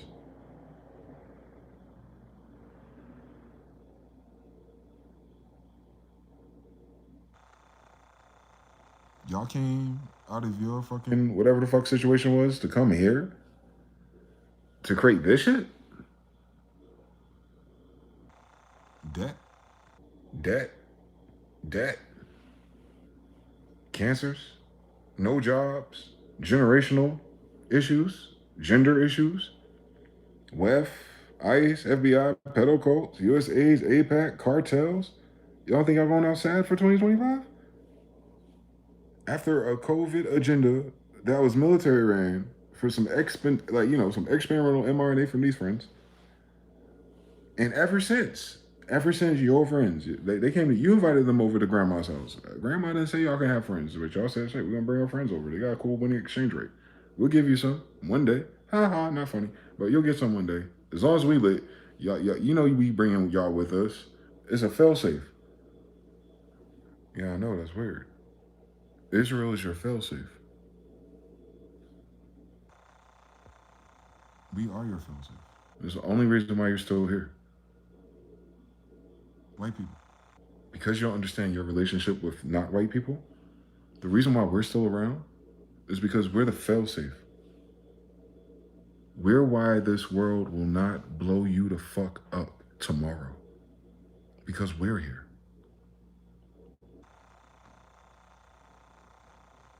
Obviously, the world doesn't really care about you and your fields. They know you can't pay that back. They know you borrowing money every day from your collective. We got the credit reports. We know you're not in the winning exchange, not even with crypto no more. We know there's a lot of systematic changes, and it's affecting everyone in the United States, citizens and non-citizens, of course, because a lot of non-citizens still get benefits from not paying taxes. So much so that half the damn states are insolvent right now as I do this video. White people ain't mad though. And I'm like, should I laugh with them as a failsafe, as one of their oldest big cousins on this land, I guess? Like, bro, it ain't funny to us. We seem sleep, but we're not. We be up all night, bro. The shit is weird to us. Your system is weird to us, bro. Where the jobs at for us? You didn't make this world of AI and jobs for niggas, bro. So where are the jobs you want to create for us? How do we benefit from all these drugs and all this corruption and all these cartels and all of these other agendas to move pedophiles around everywhere? And you can even tell me to inject myself again after it was so weird 100 years ago. You already fucked me over with syphilis, herpes, and every damn thing else. It's weird. Every time y'all be like, yo, we voted and they're going to make sure that they can approve it for us, that you got to do it too. And it's keep fucking weird that it's so less of us now, just a few, just a smidgen of real niggas left on this planet as of 2019 after this fucking chaos. And we're like, hey, yo, bro, this shit is sad. The entire shit corrupt. Even my favorite white people. Because they taught us to be careful, to not make you mad, nigga. We walking on eggshells our whole fucking existence so you don't get mad, nigga. That's fucking weird. Considering what you can be mad at in real life.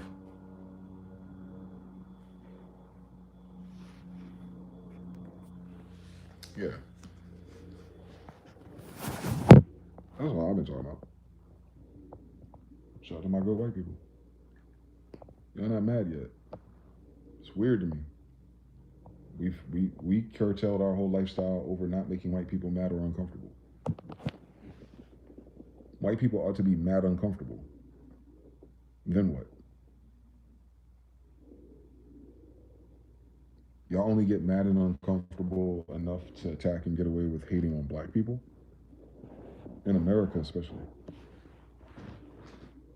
Not one white person has went to jail for any of our murders that has made the main stage. In my lifetime. Not from slaves. Not from hanging on trees. From just modern white people. Who were not slaves, or nor did they own slaves, as far as we know. They're not even in that story. But that's a justification why they can get away with killing niggas, because niggas ain't been right since slavery.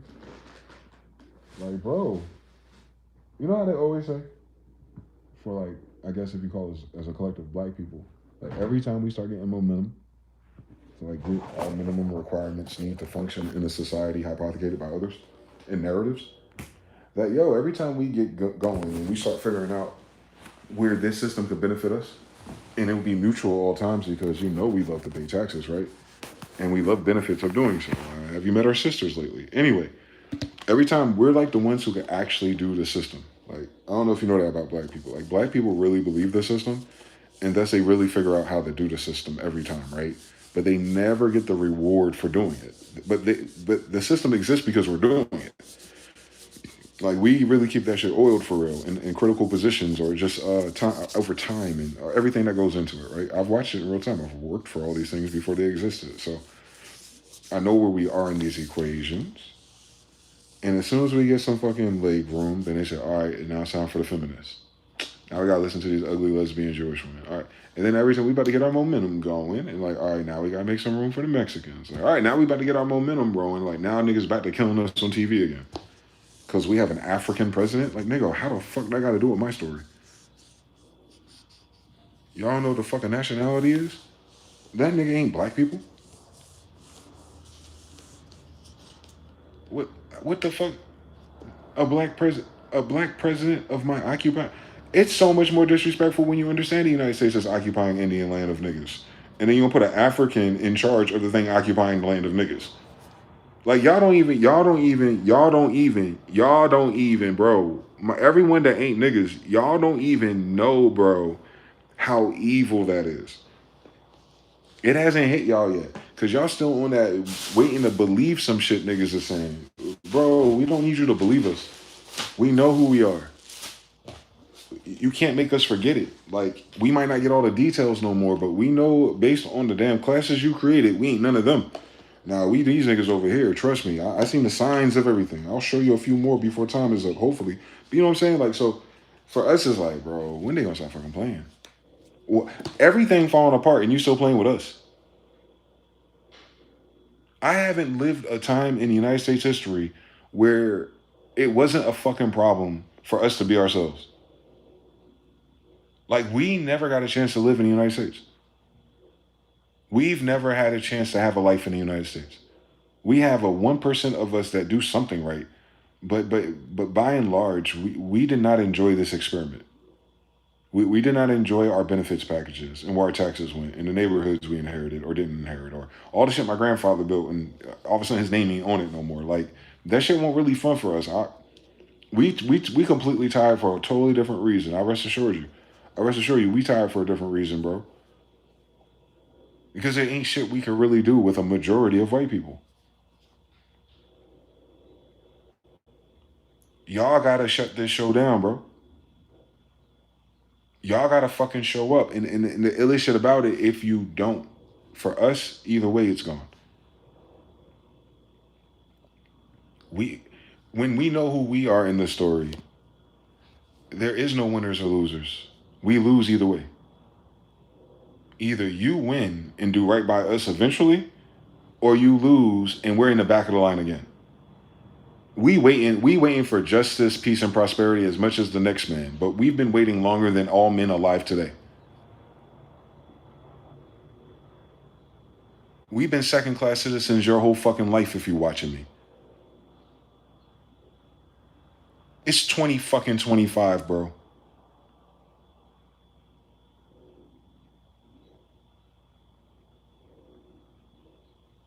For every Chief Keef we got, you got a trench coat mafia.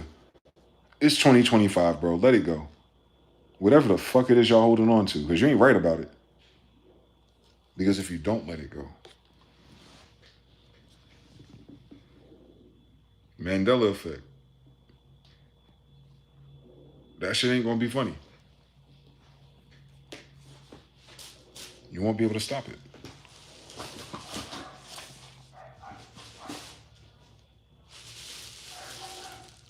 We're still praying for America, bro.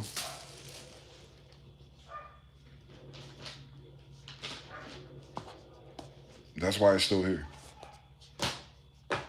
We, the people of America, have been praying for America for a long time. We have been praying for our own family memories and prophecies that It'll only be like this for a short time. We have been keeping the dream alive on Martin Luther King. We have been waiting a long time. We have not been to the promised land. We have not been to the mountaintop. He said he saw it in a vision, nigga. I've been living ever since. We haven't gotten closer to it because a nigga said something beautiful.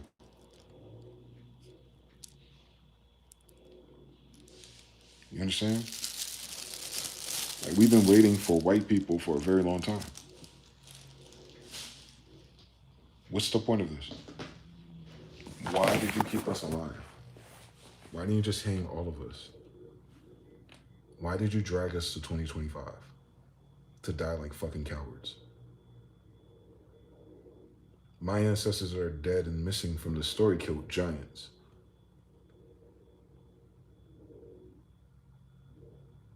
I'm watching you say you took over for that empire.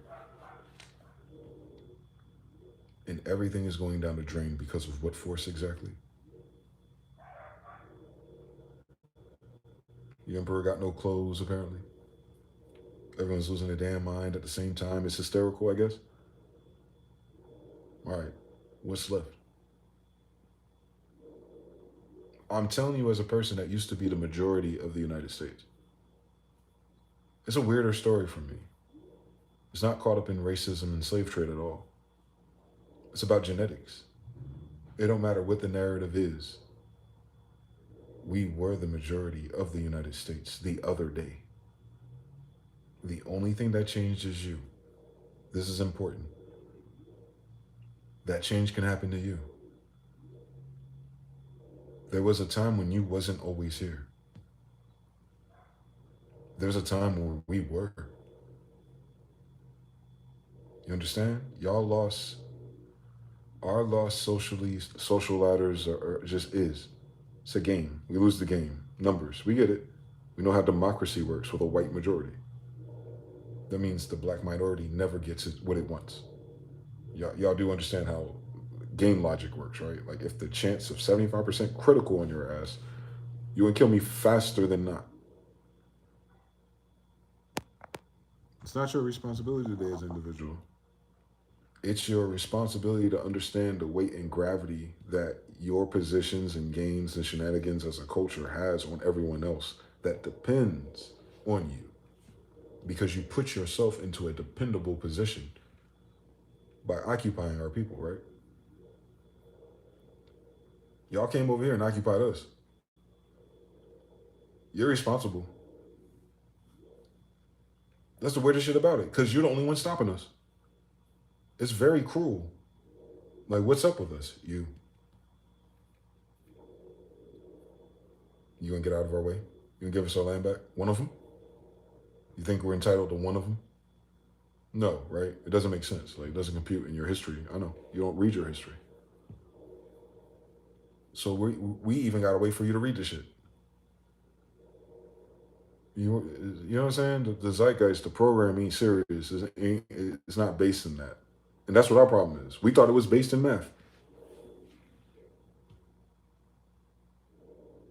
We thought that the shit happened to us because it was based in math. Like, we just had to learn how to act. I ain't trying to win an old war, nigga. I wasn't in the first one. What am I doing today in 2025? Why would white people be in my way now? They still speak our language. I need them to explain that. What did we do if you're using our language and land too, and you're just letting us die?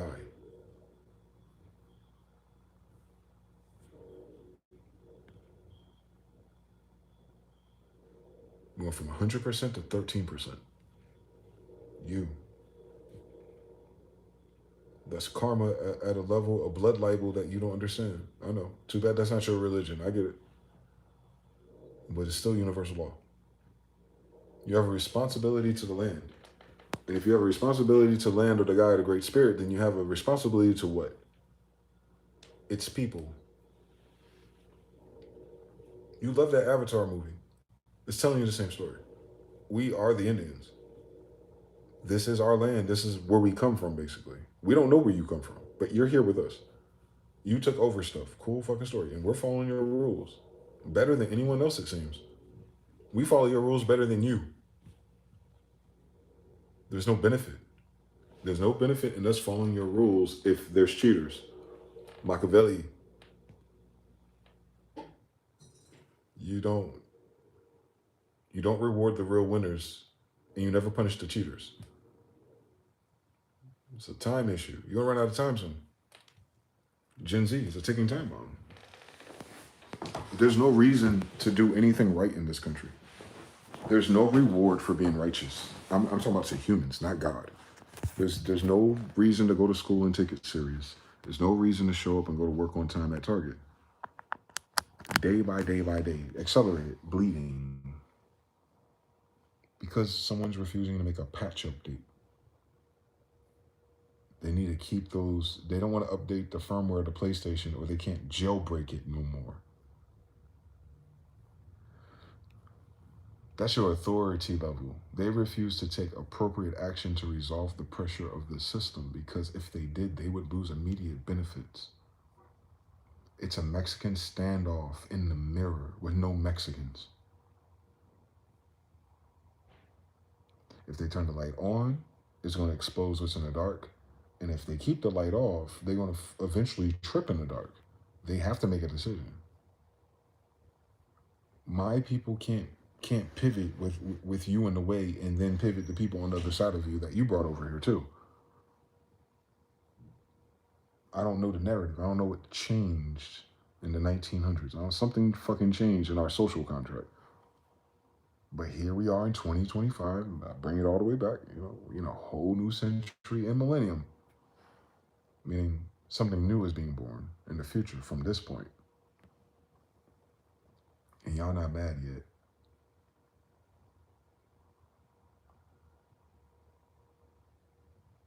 You know what that is?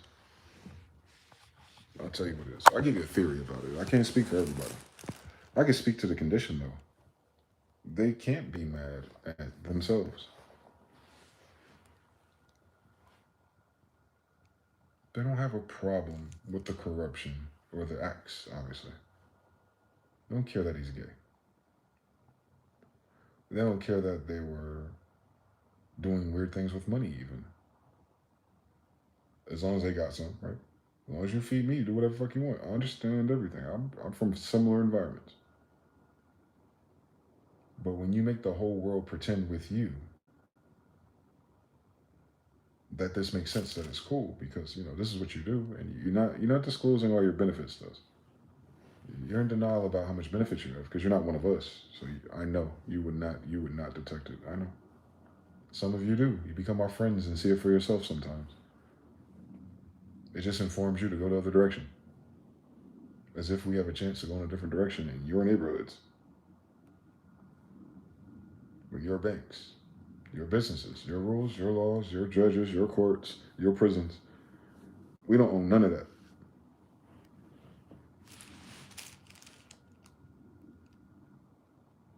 The whole pipeline of how we live and die, we're not in control of none of that. Each man is born equal with free will. Y'all left someone out. We didn't sign up for none of this. I would not do it again. 1 out of 5 experience. I would not leave a great Yelp review. United States citizens suck. They do not take care of the Aboriginal or the Indigenous. They do not uphold the ancestors. They do not stand on business when it comes to what's important, what matters, the human family. And them niggas wasn't hiring niggas like me.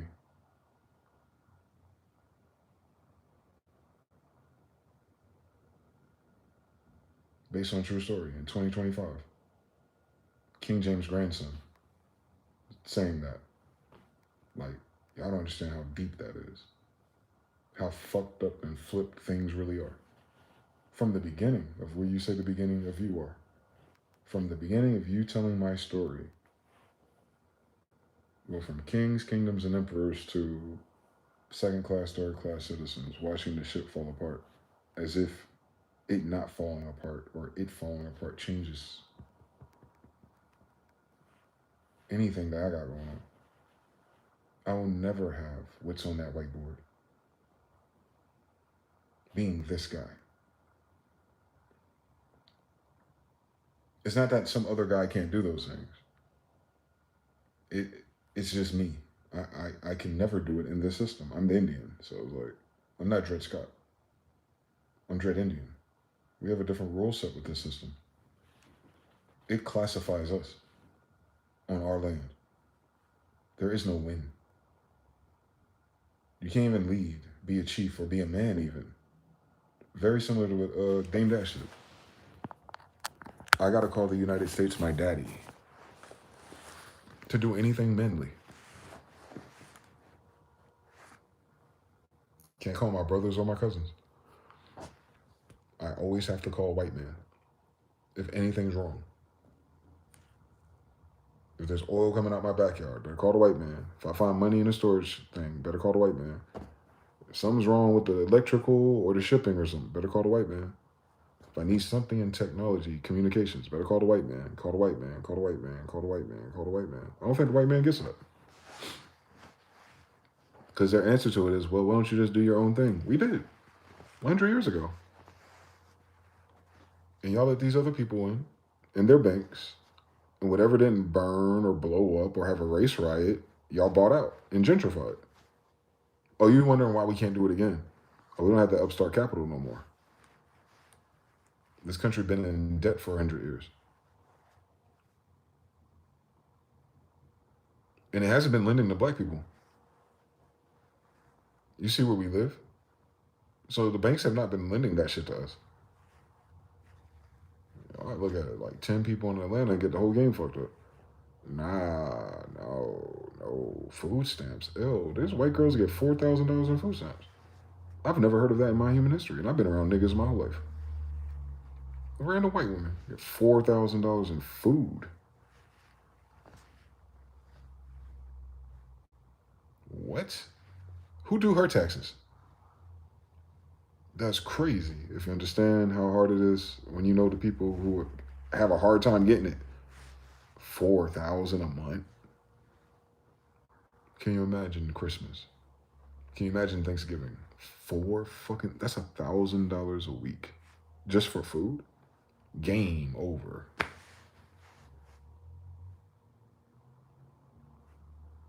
Levels and layers to that shit. So I think we know the American experience and the United States citizen benefits experience more than most people. Because we're the ones always chasing and never getting it. Especially if you're a so-called black man. Yeah. Don't forget I'm a black man saying this. You can miss me with what the black girls do and what they got. Yeah, the white man and the government decided to be their daddy. I get it. We told them that since the 60s. But they knew Jewish friends and liberals and feminists. All Marxists and shit. Mm-hmm. Ain't that the reason why Germany and Israel had a problem to begin with? And now Germany today want to withdraw whatever fucking agreement they had with Israel? How fucking convenient is that? So we all just been pretending for 100 fucking years, huh? Because of Israel? Nigga, I'm Israel. Because of Israel? Nigga, I'm Israel. So these motherfuckers doing this shit because of me?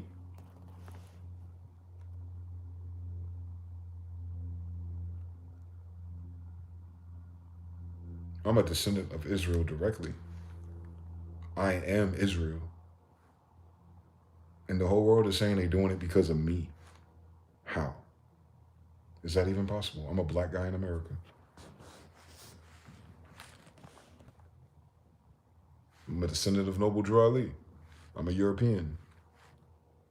I'm a descendant of Genghis Khan. I'm a descendant of Jacob, David, Solomon, Abraham, Otto. I am Israel.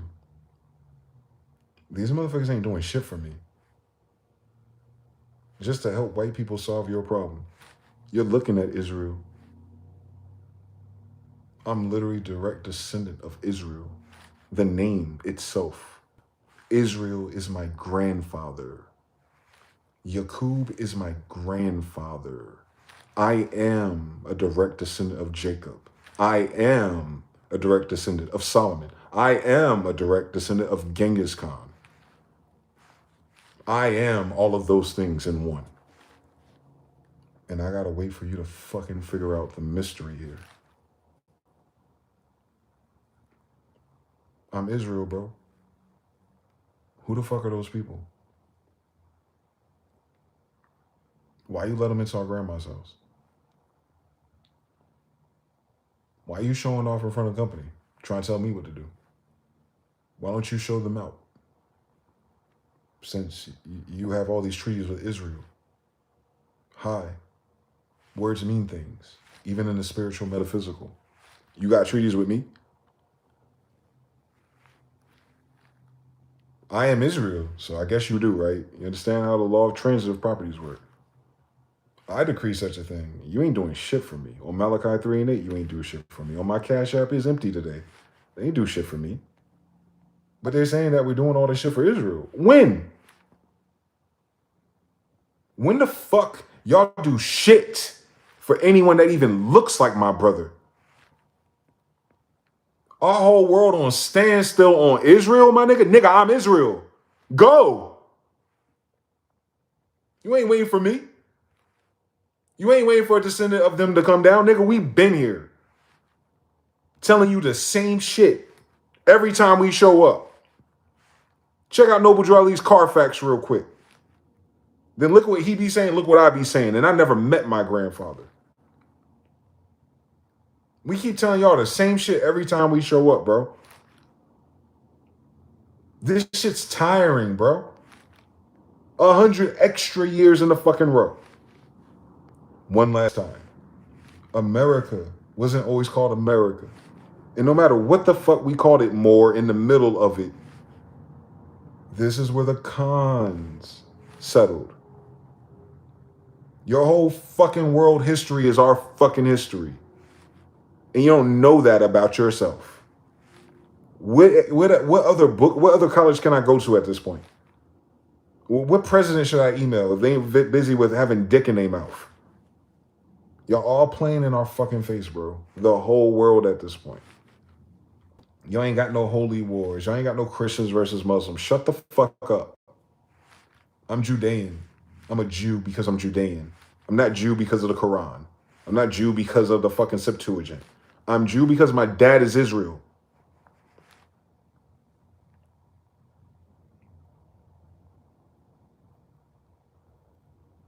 That's my family, not my belief. That's my bloodline, not my religion. That's who we are first before we play games with citizens. You don't have that classification on your fucking pamphlets. I noticed. I'll fill in the closest one, I guess. I'm black or something. Nigga, no. Nigga, no, I'm not. I'm Dwayne DeSen Smith. It's in my name. I have the name of an Israelite king. Yo, white folks, I can't make that up. I don't get no benefits for that.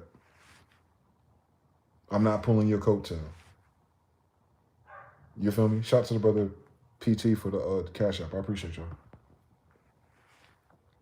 I'm not gassing y'all up. I don't want nothing from you. I want everyone to know this. Like, if we're stuck at Israel, Epstein, Mossad extortion of our leaders, then I think everyone who watched this video should fucking know who the fuck I am at least. I'm a child of God. Y'all ain't fucking playing with me. These ain't all the same things, and life ain't all what it seems. It ain't supposed to fucking make sense to me. So imagine. But I am their kid. Whenever you saw a concept of such a weird thing, if there was a Hercules in the story, you know what's going on? We're saying that's our grandfather. We're not saying we're Hercules. We're saying his damn grandchildren. I'm saying I'm Genghis Khan's grandson. I'm not saying I'm Genghis Khan. I ain't got no elephants. I'm saying the reason why my story and who I am is important, because it tells you, because it gives you the whole lie of the whole story. And it wraps it up in one person. I'm the Library of Alexandria. I'm the Akasha record for the Smiths, the Semites, the Judeans, Prester John's kids, Hakata Khan, Ottoman Empire, Tartarian Empire, the Empire of Empires. Everything they study, Every fucking language, every blueprint, every design, every Vimana, every spaceship, every gold-tipped arrow. That's empire level. Those are my fathers. Those ain't my cousins. Those ain't my friends. Those ain't my family. That's not what I look like. Those are literally my daddies. I'm Dwayne Dasan Smyth-EL. I'm the 13th of John Smith, Prester John, the priest of Israel, the King of Kings of Israel, as of 1611. Jamestown Colonies is his daddy's name. John did that.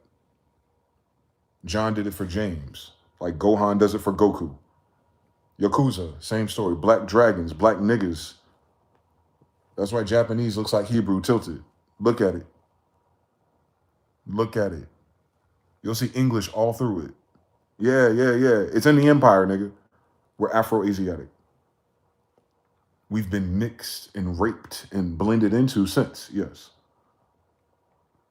But originally, when you take 400 years off of my face, Jacob, Solomon, Jesus, this, I get from my fathers. That's who they are in real life. Those people they're pretending to be and do things for and tell you the story happened because of is why I have this face.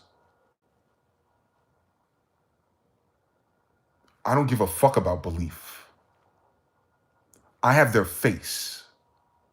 So I know when someone's fucking lying about being my damn father.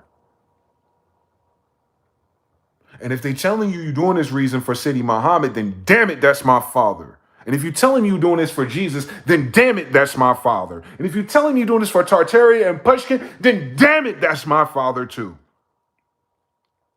Do you understand the hyperbolic geometry that you are using if you're a Jew who emphasized his whole book on bloodline? That's who I am. I'm an unhappy miracle of coincidence of an algebraic expression of time. They're not coming back to die again, nigga. I wish a motherfucker would waste our fucking time or any of my grandfathers or grandmothers just so they could prove they could do some magic tricks so you can kill them again. Are you fucking serious? How uncivilized is that idea? For this? You want Big Jenkins to come down and die again for this? Nigga, please. Cut it the fuck out. On King James English, cut that shit out. Y'all got the wrong ideas about something. Naturally. Y'all think Jesus is a white boy. Do I look like a white boy? Solomon look like a white boy? Genghis look like a white boy. Talking like that. All that fucking sass. If you had not fucked up, your God would not send a nigga like me to fuck you up. Don't blame me, Joe. Blame you for fucking up. You were warned. Judge, Genghis, Jesus, Justice, Libra, Isis, Orion. Same story. Those are my ancestors. Those are not ancestral gods and relics. Those are my ancestors they're relicking about. The bloodline of those people is me. Tag, I'm it. The fuck going on down here? What are we talking about? Why is that a big deal? Why they make a big deal about us? Just to deny us our humanity. Just to do benign neglect and act like I'm not here saying this shit, standing on business for years now. I'll call them now and they won't fucking talk about it. I get it. Must be fucking weird to lie on a family, a book, a culture, a people for hundreds of fucking years. Just for one of them to show up in their right fucking mind to speak up and say the fucking obvious. Dwayne Dasan Smith, John Smith 13, Hakata Khan the 13th. I'm a Khan. All these stories is about my family. Abrahamic Judaical, Judah, Abraham, that's my grandfather. Literally. Otto the first, Otto the second, Otto the third, Otto the fourth, Carlos the fifth, My grandfather, literally. Carolingian dynasty, literally. Carolinas, where I stayed, literally. My grandfather. I never lived in a foreign land. I live in Mama Inga's territory in a state dedicated to my grandfather. I was born in New Jerusalem, a state recreated by my grandfather, John Smith. I haven't been anywhere that ain't theirs. And I gotta wait for white people. That's how fucked up the game is, white people. I'm the king of kings' grandson. I get to watch you do fucking documentaries and podcasts about wonder if Jesus had a kid. Hi, bitch. Do you know what our name means? Like, Jesus was a blacksmith, a carpenter. I'm a blacksmith, a carpenter. That's where we get the name from. S-M-Y-T-H. The Y is angelic. L on the end of his name. He's a knight from a kingdom of Jews. Angels of heaven. Same story, if you understand how teams work. Degrees, right, Mason? The empire was talking about their degrees, wasn't they? They wasn't talking about feathers, was they? They were talking about degrees, how many degrees and how many feathers he had in his fucking headband.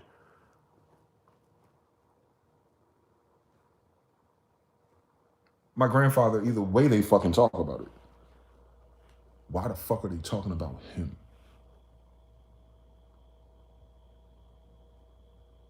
That's my question to them. It's my fucking grandfather. Why are you motherfuckers playing in my fucking face? In the states named after my fucking family, waiting for him. Bitch, I'm here. I am my father, stupid. Y'all waiting for a nigga like me? Cut it the fuck out. Cut it the fuck out of here. No one waiting for me. I've been here the whole fucking time talking about this. I've been telling you who my fucking grandfather was the whole time, and I gotta wait for niggas to believe something. On Dwayne Smith, what the fuck we talking about? On John Smith. Do it again. Prester John's kid. That's Jesus' son.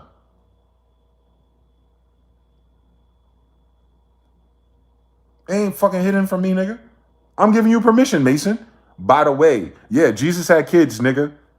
Hakata Khan. Yeah, that's my grandfather, nigga. We're the bloodline of Jesus for real life.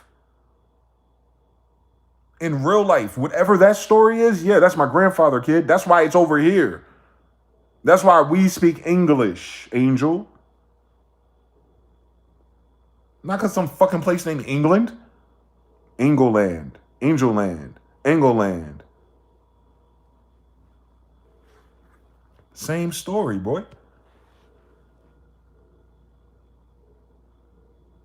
The land of angels. All right, Los Angeles. Is that England? The land of angels. Is that England, nigga?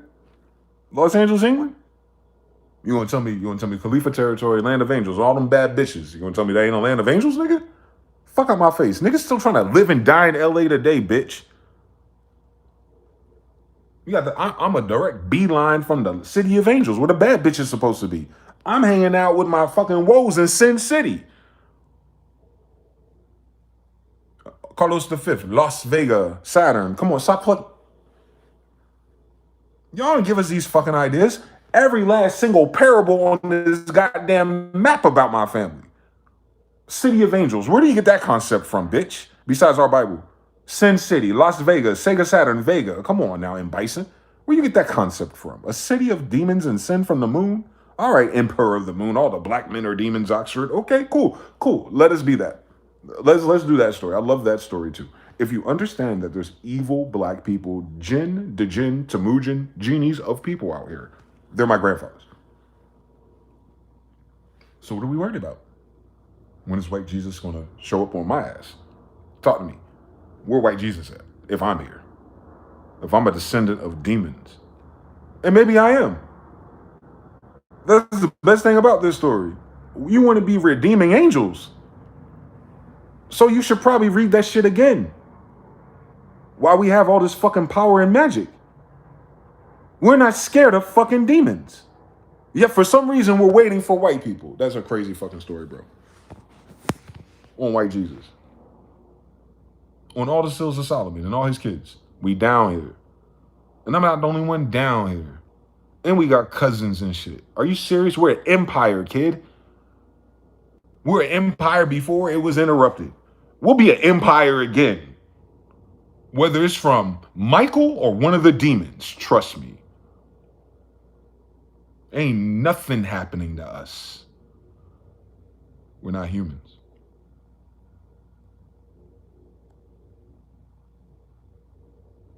I'm not on the receiving end of the story. Pause. I am amongst humans. I'm on the wrong side of a human story. Absolutely. My life sucks as a human. Absolutely. But I know I'm not human. I know I do inhuman things. I don't know how to do them. I'm trained as a human, but that's not a human. I'm like a cat pretending to be a dog, if you will. That's what colonialization is.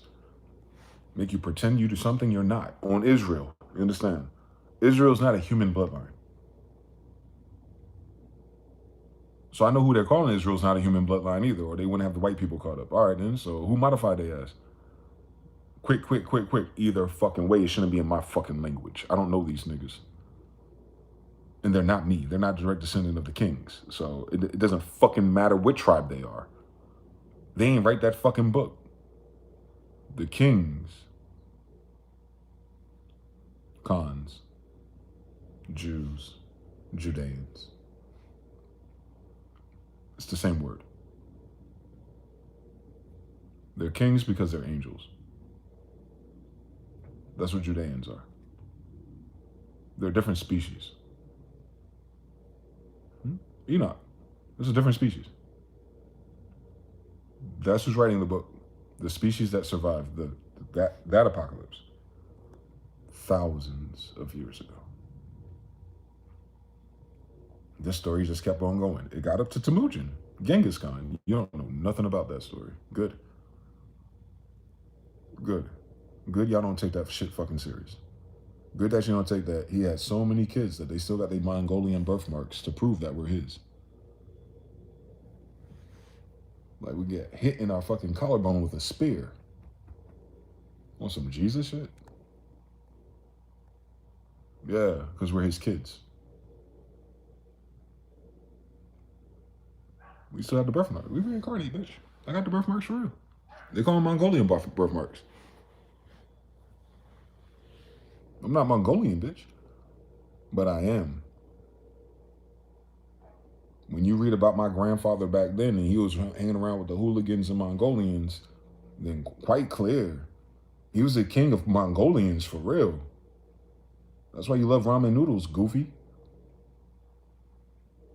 Goofy ass Negroes. You love all that hot shit from Asia too, goofy. You love fried chicken. It be in Asia too, don't it? Goofy. Those emperors are still black 120 years ago. Goofy. We're Afro-Asiatics. Goofy. This is an Afro-Asiatic continent. Goofy.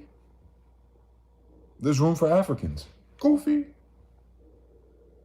But why does everyone have an Afro-Asiatic God story? What is that about? And why are we going to war and killing people and denying people healthcare services and life, trying to be my damn grandfather's people?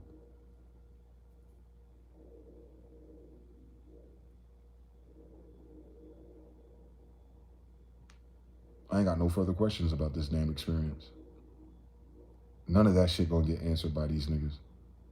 But that's the absolute truth of the matter, of the politics. The United States is fake. It took over my kingdom. We did not vote for that. I didn't vote for someone to usurp my energy and to take care of it while I'm away. See Medea. I did not vote to be a citizen. I'm not Dred Scott. I'm King James' grandson. They're using King James English for that shit.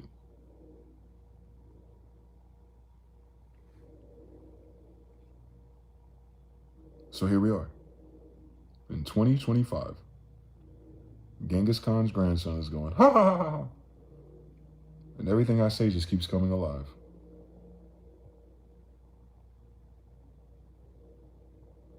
I know. It's a weird fucking story. I would love some fucking answers.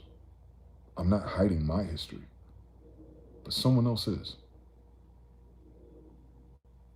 We could probably move this shit a lot faster. But I gotta suffer until one of our handsome, amazing white boys show up and explain to us, what did it profit you to tell the whole world that Israel doesn't exist?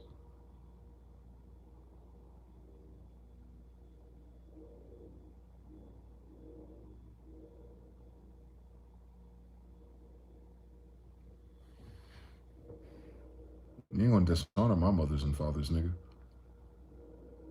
You're not allowed to. That'd be blasphemy. Tell me I'm not Elizabeth Smith's grandson. Go ahead. Tell me I'm not Noble Drew Ali's grandson. Tell me that. Tell me Empress Sentonki of the Saponi Indians is not my grandmother. Tell me Golden Lady Beasley is not my grandmother. Please. Tell me those are not my ancestors. And those are not the first families of the United States. Lady, Beasley, Alfred, Myers, Badon, Rush. You think those are fucking white people. I know. They're not. Niggas marry white people though. Can you imagine?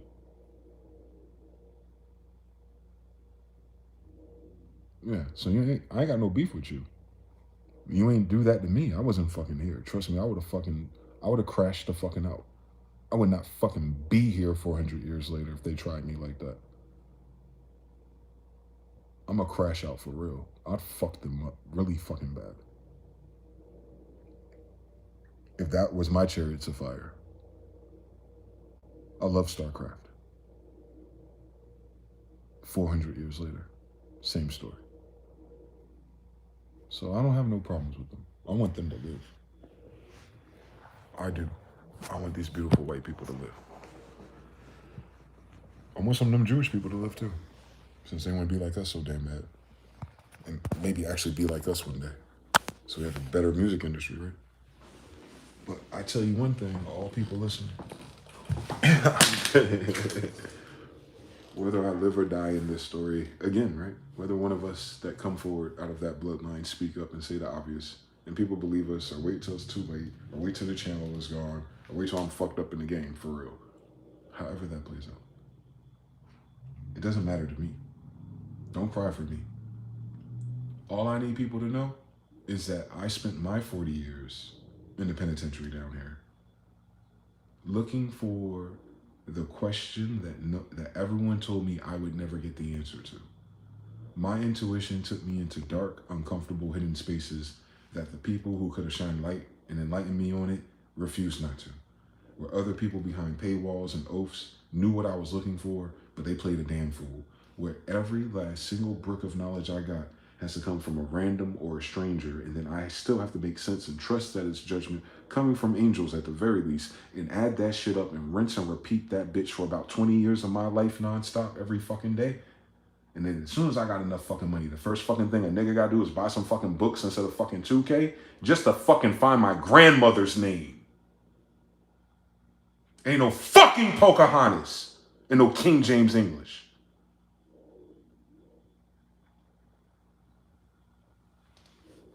The Poconos. Like, come on, let's be serious, Saponi.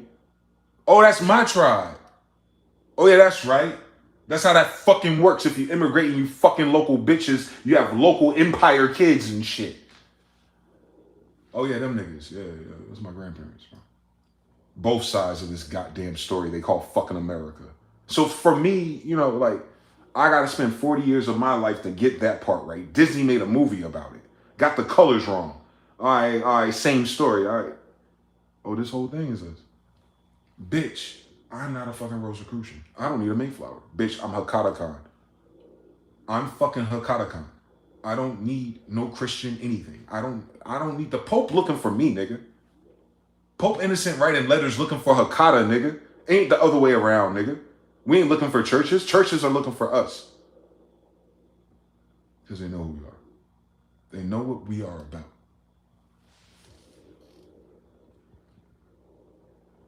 That's all we can be about. It's our bloodline genetics is stacked on stacked on stacked on stacked for the same fucking thing. We didn't get to go willy-nilly and crossbreed with anything. You know what I'm saying? Like, we were, up until now, apparently, We were being very precise with what we're stacking in values, in blood, to pass forward for a determined time period. For some fucking fucked up reason, it sounds like now. You feel me? Like, nah, we didn't deal with people, bro. We deal with all these things driving these fucking UFOs. Get it? They pull up on me like, do I remember, nigga? No, I fucking don't. I'm in a fucking human fucking MK Ultra Jewish white man, somebody hidden black hand fucking experiment in fucking 2025. And I can't fucking play Call of Duty in real time on the internet. Got fucking latency still, nigga. They'll never do our technology. They got latency on Xbox, nigga. They want to travel to different dimensions. Fuck it.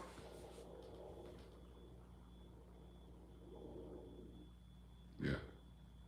So, yeah, white people. Our fate is in your hands. The bloodline of Jesus. Again, please don't let the Jews vote against me. I mean, spare me the gory details. They don't fucking read. Is it not written what Smith means? Yo, I didn't get this name out of a hat, my nigga. I am not a $5 Indian. Nah, Queen Elizabeth's grandbaby, boy. Man, it'd be a shame to see how these fucking cowards face them when they're dead. They forget. We're dead too. We'll be there.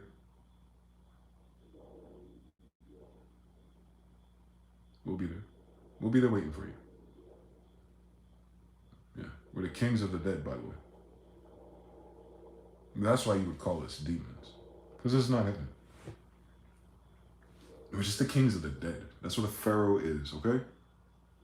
So there's no more mysteries, no Kabbalahs, no all that extra shit. They trying to convert it and hypothecate it and run a damn template to fucking AI. No, nigga. If you're from heaven, this is death. The end. This is Tartarus compared to the garden. This is Tartarus compared to the ship. This is Tartar, like the king of Tartarians, the kings of the dead, the pharaoh of Egypt, Jesus, Genghis, same story. King of the dead, Sin, moon, dead. The emperor of the moon, the emperor of the dead. Israelites, all of their rituals are on a lunar calendar. On Allah it is.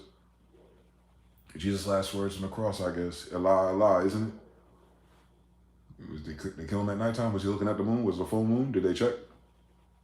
They should check if it was a full moon. Allah, Allah, I guess. But right now I'm standing on a full moon, I guess. Allah, Allah, I guess, since this is Europa. Yahudi, Dawoodi. It's very Judean of you. Even the planets in our language. Even the planet's name equals Jew, bitch.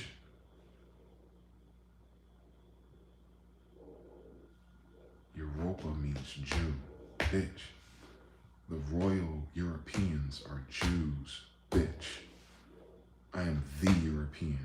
I'm come from the Europeans of Jews on Europa, emperors of the Moon City, Muhammad's grandson, bitch. It's the same fucking thing. So you can't say you came from another boat. You can't say you came from another plantation. You can't say you came from anywhere else in this empire and don't understand what the fuck that rank is. For surely goodness and mercy shall follow me all the days of my life. And I shall dwell in the house of law forever and ever and ever and ever and ever and ever. I can't be in no other house. It's a tribe. Of course I would dwell in the house of El. I'm their damn son. The fuck I'm gonna live with strangers? My Father, thou art in heaven, holy be thy name. Can't even say it, right? Ineffable. We don't even know it. Holy be thy name. In King James English, right? Can you imagine? Holy be thy name. Thou kingdom come. Thou kingdom. Whose kingdom? God's kingdom. It's his will be done. All right now. On earth. Wherever you stand.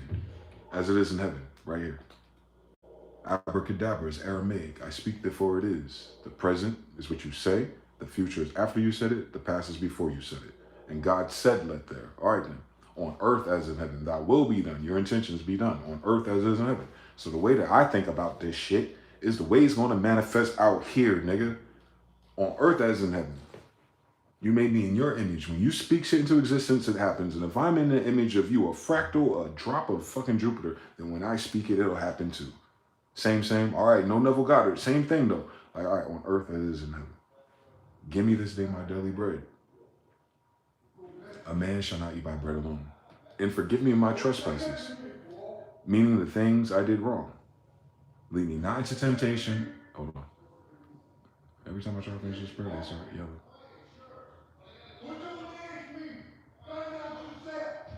Anytime you pray like that, or you really into spirit like that, that type of chaos happens, keep that in mind. That's spiritual. Out of nowhere.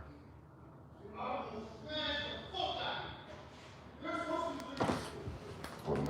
I had to switch on some gangster shit real quick.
Man, I'm telling you.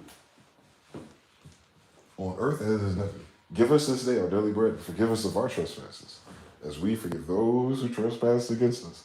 Lead us not into temptation, but deliver us from beating niggas' asses. For yours is the kingdom, the power, and the glory, forever and ever. Amen. On Con Jameson. So, like, what a time to be alive. Very colorful out there. Shout out to PT, shout out to TBFB. It's a hard job. Somebody got to do it. One wonder the ones upstairs never sleep. Turn it up. Kiroshin. The field extend through the whole house as you are in much in the bedroom as the living room with that tone. Shout out to Mr. Now. Enlighten Sue only. That's crazy. Hey, yo, he was up and stuck for a little too long. The crazy thing is I be understanding this shit. I be understanding why they be waking up. Scarcity, fear, PTSD. These all military veterans that be around. And none of their PTSD be from the military, bro. It's very weird. And if it is, they don't talk about it. It seems like most of the PTSD come from after the military. Oh, Lord. But the federal government's been closed, so the VA's been weird. When the VA is weird, the medications are weird. When the medications are weird, money gets funny, and when money gets funny, food gets funny, and then everybody has to figure out how to survive. And but then on the side, there's that friend called addiction. So they're balancing between sober scarcity minded, like, oh my God, where's this? What? And I'm hungry. I need it. Like, they own it until they're high again. And then when they're high, they're, you don't hear from them. They're gone, or they're doing something else, or, they're out on the streets feeling like everyone's their friend. It's a good fucking day. Or they just fall asleep for hours and hours or days sometimes, depending on what it was, or if they drink. But then every once in a while, that bar, that nitrous oxide, that fuel runs off, and they're back in their sober mind, and it's like, in the throat, and the eyes, and it's like Frankenstein's still alive, just for them to get high again. It's like a woman in a period cycle. It really is. It's the craziest thing. It's cyclical. I could probably map it to the moon for real. It's cyclical with them. People addicted to whatever that substance is. It does something to their blood. They're on a cycle. Anyway, you can't fix it. So you're not really arguing from logic. You're not arguing from righteousness. You're not trying to prove one right or wrong. You have to step in and go like, all right, so what are the facts? Yeah, I understand this. I understand that. Thank God I work for Apple Care. But what are the facts? Did he really mean to do that? Did that really happen that way? Is that what all this means? Does anyone here have verification of such things? So we're all using the law of assumption. And the law of assumption got us all turned up right now.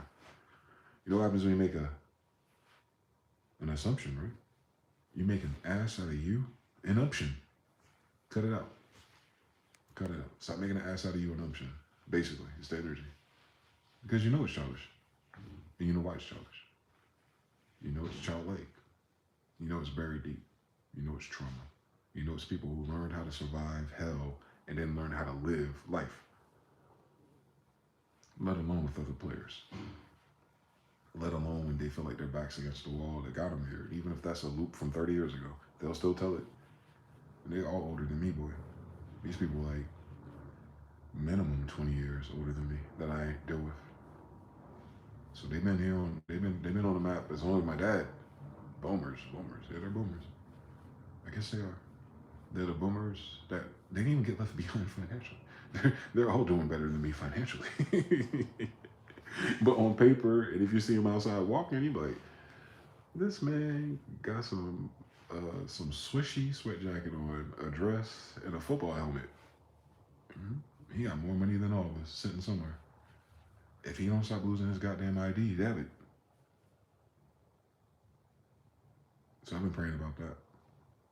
And then got confirmation about it. Like, yeah, they're going to give him his money December 1st. Instead of fucking playing around with them.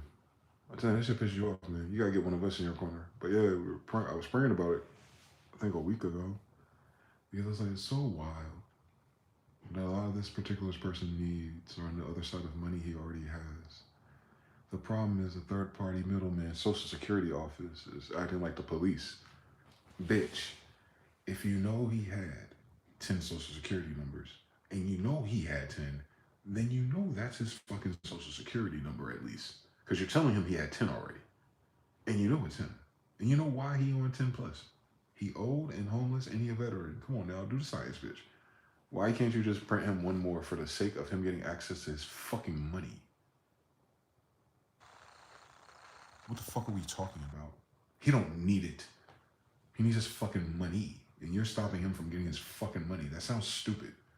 And they close that shit down. And they got a taste of that stupid shit. Now all of a sudden, now he can start getting paid what he's supposed to. But now they're holding the back pay until he does the ID thing. Anything to squeeze dollars from the people who already sacrificed their lives for us. They're not the people that need to take the fucking extra steps. Ain't nothing fucking illegal or immigrant about a fucking veteran, right? So why are they throwing them through the fucking yellow tape of a modern post 9/11 society? Like, come on, dog. So to God be the glory. Whatever the case is, at least starting in December, he'll start having his own shit. And then that will solve a lot of fucking problems he has, and it's gonna jumpstart some side effects. I already know what comes with this territory. Once your needs are met, then it starts going to exploratory again. And even when they're old men, it slows them down. It doesn't mean they do it less. They fucking more than me. I'm telling you, these men are 60s. They're not fucking bad bitches, though. That's what be throwing you off. No, they fuck the bitches you be seeing outside. They fucking more than me, bro. So they go right back into that cycle, boy. As soon as they up, just so I told you I stayed with that vampire in Charlotte for a little while, and he couldn't fucking walk. And he was talking about bitches and getting money and getting his teeth fixed. Like, nigga, your teeth is not the problem. Although it is. You can wear dentures, but your legs. You can't stand to walk this woman. Cut it. You gotta get your health right. You gotta get your legs right. Old men don't give a fuck about that. They see it as they're still a kid, meaning you don't really grow up when your body fails you. Your psyche, your mind, your default state, your vibration you hold the vibration until you die. And hopefully after. Age don't change you. Age is not what changes your vibes. The creatures of habit, humans. And thus, the madness in trying to fix it or solve it is not the magic here. The magic is to diffuse it. You gotta diffuse the situations because they're all stupid, they're all petty. They're all just bad decisions manifesting on a bad day. We all have days like that. But there's no reason to be angry, upset, or violent. Like, it's a level 2 scenario and we yelling at level 8. For what? Niggas can't beat me. Then what? I knock both these niggas out? Crazy fucking story. Guess who get locked up? Nah, not me. So cut it out. Everyone cut it out and breathe. Every dimension I'm in, it's the same thing. Me seeing it firsthand makes me see it in me. It's if you allow it to. If you allow it to humble you. I am not better than they are. They get more bitches and they got more money than me. And these are the standards, man. That's all the internet. If you got money, you got bitches, you're winning. They got money and they got bitches sometimes, depending if they have money. They're conditionally better than me. There we go. They're better than me on certain conditions. So I'm not judging them. It's not like them changing this is going to make it better for them. Trust me, they're peak.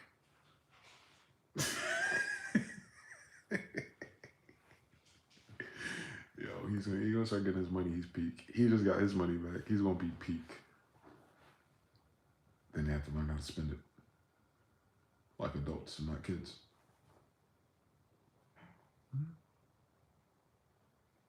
They run through $5,000 in a weekend.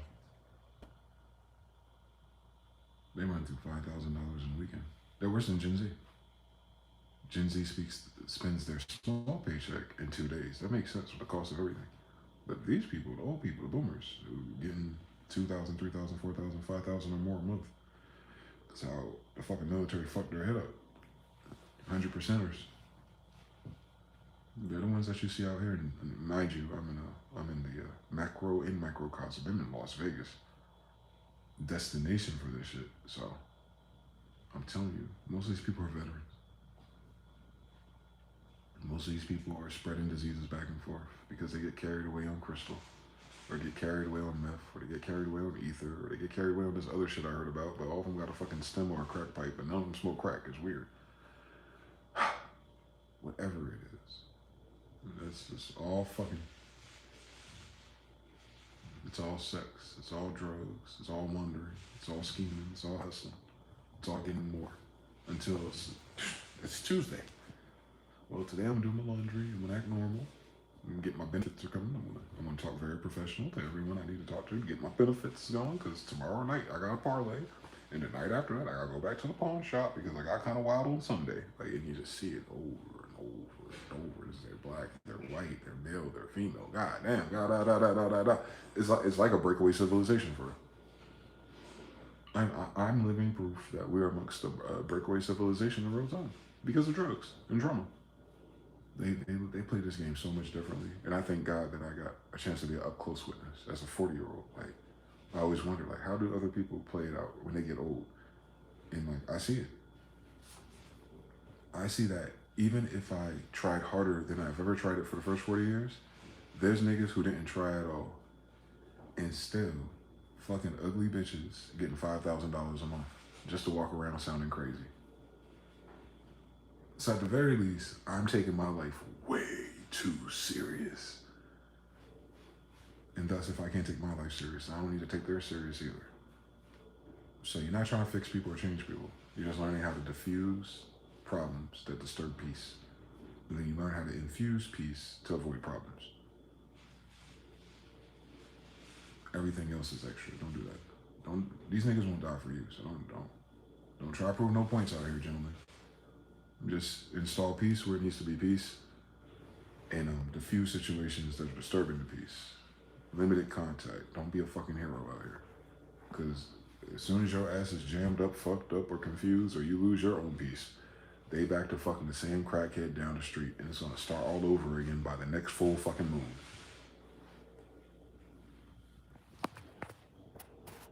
But yeah, it's your boy, man. 713. Don't go crazy out here, man. Trust me. If I can't go crazy out here, you can't go crazy out here. You don't go crazy, so I don't go crazy. And if I don't go crazy, we don't go crazy. You don't go crazy, we don't go crazy. We ain't gonna go crazy in this fucking transition of who the fuck's who and what's going on. We're gonna live better no matter what the fuck titles they give us. We wasn't working for man anyway, I remember something.